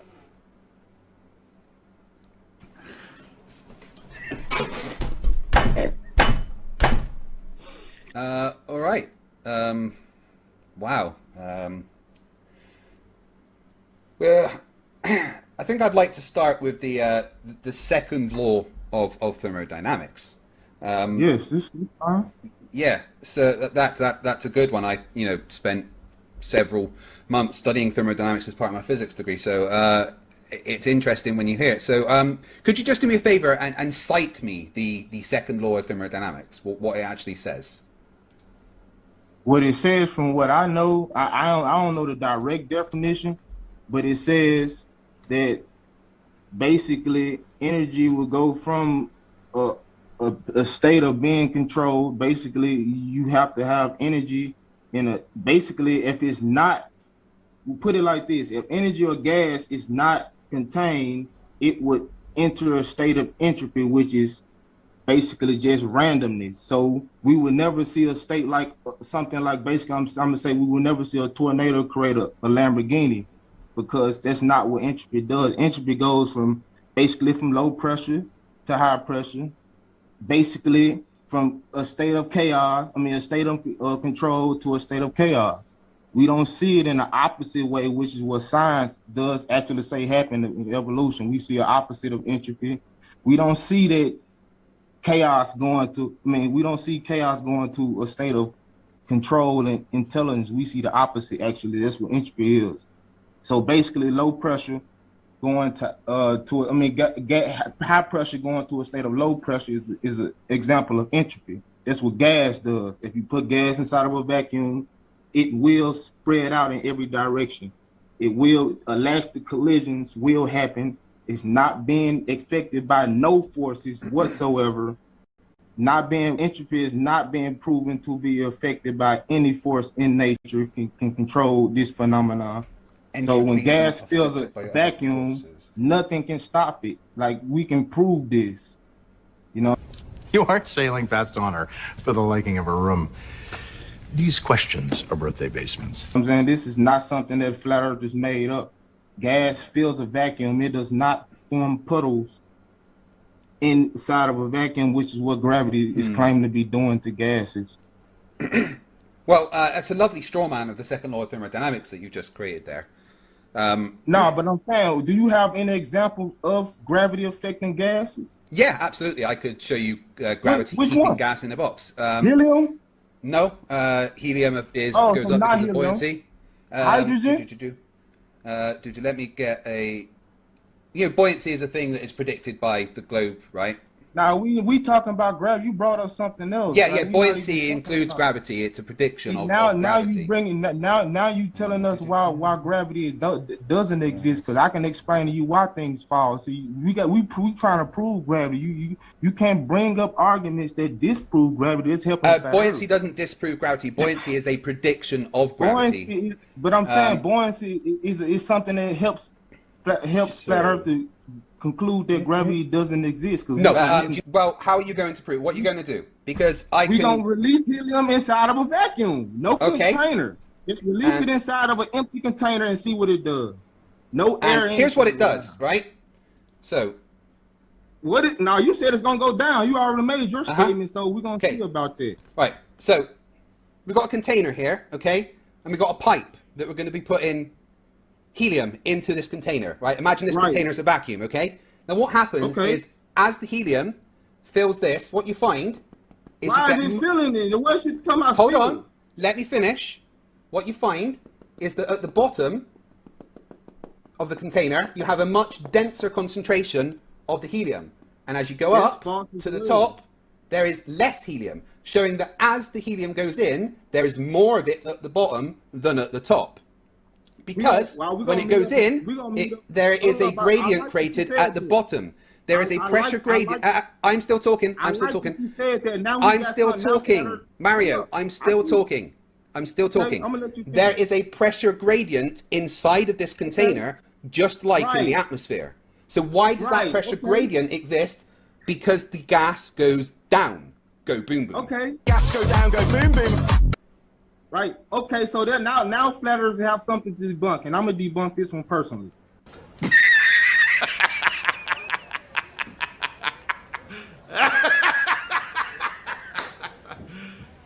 serious? And how are you going to? Well, then you need to explain why there's a greater pressure at the bottom of containers than at the top. Bump your ground right now that you just did. What actually will happen is helium will fill the vacuum evenly. No, it won't. It doesn't. You can measure. You can literally measure a pressure gradient inside a container. It isn't no gradient inside of a vacuum. You know. Yes, there absolutely is. You can measure it. The only reason we see a gradient on Earth is because the helium and hydrogen is above the air and it's pushing on the air on the dome. Oh my gosh. The two of you are so bad. Who was that snorted? Listen.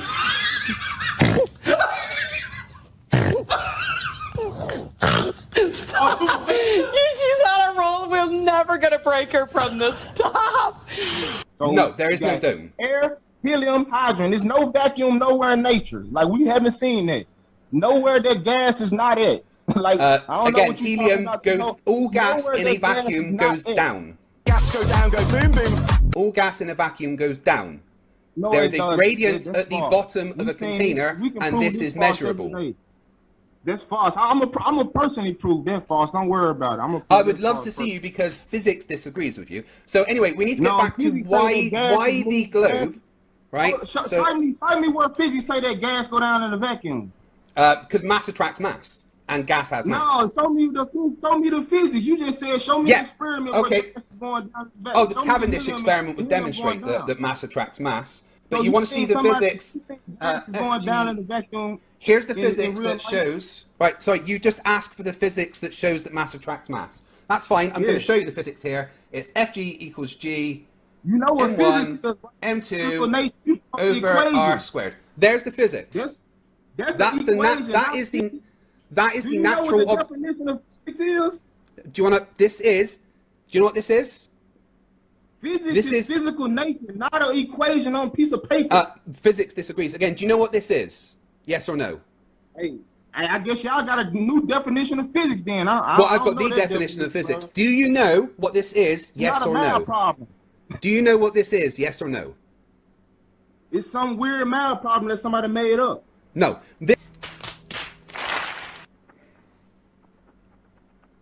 I just showed you and explained to you about what a lapse rate is. Let me do it again. All right. Watch and listen. All right. I seen it, bro. You ain't got to show it again. Well, you asked what I was saying, so I'm just going to say it again. When you get the refraction here, you're going to get more refraction closer to the surface than you are further away. That's called a lapse rate. So you're going to get more refractive conditions here than you are here, which means this is going to move less than all of this. Does that make sense? So, yeah, I hear you, but we still have more problems besides that. That does make sense, a little sense. But here's your other problem. We have videos and pictures of the horizon behind the objects. So now you only have to lift up the ground, which is not what we see in your picture. You ain't lifting up the ground. Well, you can't see the ground. It's too far away in that compared to anything else. We got videos of the horizon being. You ain't seen the black swan yet from I've seen the black swan and I've debunked it. The horizon is also refracted. The horizon is behind the objects in those pictures, not in front that's because the horizon's refracted as well. Everything gets refracted, including the horizon. You can show me a bunk ass experiment because it's not lifting up the horizon. Actually, it does. Do you want to see it again? No, your experiment bunk. You ain't lift the horizon. Do you want to see it lifting up the horizon? Because it does that. Can you lift the horizon up there? Can you lift the horizon up there? Whatever.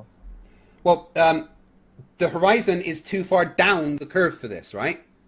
See, you know what I'm saying? See, now you got a different problem. You haven't proved that you can lift the horizon up. You can.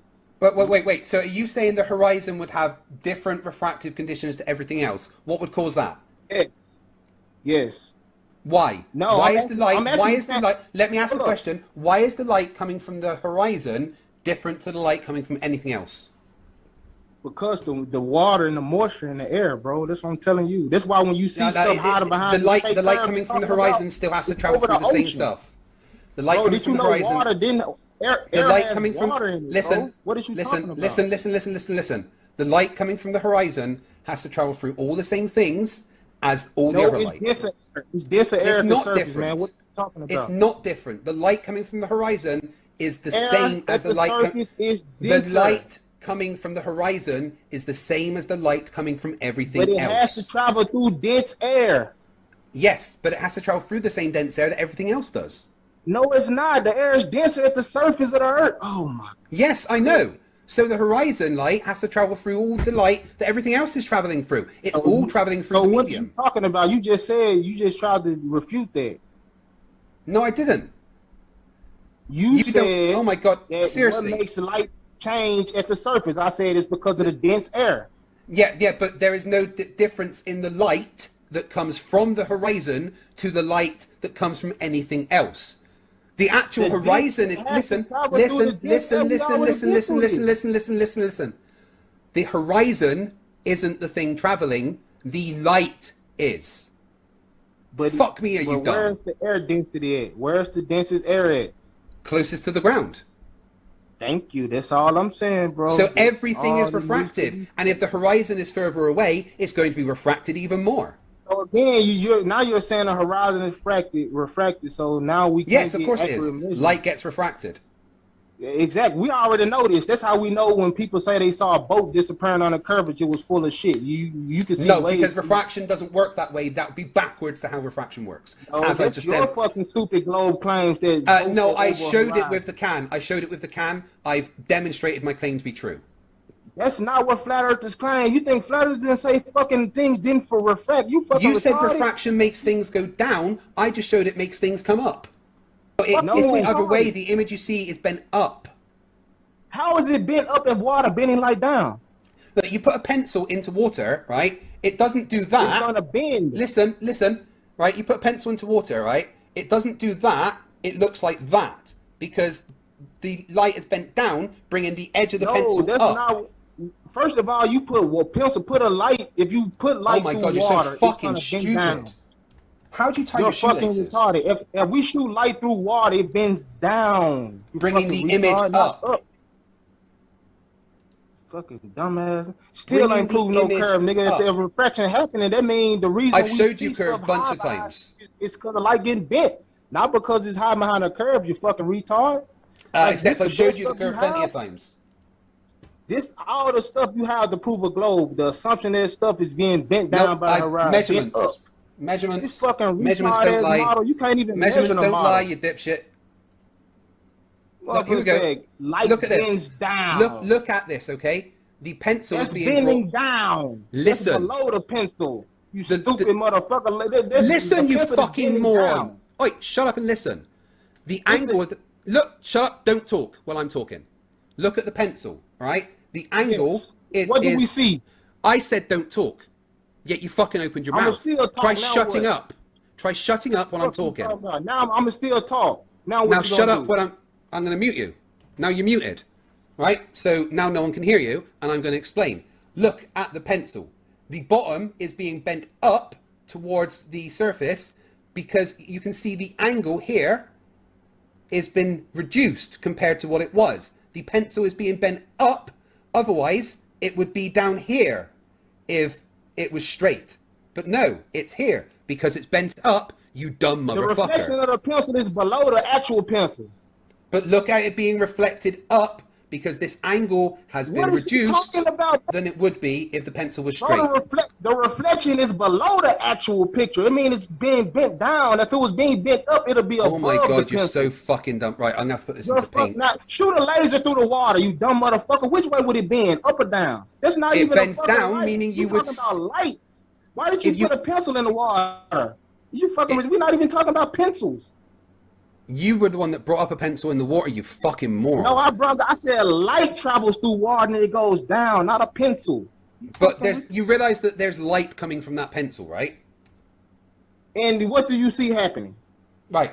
Look, right, let me do it like this because you're so fucking stupid. Okay. So if I do a straight line, what the fuck do you see light being bent up? You're a fucking retard. I don't even want to debate you no more. You're dumb. You're talking to a fucking robot. Look. You motherfucker said a light being bent up in this picture. Motherfucker, will you shut up? Shut when you think about it. Motherfucker, will you shut up and listen? You fucking retard. This is below the pencil. Nigga, what the... I'm not finna argue with no dumbass, man. You're a dummy. Will you shut up and listen? Look, I know you're going to run away. That's fine. Right. Be quiet. and listen. Let me explain. Look at the black line. The black line is following the middle of the pencil. But if you get below the pencil or above it. Will you let me finish? Okay, stop talking and let me finish my point before you open your dumbass mouth. The black line is going from the middle of the pencil down. And if we follow the black line all the way down to the bottom, this is where the pencil would be if it wasn't refracted. However, this bit of the pencil is above it. It's below. Because, but how is that below that? It's below the middle line or above it. It's above it. No, it's not. It's on below. Look at the bottom. Look at the rubber. Where's the rubber? Is it above or below this black line? The middle line is in the middle. You said correct, right? We see it on the opposite down right side being tilted. That's below the actual pencil line. Above the pencil line will be near the surface of the water. Listen, right. Answer the question. Is the rubber here above or below this here? What rubber? The rubber on the pencil, the eraser. It's tilted completely, bro. What is you talking? It's not even in line with the pencil at all. It's tilted. Welcome back, Captain Obvious. It's tilted. Where did it go?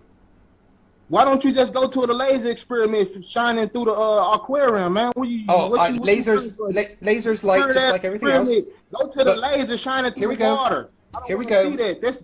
That's bullshit rubbish. Right. So we can talk about this shit all day. Will you shh?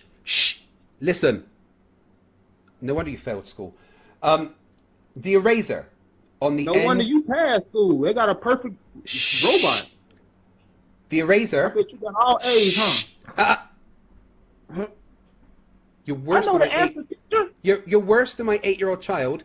Now be quiet and let me ask. No more arguing. We ain't Will arguing you no be more. quiet and let me ask you the question? There's no debate going on here, man. Shut up. Let me ask you the question. No debate no more. Will you shut up and let me ask you the question? We've been talking all hours, man. End this shit. Seriously, shut the fuck up. Shut the fuck up! Just shush. The eraser. Is it above or below where the pencil would be without refraction? What you mean? Is this been refracted upwards or downwards? This depending on where the glass is, bro. What you talking about? The glass got it caught. That's why I told you. The bottom, like, it's a simple question. Don't you see the glass curving up, man? Don't you see the bottom of your glass curving up? Yes or no? Concave? It's the bottom of that shot glass, not concave? Yes or no? That isn't the point. Look, right? The glass is cocking. The glass is cocking a pencil, dummy. Man. Yeah, but look. If the pencil had no water and it wasn't refracted, it would look like it was here. Agreed? Yes? No, because we still got to put it in the right glass. Your glass is cocked. So that's what I'm saying. Just use a equipment and a laser. So you're saying man. that pencil is actually bent because of the cock of the glass? No, I'm saying the pencil is not where it's supposed to be because of the glass is going to affect it and the water going to affect it. And has it been refracted upwards or downwards? It's the upper half of it is down below the pencil. Has the eraser been refracted upwards or downwards? Downward. No, it hasn't. Look at it, you fucking moron. You stupid motherfucker. Don't you see the top of the pencil is going down?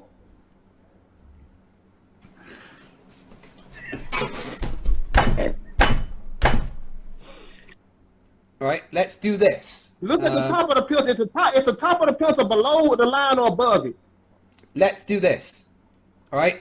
You see how you changing it? You fucking retard. Now you changing the subject. The top of the pencil is below the line. So your object is bumped. Let's look at this here. All right. Is this angle acute or obtuse? What angle you talking about? I don't see an angle. This angle here, between this line and this line, is that acute or obtuse? But that's way too small to see, man. What are you talking about? All right. Let me. Oops.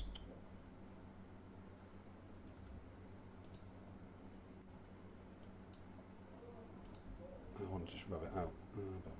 These are, by the way, all these are flat earth arguments. You are explaining why the sun goes down. For all the people who watch it, no, because it would do the opposite. This is why the sun goes down. It would do the opposite. hold up. Let me talk to your audience while you find the image. The sun goes down in a flat Earth model because of perspective and water in the air. Perspective and water in the air makes the sun go down in the flat Earth. You're welcome. Perspective disagrees. So this angle here, is it acute or obtuse? Pick one. Acute. I'm asking you. You're looking at it. Which one is it? I don't care, man. Like, I don't care what it is. That's why I say because I'll pick it one. answers the question as to whether it's been refracted up or down. No, it doesn't. We can see what it's doing. Yeah, we can and the see. angle will tell that you it's being refracted down. The angle will tell you which way it's being refracted. No, that looking at the picture tells me. So you cannot see that. All right, maybe. Okay, I'll do this because you are so dumb. I see half of your picture below the black line. That's what I'm looking at. All right, let's draw another line. Okay, so we do this in the middle. Nah, let's do another picture. Do something with like No, we're sticking with this. Right? We're sticking with this. Like I said, you're not gonna get nowhere. Like your pencil is below the actual pencil. Like you're not gonna get around this. No matter how many squiggly lines you put on there. Shh. Good boy. Right. So, which of these lines is more horizontal? The one on the refracted part or the one on the non-refracted part? Who gives a fuck? Because it answers your question as to whether it's been refracted up or down. No, it doesn't. It doesn't answer the question. It really does, you dumb motherfucker. It doesn't answer the question, you religious zealot cornball. How'd you go outside without a crash? Helio. That's why you believe a fucking Greek god is in the middle of the solar system. You're just a religious zealot. Nice straw man there. Yes, you do. Why your model name Helio? That's a Greek god, right? Helios. That doesn't mean we believe there's a god. All your fake planets named after Greek gods, man. You religious, bro. Jupiter is a god. It's Mars, just a name. That's a god. It's just a name. Venus?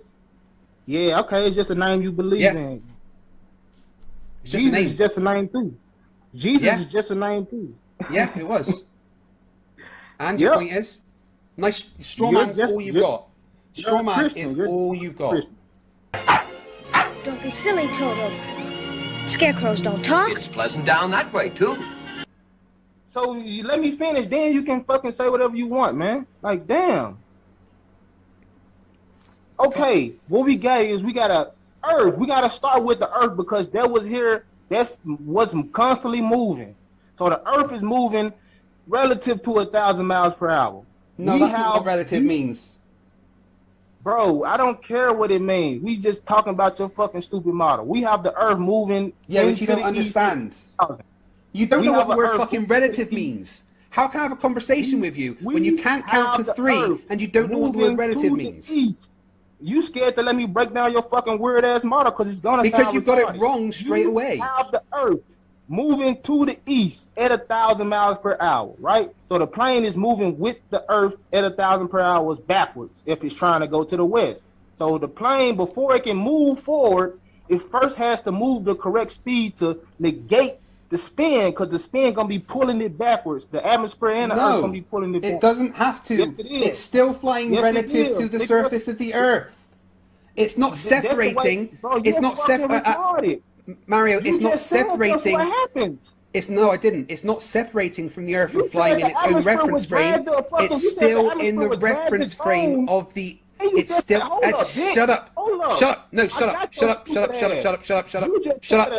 Shut up. Shut up. Shut up. You're muted. No one can hear you. And you. That's not how it works. That's not how any of this works. Hear you. My God, Mario. Relative to the surface of the Earth. Relative to the surface of the Earth.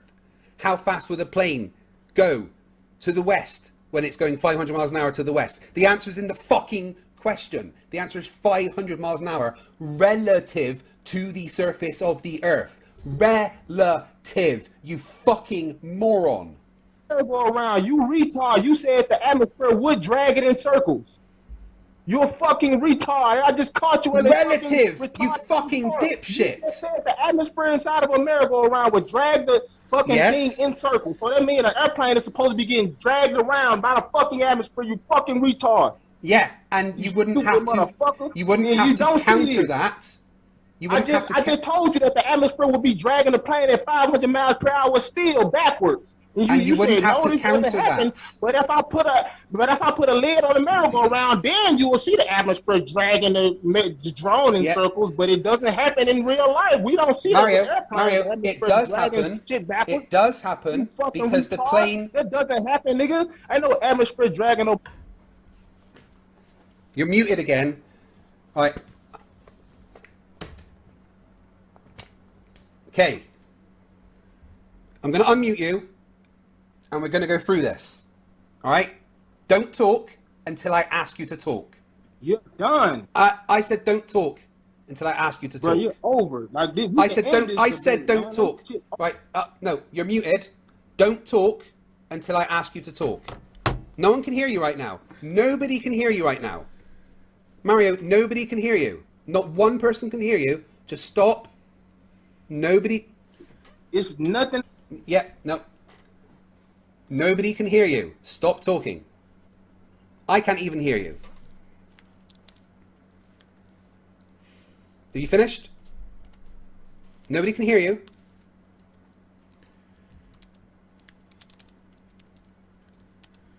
Oh, you ran away. Rage quit.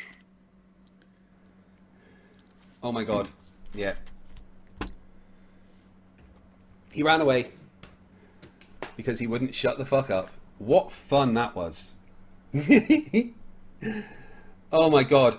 So fucking annoying. Strawman Central is what we have. That was amazing. I had a lot of fun. Fight the fly. Fight the fly. Well, that was something from the amazing Glober Mum. You are Miss Sorely, Glober Mum. Rubiks, are you there? I am here. Yep, I'm not going to be on camera because I am eating. Yummy, yummy, yummy. Food, food, food. I don't want you to see where I got the food down in the basement, so. Well, I allowed you to have that's like your yearly meal. You Fair are enough. spacing That's out why for the I've rest been of the year. losing- You're not going to eat it all in one go, are you? That's for the year. No wonder I've been losing like 3-4 kilograms a month. You're not feeding me. Oh, you're a prisoner. Why would I feed you? Do you want the shorts to be made? If it can't be made if I die. Well, I mean, I'm giving you just enough nutrients so you don't die. God's sake. You're so, captives are so fucking needy. I know. I'm cold. My fingers are hurting. It tastes like lead paint when I lick the walls for moisture. You didn't give me a blanket. That's not a blanket. That's just a wet cloth. Oh my God. I know I'm annoying, aren't I? I'm not getting another captive. Or just let my daughter deal with them, and I think she'd be a lot more brutal, to be honest. Yeah. Actually, I tell you what, if you carry on whining, I'm going to let Violet take over your care. Do you want that? No, thank you. No, thank you. Well then, stop complaining. Be thankful you got me and not someone that, you know, would just dissolve you in acid. Roger Avery looks like someone who would dissolve somebody in acid. A little bit, doesn't he? So does Joe Rogan, to be fair. Yeah, and those are some serious moves he's got going on, right? Yeah. Jesus. I used to have them. I can make fun of it. Yeah. And you've been a big inspiration to me to get my shit together. Oh, it looks like Demok has been spouting more dumb. Oh, in chat? It's back? Somewhere. We've got another song that F God has made from his words. So let's get that up and just quickly listen to that.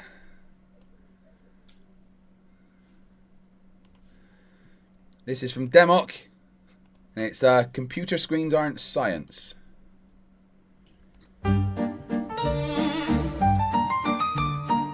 Computer screens aren't science. Little beepers aren't science. Containers aren't science.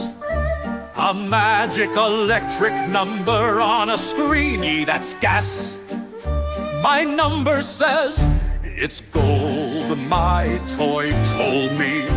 My scenes say science, YouTube, Google. Comic books are globe science.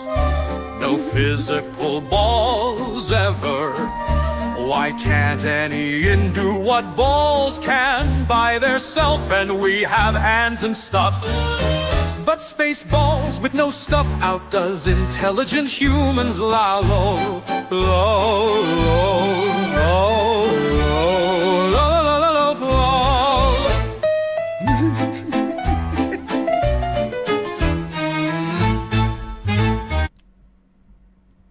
Brilliant. I don't think if it was a video too, I don't think they saw it. No, there was no video. It was just sound. Okay. Less than 2 hours. Yes, 1 hour 52 minutes. Yeah, let me know when you're ready to continue the derp. Let me do it. So, even the Old Testament. The Old Testament has the hand of man on it. Not just that, but it's also been translated so many different times. Like ancient Hebrew, the letters double as numbers. There's no numbers in ancient Hebrew. So words have numerical value to them. And, imagine translating such a complex language. What? In ancient Hebrew, were the letters also numbers? I don't know. I'm going to message I fucked something Dr. up. Kip. Here we go. Continue. Yep, continue. Like I know in Revelation, Nero is made out numerically to be 666 with the Hebrew letters, I believe. But that I don't know for sure.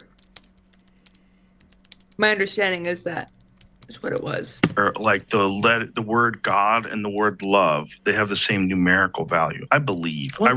Here's another thing. I read that. I don't know if it's true. So let me find out if that's true. Put that into perplexity.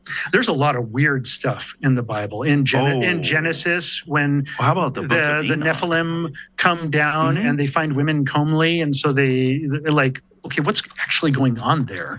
These angels or Nephilim are coming down and they're taking women from men and having sex with them and then creating, hybrid offspring. When Representative Anna Paulina Luna was here, she told me about the Book of Enoch. She's like, you have to read that. Have you ever read it? I go, no. So I read it. Have you seen The Carpenter's Son, the Nicolas Cage movie? No. Incredible. What did I just have you look up though before I lose my train of thought? King James Bible thing.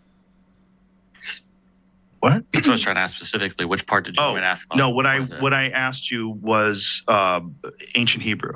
So the letters also double as numbers. So my experts, specifically a dinosaur in a human suit, this case says, yes, letters have numerical meaning in Hebrew. That's also true for most ancient alphabets. The Greeks and Romans also used letters for numerals. That's what Roman numerals are. Right, I see what they mean. Like there wasn't actually numbers, you'd had the letters for the number. Right, I get it. Okay, sorry, carry on. Pi is all about. And that the word love and the word God have the same numerical value. I'm very, very certain that that's true, but I want to really double check. Well, numerology exists around us everywhere. And, everything, it seems to have a kind of, and that's what the Aronofsky film Pi was kind of all about. Is that was a great movie. Yeah, it's a there was also he's a very interesting film. A really fascinating statement by this mathematician. We talked about it on a recent podcast. Was that how strange is it that we find out that the universe is made out of math and that it's encoded in the universe itself? So a tool that we used, that human beings created to measure the universe, it turns out that tool is how the universe is actually encoded. Well, this gets back to what Elon is saying about the world being a simulation. What is a simulation? A simulation so it says no in ancient Hebrew, whatever that word is, gematria. No direct name of God shares the exact same numerical value as the word for love. So what is the basis of that rumor? Sacred name equals 26. A name for God equals 86. Okay. Is there a word for God? Elohim. Does that have the same? It's a name. Right.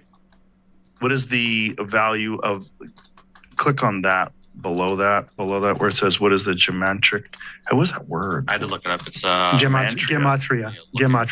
Primary Jewish mystics, Kabbalah. Yeah. Religious studies to find hidden spiritual meanings in sacred texts. Okay. It is fascinating that there's numerical value in words. Like there's no way you're going to get that when you translate it to Latin. So that is or Greek. That is a value of 86. And what is love's value? What is the value? What is the ancient Hebrew word for love? What is the ancient Hebrew have a few different words for love? That's what you mean by love is going to be very. You have to say, do you mean like love it? What? I was going to say, this conversation has fucking gone crazy. It's gone from he's talking about flat Earth to our letters, numbers, and I'm like, are both these people just like spaghetti brain people? Yeah. Like, if they were out in the street and they were doing something, but they saw something shiny, would they forget what they were doing beforehand? Maybe. Depending Like, on for how instance, shiny. Joe Rogan's head is very, very shiny. I was Does about that to say confuse his him? head's pretty shiny. Yeah. Does he look in the mirror every morning and go, ooh, shiny? Maybe that's to distract his guests, because a lot of his guests aren't the smartest. Yeah, true. I mean, he had Some of Andrew them Wilson are. on. I mean, it is pretty cool that I debated and, drank with and was briefly friends with someone that's been on Joe Rogan, I guess. I mean, and with Andrew, like the second you could have, he likes his echo chamber. He likes surrounding himself with the yes men. Yeah. And the second I he's an criticized extremely- anything that he did, I was the enemy. I think he is a really insecure man baby. Who Oh cannot yeah, take 100%. criticism. Like, people don't know this, right? But during the beginning of the conference, a dude that he debated before, a numerology guy, Gary the Numbers Man or something. Remember he came in? Yeah, I was busy, but I heard about the So fiasco. he went in and started like threatening to fight Andrew Wilson, right? And then he came and tried to attack me because I just wanted to take money from him and stuff, right?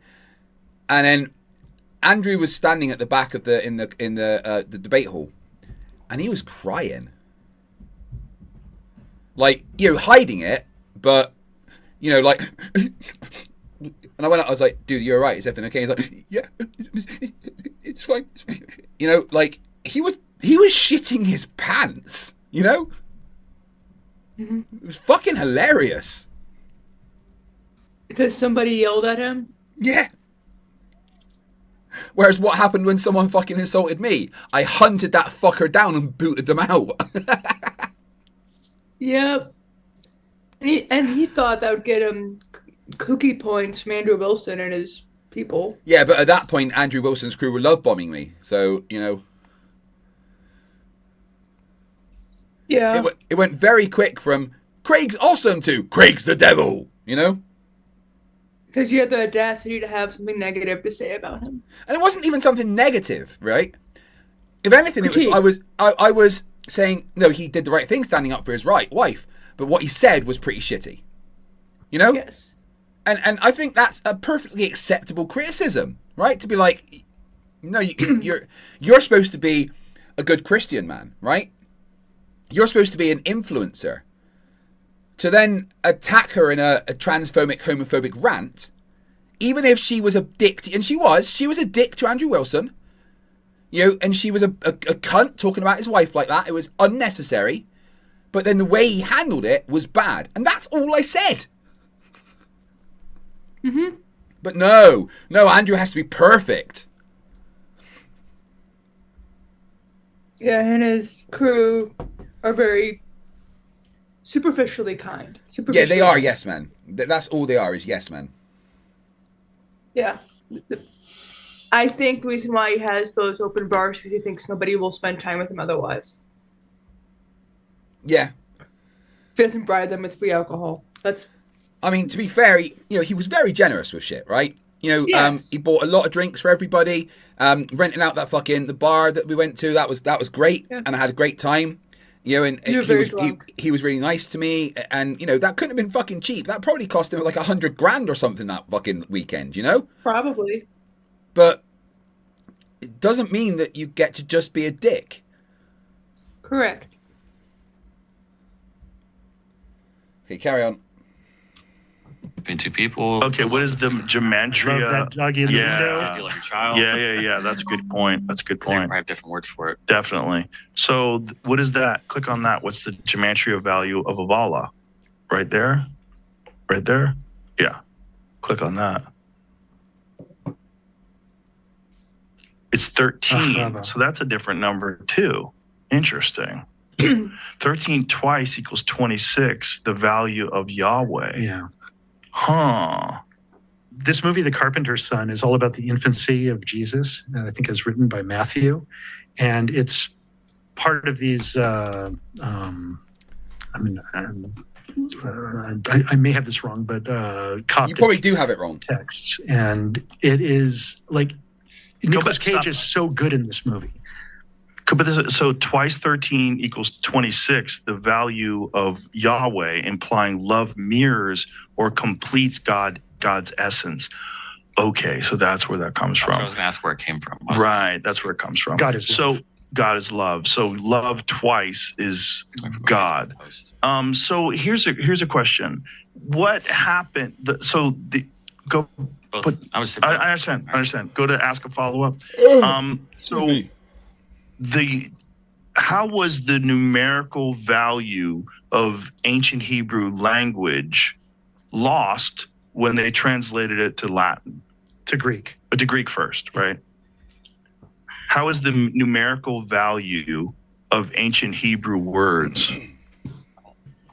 Numerical value of ancient Hebrew words lost when they translated it to Greek? Because it seems like it's not just context, like what is your word for that? Like the word meant a different thing to them. Numerical values of ancient Hebrew words calculated via gematria, where letters double as numbers, was not preserved in Greek translations. Hebrew letters inherently carry fixed numerical values, enabling word sums. Greek letters have their own values. Equivalents rarely match Hebrew sums exactly, so you're gonna lose it. Like when you read like Russian translations of English or English to Russian, it gets like super screwy. For sure. Is this for sure like real? Ancient or Spanish Cervantes the is incredibly difficult. Even gematria. All words mean another number that all have some sort of secret meaning. Sorry, pause that. Runic writing from the North.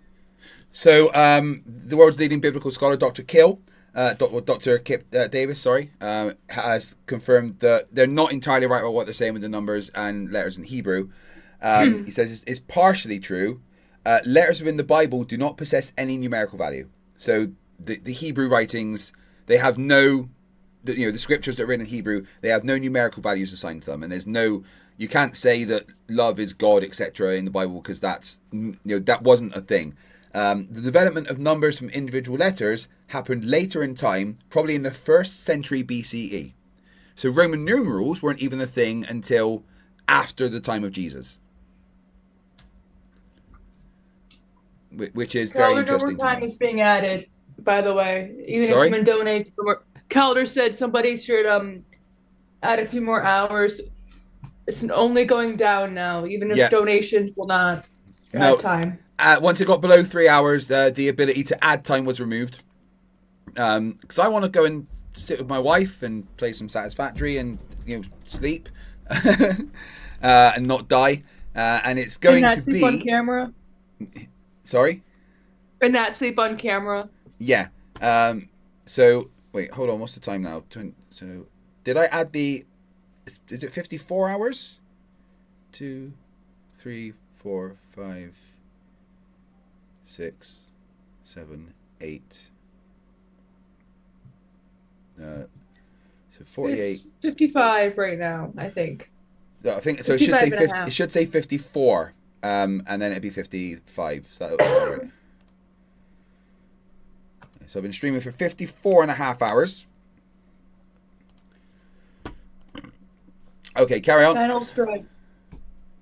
What? Carry on. Rubiks is the same thing, and there is a striking resemblance between many of the runes with Hebrew. And so these ideas and these glyphs and symbols that Odin first saw while hanging upside down from the tree and learned language and how to speak are somewhat universal across the planet. Let's get to that for a Sorry, second, pause but let's that. find out what Jamie's saying. The Canadian advocate, space advocate in the chat says, does FTFE know he talks in his sleep and gave out his passwords?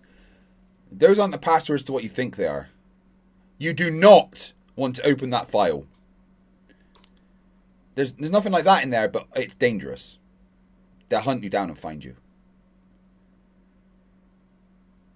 Rubiks once accidentally opened that file, and they instantly murdered her. That's how I ended up down here. Yeah, they instantly kind of took them and placed them in my basement, and now they are my captive. I'd rather be captive in Scotland than free in the U.S. Yeah, are you ever really free in the U.S.? Fair point. I mean, free, but if you stub your toe and have to go to hospital, you're bankrupt. Thankfully, my insurance is as close to the NHS as you'll get in here. So, carry on. Yes. Primarily used in Jewish mysticism and religious studies to find hidden spiritual meanings in sacred texts like Torah by assigning numerical values to Hebrew letters and words, revealing connections between concepts, and exploring the universe's underlying structure. What's interesting is like it's an older language, but doesn't that seem like a more complex language, a language that combines numerical value with words? Like if you said something to me, it's not just implied by your tone or by the context of what you're saying that I understand what it means to you, but it's in the numerical value of the words. That seems like a better way to communicate than just nouns and verbs and adverbs. Like rather than bifurcating numbers and letters together, like sounds like a way better move. I mean, doesn't it? It seems like if you can understand that and if you grew up with that, that seems like that would be a much richer and deeper way of communicating. Isaac Asimov wrote a book called Asimov on Numbers, which is fantastic, which talks about this. And he talks about Kalahari Bushmen, who have no concept of the number zero and how they process and understand concepts like, when no one is around, if the village is empty, things like that. And so, just different people are just trying to figure out how to articulate everything. And, computer programming is a language that utilizes numbers. It's weird when there's like certain languages that don't have a word for something. So people really they have a hard time grasping what the fuck you're trying to say. Yeah. Like, what's the translation for this? Every Like, language we has don't have a stuff like word that. for that. We don't understand the concept of empathy. My favorite word is schadenfreude, which is that bit of glee you get from others' misfortune. It's a very German word. I like a bit of Schadenfreude. And it's a very human emotion. German has some very specific words. I can't really think what they are right now, but it's like they have some very specific words for some very specific forms of emotion. Like, I actually think German's a great language. One of the reasons I love German is because, like, English, I love you. French, je t'aime. It's all beautiful and nice, but you get to German, it's like, Hibedek! Yeah, in German, they just string like 5 words together to make one really long word. Yeah. It's wonderful. But yeah, schadenfreude is one of my favorite words. But there's certain cultures that are like tribal cultures that can't understand the concept of maintenance. Yeah. They don't have it. it. I've heard that. Yeah, which is weird. Like, you think about it, like, oh, right. Why would they need maintenance? Right. Why would they need maintenance? If you live a subsistence lifestyle, you live off the land, you don't need maintenance. And then suddenly you're thrust into the 21st century and China. We have detected a video in your stream that may belong to somebody else. Your stream may be blocked if you continue. Oh, no, fuck it. I'll just appeal it because there's commentary and you're allowed to do commentary. Yeah. Okay. I can also put it at ×2. That might help. Can you do it like 0.125? 0.125? Yeah. Or just can you just like make it a 0.11 maybe? Well, let's try this. Are building highways for you, and the you're highways like, collapse. Yeah, and the highways just collapse because no one's Too maintaining. fast? Right. Yeah. It's interesting. Just make it But 0.11. it's interesting so about it's a little bit pulling people out different. of the. What? Just make it. See if you can just make it 0.11. Just drag the slider. Okay. 1 second. Yeah, I'm on my laptop. There. The Stone Age and dropping them into, or maybe the Iron Age, or and dropping them suddenly into. So to take this back to this idea that we're missing 1,000 years. So if we really are missing this one, there's two things I want to get. I want to get to that, and I added 1,000 added 1,000 years. I really want to get to that, and I meant by missing, like they don't exist in the real world. Right. I want to get to that. And I want to get to, is there a conventional explanation for that stitching? Why that image? Like, what is the mainstream? Well, I got to dig up what we were even looking at. I don't Right. know. It was not the NASA channel we were looking at. I don't, I can dig down that rabbit hole. What were we looking at? I've tried to pick up a video of live. The globe imagery that. Well, hold on a second. So that image might not have been an official image. That might have been something that someone created. I'm not saying that. Oh, well, let me retract. So words aren't taken out of context. I'm just saying it seemed like a live video. It was live on YouTube. Oh, but it could have been AI. I don't know horseshit. I have to go back to look at the Right. I'm working fast over here. No, I get it, dog. I get it. That's why I found Jamie, you do the job of 15 dudes, so I appreciate I what found a you do. video from 11 years ago on Vimeo. See the pause? No. That is from SpaceX, so it's not NASA, it's someone else, and it's up and down of the rocket. You can argue all day that it's got curvature. It doesn't have curvature. When you see a rocket launch, what does it do? It goes kind of sideways across the sky. And so, we've now seen that, pretty regularly, and that's because they're really not going above the troposphere. Which, I watched the SpaceX launch live. I was there. It went straight up in the air, and then it curves No, and it travels didn't. sideways. Fucking across the sky pause. until it meets the. He just said that the SpaceX launch went straight up. That's not how rockets launch into fucking space. What's he on about? Neither of them are very bright, are they? Well, his head definitely is. Yeah. Yeah. Do you think he polishes that thing? At least put some baby oil on it or something, yeah. Do bald people polish their head? Is that a thing? I don't know. I'll have to ask my friend who's bald. F. Grudge says, doing 15 dudes as a job is a pretty tough job. I don't think that's what he said, Grudge. Yeah. Sorry, carry on.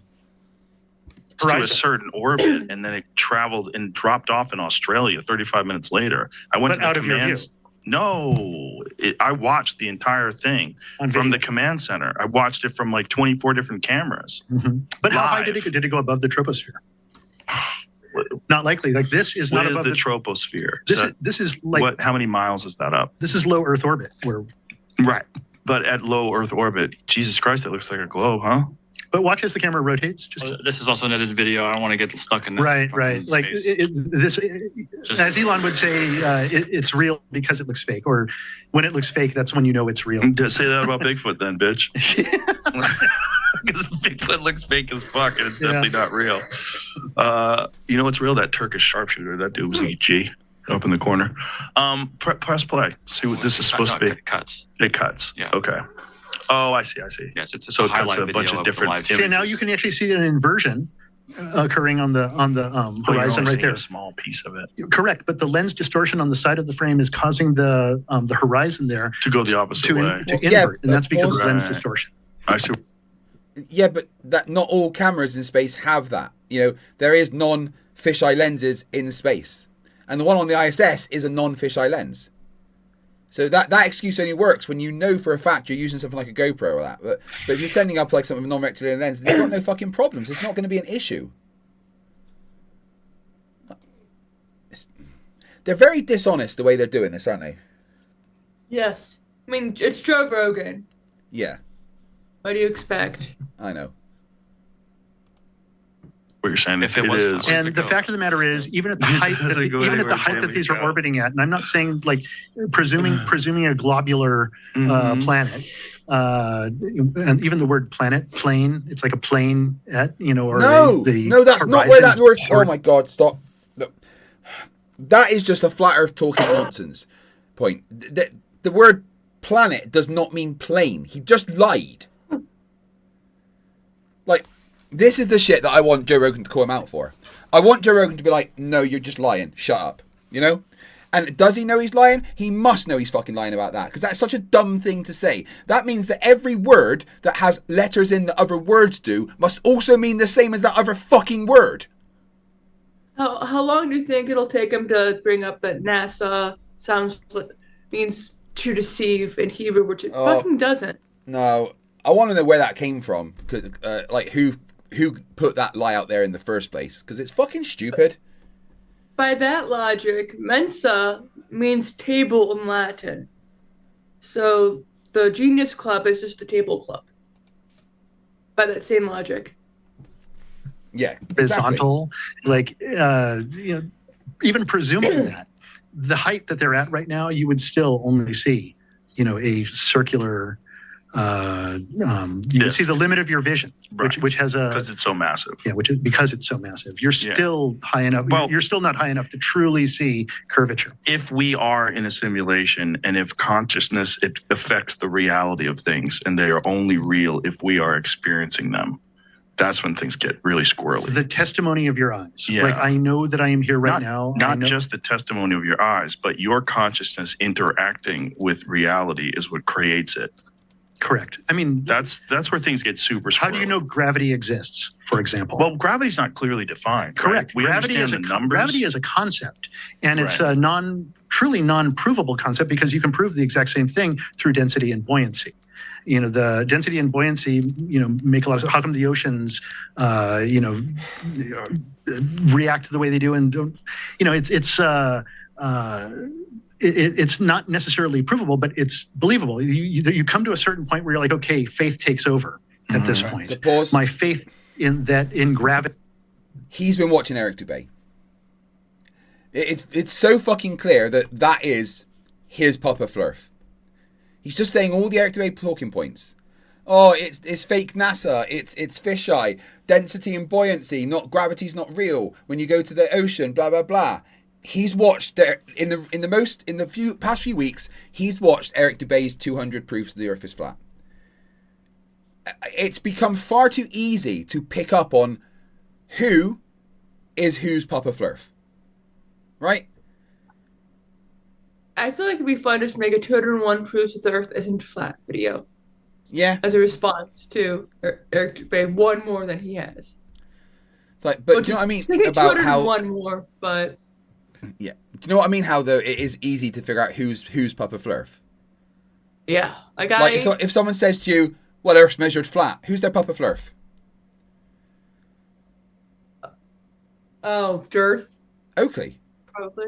Oakley. Oh. Yeah, that's his big thing. He fucking says, "Earth's measured flat." Well, you're an Oakleyite. If you know that they're a Dearthite, if they start saying like, oh, well, it's all just a plasma moon, and shit like that. That's Dearth. Yeah, I don't watch enough of the Papa Flerfs to really be able to discern. Conspiracy Music Studios points out that Dick Wayne's Papa Flerf is Southern scum untrained mind, 100%, which is kind of gross. He was defending Psalm saying that I should be decapitated. That's bullshit. Yeah. Head Even amputated / decapitated, same fucking thing. Even if somebody is a vile human being, it's not. I don't condone wishing harm on anybody. In general, like, for example, Charlie Kirk. I'd like to see Nathan Thompson punched until he stopped moving. Yeah, fair. I would like someone to hit Donald Trump in the face with a butt of a gun several times. Yes. Fair. But you know what I'm trying to say. Like, Nathan Oakley, what do you think, Nathan? Do you think that you should be punched in the face? Hi, my name's Nathan Oakley, and I have been lying to people about the Earth being flat for a lot of years. I did this to hide the fact I have a small penis. Oh. I didn't need to know that, did you? No, but I think we could gather that based on how The he small carries dick energy he himself. puts out. Yes. Like, it is Yeah. massive small dick energy, isn't it? Yes. Eric Burns says, if a Flerf ever tells you NASA means to deceive, just ask them what does Rosmoscos mean then? They're the second biggest space agency. NASA's the only space agency that exists or matters. It's all just NASA. Obviously. They're all just every space agency is NASA. Even the North Korean space agency, that's NASA. Yes. Yes. All right, back with the stupid. My faith in the globe, because that's what's been told to me since I was a baby. At a certain point, that just takes over. And you Not just that, and you but accept also that as a fundamental piece of what reality is, because we want to believe we understand the universe. What I'm saying is, He wants to think he That's flat understands the earthers. Flat earthers want to be fucking special. How does he not? Like, that is literally the flat earth thing. Oh, well, I'm right. We live in a dome because that means we're made special. Yes, angels are pies. I believe you are special, but not in the way that you think. Yeah. And he's really mad, apparently, butthurt about you, I guess. Oh God, yeah. Well, I find it hilarious that he came on my TikTok, tried to debate me, got destroyed, then instantly blocked me from ever responding to him. Yeah, I'm surprised he didn't block me. Yet. Well, contact him if you can and tell him that he needs to come and debate me again, because everyone thought he was stupid the first time. Yeah, I can't find his contact info without just commenting on his YouTube channel. Or his, you know what it means, TikTok. I'll figure it out. Anyway. we don't understand jack shit about the universe. We don't know anything. And all we do is we believe what they tell us. And they is just the cumulative understanding of how things are. But in ancient times, they had a different understanding of things. And that was how it was back then. And so, because they had no other way to describe Right, but even then, so they reality is just built things based on where the sun was going to be during the solar equinox. They also were aware of the precession of the equinoxes, which is the wobble of Earth's orbit. So Earth spinning around doesn't spin perfectly. There is a 26,000-year wobble, and you can predict it by the night sky. And somehow Polaris remains centered in the sky, and all stars rotate around it. It's No, extraordinary. pause. If we're traveling. Not true. No, not all What do stars you mean? rotate around Does- Polaris. Only the ones in the northern hemisphere, and Polaris wasn't always the North Star. So he's just a fucking idiot. That's all it is. He's a fucking idiot. Yep. During the precession of the equinoxes over a 26,000-year cycle, Polaris It has remains in the exact same and spot. supposedly that's because that's where we're flying towards as a solar system as we travel through the galaxy. Right, but in this with the complex precession dance of of the planets equinoxes, this wobble over a 26,000-year period, it will move in the sky. Well, the point of Polaris will always remain where it is, No, directly. the point that our perspective of it will vary depending upon where we are in this 26,000-year cycle. It undergoes a kind of penumbra of sort, a kind of motion of sorts. A penumbra? A figure eight. Sorry. It changes. It changes. Look at it. Now he's just putting fucking random words in there where they don't belong. He just described the precession of Polaris as a penumbra.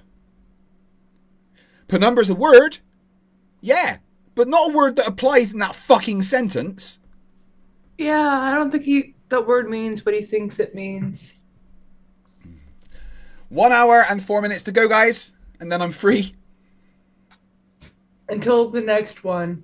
Yes, which will be around July, around my birthday, I think. Yeah. July 26th? 26th of July, I should say. Well, that's my birthday, but let me have a look at the calendar. I'd like to do it at the end of the month. So I'll probably start it on Thursday, the 30th of July, I think. Sounds good. I will make sure I have that weekend requested off. Or will you be here in Scotland, maybe? I would love to be there in Scotland for your birthday. Well, you're welcome. I just gotta save up for the flight. Or can't you just sneak on in someone's luggage or something? I wish. Yeah, my Hujar passport's ready to go. Hujar says July 26th is the same birthday as Mick Jagger, also the same as Arnold Schwarzenegger, I believe. I don't know. I know my birthday is the same day as Alfred Nobel's, if I recall. My birthday was on a Tuesday. I remember that. My cousin also has my birthday. My uncle has my birthday, who's his stepdad. I was in a co-ed fraternity. 2 other members of the chapter of 40 people had my birthday. I was at a job that had 4 people working there, including myself. Someone else had my birthday. There's not much to do in the cold January months, I guess. Yeah, everyone's just having sex. It says right here, due to the 26,000-year axial precession cycle, the North Star changes over millennia. While Polaris is the current North Star, other stars have held this position, including Thuban, 3000 BC, and future stars will include Orion, Alderamin, and Vega. So it's not the same star. It's just what is dependent upon where we are in the precession of the equinoxes. That's why. Well, there it's not that the Earth is flat. I know it's But true that because thing- it's on Google. But it's not just that. We know where they've been able to accurately predict the motion of the precession of the equinoxes based on the constellations, which are clearly mapped out. So we understand this wobble. And this wobble may be responsible for cycles of Earth's climate, how things change and be dependent upon where the equator sits and where these poles sit and how it wiggles around. Remember when we were younger, the sun was kind of yellow and orange, and now it's just like white? Like reality is changing. That's not a Wow. thing. The Oh my sun God, looks pause. exact- This is something that Flat Earthers are saying a lot at the moment, is that the colour of the sun has changed. No, it hasn't. No one thinks the colour of the sun has changed. That's fucking nonsense.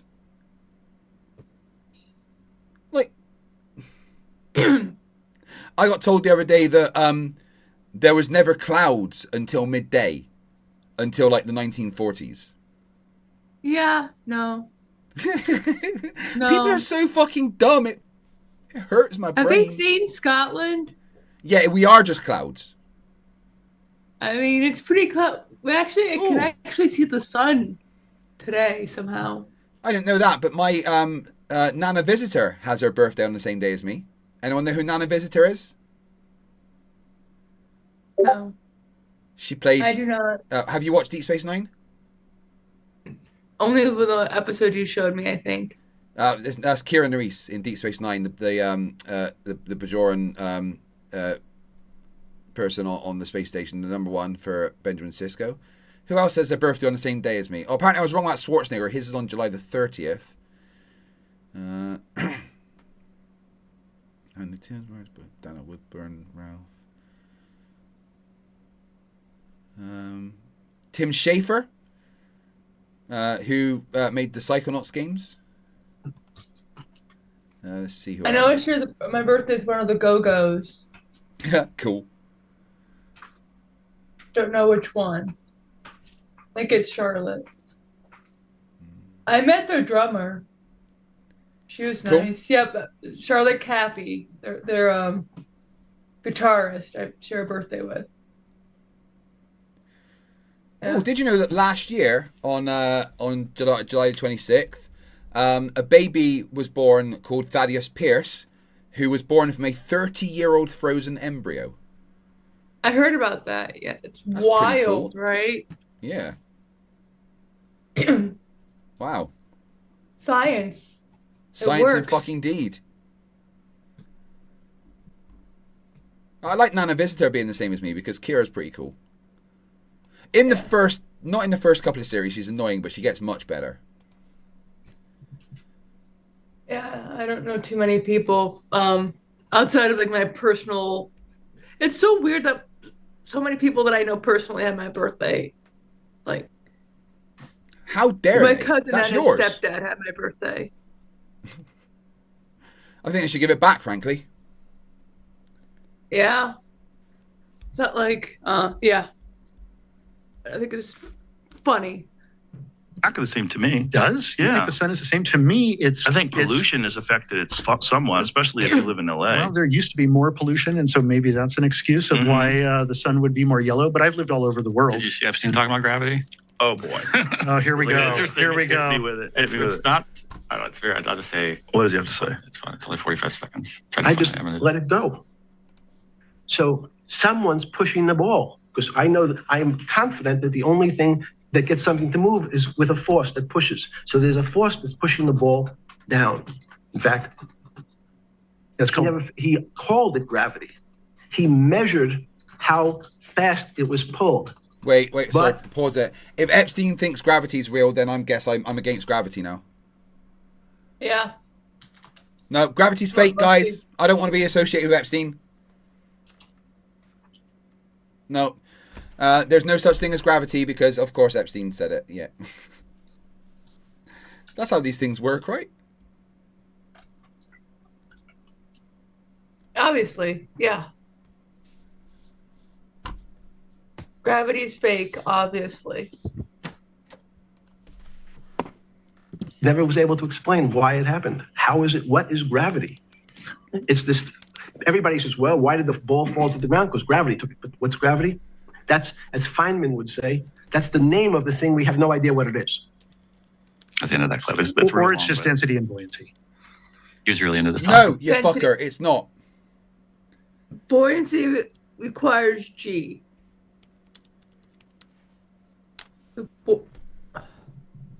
Apparently. Yeah. Apparently. He knew a lot about it. You know who you should have on is Eric Dubé. Do you know who this guy is? Oh, he's a flat Earth Jesus. guy. Yeah, he's the flat Earth guy. And he's Found his Papa Flerf.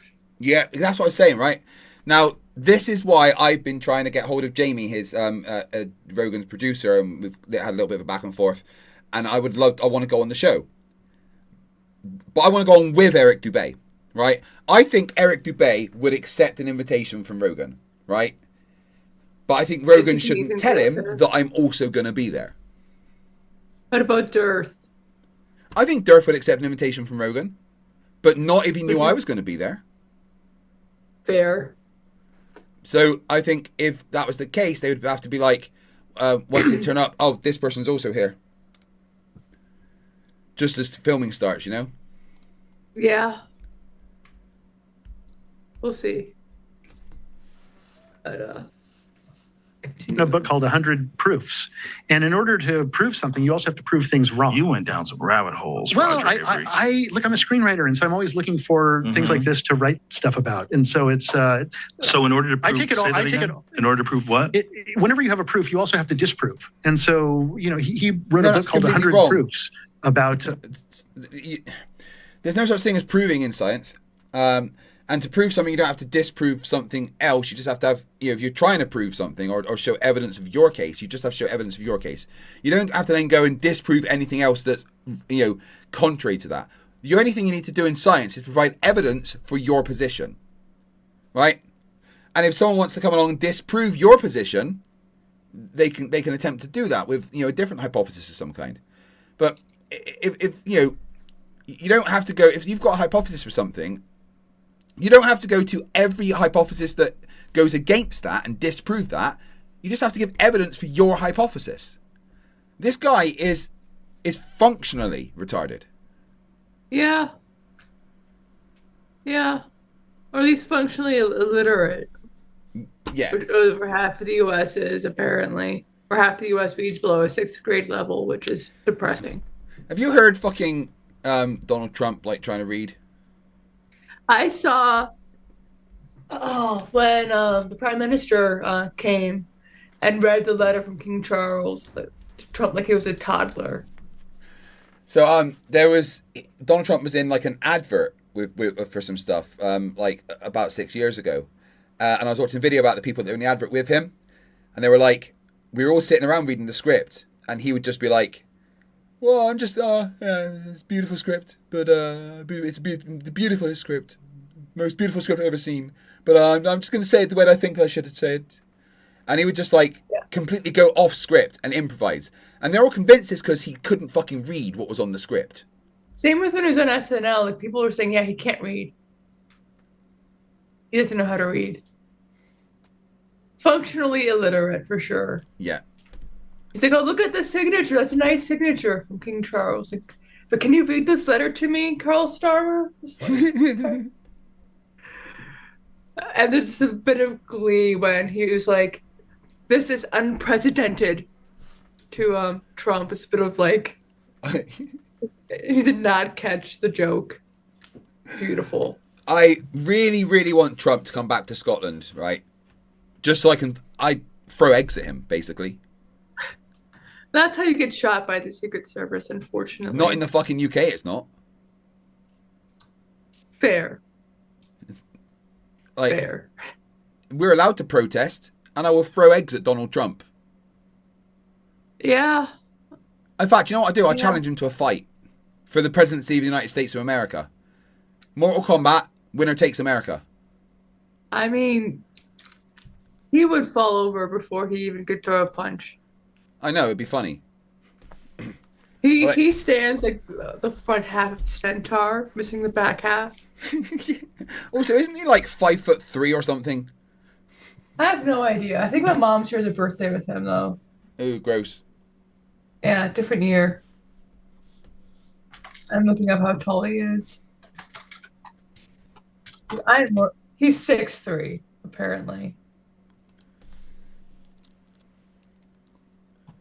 Yeah. You know, the nature of, you know, the Earth and how it is, and it has explanations for many of the things. His birthday's the day before my mother's. You're talking about. Hasn't he debated people that actually understand how you can prove that the Earth is round? He does it very calmly, and it infuriates people. Sorry, Right, go back but and miss that. Actually, Go back it's and very a enjoyable few to seconds. What? Go back like 20 seconds. Yep.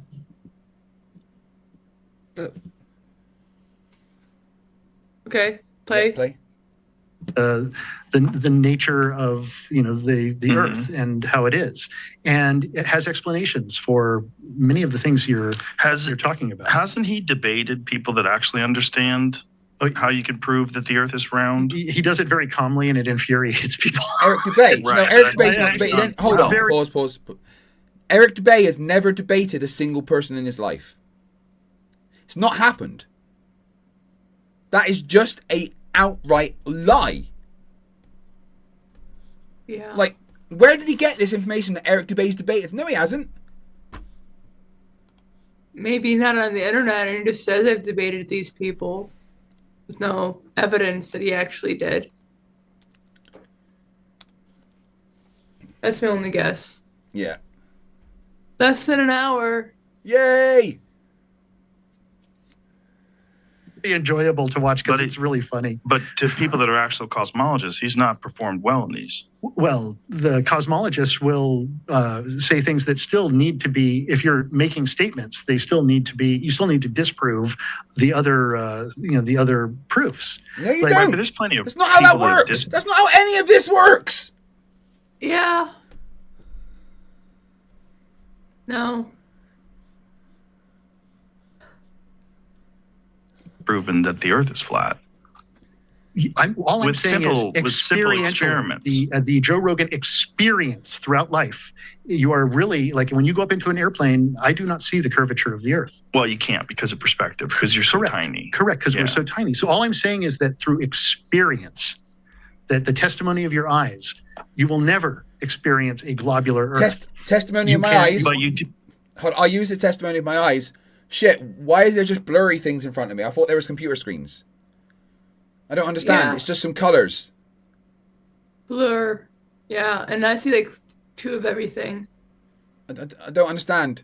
So I'm just supposed to trust my eyes and not the technology in my hand? And like optical illusions are really good evidence. Like you probably shouldn't trust everything you see.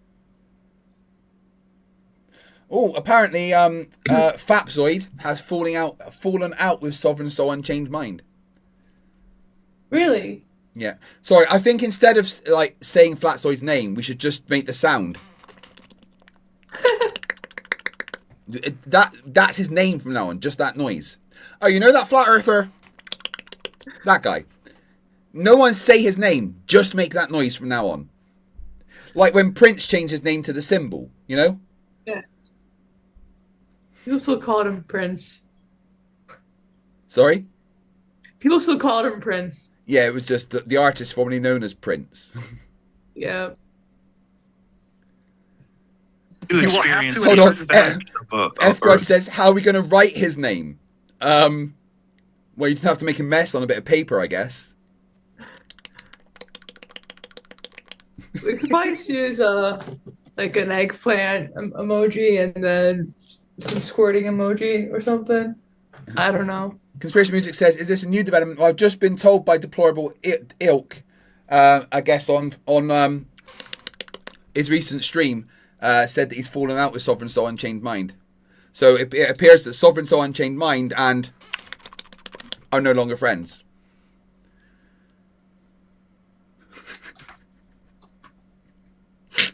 Oh gosh, that's his name. That's his name now. That's how you write his name. I put it in chat. No, there needs to be a cryy face after it. Fine.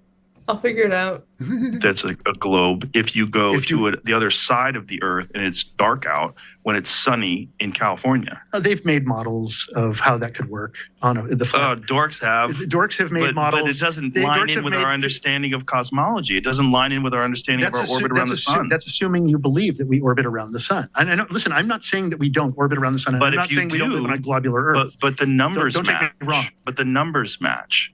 If you do assume that they're correct, that we orbit around the sun, but their calculations are completely accurate. If they make the calculations on their flat Earth model as well, there is no flat Earth. There's no such thing. Right, but there is no such thing as a flat Earth model. It doesn't exist. No. At least Rubiks says, I'm occasionally hilarious. Yeah, when I allow you to be. Yes, I guess when I give you some food and you got the energy, you know, you can be funny. Sometimes. Rubiks, you know I love you, right? Yes. Love you too, cunt. NASA doing that? Is MIT doing NASA, that? No. like of all people to believe, the ones who are digitally stitching shit and saying that's a government agency. You went so deep with this, boy. No, all I'm saying is my experience. Mm-hmm. You know, when I get on the plane later today and I'm flying back and I look outside, I'm going to see a flat, you know, a flat horizon, a horizontal horizon. There you go. Pause it. He did it. He did it. He said that horizon is horizontal. Yeah. And I love this one that Flerfs do not understand that on a globe, the horizon is supposed to be flat. That's what it is, right? Because it's a circle, equidistant around us. So fucking stupid. Yeah. Oh, so apparently Roger Lledwell says that the Iran war isn't even real. And Wanksoid said that his issue with Sov is that he distrusts everything. And of course the war is real. Now talking about Roger going to Antarctica and he says he still hasn't got a passport.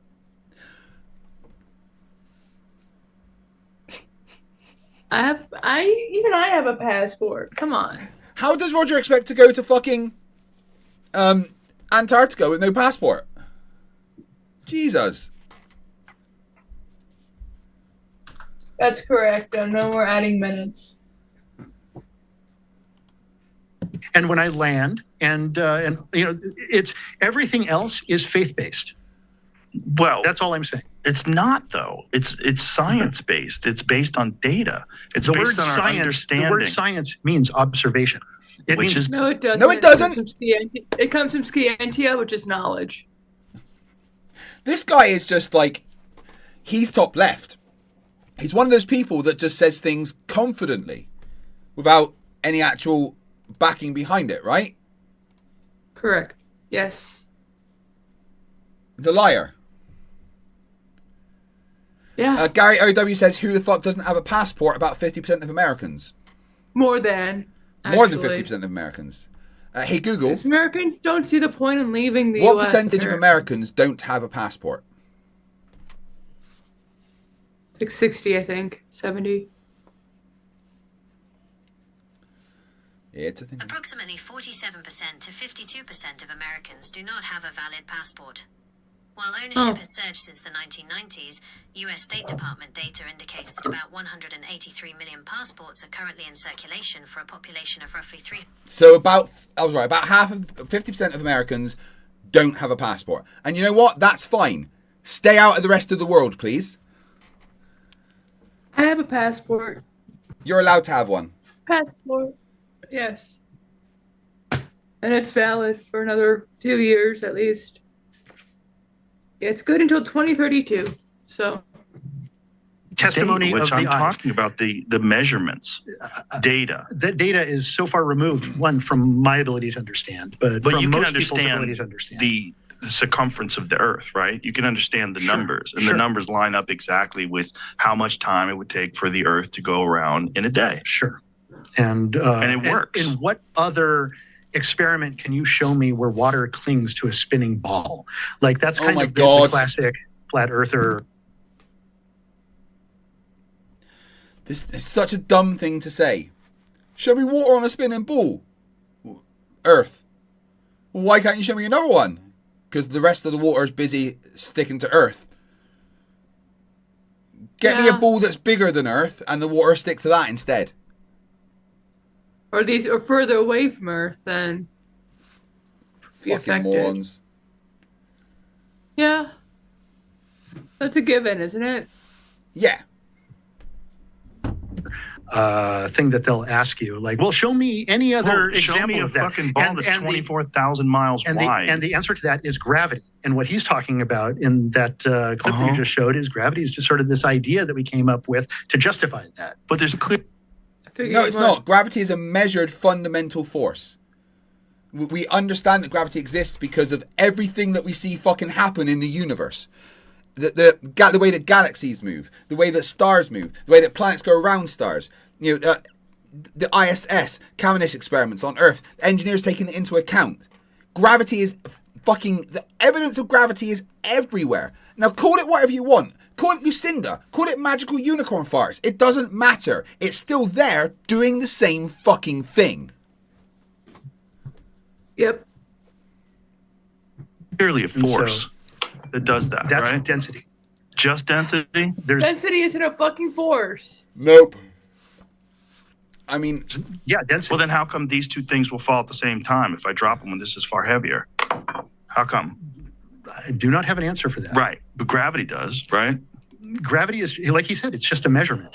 It's a measurement of how things fall. Right. And that measurement... And the word that they invented, gravity, is just an explanation for how objects are pulled downward. Right, but those objects... How comes... If it was just density, wouldn't a heavier object drop faster?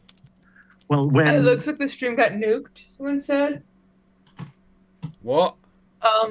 We may have gotten kicked off. Oh, Stream fuck's sake. unavailable. Womp womp.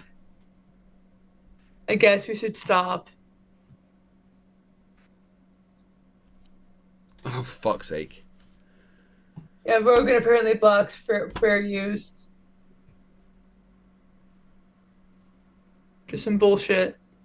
I'll make sure I download this stream just in case after it ends. Well, I guess that's the end of the fucking stream then.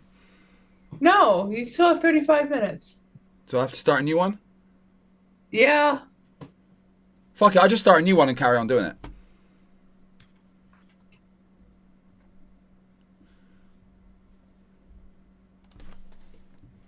Yep.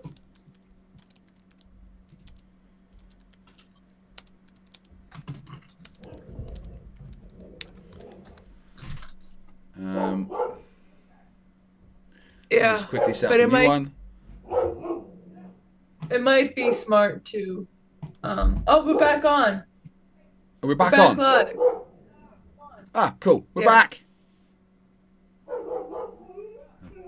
Yeah. Maybe wait a few minutes or put a pin in this.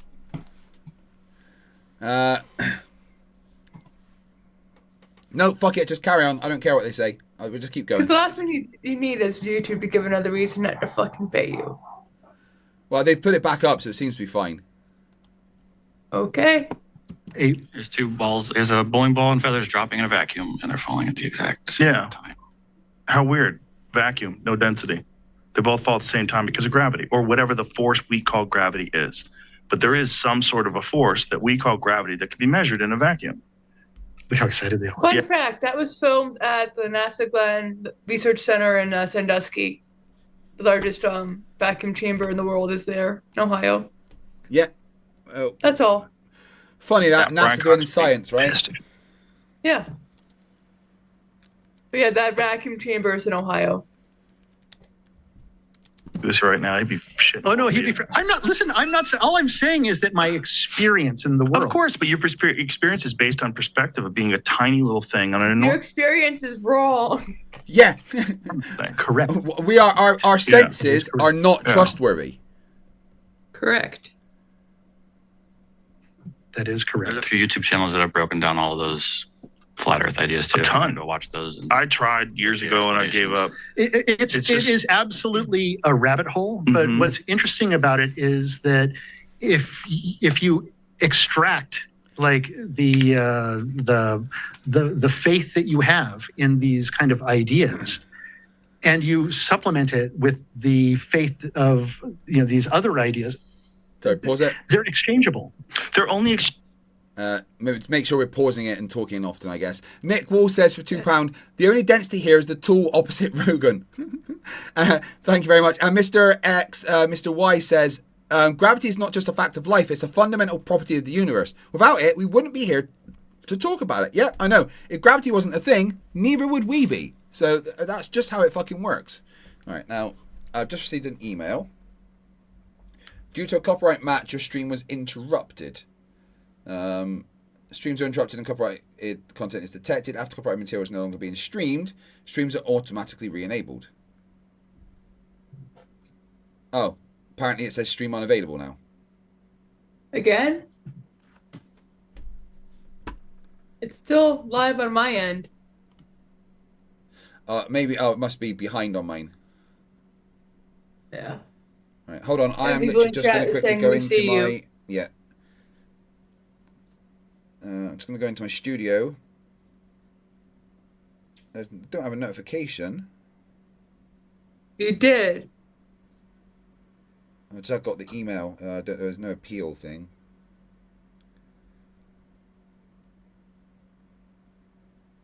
Oh well, it's fine right now. Yeah. Last half hour. Are you excited? 30 minutes or 28 minutes to go. Guys, right, just want to say thank you so much. Take it off the screen for a second.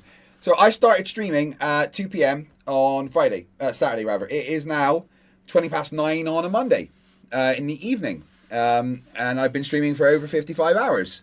There is 28 minutes to go. We're just going to continue going through this Joe Rogan nonsense for now. And then I am going to finish. I want to say thank you very much for your support. It has been absolutely incredible. One of the best membership drives that I've done. That's for sure. Just to interrupt it for a little minute and make sure that they don't keep copyrighting striking me, I'm going to just ask Vlad what my name is, if you give me 2 secs. Do you reckon Vlad knows my name? Do you think he's ever said my name before? I don't think so. Not correctly. Let's just see. Where is he? God, there's so many shorts on my channel. What dumbass has done that? I know, right? It's almost like there's like 3 a day for almost like 7 months. I know. Hey, Vlad, buddy. Well, Craig, say my name. FTFE. Craig, FTFE. Craig is Craig. Oh, well, Craig, and Craig,